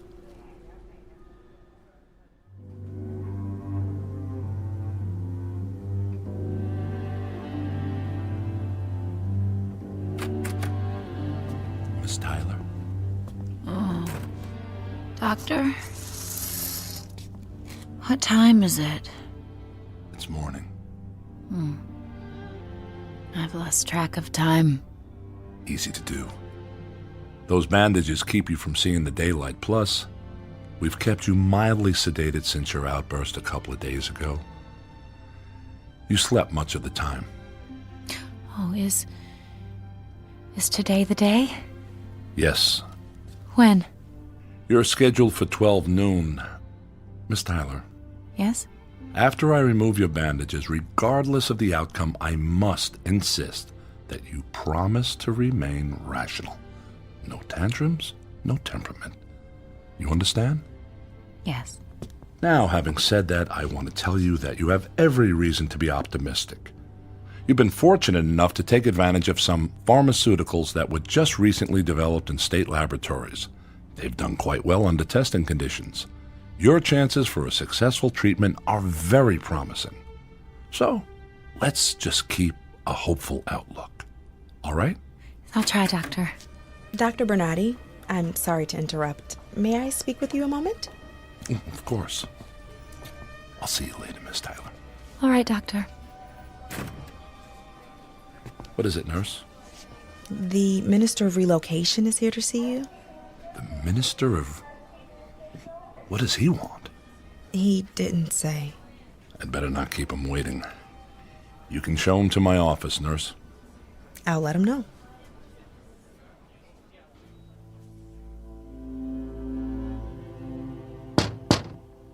Come in.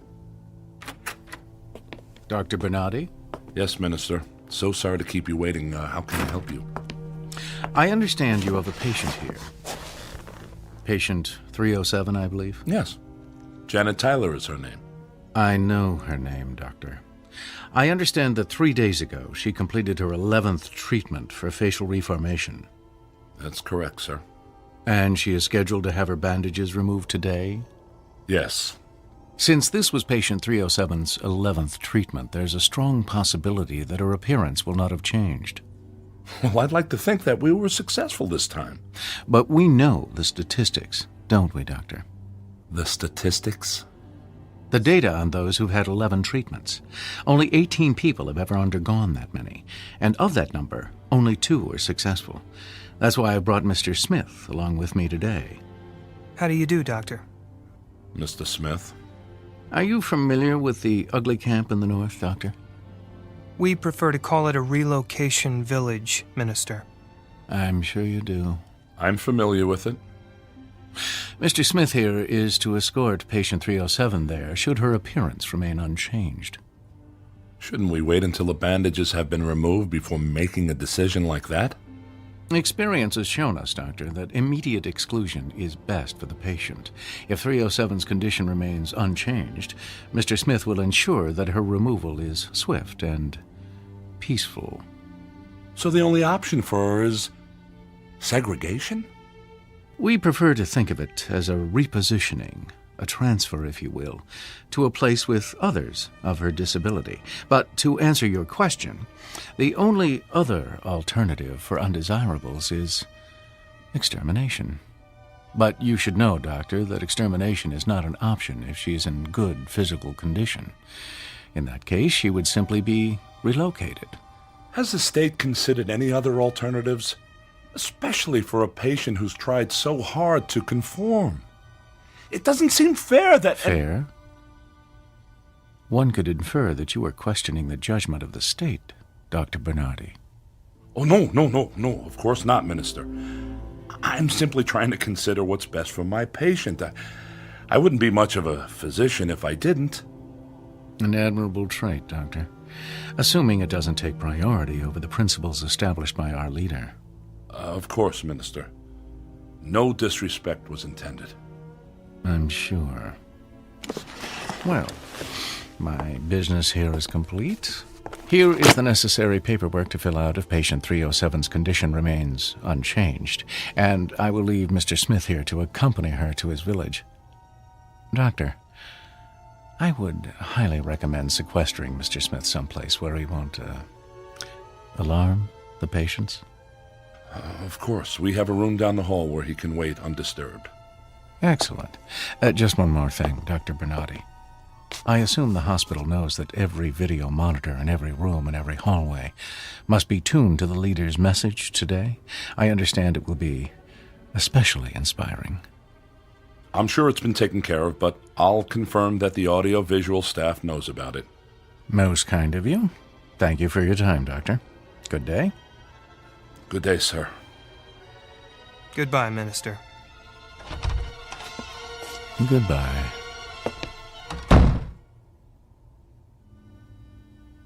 I'll show you to a room where you can wait, Mr. Smith. Thank you, Doctor.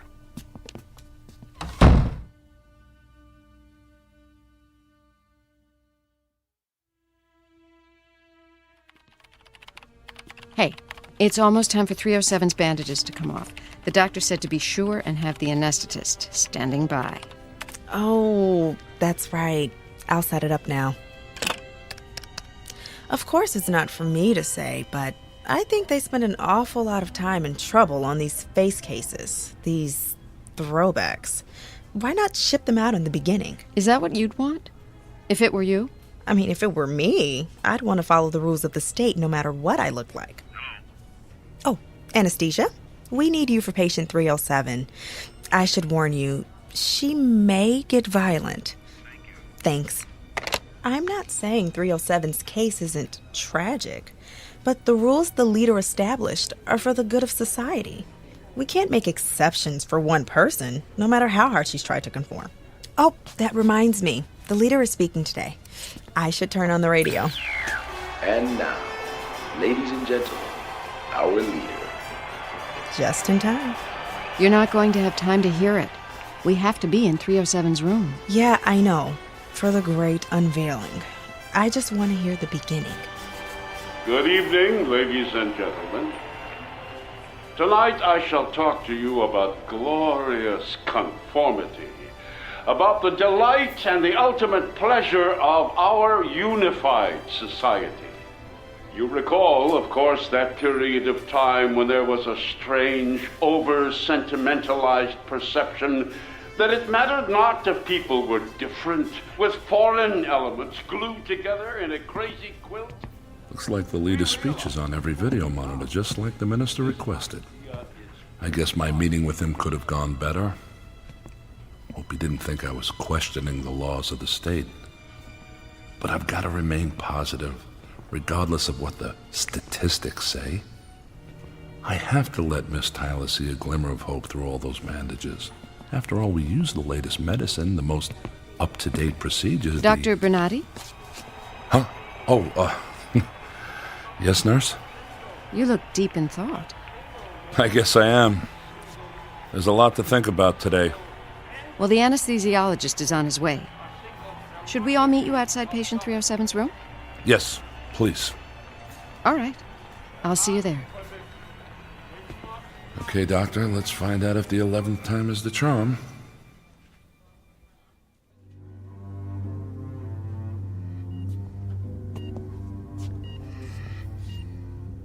Hello, Miss Tyler.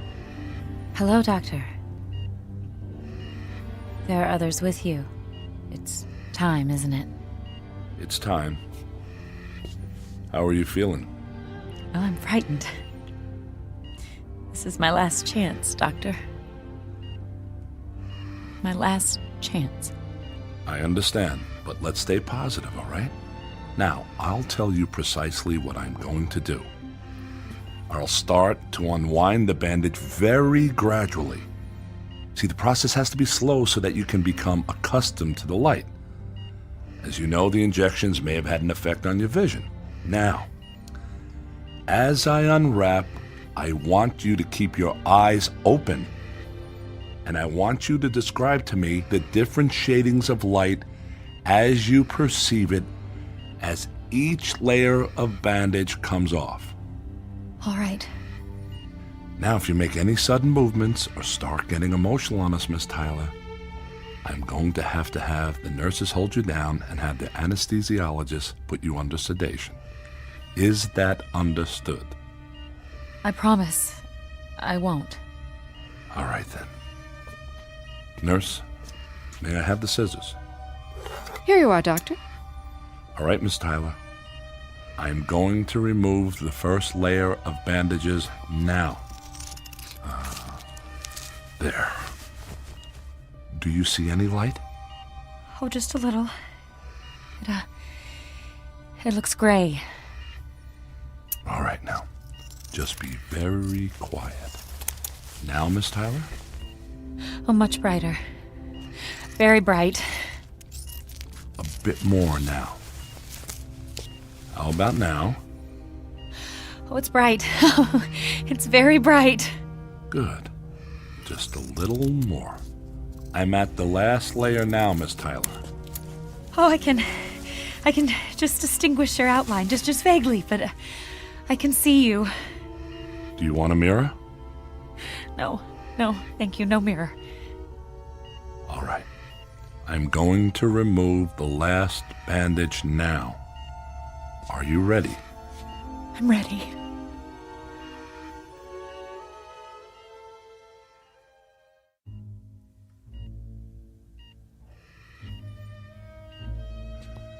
All right, Miss Tyler. I'm going to remove the last bandage. I want you to remember something, please. Miss Tyler, we have done all we could. If we were successful, all well and good. There are no problems. If, however, this final treatment has not achieved the desired results, keep in mind that you can still live a long and fruitful life among people of your own kind. All right, Miss Tyler, remain very quiet, please. Keep your eyes open. I'm about to remove the last of it. I wish you every good luck. There. That's the final. Oh, no change. Her face has not changed at all. Oh no! Oh no! Look at her. Radiant, supple skin, high, delicate cheekbones, a petite, dainty nose, full, soft lips, and those blue eyes. They seem to offset her features so that her face has a luminous quality. Why, she looks hideous. Oh, God. I really haven't changed. Not at all. I'm afraid not. You look exactly the way you did before the treatment. Oh, no, no, no, no, no. Now, Miss Tyler, you need to calm down. Let me get you something. I don't get it. I just want to look normal. After 11 treatments, she still doesn't look even remotely like the rest of us. There's no bony mass protruding over the left eye, no swollen, distended upper lip. Is that really so much? Where's the sack of spongy, discolored flesh hanging from the right ear or the peeling, blotchy skin? But why don't I look like everybody? And a nose? I can't Is it answer that, gnawed Miss and Tyler. pushed to the side like it should Sometimes be? we can't explain why things like this happen to certain people. No! No! It's not fair! Miss Tyler, I warned you. But I've tried, Doctor. You understand. You know how hard I've tried. Can't they make an exception? I've had 11 procedures. The maximum number. Can't they see that I've tried to conform, to be a part of normal society? Doesn't that count for anything? I don't make the rules, Miss Tyler. Now please, sit down. We've arranged for you to stay in a place with your own kind. No! No! I won't go! Let me out of here! Oh! Ah! Oh! Say to you now. Come on. There is no We have to stop her. I'll call security. She's running toward the elevator. Stop her. Stop that woman. Don't let her get away. The door's closed in time. She didn't make it. Let me out! Let me out of here! I've got to get out of here! Oh! Come back! And now we know that there must be a single. She's getting away again. How if I can help you? I'll go through this storage room and cut her off. There's a door on the other side. Entity of people. Come on, nurse. We'll stop her from backtracking this way. Philosophy of government. There.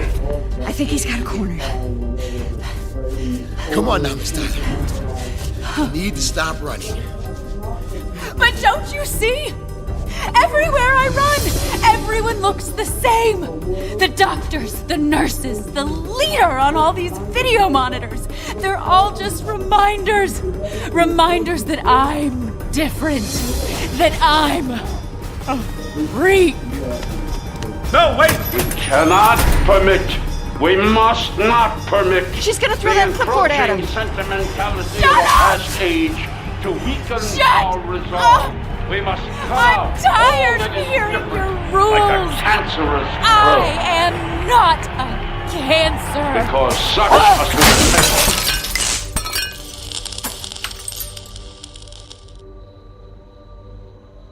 Is everybody okay? Yes. I'm fine. I'm fine. She's getting away again. Come on.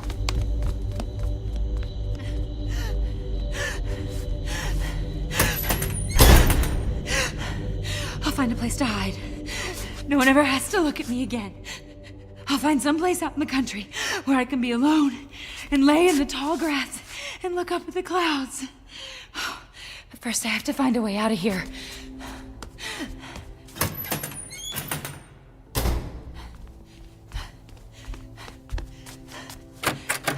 Oh, this is just some kind of waiting room. Oh, maybe I can... Oh, Excuse me. Oh, get away! I won't hurt you, I promise. Miss Tyler, here you are. Now don't be afraid. This is a representative of the group you're going to live with. Oddly enough, you've come right to him. He looks like a monster. I'm sorry if my appearance has alarmed you, Miss Tyler, but it's just my face. I'm really just like you. This is Mr. Smith, Walter Smith. He's in charge of the village group in the north. He'll take you there tonight. You can live among your own kind now. Miss Tyler? Yes. We have a lovely village and wonderful people. I think you'll like it where I'm going to take you. You'll be with your own kind, and after a little while, you'd be amazed how quickly you'll feel a sense of great belonging. You'll feel a sense of being loved, and you will be loved, Miss Tyler. Doctor, would you excuse us? Of course. Good luck, Miss Tyler.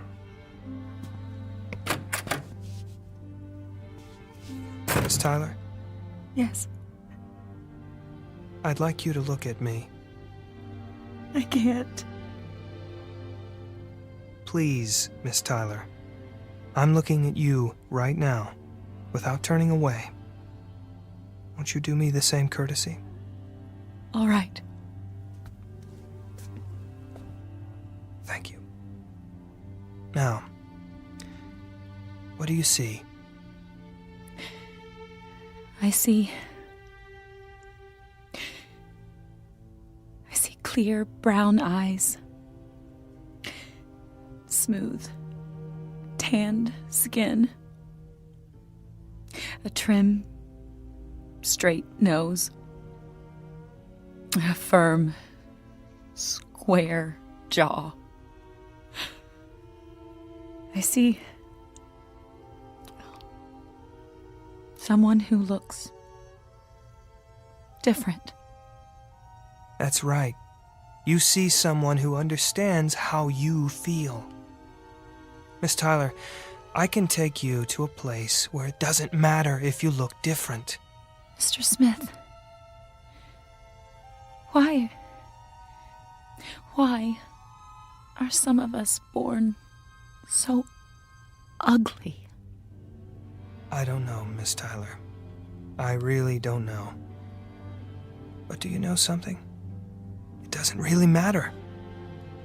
There's an old saying, a very, very old saying.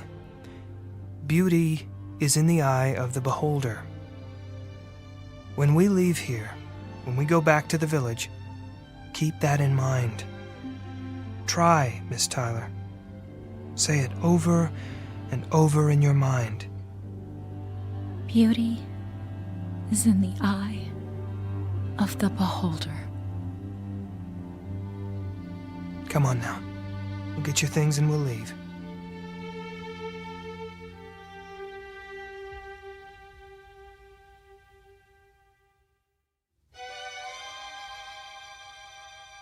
Now the questions that come to mind: where is this place and when is it? What kind of world where ugliness is the norm and beauty the deviation from that norm? You want an answer?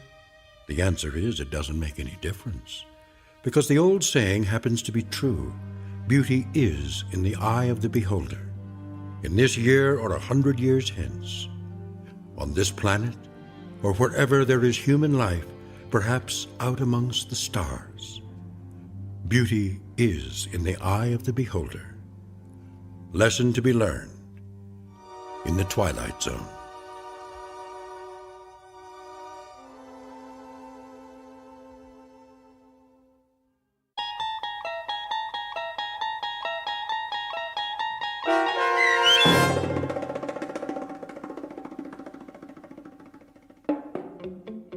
Eye of the Beholder, starring Virginia Williams, with Stacy Keach as your narrator, was written for The Twilight Zone by Rod Serling and adapted for radio by Barry Rickert. Heard in the cast were Mike Starr, Fernette Lebo, Taisha Davis, Coney Maka Sr., B.J. Jones, John Hugenacher, Patrick Francis, Ernest Scanton, Natalie Pear, and Mary Kay Cambria.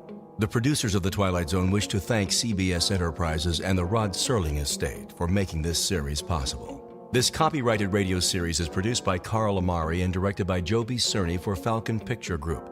Sound design, custom Foley effects, recording, and editing are produced in the Cerny American Sound to Picture Theater by sound designers Craig Lee and Todd Beyer. Music for The Twilight Zone is provided by CBS and American Music Company Incorporated, New York. To learn more about the Twilight Zone radio dramas and to download episodes, including 3 free episodes on our homepage, visit our official website at twilightzoneradio.com. Doug James speaking.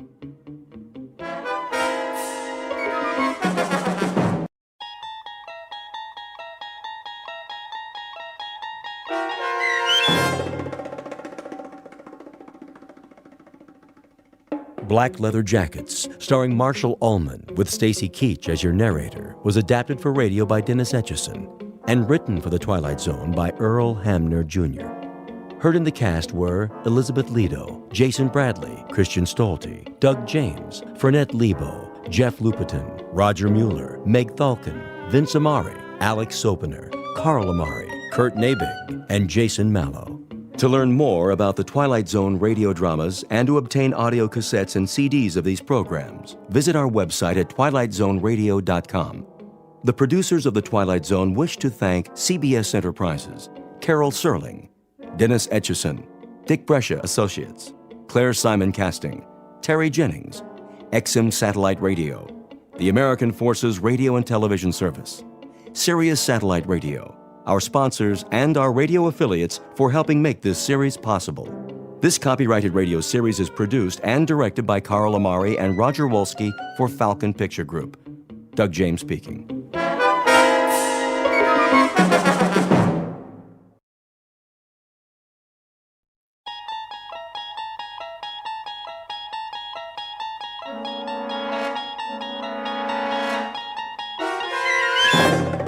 You unlock this door with the key of imagination. Beyond it is another dimension, a dimension of sound, a dimension of sight, a dimension of mind. You're moving into a land of both shadow and substance, of things and ideas. You've just crossed over into the Twilight Zone.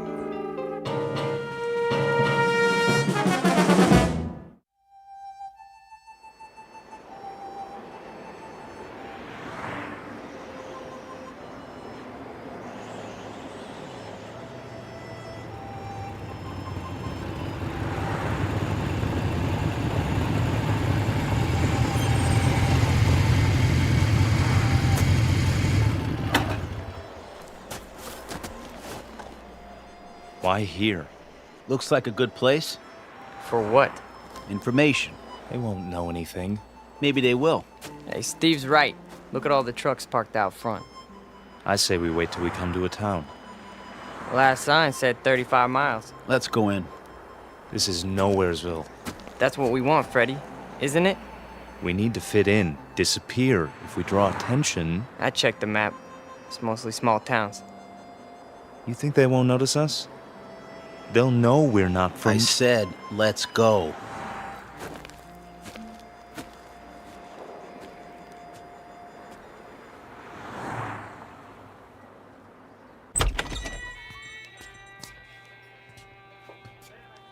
Hiya, boys. Sit anywhere you like. Got some seats at the counter. Thanks. 3 cold ones? Sure. Fine by me. How's your water? That all you want, Blue Eyes? I just wondered how your water supply is. Pure as can be. Down the mountain and over the dam. 1 double shot of H2O coming up. And, 2 long necks. Make it 3. That's more like it, honey. Any, towns around here? You bet. Stay on the highway and you'll hit Fairview. Lots of bikers stop at the motel just inside the city limits. Fairview. Nice place, is it? Oh, it's okay. Kind of quiet. Shops, schools, not much to do. Sounds just right. Yeah? You boys looking to settle down? We might. No kidding. Well, what do you know? Saw your choppers out there. Figured you were just passing through. Hey, they have houses to rent in Fairview? He means pads. Cribs.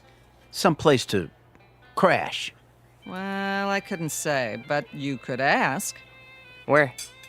There's an office on Main, R.C. Jones Real Estate. Park your choppers down the street, though. Don't want to give them a heart attack. We'll remember that.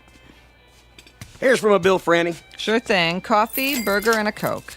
How you keep the change? For your tip. Why, thank you kindly, George. You come back and see me on your next run now. You know it, doll.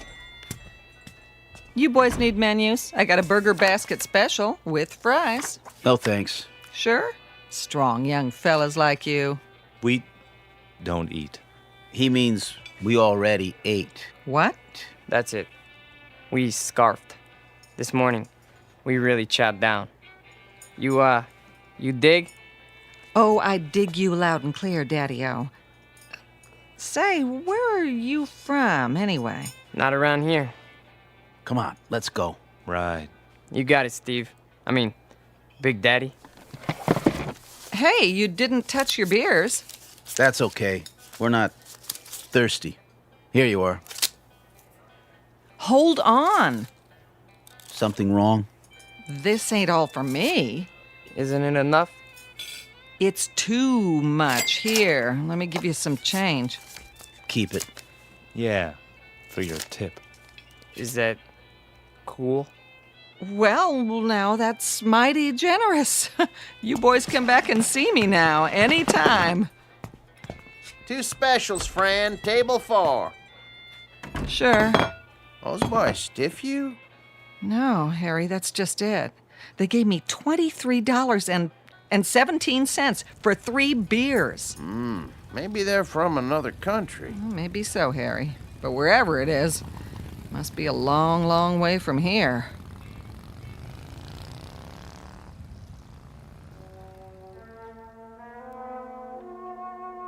Three strangers on motorcycles dressed in black.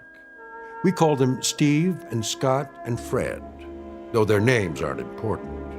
They look a bit dangerous, but in truth, they're just passing through, at least for now. They're on their way to a small town with tree-lined streets and white picket fences. A quiet town in the Midwest. But take a look in the eyes of these young men, and you'll see something deeply mysterious. Because they are most definitely not from around here. The truth is, they have arrived to lead us all into the Twilight Zone.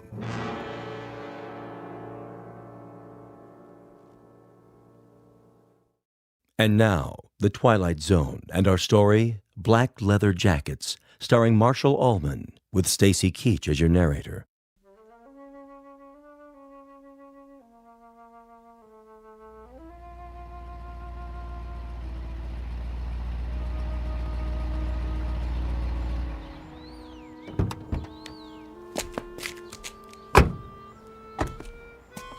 Well, this must be the place. Amanda Drive. That's what Jones said. The old Anderson's house. Knock on the door and tell them we're here. I'll open the truck. Don't look like anyone lives here. The for rent sign's still up. That's because they're just moving in. Probably gonna meet us. What if they don't show? Well, we wait an hour, put it in storage, cost them extra. Go on, knock. Okay.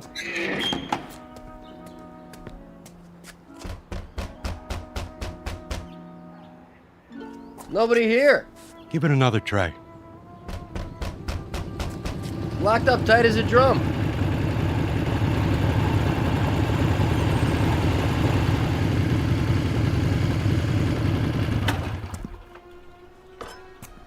Well, looky here. A couple of creeps messing around our property. You the guys that live here? We ain't the fuzz, that's for sure. Got your stuff in the back. Open the door and we'll move it in. Hey, careful with the big cases. They're fragile. Whatever you say, pal. Somebody got the key to the house. Watch your feet, bozo. You're walking all over my grass. I might want to smoke it later. Get it? Grass? Smoke? I still need the key. Well, we don't. Yeah, we don't need no stinking keys. Scotty? Yeah, I'll take care of it. Done. Hey, How'd you do that? He didn't even touch the doorknob. He just stared at it. Quit jawing and start humping boxes. But it was locked. I tried it myself. Ain't you got any furniture? Chairs, rugs, stuff like that? I said move. Now. Yeah, move it. Okay, Mac. Yeah, creep. Make like a leaf and shake it. Come on, boys. We got work to do.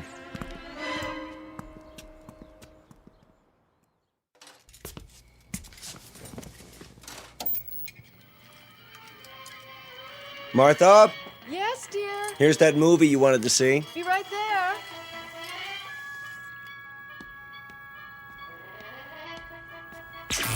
What in the... Something wrong with the TV? I don't know. Do you have it on the right channel? It's not the set. All the lights went dim for a second. Did they? I thought it was just the kitchen. It was the whole house. Anything still running in there, the dishwasher? No, the dishes are all put away. There it goes again. Maybe it's the antenna wire. I doubt it. It slipped loose once before. That's easy enough to check. What do you see? It looks all right to me. Then what do you suppose? Martha, come over here. See something? The roof next door. There, against the moon. What is that? Looks like some kind of electrical device. Well, that wasn't there this morning, was it? No, the Andersons didn't leave anything. Must be something those men put up. Right, the three who moved in.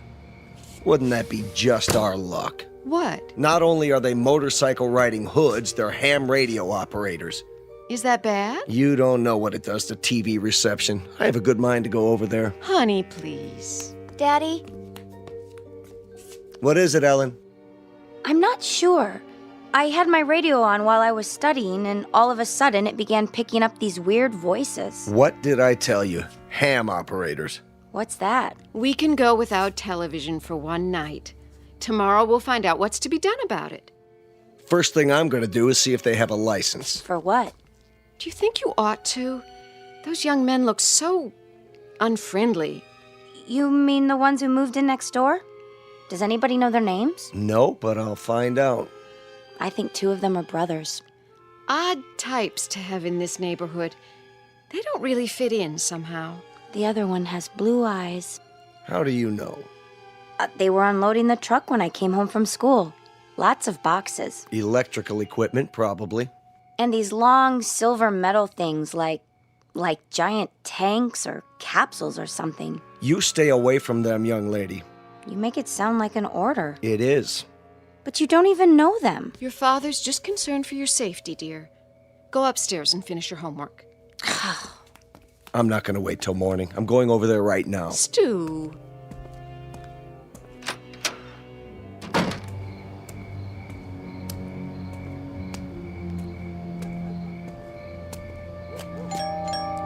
Hello? Anybody here? Yeah? What's it to you? Hello there. I'm Stu Tillman from next door. No kidding. Been having a little trouble with my electricity, flickering off and on. You boys wouldn't be ham radio operators by any chance, would you? What's so funny? Big Daddy here wants to know what's so funny. Yeah, ain't that a crack-up? Who are you boys, anyway? We're monsters, Daddy-o. What's that supposed to mean? Yeah, we got a lease on the place. That okay with you? Where did you come from? From outer space. Woo! Take us to your leader. All right. Now listen. I don't have to stand here and listen. Hey, watch your step, Daddy-o. It's pretty dark in here. Hey. Yeah, you might trip and fall. Yeah, you might trip and fall What and are you hit your doing? head. What are you doing? Hey, you better keep it cool, mister. Or he'll disintegrate you with his ray gun.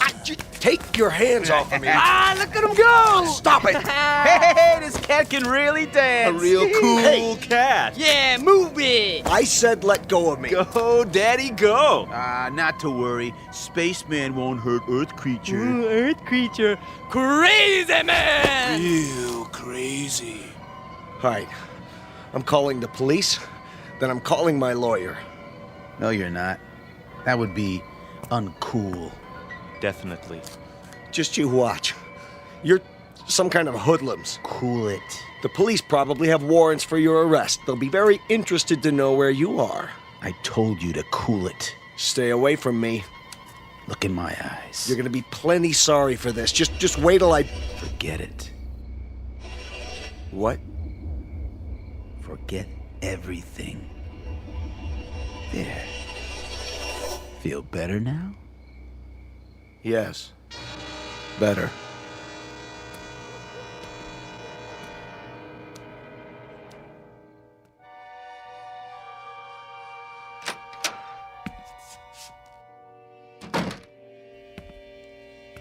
Stu? Stu, I was worried. Did something happen?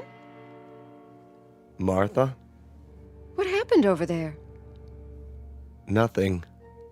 Nothing at all. Those men next door, did they do something to you? No. But you were going to talk to them about the television interference. Oh, that. Well, did you find out anything? It's... not them. They're nice boys. 3 very nice boys. Definitely.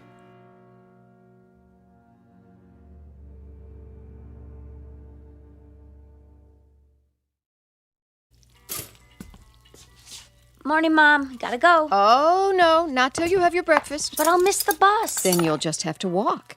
The exercise will do you good. I can't walk in these shoes. Here, I'm eating my toast, see? And your juice. Where's Dad? He decided to sleep in.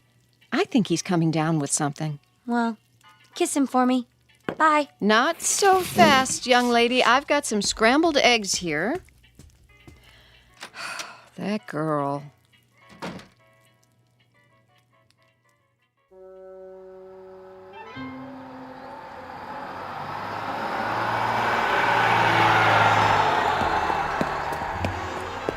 Hey, wait for me!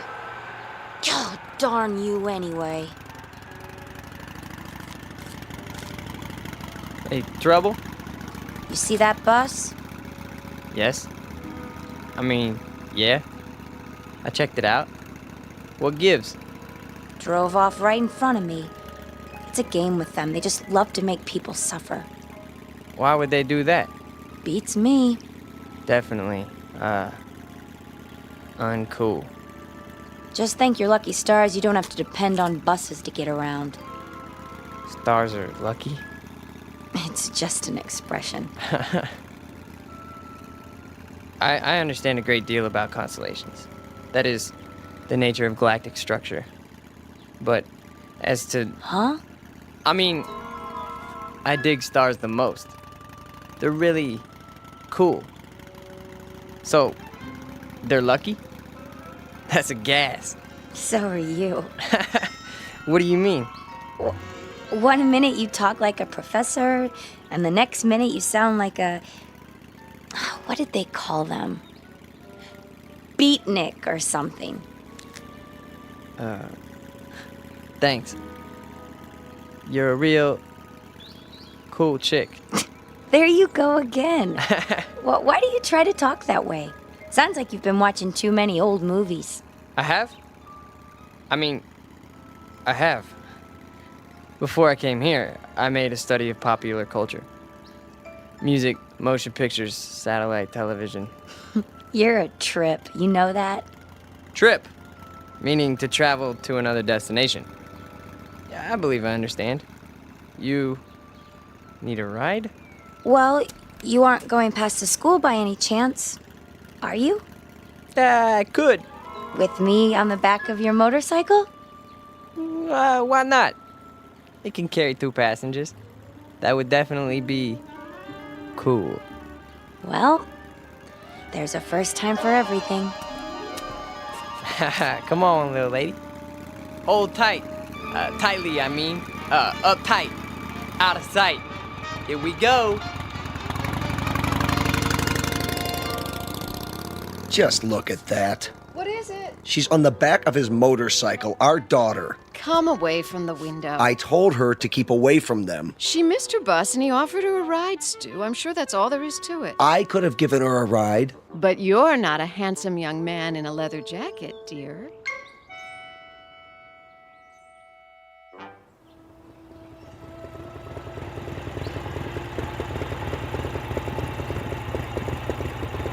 Here!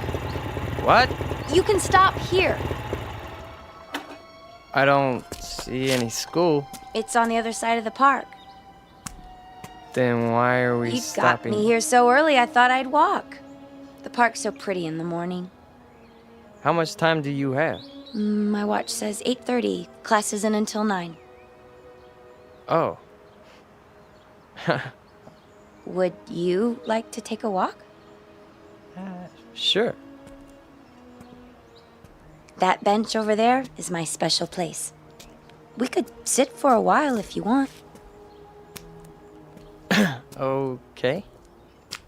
It's nice here, isn't it? I guess. I sit here sometimes and think. Try to figure things out. Like what? Oh, I don't know. For one thing, did you know you've lived next door to me for over a month and you've never even said hello? Hello. My name's Ellen, by the way. I'm Scott. Hi, Scott. So, where are you from? Why do you ask? I just mean, where did you live before? It's hard to describe. A long way from here. What city? I doubt that you've ever heard of it. Could be. Geography is one of my worst subjects. Did you graduate already? Graduate? Have you finished school? Yes. 10 years ago. 10 years? You're not that old. I'm older than you think. My people don't show their age. My family's the same way. My grandmother lived to be 90, and you'd have taken her for 60 right up to the day she died. That's beautiful. It is, isn't it? She was such a sweet, happy person. Not that.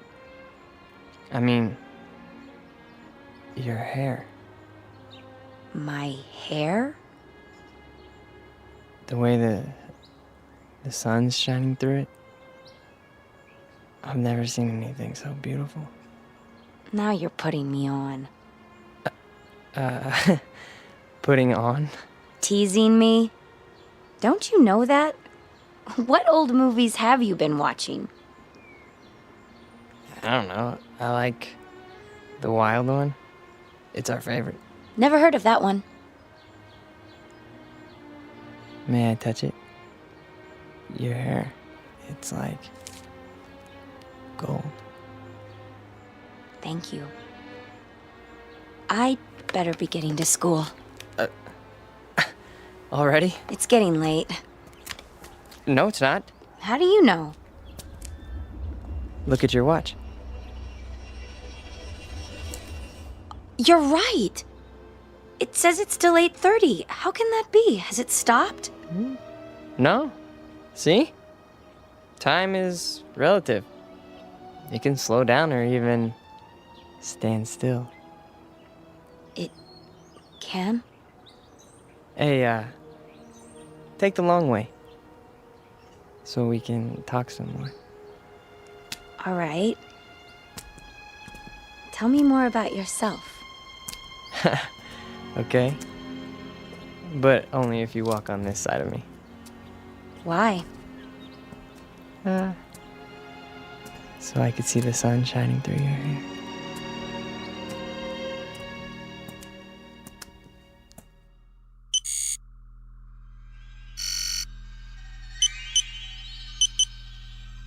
It's time. I know that. Where is he? He got delayed. He'll be here. I'm not interested in excuses. Neither is the controller. We could try to pick up his image with the eye.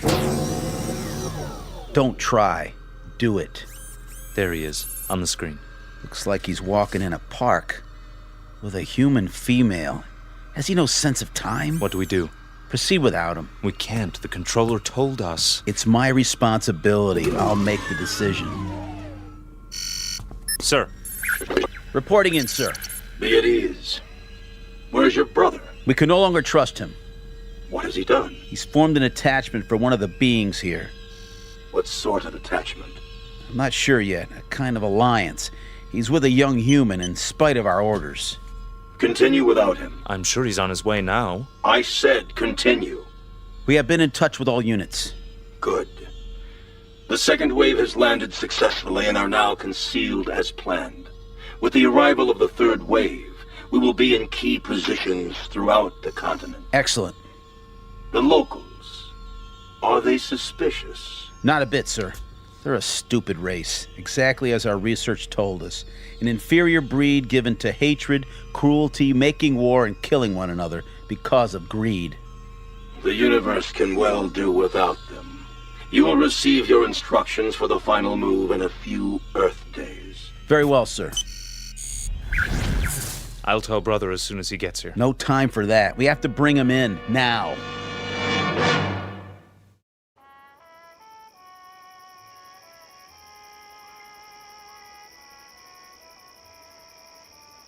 Ellen? Hmm? Are you warm enough? Yes. It's a beautiful night. You can pull the blanket over your legs if you like. I'm fine, really. Just lying here, looking at the stars. The constellations are very strange here. Not as I was taught them. Scott, can I ask you a question? Sure. You won't get mad? I couldn't get mad at you. Well, where did you come from? Really? Doesn't matter. I suppose it doesn't, but you're so different from anybody I've ever known. Is that bad? No, not really. Tell me the truth. You're an exchange student, aren't you? At the college, from some place you'd rather not talk about. Only in a manner of speaking. Ellen, you like me, don't you? You know that.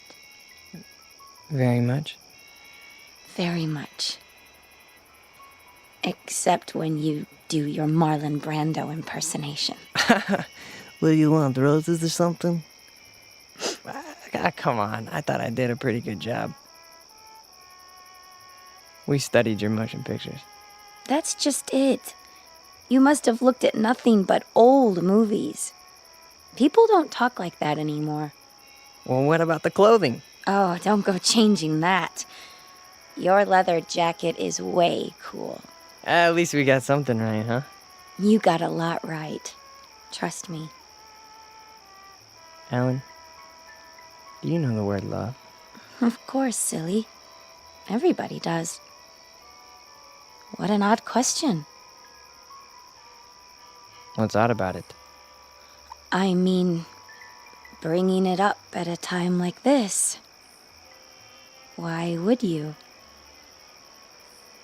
No reason. Oh. It's just a word that's all over your newspapers, and your magazines, your music, your television. We encountered it all the time. We. Who is we? That's not important. This is a planet filled with hate, Ellen. Hate, violence, mistrust, bigotry. I don't know how someone like you survived this long. Me? I'm no different from most people. I haven't seen a report on anyone like you. A report? Scott, you talk in riddles. Sometimes you make me feel like an insect under a microscope. I'm sorry. I didn't mean to. Please, I'd like to go home. Why? You've been lying to me. You're wrong. Don't make it any worse. I don't know why or what it is you're trying to hide, but I know you're not what you seem. And what if I'm not? Do you think you're in any position to judge me? Any of you? I said I want to go home. I'm truly sorry, Ellen. You can believe that or not. I guess I expected too much.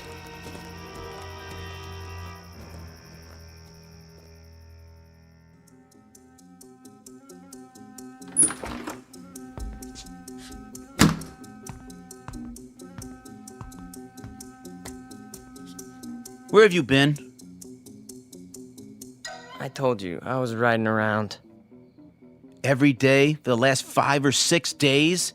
Yesterday when I sent you to the ship for food? Or last night when you were supposed to be on guard? You think I don't know? I've had the eye on you every minute. If you know, then why are you asking me? I told them before we came you were too young. You'd lose your head, run into situations you couldn't handle. There's too much at stake. I've done no harm. Haven't told her a thing yet, huh? No.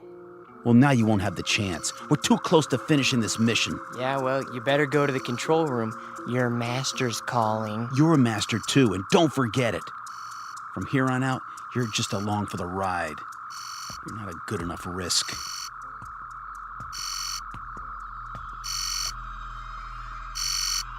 The controller. I heard.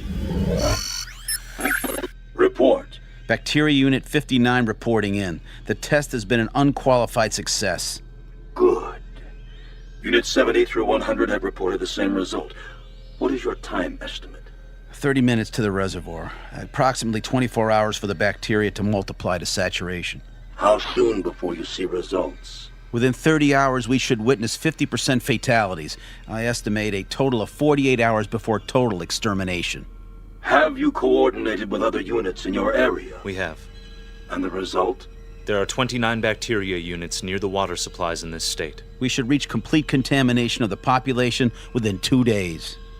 Very well. Begin Operation Invasion, Phase 2, at once.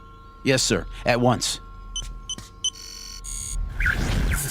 So, the time has come. Ah, brother. You've decided to do your duty. It's not what I was told would happen. Of course it is. Not this way. A portion of the population was to be saved. For study, if nothing else. The controller's word is final. Yeah, well, not if I can help it. Where are you going? We've got to stop him. Doesn't matter now. He's too late to stop it.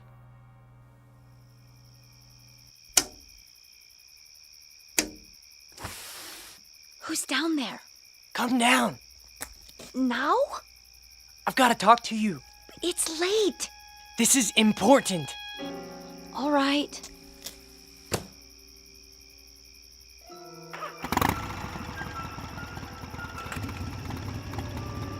Brother!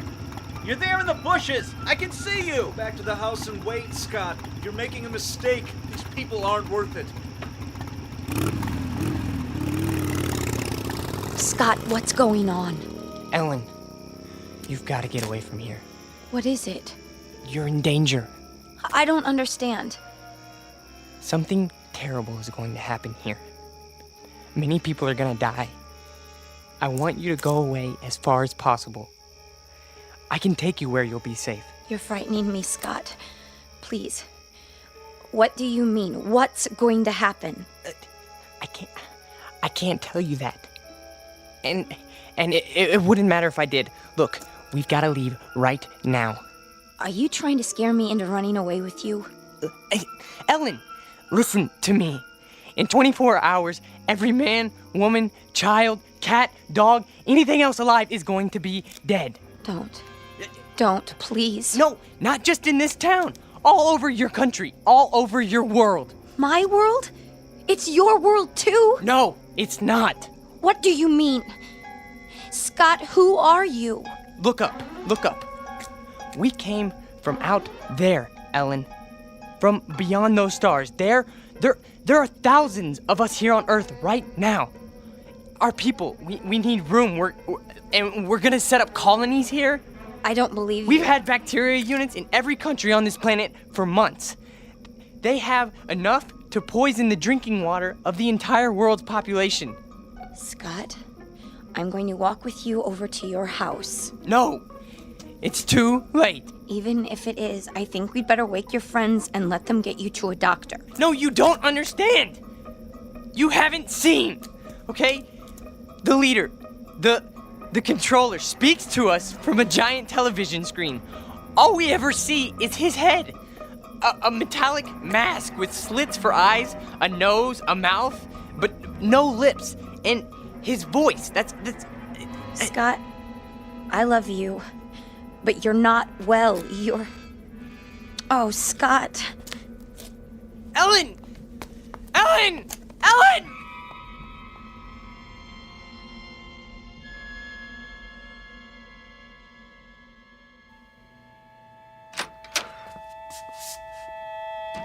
All right, Ellen, what's this all about? Oh, Daddy, I don't know what to do. You can start by telling me what went on out there. He woke me, throwing stones at my window. He said he had to see me. Daddy, I think he's lost his mind. He's never been this way before. Tonight, he was almost raving. Exactly what did he say? Crazy things. That he's some kind of spaceman and they're taking over the Earth and we're all going to die. Poor boy. We'd better get him help. Ellen? Why aren't you in bed? Stu? Hold it. I'll explain everything. Sheriff Station? Deputy Harper? Let me speak to the sheriff, please.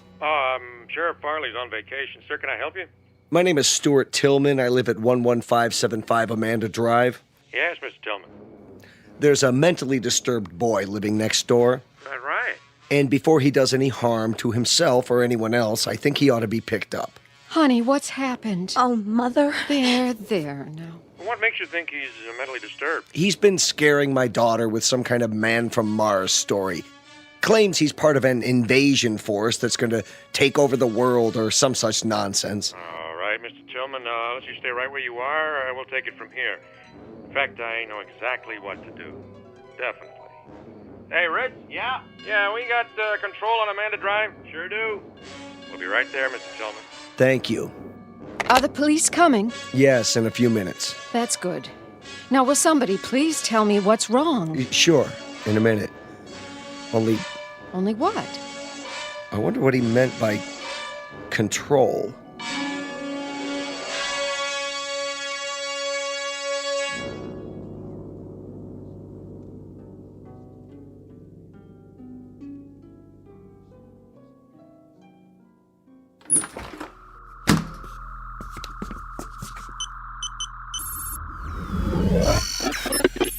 Yes. Please, sir. This is an unauthorized transmission. No, sir, I beg you to listen to me. You may speak. What we're doing is wrong. You question my judgment? No, we should save these creatures, not exterminate them. It's true. They murder and hurt one another and are subject to unreasonable hate and prejudice, but the murderers, the cruel ones, are the brutes found in any race. These people have capacity for love. I know it. Our research disproves that. They are a world of angry, frightened people. No, I tell you. I've lived among them. They learn love from their God, and they teach it to their children. There is more of love than hate here. There's no need to kill them. It's too late. Not if you order the plan to stop. For you, a defector, a traitor to your own kind. No, I'm not. You are a traitor. This transmission is ended.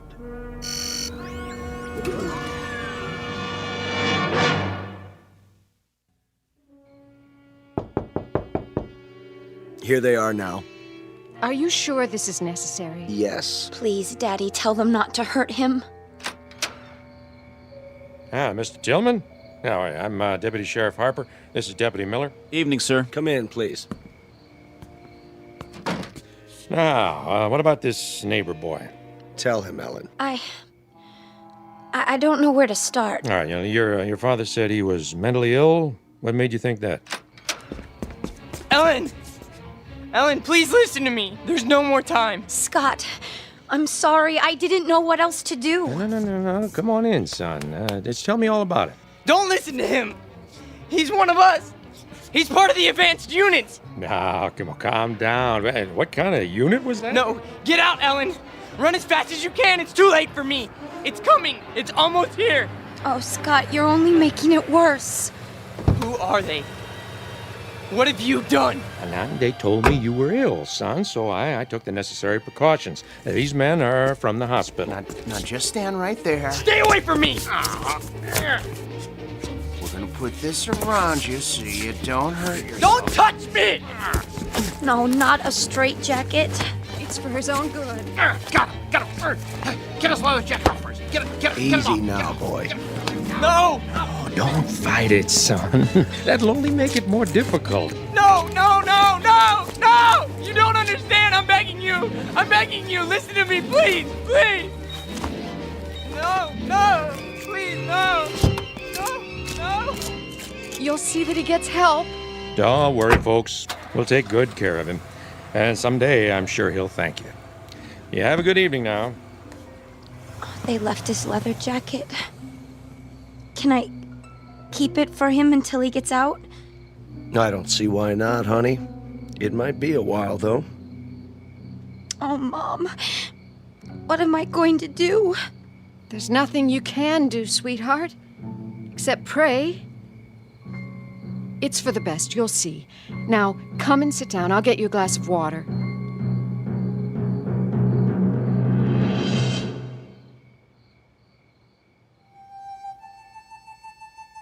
Portrait of an American family on the eve of an invasion from outer space.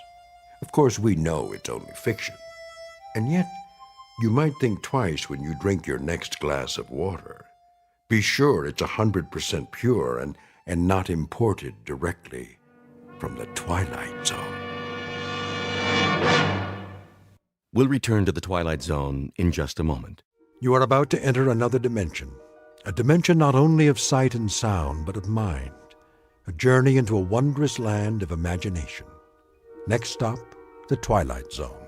Hi, this is Stacy Keach. I'd like to take a moment to tell you about our Twilight Zone website at twilightzoneradio.com. At twilightzoneradio.com, you'll find the latest information on these Twilight Zone radio dramas, including behind-the-scenes photographs, plus the newest product releases, trivia contests, ways to contact us, other Twilight Zone-related info and merchandise, plus links to other fascinating websites. So make your next stop twilightzoneradio.com. Visit twilightzoneradio.com to purchase these Twilight Zone radio dramas on cassette and CD, or call toll-free 1-866-989-ZONE. That's 1-866-989-9663.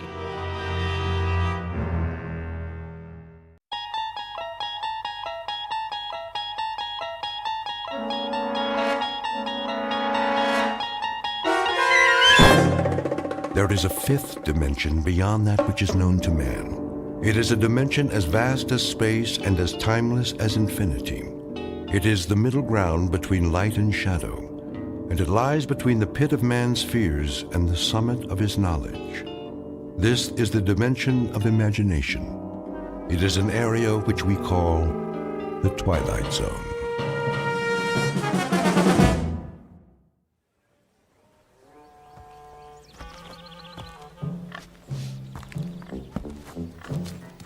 Out of my way, you vermin!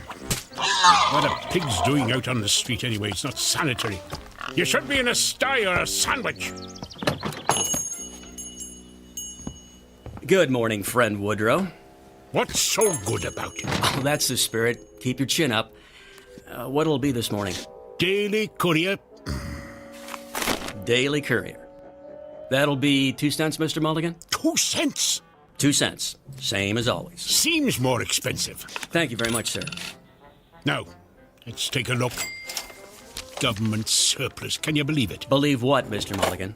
Government only earns $1.5 million more than it spends.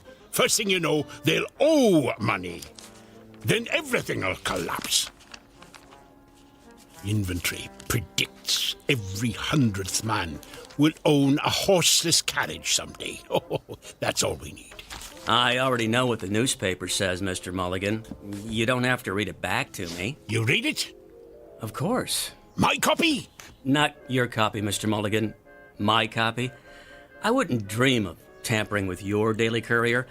I can assure you no human hands have touched that newspaper. Well, except for the printers, of course. I should think not.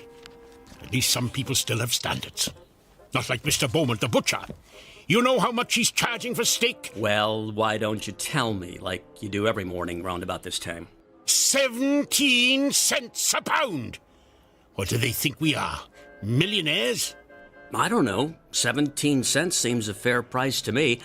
I really don't know what you have to complain about, Mr. Mulligan. Things aren't so bad. Hello? You were saying? The only customers you've had in your store this morning are me and this here pig. Thank you for the overpriced newspaper, Mr. Swanson. Always a pleasure, Mr. Mulligan. Get out of my way! Out of my way!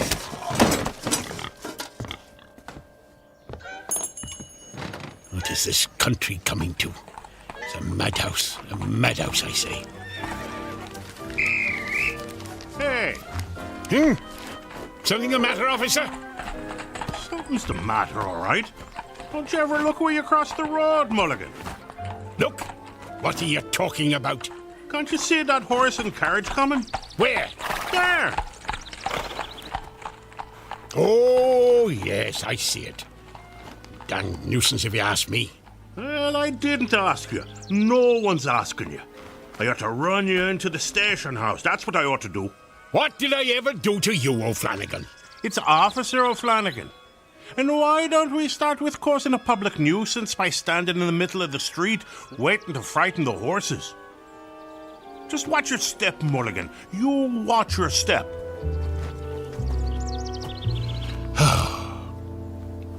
Just watch your step, Mulligan. Some time to live in, this is. Steak at 17 cents a pound. Hats, $1.95. And that lady in the advertisement for Belson's buggy whips. Shameful. You can see her ankle. Her whole ankle. Hey! Better move, mister! Whoa! Hey, get off the street! You're gonna get run over! You wanna get yourself killed? You crazy fool! Don't you know the speed limit's 8 miles an hour? Remember what I said about watching your step, Mulligan. Or you just might fall in a horse trough.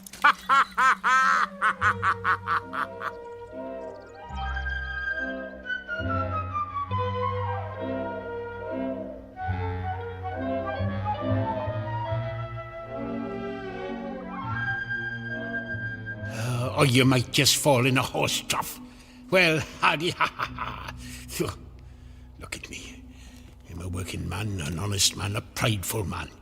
And here I am working as a janitor for some crank of a professor and drying out my soaking pants in a wringer. Where's the dignity? Whole world's going to the dogs. That's where it's going. Nothing but trouble everywhere you look. Chickens and pigs walking in the streets like people. Crazy bicycle riders who don't watch where they're going. Government spending money like a drunken man.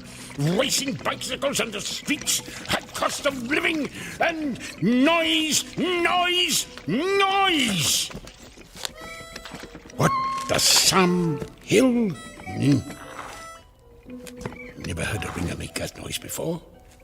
Why is it doing that? Wait a second, that's not the ringer. Something in my pants pocket. What is that?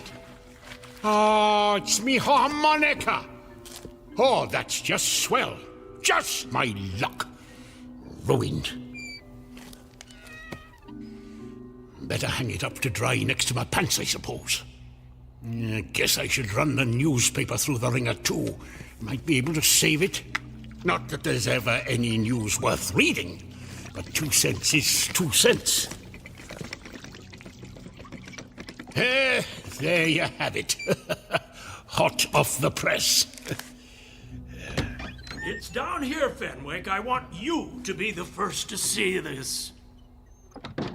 Professor Gilbert? Oh, can't let him see me without my pants on. Here it is, Fenwick. Huh? Well, what do you think? Why, it's astonishing, Professor Gilbert. I've never seen anything quite like it. Me either. What the heck is that thing anyway? So this is it, Professor. Yes, Fenwick. I call it the Helmet of Tomorrow. Well, that's a stupid name. If this invention's any good, why not call it the Helmet of Today? Very interesting. Just think of it, Fenwick. You put this helmet on your head. Twist this dial. Press here to activate. Here? Oh, not now. And you can visit any year you choose. Any year? You could even travel into the far future. Future.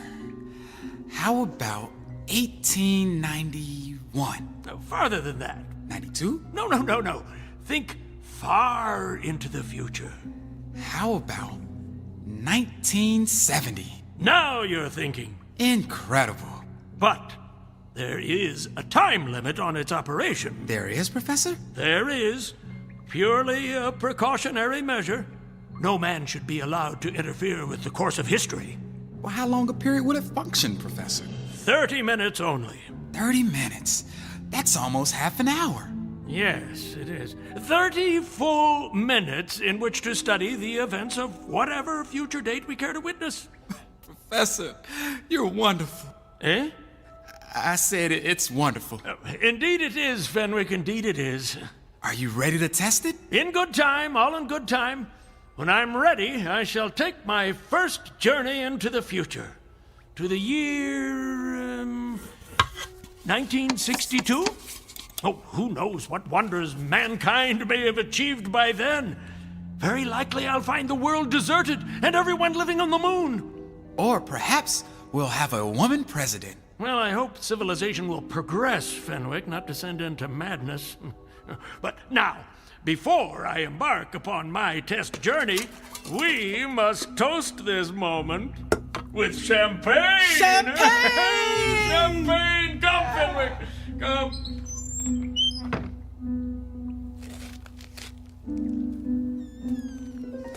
A time helmet. Now that makes sense. A device that gives you a chance to find a time where there's a little peace and quiet. Oh, let's take a look at this thing. How did the professor set the date? This dial thingamajig here.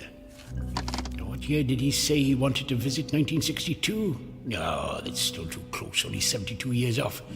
And a man might live 72 years if he doesn't get hit by a bicycle. Now, me, I want to go beyond a man's lifetime. How about 2000? No, a little further. 2015. No, not that far. Maybe a few years earlier. Now, it's called the Helmet of Tomorrow, so I suppose I wear it on my head like this. What's that? What did I do? Hey! What the heck? I'm on fire! I'm on fire! Water! Got to find some water! Help! Water! Water! Help! Water! Help! Help! Mulligan! In the name of all that's decent, put some pants on! Help!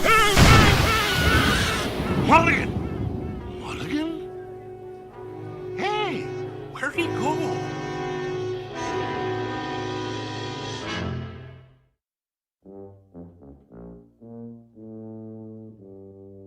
This is our hero, Mr. Woodrow Mulligan, a disgruntled citizen of a small town called Harmony, New York, circa 1890.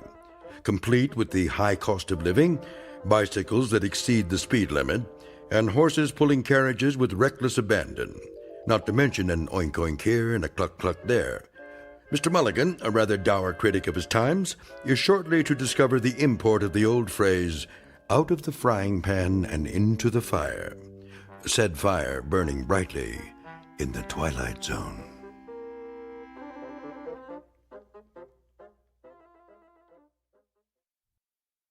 And now, The Twilight Zone and our story, Once Upon a Time, starring John Rhys Davies, with Stacy Keach as your narrator.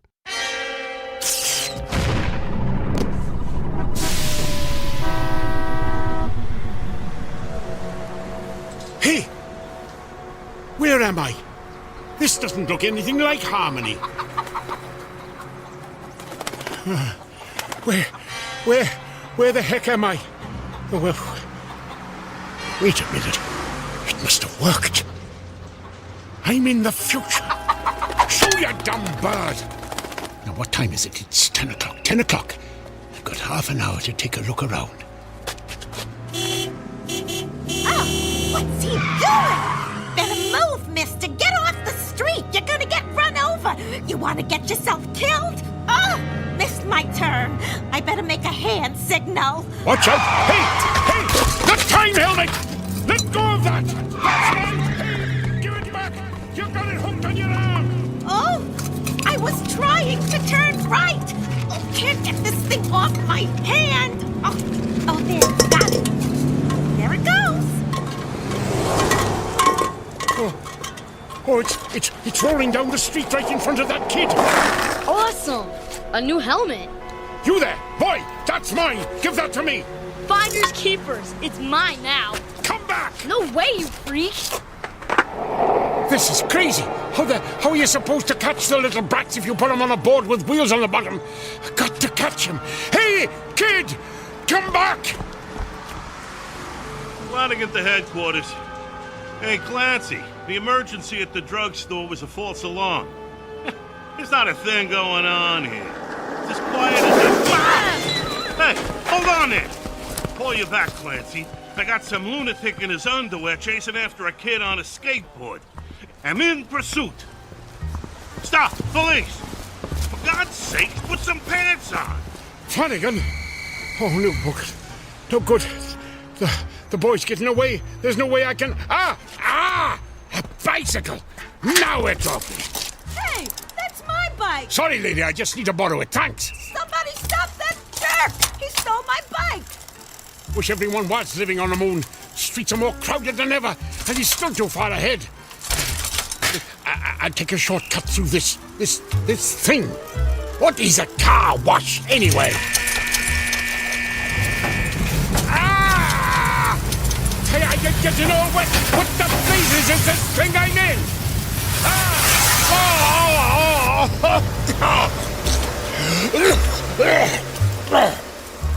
What kind of infernal contraption was that? Come out of there! Oh, not again. That's the boy. He's going inside that store. At least the sign says it's a store. It's more like a palace than any store I ever saw. Oh, look out, you people! Here I come! Hey, watch out! Hey! Who closed the doors? Somebody help! I'm gonna crash! I'm gonna crash! I got through. Do they have invisible doormen in this century or something? Hey, kid, give me that helmet back, you little thief! Take it. It's stupid anyway. Catch. Whoa! Whoa! Oh, I got it. And it's not damaged. I can go home. I can go home again.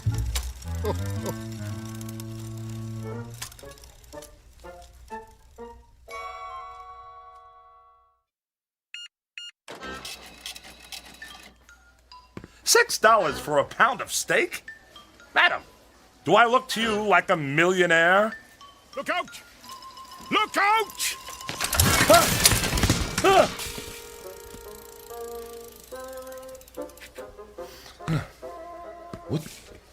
What just happened? The helmet! Oh no, it's broken. And it's 9:45. I've only got 15 minutes left. How am I going to get back now? Get back, sir? What do you mean? What do you mean? What do I mean? Did they change the language in the last 120 years? I said I need to get back, and I do. But get back to where? Let me understand this, sir. You have this funny-looking hat in your hands, no pants, and you say you've got to get back somewhere within 15 minutes. Is that right? Right. And this hat-like device, what precisely is this thing? This is a time helmet, mister. Time helmet? That's what brought me here. You see, I'm from 1890, and that's where I got to get back to. What? You say you're from 1890? What proof have you of this, sir? Proof? Yes, proof. Well, I didn't think I'd need any. Aha! That watch, your shirt and tie, your shoes. Where did you get them? They're mine. Where are your trousers? Hanging up to dry in 1890. Is it possible? Quickly, who is the president? What? The president! You mean Benjamin Harrison? Look, mister, I haven't got time. Benjamin Harrison? And before him? Grover Cleveland, of course, but what's that got to do with... I believe you. By George, I believe you. You are from 1890. That is no news to me, mister. Tell me how to get back to 1890. That'll be news. And this is the device, huh? How does it work? Well, you have to... Look. I don't know how it works. I'm only the janitor. Janitor, eh? Then how does it happen that you came to be in possession of this technological wonder? Why'd you talk like that? Never mind. Now, permit me to examine your time helmet. Yes. Primitive but functional, yes. Fascinating. Remarkable for its time, really. Or for any time. Ooh, that's curious. What's curious? These look a little like the components you'd find in a digital television. I don't know what that means, mister, but if you think you can fix it, you better hurry. Time limit on it, huh? 30 minutes. And there's only 14 of them left. I wasted 15 of them chasing a boy who took my helmet. And the 16th? Talking to you. Let me see now.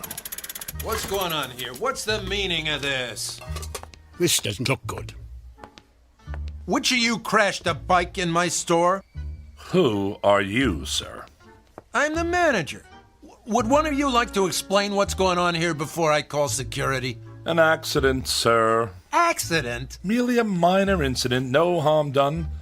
Apart from bicycle tracks on this expensive piece of steak. But none of that matters now. We are confronted with matters of far greater importance. Why are you talking like that? That's what I said. Look at this place. This is a shambles. And who's this man in his... Well, he hasn't got any... I took them off after I fell in a horse trough. A what? It's, slang for, oh, never mind. Come along, sir. Mulligan. Woodrow Mulligan. Where do you think you're going? Out of my way. Oh, no, you don't. Miss Blodgett, call security. I said get out of our way. No. Come on, Mr. Mulligan. We're getting out of here. Hey, where you going? Excuse me, miss.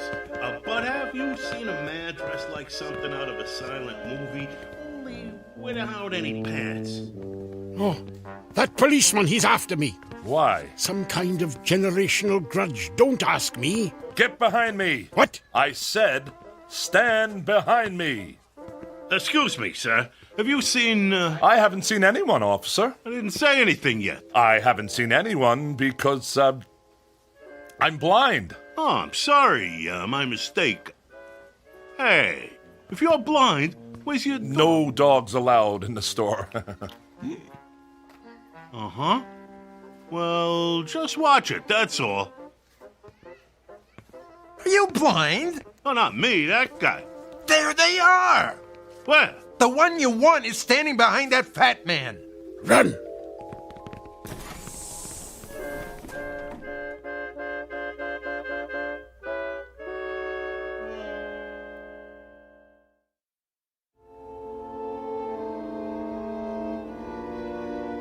What's the time, Rollo.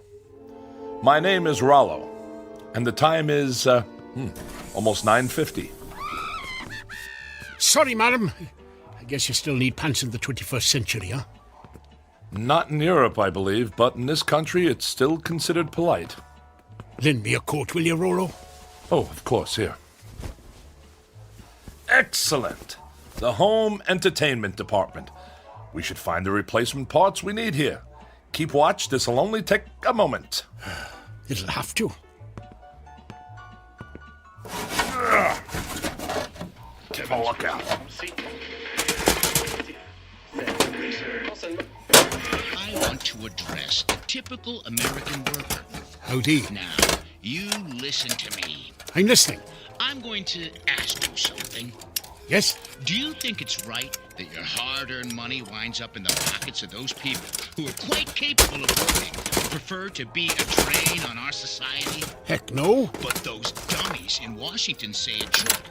I say, wise up. Hold on a second. Hey, Rollo. This fella says I should wise up. That's probably good advice. Who said that? This fella here in the window. That's TV. Who's TV? TV? Television? Oh, you wouldn't believe me if I told you. Trust me, you're not missing anything. Can you fix it? The television? The time helmet! I'm certainly going to try, sir. Try? Oh, this is useless. Give me the helmet. No, wait! Where are you going? I don't have a lot of time to take in the sights, but I'm pretty sure I saw a repair shop around here. Over there.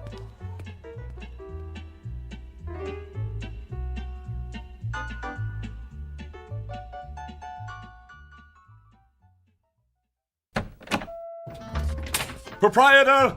Yeah! Swanson? Logan Swanson? Is that you? Swanson's my name, buddy. Jack Swanson. What can I do for you? Would you come here for a moment, please? Whatever. I have something that needs your urgent attention. And these are the components you should need. Can you fix it? I can fix anything. Good. Leave it with me. Come back Thursday about 2 o'clock. Oh, very kind. Yes, we'll be back on Thursday?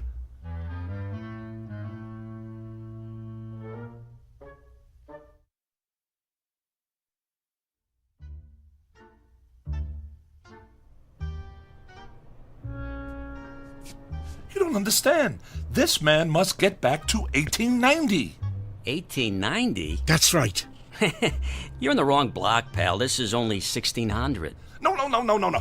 You don't understand. You see, this device here is a time helmet. And this man here, Mr. Woodrow, is from the year 1890. What are you, some kind of nut? Look, I'm a scientist, young man. Young man? I'm 38. If you'll just lend me those tools, I'll... Hey, don't touch the tools. But this is... Don't touch. Do not touch the tools. I can't stress that enough. I'd let you sleep with my wife if I had one before I let you touch my tools. Mr. Swanson, do you mind if I read your newspaper? Knock yourself out, pal. Does that mean yes? Yeah, that means yes. We barely have 10 minutes to get this man back to his, time continuum. Now, if you'll let me demonstrate, it's a straightforward but delicate operation. All we want is this soldered to that... Don't touch! Do not touch the tools, will you? Can you see that sign? I can see it, yes. It says we do not accept checks. Yeah, well, I'm gonna replace it with another sign that says, Don't touch the tools. Right. Excuse me. What? Who is this? That's the president. This is the president? Uh-huh. Of America? That's right. I have been away for a long time. Can we return to the subject at hand? You don't seem to understand, sir. What I'm trying to say is... Sorry, are you deaf? This is the last time I'm gonna say it politely. Don't touch my tools, if you don't mind. Allow me to show this to you. Don't touch the tools! What in the world is this contraption?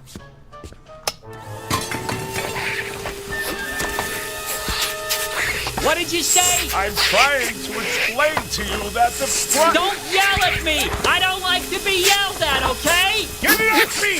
Get it off me! What are you doing with that mulligan? It's trying to eat me! It's not trying to eat you, it's... Wait a moment. Oh, Rolo, what is this monster? It's not a monster. It's a vacuum cleaner. Everybody has one. Everybody has one of these? Yes. Vacuum cleaners are used for simple... Cleaning their vacuums. Yes, I get it. You people are strange, allowing something like this indoors. What if it gets loose and attacks a child? Now look, Mr. Mulligan. If you want to get this helmet fixed in time, just sit down quietly, please. Now, how are we getting along, Mr. Swanson, was it? Not too good. I'm not sure what I'm looking at here. You're sure this isn't for making those fancy European coffees? No, sir, this is a very scientific piece of equipment. What we're trying to do here is help... I don't understand. What is that little thing in there? Oh, well, that is a transition of... Where did he go? Mr. Mulligan! Where are you? I think he just walked into that upright freezer. Hey, ask him if the light goes off.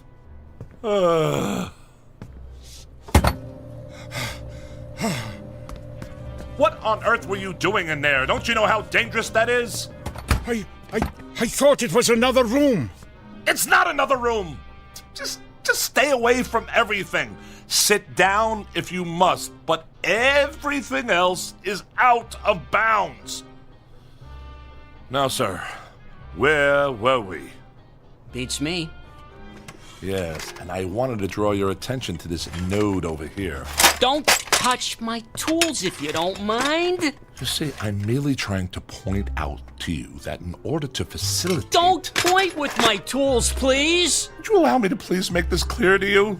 All we have is... Don't you understand? I assure you I do understand. This happens to be mine.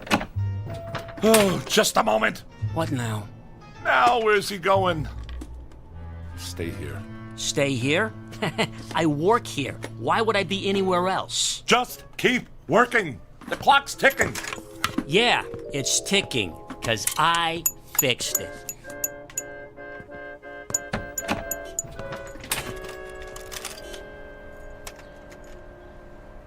Mulligan, what are you doing out here? I thought you said time was of the essence. It is. But I don't want to go back to 1890 without any pants, so I thought I'd take a look at 21st century fashions. Have you seen these prices? Is this what you pay these days? I have to pay slightly more. It seems that the hefty gentleman must be continually punished by our judgmental society. Now, come on, back inside before someone sees you. Well, is it ready? Pretty much, I think. A couple of small, minor adjustments, and you'll be all set. Good. Finally, I can go home, and not a minute too soon. No offense. None taken, I assure you. In fact, I would go so far as to say that I envy you your trip, sir. You sure he's the one from 1890? Well? 'Cause you sound like Masterpiece Theater here. Keep working. Yes, 1890 is a wonderful period, Mr. Mulligan. I never used to think so till now. A time of simple, practical values. No traffic snarls, no income tax, no terrorists, no computer viruses. Only peace and quiet. Time to contemplate. Income tax. I am a scholar of that period, sir. That is why I've cultivated this mode of speech, appropriate to that time. Huh? The 19th century has a charm, nay, a fascination for me. The very thought of having lived in those halcyon days. I'll sure to be glad to get back there, Rolo. If I ever do. How much time is there left? We've got less than 5 minutes. 5 minutes will be more than adequate. Tell me about your town, Mr. Mulligan. Where, for instance, might a scientist find employment? You are a scientist? Yes. Are there any in your town? Well, the only one I know is Professor Gilbert. I work for him. Oh. There you go, guys, all fixed. It works? Sure. Why not? Good. Well, what'll we do now? Pay me. I was talking to Mr. Mulligan. I know. That's why I said it. I didn't want you to forget. Pay the man, Mr. Mulligan. Pay the man. With what? I don't carry any money in my shorts. Oh, very well. Here's a 50. Thank you. Now, Mr. Mulligan, the time helmet. How does it work? I already told you, I don't know. The year. How do you program in the year? I don't know what program means, but if you're asking me what I think you're asking me, you just twist this dial, see? 1890. Good. And if I'm correct, and I usually am, to activate the device, you just have to... Good. Give it here. Not so fast, sir. Hey, what you doing? Don't put it on! I intend to use it myself in exactly 3 minutes. What? Well, you can't do that. Well, I am doing it, sir. I'm returning to that time of bliss and simple pleasures. And you're just going to leave me here? Your fate is unimportant, sir. You are only a janitor. I am a scientist. Why, I... Stand back! In less than 3 minutes, I shall have escaped this age of madness. Wait, look, Rolo, I just thought of something. Well, congratulations. I brought a chicken with me, all the way from 1890, and all I did was hold it. We can go back together. You're lying, sir. I am not. Oh, no, the copper. Now I gotcha.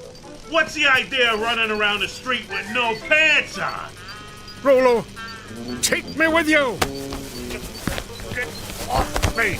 Too late. 1890, here I come. You're under arrest. Aw, shoot.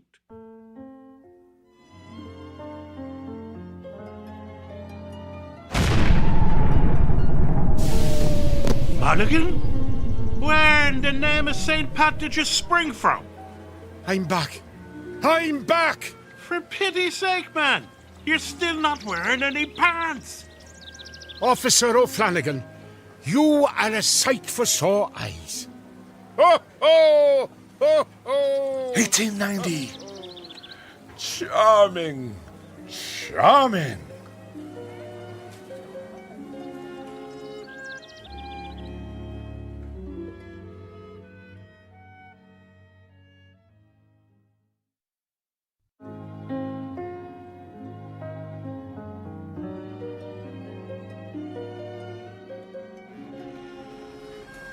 Good morning, Fred and Rolo.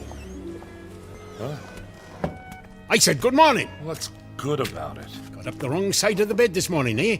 Every side is the wrong side. I didn't sleep a wink last night. No? No, my mattress feels as if it's stuffed with rocks. And I've had indigestion ever since I've arrived here. This food is terrible. Well, not today, it's not. Today I got us some steak for dinner. 17 cents a pound, can you believe it? How can they sell it so cheap? I don't know and I don't care. Well, suit yourself. But I like 1890. It suits me. Look at this laboratory. It's ancient. It hasn't any equipment at all. Listen, I can even get a tune out of my harmonica now. Stop that! Darn noise!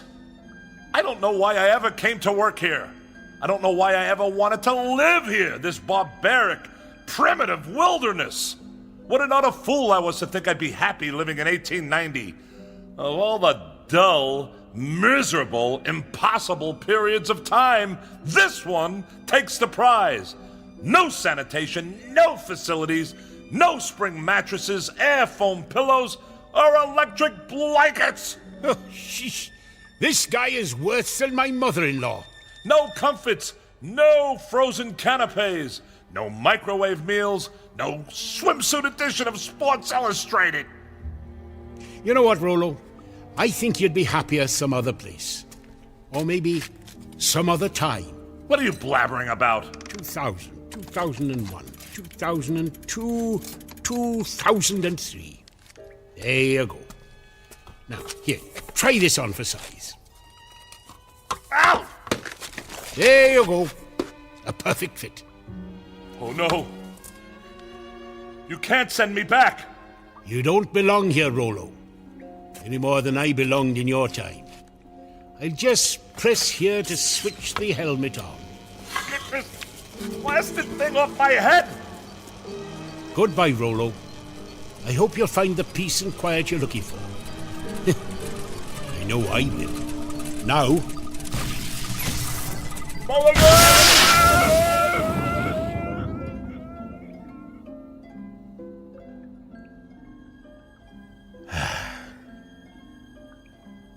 Silence. Just what I was looking for. Well, this laboratory won't clean itself unless Professor Gilbert invents something.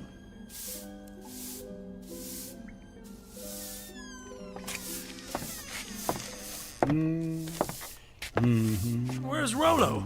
Oh, Rollo? Oh, he just left, Professor. Left? In a big hurry. Late for an appointment? Early. Strange chap. Complains a lot. Hadn't noticed. Talks a lot of nonsense, too. Keeps saying he needs a computer, whatever one of those is. Fancy word for an abacus, I reckon.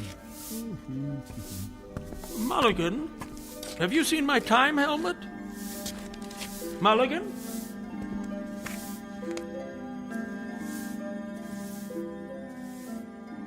To each his own. So goes another old phrase to which Mr. Woodrow Mulligan would heartily subscribe. For he has learned, definitely the hard way, that there is much wisdom in a third old phrase which goes as follows: stay in your own backyard. To which it might be added, and if possible, assist others to stay in theirs. Via, of course, the Twilight Zone.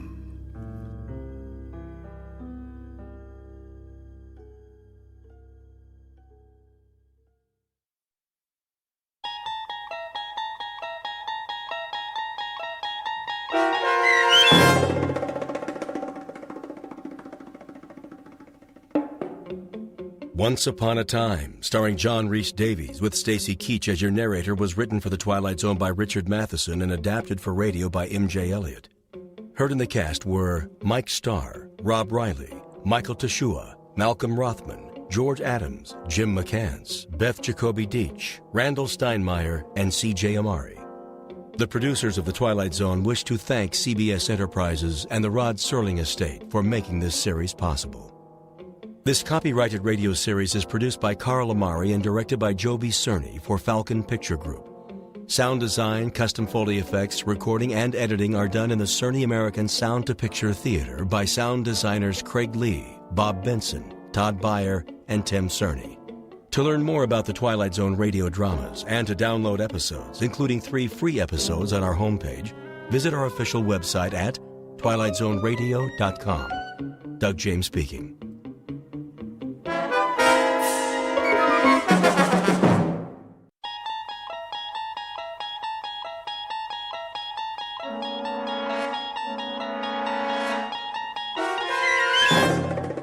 You're traveling through another dimension. A dimension not only of sight and sound, but of mind. A journey into a wondrous land whose boundaries are those of imagination. Your next stop, the Twilight Zone.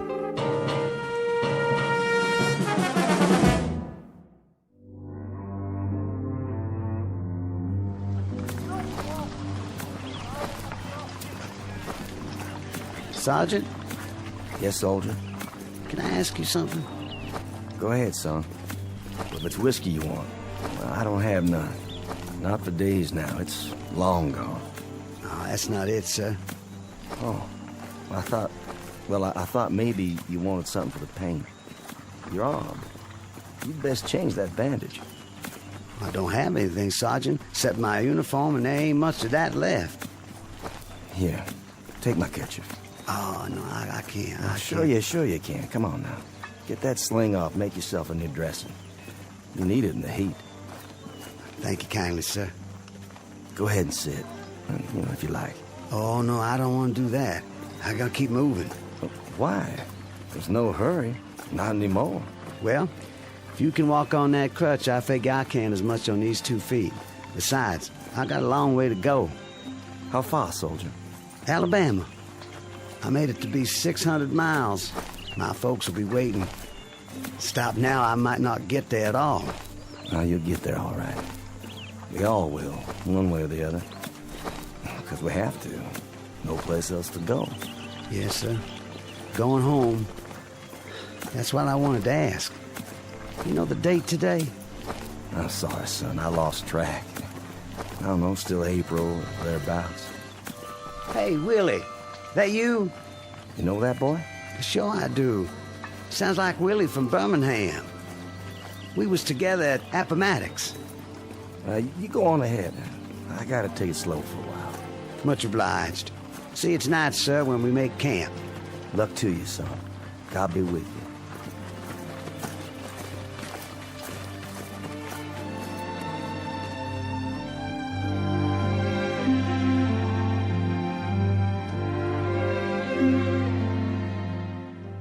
This is the year of our Lord, 1865, and these are Confederate soldiers not long after General Robert E. Lee handed over his sword to General Grant. Lee's troops have been released from duty, and for most that means traveling on foot, carrying with them the last vestiges of dignity in defeat. They walk these roads by the thousands, by the tens of thousands, with one goal in mind, to get home. They survived a war that cost more than 1 million lives, and those left are the walking wounded, bandaged, dirty, bearded, and exhausted, moving past burned-out homes in a burned-out land that now relinquishes a burned-out cause. But in a moment, the dusty road that began at Fort Sumter, South Carolina, and ended at Appomattox, littered with the residue of broken battles and shattered dreams, will terminate in a strange province that knows neither north nor south, a place we call the Twilight Zone.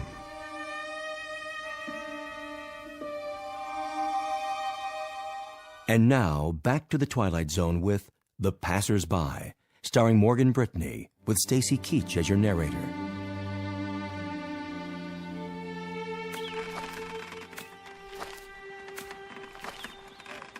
Miss? Yes? I was wondering, Come closer to the porch so I can see you. mind if I take some of your water, miss? The canteen's run dry. Please. The well's just there. Have all you like. Thank you kindly.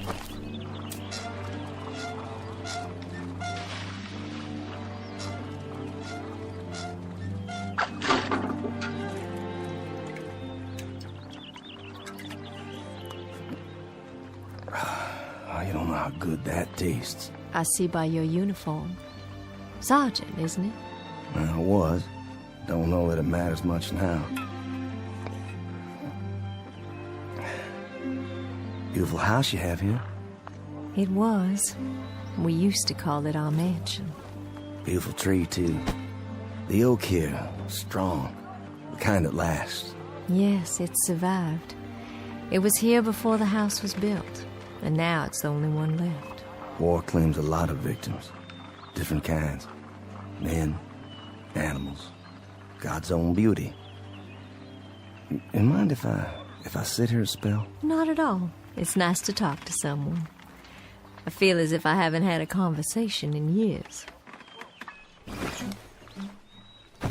What if I strum my guitar a bit? You have a guitar?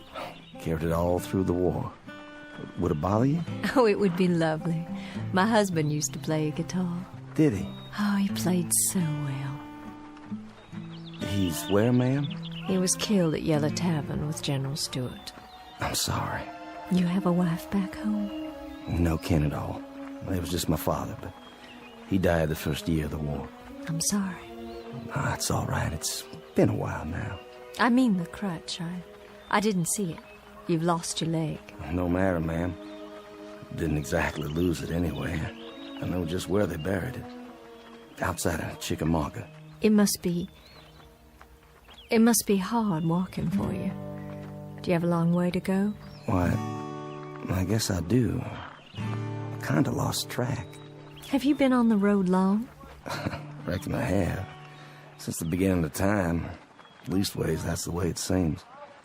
I don't quite remember when I wasn't moving down a road someplace. Like all those men passing by day and night. Oh, I got plenty of company. But it's different now. There isn't anything in the world sadder than a defeated army crawling home. And how different it was when they marched off. Brand new gray and gold braid and 1,000 flags, with trumpets and drums. Nothing but trumpets and drums. I thought it sounded so wonderful. I remember. Gonna lick the Yanks in a month. That's what they said. In a month. How wrong they were. And we stood by in our summer dresses and cheered them on and threw flowers and felt so grand. Just a few tears. Not many. Because we were so sure they'd all be coming back just as they left. And how wrong we were.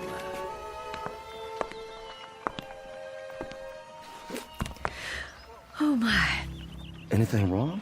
I'm feeling a little dizzy. Ma'am, please sit down. I don't think you're well. It's the fever. But I'm on the mend now. It just left me weak, that's all. Just a little weak. And still they come. Morning and night, night and morning. The young ones and the old ones. And oh, how tired they look.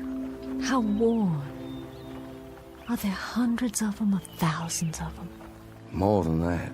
And wouldn't you think that with so many might Judd? Ma'am? Sergeant, do me a favor. Play your guitar real loud. I mean real loud. Drown me out. I'm so sick to death of hearing my own crying and the sound of footsteps on the road.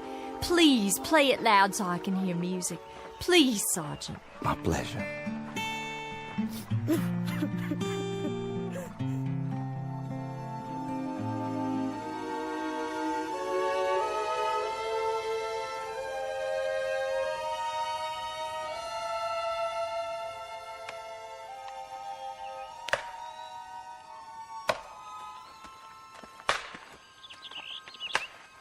Charlie?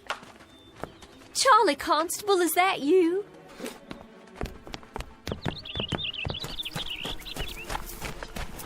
Charlie, it's Lavinia. Charlie, we thought you'd been killed. That's what everyone said. They said you'd been shot in the head at Gettysburg. Afternoon, ma'am. Sorry to disturb you, ma'am. Good day to you. It's Charlie I want to talk to. Can't you hear me? Couldn't you stop a minute, Charlie? Couldn't you stop a minute and talk? I'm so glad you're all right. I'm so glad you got back. I'm almost there, Lavinia. Almost there. I don't think I'll need all this weight. You can store my blanket roll for me, but I gotta keep moving. I'm almost there now, you see. I'll be there by nightfall. Oh, Charlie. Your wife will be so glad to see you. So very, very glad. Goodbye, Lavinia. Will you give Susan my best, Charlie? Tell her when you get settled to please come over. Would you do that for me? No, I'll expect she'll want to keep you to herself for some time. I know if it were Judd come home to me, I'd hold him close. So close, Charlie. And I'd not let him leave again. I'm sure, Lavinia. Charlie, wait. You might need some of your bedroll. The Yanks took most of the blankets. Susan might have use for yours. Well, I'll keep it for you then. Do you hear me? I'll keep it here for you. That was Charlie Constable. Was it? They said he'd been killed at Gettysburg, shot through the head, that's what they said. Oh, but thank God they made a mistake. Thank God he's all right and come home again. What's the matter, ma'am? Why are you looking at your hands like that? There's blood. Where? Why, Charlie's cap. It's tied to its bedroll and there's blood on it. There's blood on Charlie's cap.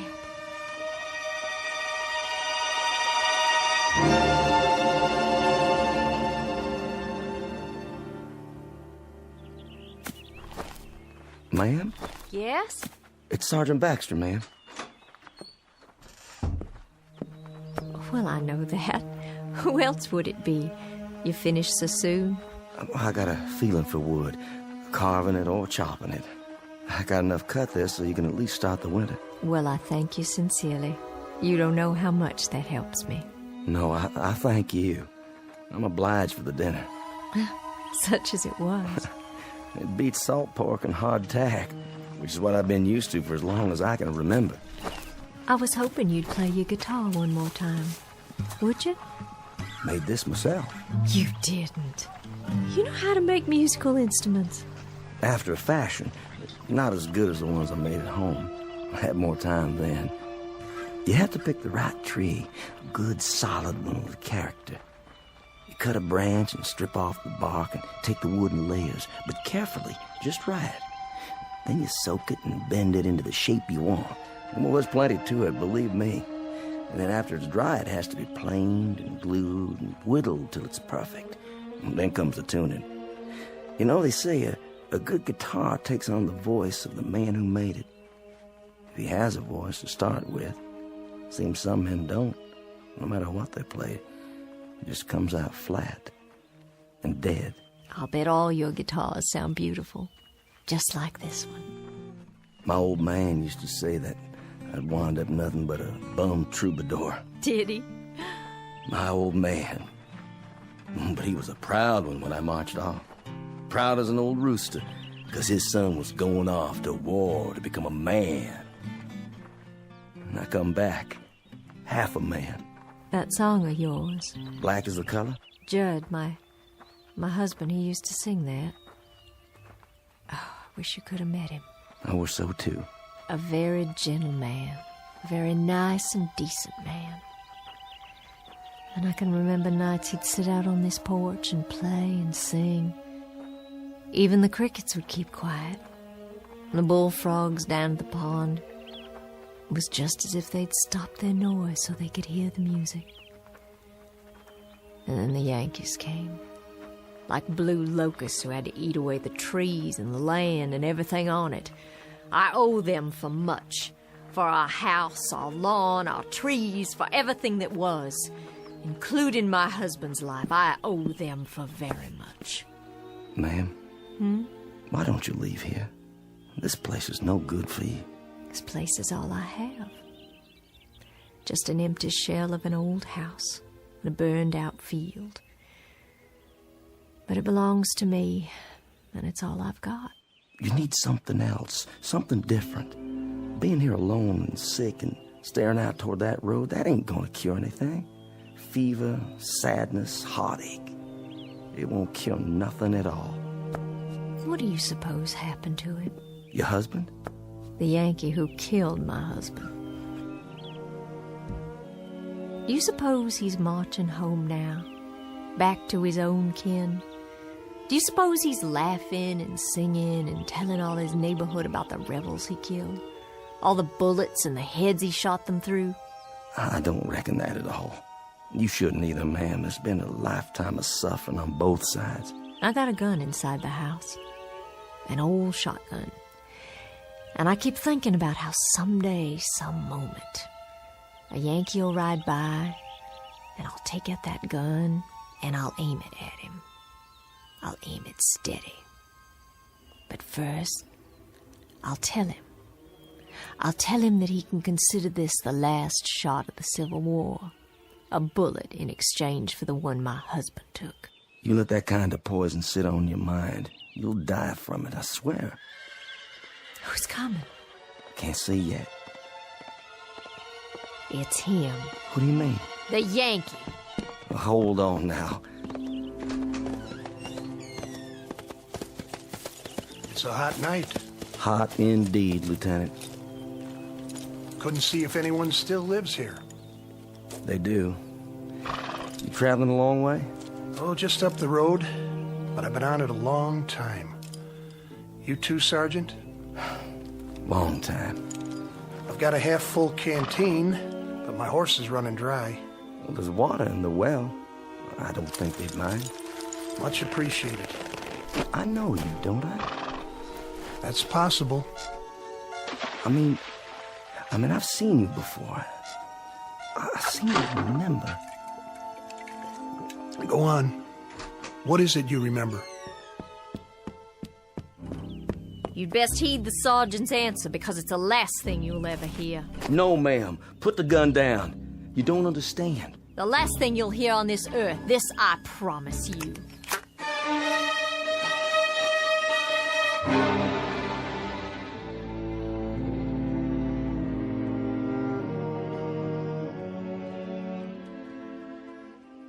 Ma'am, don't shoot him.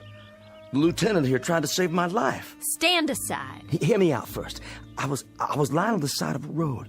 A mini ball had landed amongst us and took off my leg, and I laid there bleeding.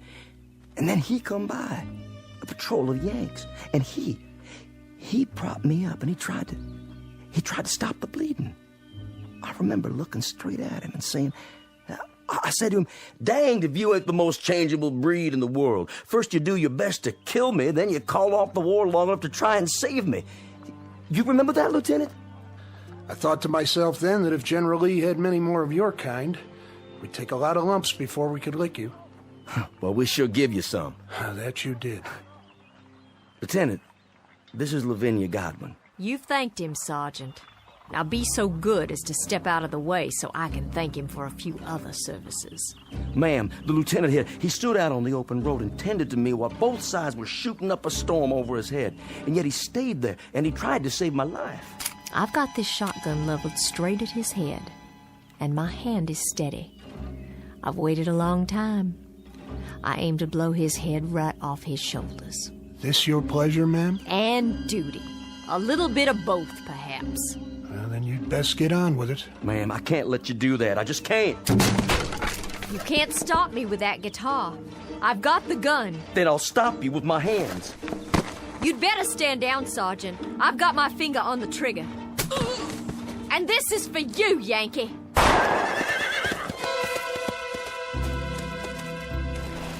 You could thank God for the darkness.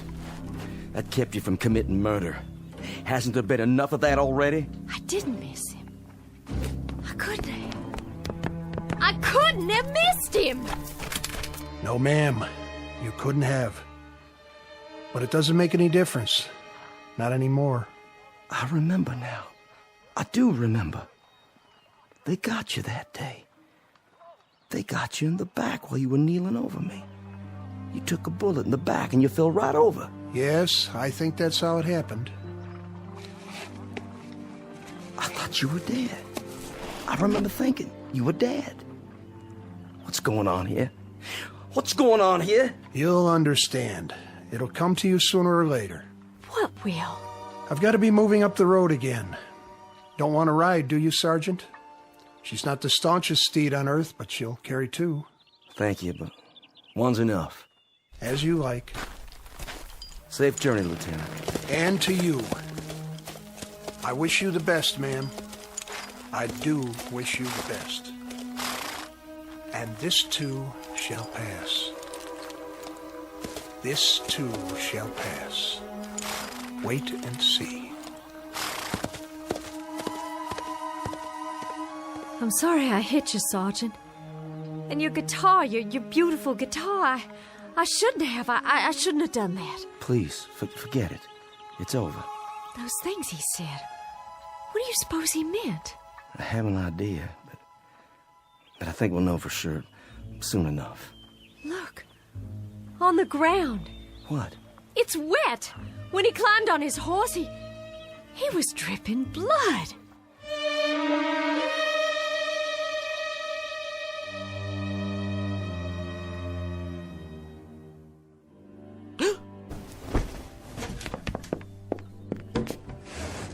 Sergeant! Sergeant Baxter! Ma'am? Would you come in the house, please? Can I help you? Do you hear that, Sergeant? Hear what, ma'am? That's just it. There's no one on the road anymore. They're all gone. They stopped coming during the night. It's been quiet ever since. Real quiet. Why are you carrying your bedroll? And your cap? Are you leaving? Yes, ma'am. I'm leaving. It's time for me. But where will you go? You told me yourself there's no one waiting for you at home. To wherever that road leads. I can tell you where that road leads. Past 50 miles of places like this. Past houses that were burned out and abandoned after the Bluecoats got finished with them. Burned out yards and crop fields. Some by Union soldiers, some by us. So there'd be no use. Past a few hundred tired, sick people like me. No worse off than I am. Well, that's what I'm telling you. If you're looking for a change of scenery, Sergeant, you won't find it out there, along that road. Mrs. Godwin, I was up most of the night. I was up and I was thinking about lots of different things, thinking it through. What did you decide? That lieutenant who came by, and the shotgun, and the blood on the ground. When he rode off, it seems like a mystery. Yes, it does. And that young friend of yours, Constable.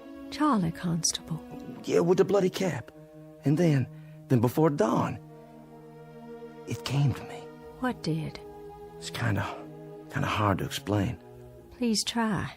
It has to do with that road out there, and the men who are walking on it. What about them? Last night, after you'd gone to bed, I stood by the gate and I watched as they went by. There was Union soldiers, too. Yankees, many of them. Some helping our boys, some of our boys helping them. But all of them moving down the road, just as if... Just as if what? Just as if that road led someplace where they all had to go. You hear me? Had to. So wherever it leads, Mrs. Godwin, that's where I have to go, too. But why? What I discovered last night. You wouldn't believe. I don't understand all of it myself. I understand enough to know that there's a billy club tapping on my good leg, telling me to move on. So I'll take my leave now, ma'am. And I wish you well. I certainly wish you well. Wait while I make you breakfast. No need for that. I'm not hungry anymore. Some tea, then. Something to drink. I'll heat water on the stove with the wood you cut. You have some for yourself, ma'am. I've got something stronger put away. There's a bottle. I know where it is. Not with all the walking I have to do. A hot bath, then, before you go. Surely you'd like to get cleaned up. Thank you, but I'm all right. Sergeant! Why don't you stay on? I need someone around here who can help. I'm just one sick woman alone, and I need someone to help me. I don't think that's a good idea. I'd give you half the place. You could take a wife if you like and live here, and half of it would be yours. There's nothing here that could ever belong to me, ma'am. Nothing at all. Why not? If I say it does. And you know something else? There's nothing here for you either. Nothing but a lot of memories, and there's a prescribed period for mourning. Are you going to wear black for the rest of your days? My memory's a lot longer than yours, Sergeant. My hatreds don't die because somebody signed a slip of paper and turned in their sword. I don't think we need to compete when it comes to memories, Mrs. Godwin. I don't mean that. But as to hatreds, I'll concede that you carry yours for a lot longer than me, so you just stay on here and bide your time between some mourning and some hating. I've got to take a walk up that road, and while I'm doing it, I'm going to forget about all the yesterdays, and I'm going to start thinking about all the tomorrows instead. What do you think is up that road, Sergeant? A future? A new South, perhaps? Another Confederacy born out of the ashes? What do you think you'll find? I don't know, but I think every man has to find his own end of the road. It's whatever he wants for himself, and every woman, too. What's that? Sounds like my guitar. But it can't be. It's broken. There's a soldier in the yard. He doesn't mean you any harm. It's a Confederate soldier. Why, it's Judd. My Judd, he's finally come home after all.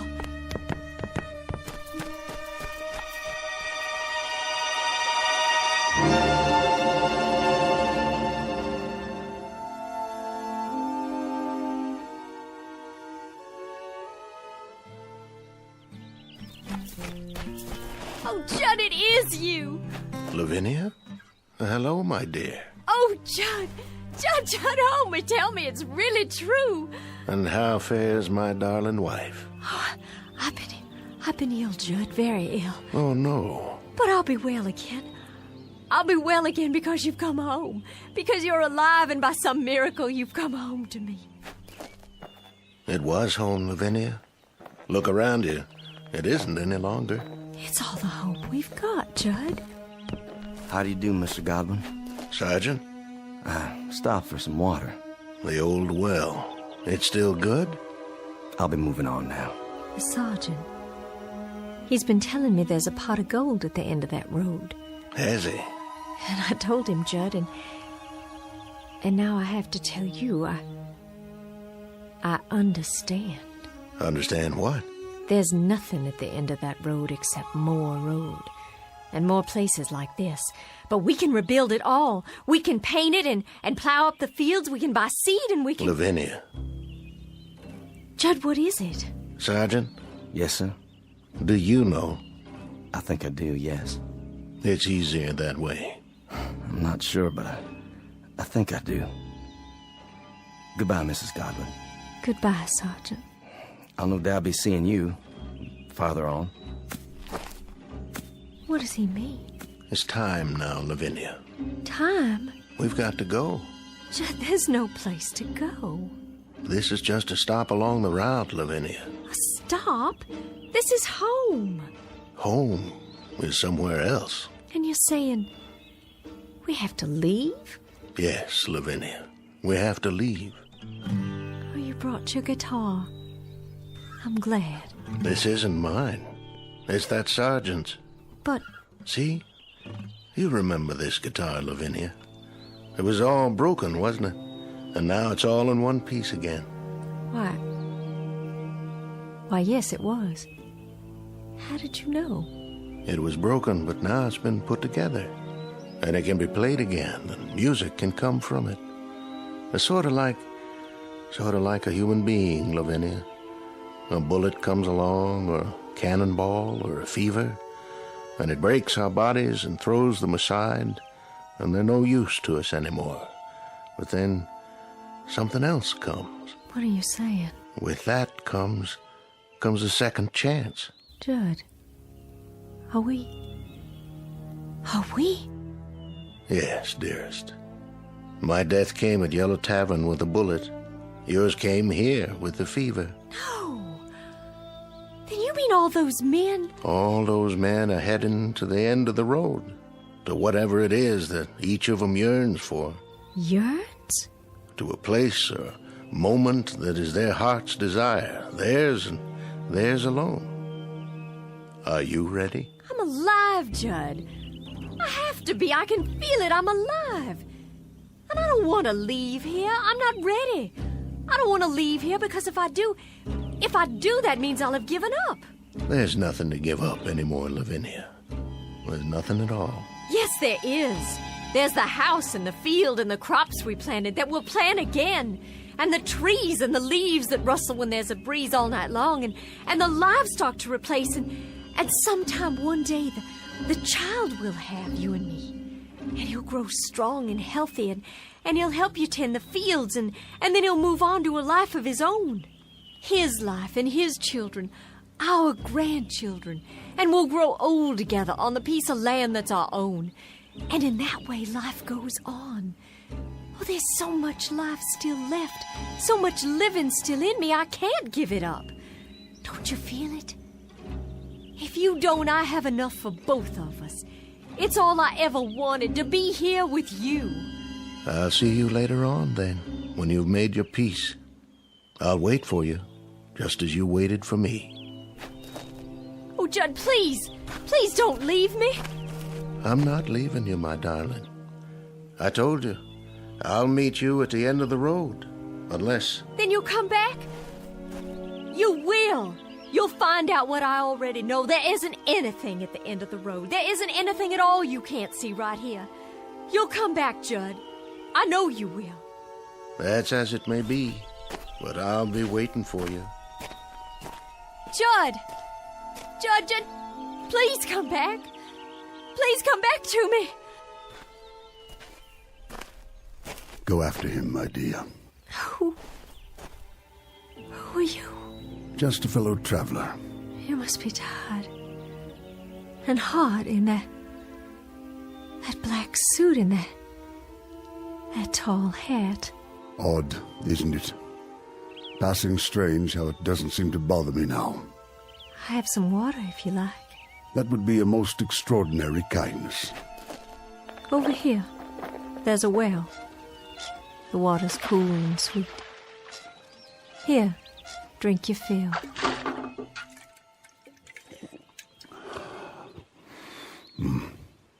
The sweetest I've ever tasted. I know you, don't I, sir? Do you? I'm sure I do. I've seen you, but not in these parts. In town? No, I don't think so. Don't worry yourself. Not on my account. But your face and that beard. May I tell you something, my dear? Please. Go after him. You must. Oh, but he'll be back.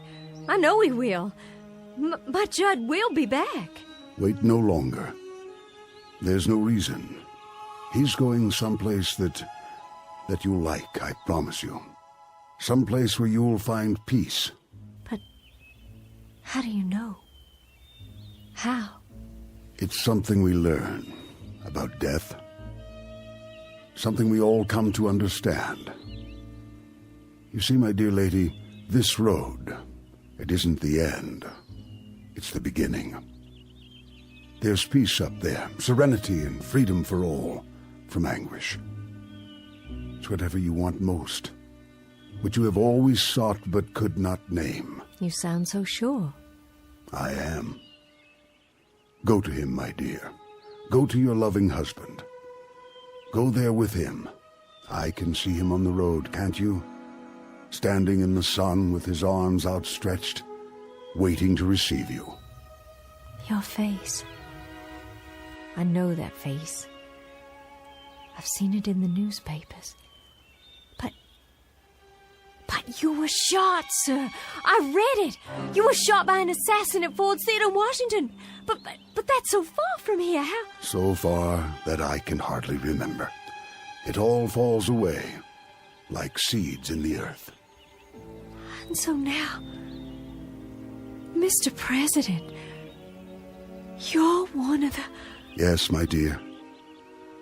I guess you might say that I am the final casualty of the Civil War. And now I'm the last man on this road, the very last. I think it only fitting that I be the last of the passers-by.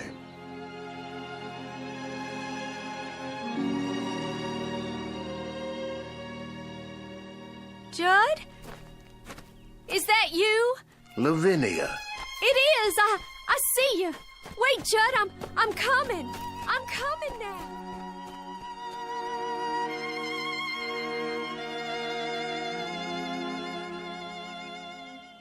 Lavinia Godwin, the mistress of a burned-out home, the image of woman in the aftermath of war, all women in all wars, suffering the final wound and the deepest, and now, at last, ready to be healed. Incident on a dirt road during the month of April 1865. And as we've already pointed out, it's a road that won't be found on any map, but it's only one of many that lead into and out of the Twilight Zone.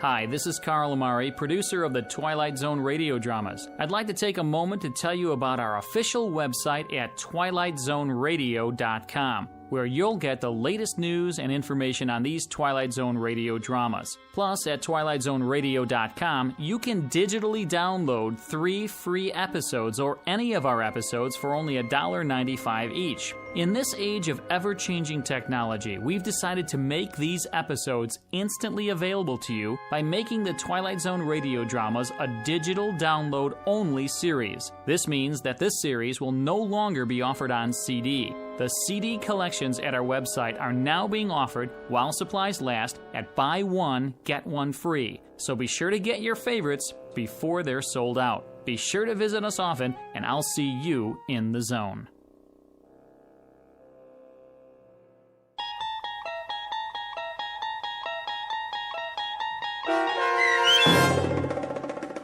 The Passers-By, starring Morgan Brittany with Stacy Keach as your narrator, was adapted for radio by Dennis Etchison and based on a script by Rod Serling. Heard in the cast were Doug James, Jeff Lupetin, Turk Muller, Roderick Peoples, Norm Woodell, Carl Amari, Roger Wolski, Paul Patch, Don Longo, and Lynn Foley.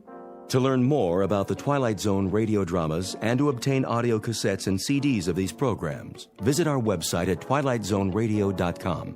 This copyrighted radio series is produced and directed by Carl Amari and Roger Wolski for Falcon Picture Group. Doug James speaking.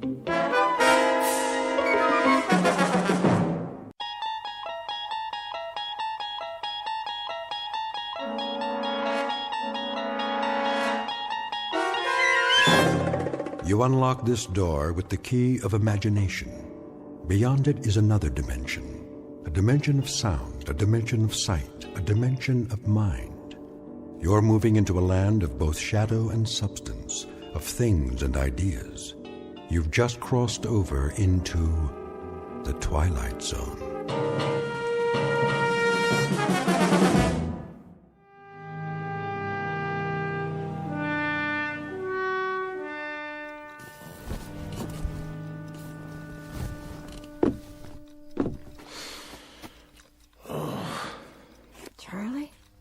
Go back to sleep. It's early. What time is it? I don't know. My watch stopped. Oh, look at the clock. It says 7, but it's wrong. Oh, it can't be wrong. You wound it, didn't you?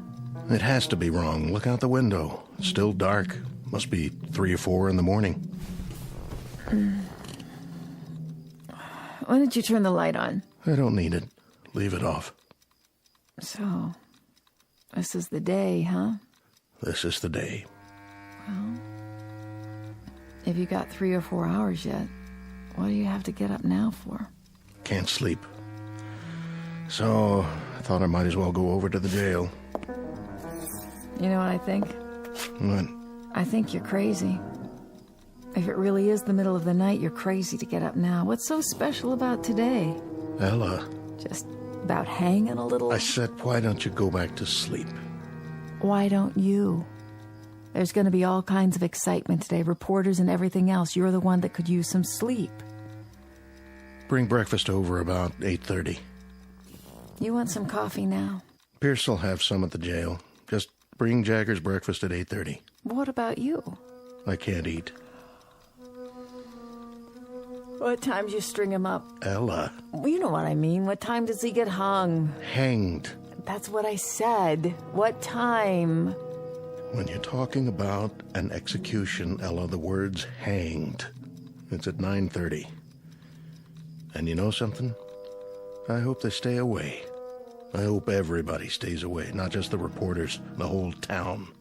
Because when I think of a bunch of cold-blooded gawkers who get their jollies from watching a boy die, I want to... Well, why shouldn't they? Why shouldn't the whole town turn out to watch it? Including you? I haven't decided yet.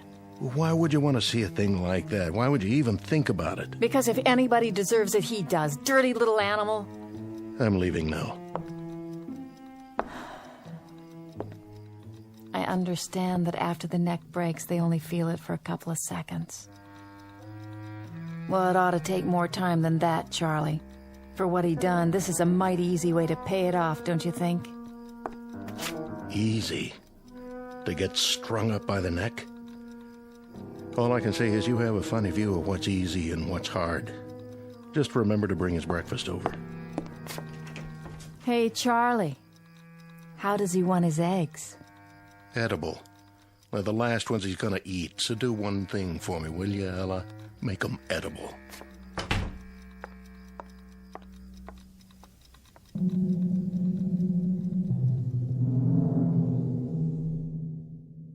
Sheriff Charlie Koch on the morning of an execution. For the record, and as a matter of absolute fact, it is a little after 7 a.m. Now, logic and natural laws dictate that at this hour there should indeed be daylight. It is a simple rule of physical science that the sun should rise at a certain moment and take away the darkness. But at this given moment, Sheriff Charlie Koch, his wife Ella, a condemned man named Jagger, and everyone else in this small, inconsequential town are about to find out that there are some causes and effects that have no precedent, except in the Twilight Zone. And now, back to our story from the Twilight Zone. I Am the Night, Color Me Black, starring John Ratzenberger with Stacy Keach as your narrator.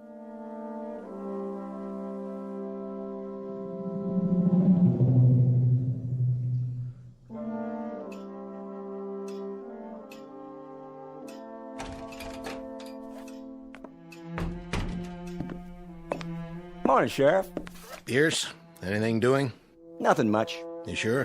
Yep. Take your feet off the desk. Sure thing, Sheriff. Glad you finally made it. This ain't the day to be oversleeping. You tell me all about sleeping, Pierce. You're the expert on that. Hey, don't get me wrong. I mean, I ain't complaining. You ain't complaining, but at 2 or 3 in the morning, you've had a 4-hour shift. And, buddy, that doesn't break anybody's back. 2 or 3 in the morning? What have you been drinking? It's 7:30. Then why is it pitch black outside? What are you talking about? Take a look.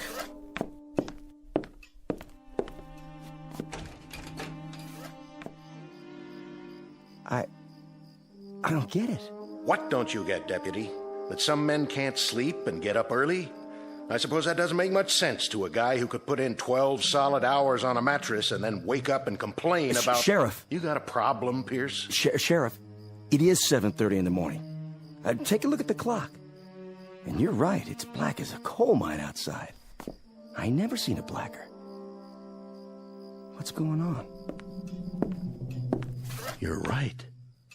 It's 7:30, and the sun's not up yet.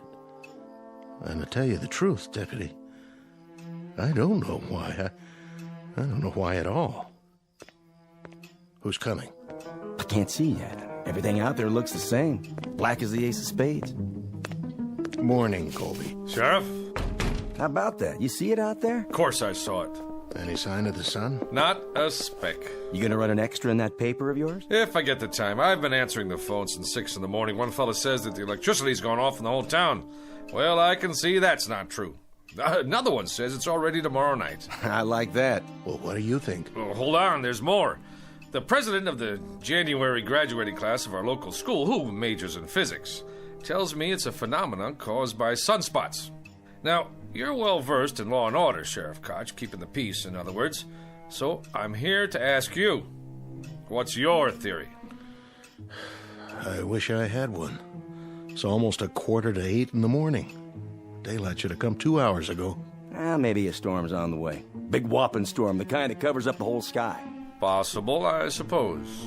Storms don't bring this kind of darkness. Anybody call the state capitol? Oh, yeah. In between reassuring people that this is neither an interplanetary invasion nor the end of the world, I placed said call myself. And? Oh, things are normal there. It's daylight, just as it should be. But if you'll forgive the pun, they're as much in the dark as we are. You mean it ain't black up there?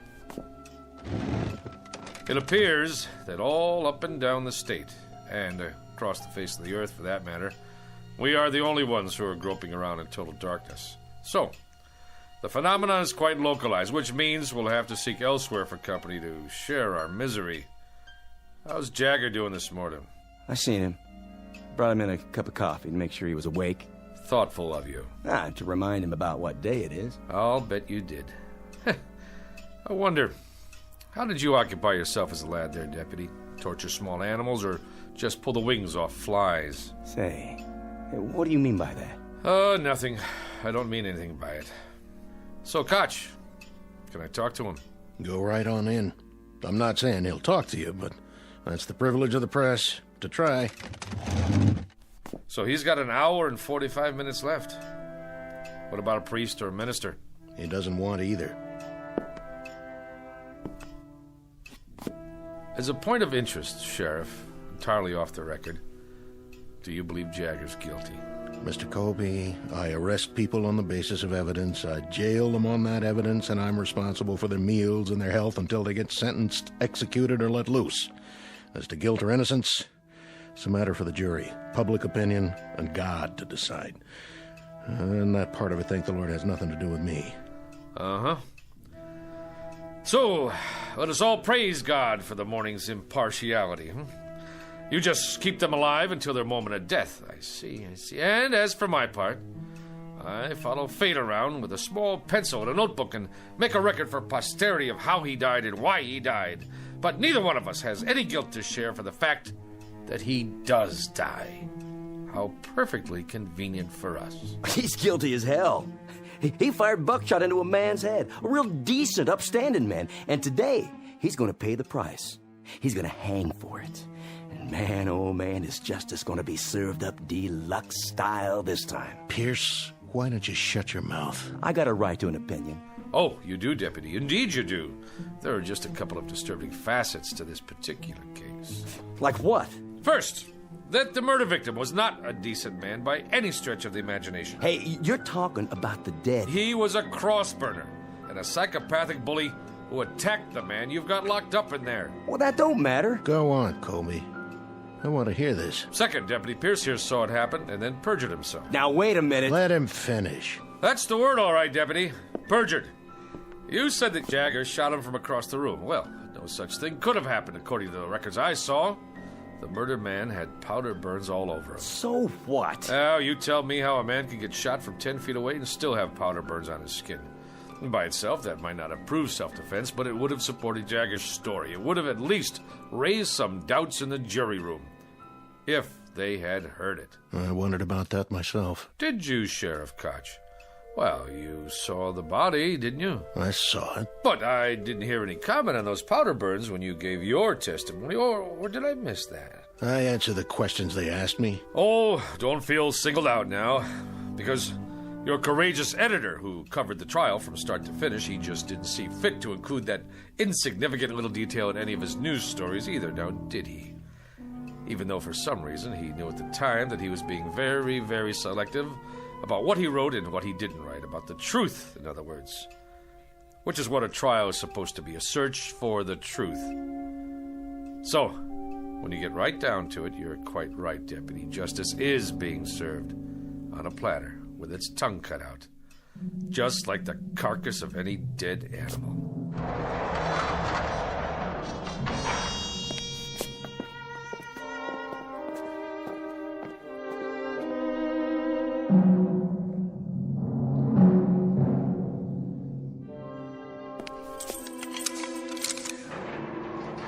Call me when you're ready. I will. Smoke, Jagger? No, sir. You don't mind if I have one? Go ahead. I quit years ago, but I picked up a pack last night. I don't know why. And this morning, I looked at it like I've never seen a pack of cigarettes before. It didn't even feel right in my hand. I know it's bad for me, but I put it in my pocket just the same. Now, why do you suppose that is? Can I ask you a question, Mr. Colby? Anything you like. I can't promise I'll have the answer, though. I was just wondering, what kind of day is it? Oh, you're not going to believe me, even if I tell you. Rainy, huh? No, it's not bad. A little chilly. The main thing is, it's still dark. How do you mean? It's still black as night outside. The sun never came up. Close to 8 in the morning, and not even a little bit of daylight. God, come on. Don't kid me. I'm not. Why would I? What reason would I have to lie to you? Well, this place doesn't have any windows, so I guess it could be Christmas Eve or the 4th of July, and I wouldn't know the difference. Jagger, do you have a religious affiliation? No. Anybody you want to see? Nobody. Anything you'd like to say? Anything at all? Nothing. No priest, no friends, no comment. What do you have? What do you think, Mr. Colby? Not much, that's what. I mean, I've got a little over an hour, and I've been thinking that I'd like to rip these bars apart and get out, same as you would. Or maybe, just save everybody the trouble and hang myself in here. But I haven't got the strength for one or the guts for the other, so I'm just sitting here and waiting. What else is there? That being the case, would you care to make a statement? You want a statement? Is that what you came here for? Look at it this way. I don't think anybody should leave the Earth without a comment. You, me, or anyone else. Oh, well, now that sounds like a reasonable request. Considering that you're not the one who's leaving. I'm serious. I'm giving you the chance to say anything you want. All right, then. I'm guilty, Mr. Colby. How's that? That should let you off the hook. And that's supposed to mean what? That's supposed to mean that you're on the side of the good guys. You know. There have to be good guys and bad guys. That's the nature of man. Well, I'm the bad guy, okay? Worse than that, I'm the troublemaker in town. The one with the causes and the banners. I'm the idiot. The fool. I tried to be his brother's keeper. You understand now, Mr. Colby? It doesn't matter whether I do or not. I want to hear what you think, on or off the record. Anything I say, you're going to write it down and put it in that little newspaper of yours, aren't you? Not if you don't want me to. How would I know if you did or you didn't? I don't have a tape recorder on me. See? My notebook's in my pocket, and so is my pencil. If I did put it in my paper, what good would that do me? As a matter of fact, it would do me some damage. Because I didn't speak out about the case. I kept silent. Not even an editorial. So I can't very well change my stripes now, can I? I said all I had to say in court. But nobody listened. Well, I'm listening. We're two men talking here. If you say it's private, that's how it stays. What difference can it possibly make to you now? I have to know. Can you understand that? I have to. You think I know? You were there. You got one of those cigarettes? Right here.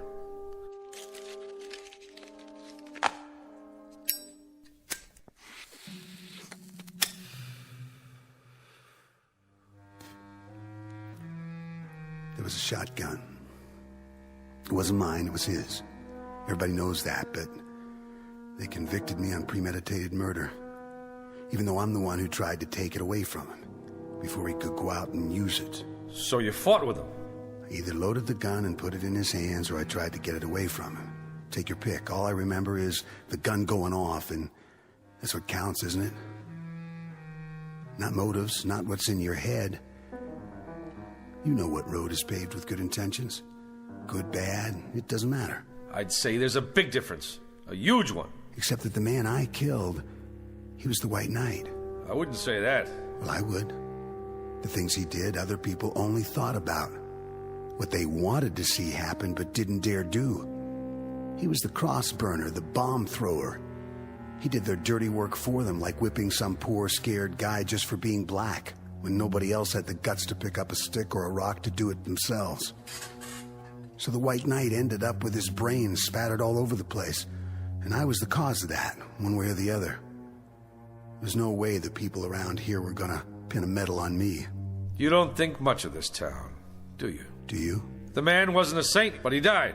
And what the jury said was that regardless of how it happened, we cannot dispense life or death because someone offends us. That's the distinction between men and animals. That's well said, Mr. Colby. You tell it to the man who fixes up the rope, okay? You tell it to the sheriff and his deputy out there. You tell that to the town while they stand around and watch my eyes bulge out and my tongue swell up and I choke and do my little dance for them. You tell them all about the difference between men and animals. But you better draw pictures. Because this kind of language they just don't get. Catch! You ready, Mr. Colby? I'm ready.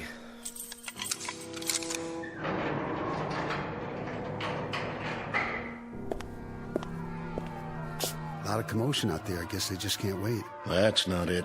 It's because nobody can see where they're going. Why's that? I told you, it's dark out. For real?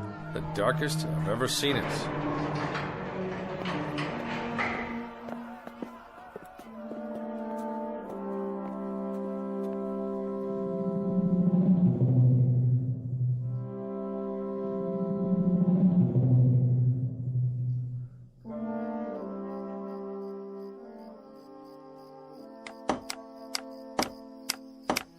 Get the crossbar on there real good. I got it, officer. And the rope. Make sure it's fixed right. Don't want it to break now, would we? No, sir. Could you point your flashlight up here one more time? You got it. How's that? Looks A-okay from here. You done real good, boys. Boss? What? Well, sir, you had us add cleats to the support, and then you wanted a bigger crossbar, and now you ordered a new rope, but just for today? Well, the old setup was just fine the way it was, as far as I could tell. So how come you went and spent all that extra money? Because this one's gonna go off without a hitch. Right, boys? Well, if it don't, it sure won't be your fault. Yeah, that's the truth. All right. I guess you can come on down. We gotta test it one time. Sure thing, boss. Now, when I say pull, you drop the sandbag. Yo. All right, then. Pull! That got her. That got her good, didn't it, boys? Yeah, boss. It sure did. Who's there? Easy, Pierce. Looks like everything's in working order. Yep. That'll take care of him. Sure it will. But I'm still worried about one thing. What's that? Exactly who or what is going to take care of us. There it goes, 9 bells. Why is it so dark then? Is it an eclipse? Can't be. I've been listening on the radio. This ain't no eclipse. It's weird. It's just plain weird. Word of the darkness that has suddenly and inexplicably engulfed this remote Midwestern town. Turn up that radio so we can hear. It is now 9 a.m. Eastern Standard Time, but latest reports indicate that the darkness blanketing the specific location is virtually total. So far, there is no sign whatever of any daylight on the horizon. A spokesman for the Meteorological Service says that the event is without precedent, according to records covering the past 150 years. Who's that? Turn on your headlights. Why, it's Sheriff Koch's wife. Morning, Ella. Is that you, June? It's me. What you got on the tray? Breakfast. Oh, aren't you the one? Fixing a nice hot meal for your man. Well, it's not for Charlie. Who's it for, then? For him. You don't mean... Afraid so. For Jagger. What did you go and waste good food for? He don't have no right. He don't even have time to eat it. It's the law. The law? That's what my husband says. Anyway, I can help carry out the letter of the law. I'm glad to. It's my duty. Ella? Over here, Charlie. Just bring it on inside. I'll be right there. Excuse me.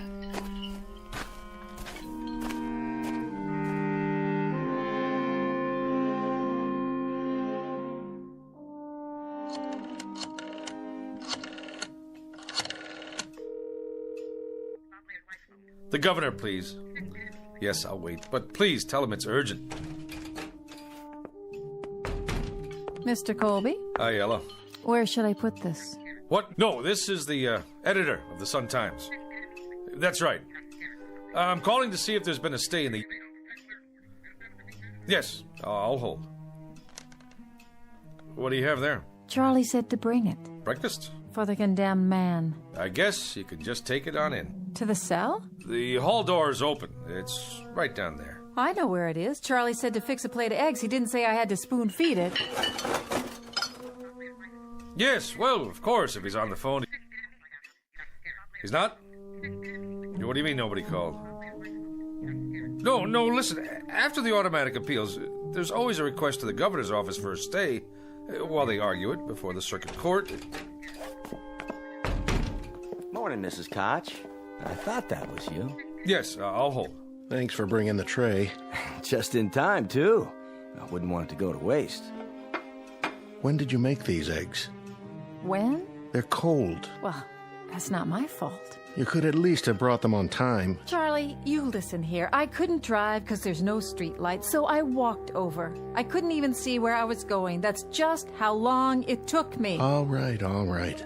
I'll take it into him. If he doesn't like it, he can throw it in the trash for all I care. Well, now, don't do that. I mean, I haven't had nothing to eat this morning. I said I'll take it to him. Yes, I'm here. I see. You sure? That's it, then. All right, yes. Who was that? The governor's secretary. And? No dice. I see. Well, there you go. Sure is a big, fat surprise. No, but I'll tell you what is. It's a surprise that someone can go to trial for his life with a third-rate public defender who's afraid to stand up to the local DA. It's a surprise that no private lawyer somewhere heard about the case and went to bat pro bono. It's a surprise that the public defender didn't even try to call the governor a half hour before the sentence is carried out.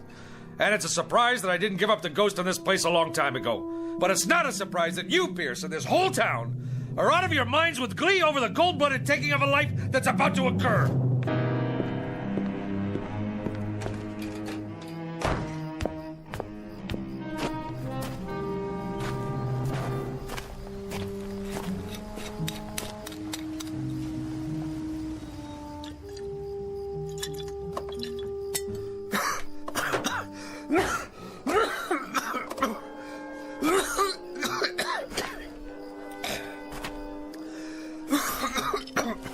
I think you dropped this. It's all right, Reverend Anderson. It's empty.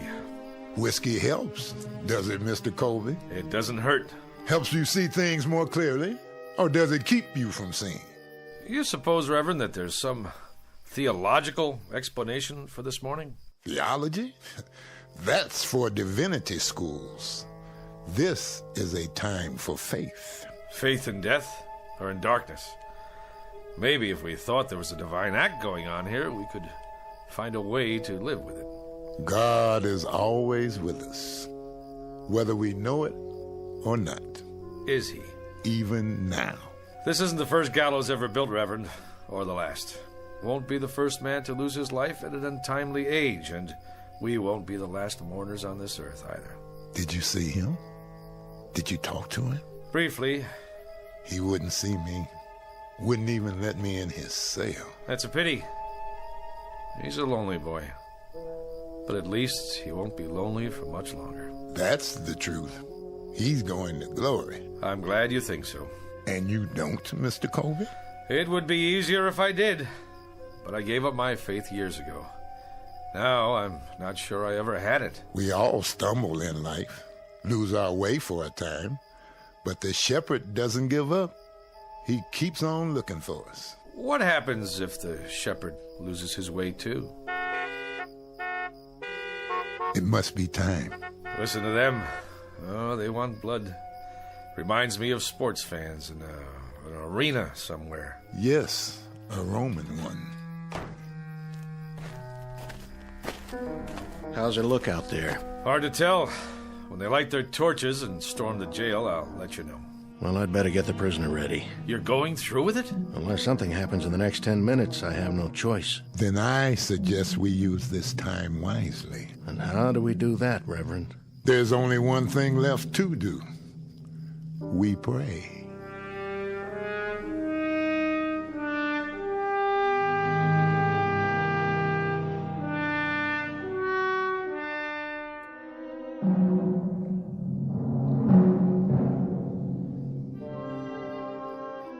No time to pray now. It's 9:25. That's right, ain't it? 9:25? 5 more minutes. I can't believe Koch's doing this. The sun's not up yet. Law says May 25th at 9:30 in the morning. Well, that's what it is. May 25th, and it's pretty near 9:30 already. Quite apart from the fact, Mr. Pierce, that you're not the most sensitive of men, doesn't this morning suggest to you that there's something odd going on, and that perhaps we'd better dispense with business as usual until we find out exactly what it is? You know something? I take an awful lot of crap from you. And just who are you, anyway? A little shot editor of a crummy little paper? That's right, a crummy little paper that crawls along on its hands and knees from one edition to another. The way I figure it, you got more creditors than you got readers. That'll do it, Pierce. That won't do it by a long shot. And maybe you feel like turning your cheek to this bum, but there ain't no rule book says I gotta. He says I perjured myself, says I lied. And he wasn't throwing no bouquets at you either. Maybe because I don't deserve any. You know, Colby, you're right. I saw the victim. He did have powder burns. And when a committee of townspeople came to me and said there'd be no autopsy, I just bent my head and shuffled my feet and nodded. We've all got little axes to grind, don't we? I'd like to be re-elected sheriff. And you, Colby, you'd like to keep that newspaper going. And Deputy Pierce over here, he likes to feel important. He likes to be popular. He likes to stay on the side of the majority. So here we are, gentlemen. All of us treading water in a sewer. I don't take it from him, and I don't take it from you neither. Watch who you put your hands on, Pierce. Oh, what? You better unravel it right now, or I'll spread you all over the yard. It's 9:27, Koch. Then we better go get the prisoner. At last, Mr. Pierce. A labor of love, huh? You coming, Pierce? Yeah, I'm coming. I wouldn't miss it for the world. I want to see Jagger's face when he gets a look at that gallows. You won't be able to see anything, and neither will anybody else as long as it stays dark out. And maybe that's just as well. Come on! Let's get this show on the road. Hurry it up, Sheriff! Can't wait all morning. There he is! Dirty little murderer. I want to see him choke.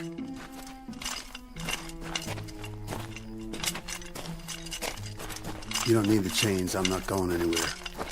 He has some minutes, doesn't he? He's used them already. We're behind schedule. You can talk to him now, Reverend. Take your time. It's my time.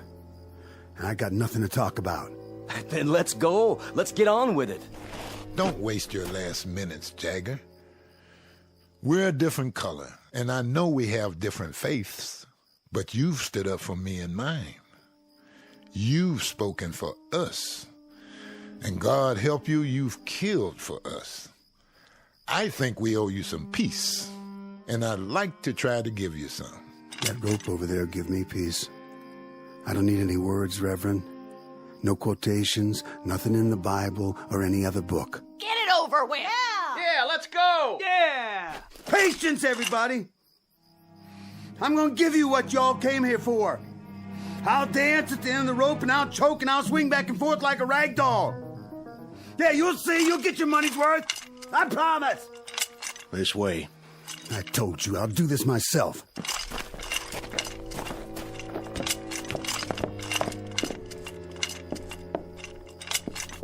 Any last words? Not on your life.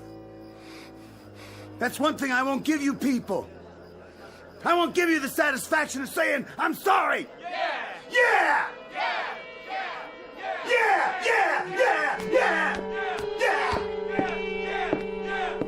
Don't return their hate. Don't dishonor yourself. Why don't you go home? Go on. Get out of here. Just tell me one thing. When he came at you, Jagger, did it feel good then? What's the difference? And when you aimed that gun at his head, that wasn't such a bad moment, was it? Good or bad, who cares? If I wanted him dead or not, it ended the same. What was in my heart didn't matter, because it's what you do that counts, isn't it? Not what you wish for. So, when you killed him, Jagger, when you blew his head off, there were no regrets then, were there? If I told you I didn't mean it, would you let me go? The law's the law. It's what I did in this life. The same as for him, and I hated his kind. You enjoyed seeing him dead, didn't you? You know it. Now I know it too. I know it only too well.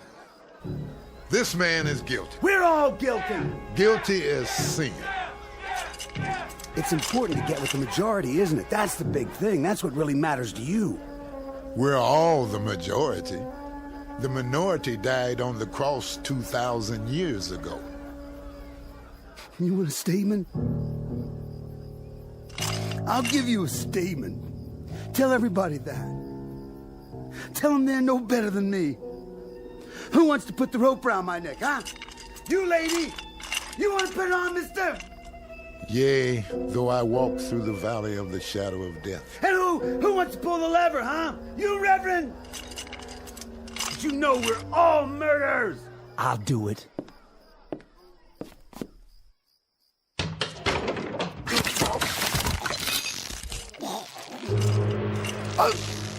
Hey!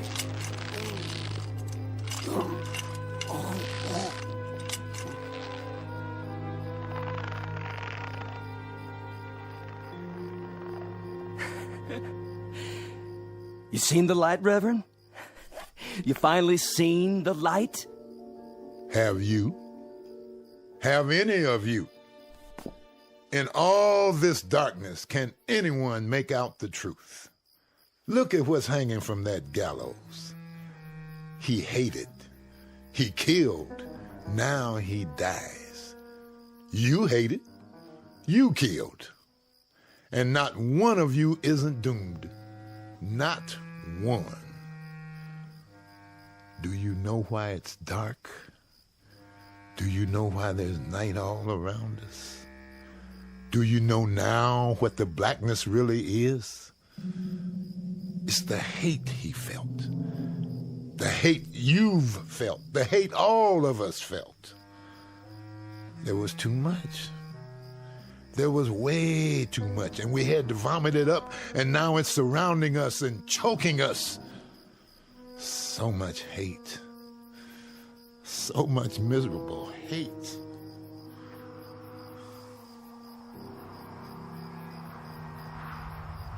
Oh, it's getting colder. Look what's happening. It's getting even darker. You can't hardly see anything now. Take me home, Charlie. I want to go home. I will, if I can find the way. That's crazy, isn't it? What he said. Isn't it crazy? You know what's going to happen, don't you? I mean, you know what's going to happen next. Believe me, this here stuff is going to lift. It'll just all of a sudden just plain lift. Because it's just a fog is all it is. Nothing more than a fog. And it'll lift. And there'll be the old sun, high up and bright. Wait and see. There'll be the old sun shining to beat the band. I don't know. I don't know if there'll ever be daylight again. Only God knows. And I'm not even sure about that. Reports now coming in of similar occurrences here in the United States and abroad. At 9 o'clock this morning, a dark cloud suddenly appeared over several widely separated U.S. cities. The government of Israel has verified the fact that a rectangular area over the West Bank appears to have gone dark. In China, correspondents just filed a news item about several square blocks, including a political prison, thrown into darkness early this morning. In Iran, an area in Southeast Asia, in Central and South America, the African continent, the darkness continues to spread.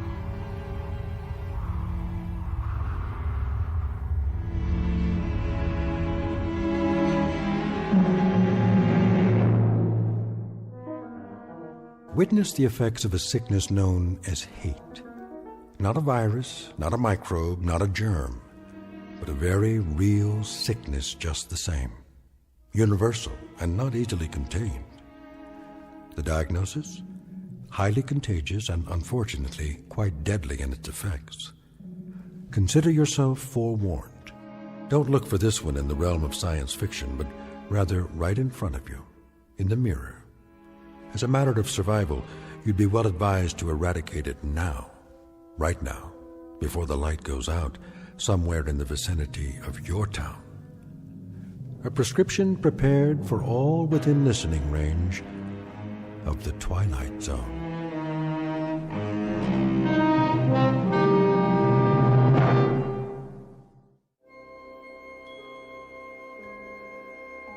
Hi, this is Carl Amari, producer of the Twilight Zone radio dramas. I'd like to take a moment to tell you about our official website at twilightzoneradio.com, where you'll get the latest news and information on these Twilight Zone radio dramas. Plus, at twilightzoneradio.com, you can digitally download 3 free episodes or any of our episodes for only $1.95 each. In this age of ever-changing technology, we've decided to make these episodes instantly available to you by making the Twilight Zone radio dramas a digital download-only series. This means that this series will no longer be offered on CD. The CD collections at our website are now being offered while supplies last at buy one, get one free. So be sure to get your favorites before they're sold out. Be sure to visit us often, and I'll see you in the zone.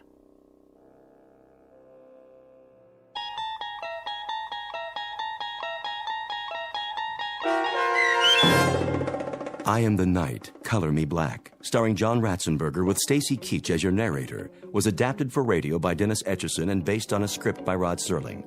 Heard in the cast were Taylor Miller, Rick Peoples, Doug James, Norm Woodell, John Watson Sr., Turk Muller, Jeff Lupetin, Paul Patch, Maggie Carney, Lynn Foley, Carl Amari, and Irene Olson.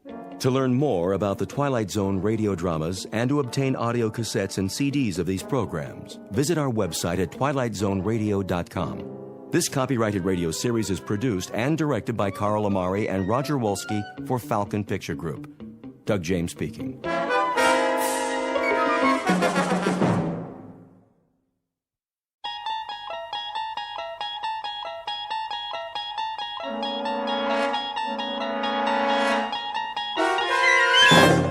You unlock this door with the key of imagination. Beyond it is another dimension, a dimension of sound, a dimension of sight, a dimension of mind. You're moving into a land of both shadow and substance, of things and ideas. You've just crossed over into the Twilight Zone.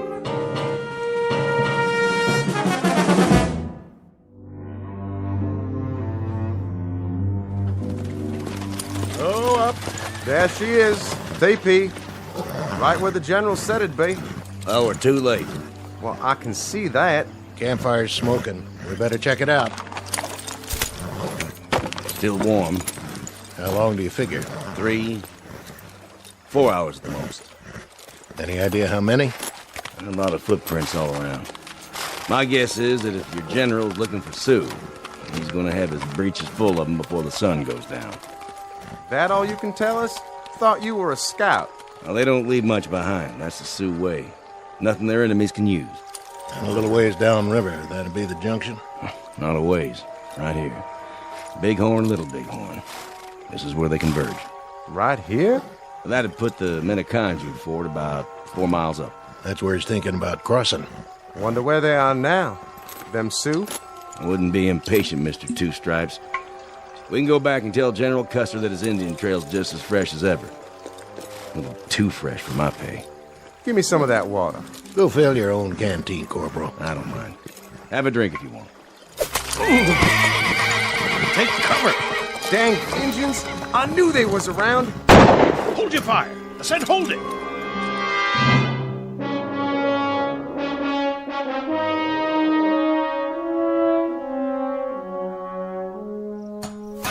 How's the drive chain, Langsford? Just a smidge more.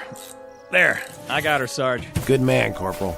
Are we going back to camp now? That we are. The captain would be glad to hear that. Get him on the horn, will you, McCluskey? Tell him the tank's up and running and we're on our way. Sure thing, sir. What in the... Those were shots, weren't they? Put it down. But I heard... So did I. Easy, Tiger. These are just training maneuvers. If we start to get trigger-happy, it could turn into a real war. Hunting season, maybe. They still got buffalo around here? Hey, how about it, McCluskey? Want to go shoot some buffalo?